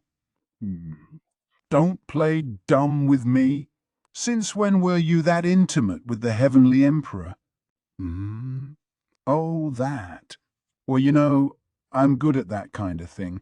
No matter how scary the other side is, I start with a conversation. It's important that you understand what they're trying to say. When I was running construction sites, I'd sometimes get into it with angry neighbors shouting at me with their complaints. But once they calmed down and talked things over, their problems could often be easily solved. Not that everything works out great all the time. When it does, you just have to listen and keep listening. Then the other side will warm up to you. They'll see you as someone who understands what they're saying. That, and it'll buy you time until a solution comes along. You don't really have to do anything. Just listen to the complaining and play along. Then they'll warm up to you and it'll work out as I described it. In my life, I always saw communication, the way I interacted with people, as the most important thing. That held true when I met with Elmesia too. We kind of became friends without my realizing it. You might think it was because of all the drinking we did, but, well, I forgot how it happened anyway. Forgetting inconvenient truths is another key in muddling through life, although it's also key to sizing up your regrets and avoiding the same mistake next time. It's a tough balance, and I'm still working on it today. Well, I have to keep the details a secret, but yes, we get along pretty well. I didn't need to confess to getting drunk and shooting off my mouth around her, so I dodged the question, but Gazelle wasn't buying it. "Listen to me, Rimuru. Merely gaining an audience with the Heavenly Emperor of Thalion takes a monumental effort. You'd be lucky if you only have to wait months for the chance. If we in Dworgen sent a request, we'd be waiting at least 6. She's got such a long lifespan. A month feels like a day to her. But you claim you can get in touch with her that easily?" "I indeed, Lord Rimuru. Thalion is very important to us in the Empire as well. Imagine you having those sorts of connections." Now, Caligula was joining the conversation. He explained that the Empire once saw Thalion as its biggest threat, believing them to possess as yet unseen magical weapons. The plan was to attack and invade them last. Gazelle nodded at all this. A lot of the Western nations kept a keen eye on Thalion as well. It was a gigantic nation that could easily take over the entire economy of the West, so they had good reason to. And here's me talking their leader up on the phone with no appointment. I wouldn't have known, but yeah, I was sure it sounded pretty unbelievable. It was the truth, though. I guess you can call it luck. Puffed. It's typical for you, eh, Sir Rimuru? Yes, exactly. In fact, I'm sure Thalion is elated at the chance to stay so close to him. Diablo and Shion were singing my praises, but as I saw Gazelle sighing to himself, I thought about how nice it'd be if they'd shut up at times like these. Surprisingly, minutes agreed with my secretaries. Yes, if the Heavenly Emperor understands the value Sir Rimuru brings to her, her wanting to keep in touch would make sense. True, Caligulio said, and a leader that fearsome would certainly have the intelligence to see that. Our empire believed Thalion wouldn't deploy their Magus Corps in this war, but if their Heavenly Emperor expected that, perhaps Thalion would have targeted our nation if Tempest faltered in the battle. Perhaps we dodged a bullet after all. Sounded like they were warier of Thalion than I thought. I never saw them as that dangerous a presence, but now I was glad I made friends with them. I had a standing invite from Ellie to pay her another visit, and I definitely had a lot I wanted to learn from her nation. I'm sure this information was all classified, but now I'm wondering how much our Imperial Information Bureau was keeping from her. Unfortunately, a smiling Velgrin said to Minutes, "I didn't know anything about this either. Or maybe I simply forgot about it. It was a long time ago." Given her mean streak, I was sure she'd forgotten about nothing in the past. "Oh, did you want to say something to me?" No, nothing. Scary. It was like she was reading my mind. I hated making people like her angry. Still, I didn't expect my friendship with Elmesia to provoke that much surprise. Better not tell anyone that Magi Elmar was in with us. There was the whole reg thing we had going too, and I definitely didn't want to blab about that. I silently swore to keep that to myself as I enjoyed the rest of the night. Gazelle and his team left the next morning. Caligulio was preparing to march our captured Imperial forces back to the Empire, following the directions we decided upon at the summit. The paths they'd take were still under construction, but Adelman's troops would handle the job for us. Some of the Imperials wanted to stay in Tempest, but I preferred they went home first to help stabilize the Empire. They could file for immigration after that. The preparations were done within a week, with the big departure coming soon after. We were working through the remaining issues, thinking up solutions, and checking on progress. Everything was going fine in the Empire, too. Until Testarossa contacted me to say something had changed, I was willing to take a wait-and-see approach with them. I was slightly concerned about the Dwarven Kingdom, however. If a Seraphim-class enemy knocked on their door, Gazelle and his armies would face tough going. The urban parts of Dworgen, though, were a natural fortress, further protected by a multi-layer defense system, and it wouldn't be easy to break through. If they could contact us before that system got breached, things should work out well. With that in mind, I gave Gazelle one of my cell phones as a gift, instructing him to use it when necessary. That, and I deployed Agera, one of our own, to Gazelle's side. Gazelle said he wanted to redouble his efforts on his martial arts training, and Agera had expressed a desire to go out and see the world a little. He'd told me that he had some things on his mind he wanted to work through, and Carrera was all for letting him do as he pleased. Knowing Agera's background, I wasn't too sure how to proceed, but I figured he'd need some time off, so I accepted the proposal. Now, Dworgen was better prepared for a protracted war. Hopefully nothing would happen at all, but if it did, we'd take whatever action was required. Farminus, home to Yom and company, was also being taken care of. Diablo deployed Ghidorah to that kingdom to explain matters to them. I hadn't conducted any private interview with him, so he had set off 2 days ago. He had his duties as Labyrinth Guardian to think of, but his demon Colossus, the thing he needed for his job, was gone. We didn't even have a burned-out shell or anything, so we'd have to rebuild it from scratch. The guys at the lab were all happy about that. Apparently, they had some new machine designs they wanted to test out. I was the one funding this, and this research certainly didn't come cheap, but they'd receive money from our treasury as well, so I told them to keep working on it until they were satisfied with the result. Their work would naturally take time, so we decided Ghidorah would stay in Farminus for now. As for the Kingdom of Bluemund and the other western nations, we had Tian covering those. I had sent Zonda over to assist him, and demons are generally capable of spatial transport so they could handle most anything that came up. Honestly, I didn't see much strategic reason our enemies would strike at us from this area, so I wasn't planning any further measures than that. I doubted anything would happen, but if it turned out our enemies were in a human massacring mood, Guy wouldn't take that sitting down. He didn't want to see humanity wiped out, so I was sure he'd take action. He and Luminous, too. If the enemy tried any meddling in the area, nothing that required Guy's attention, Luminous and the Crusaders could handle that.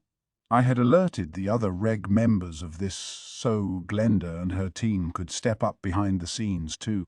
If things got too hot over there, I figured they could buy us enough time until we could work it out.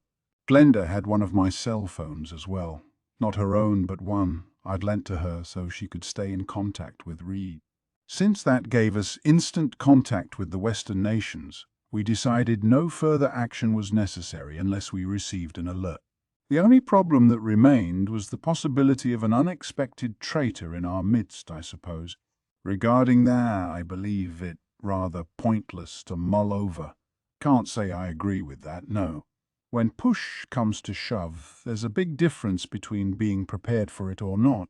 So, as I sat in my office looking through a report of war damage by region, I considered my biggest anxiety.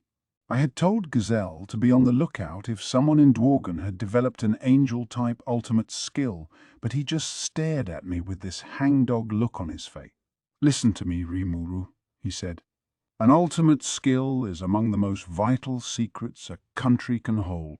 Our folklore says that Grand Dwargo, our first heroic king, possessed one of them, and even then we claim there's no historical basis for it. Only a very few people know it was the truth, not even Vaughn or Dolph are aware. And yet here's you, going on about ultimate skills at this party as if it's completely normal to run into people like that on the street." So, yeah. His voice got pretty loud at the end, but I guess that's the conventional wisdom in this world. Only a handful even know about the existence of ultimate skills, and realistically, nobody had any way to track down someone with an angel-type ultimate. It just wasn't worth worrying about, so I decided to quit obsessing over it. Then again, if I sat down and calmly thought it through, I couldn't help but feel that special someone might be pretty close to us. Guy and Luminous definitely had a skill like that. Leon's strength was extremely unusual, so I could see him sporting one too. Daggerel I couldn't say, but even someone like Dayano had one, so we should at least assume he did too, just to cover our bases. Speaking of Daggerel, Luminous mentioned to me that in the future he'd take advantage of the Empire to start a war, something Chloe told her, she said. This current conflict, however, wasn't related to that. Why would Daggerel do that, I wonder? Or was he doing someone else's bidding? If Michael was behind it, we could take measures against it, and I thought we'd need to discuss it in depth later.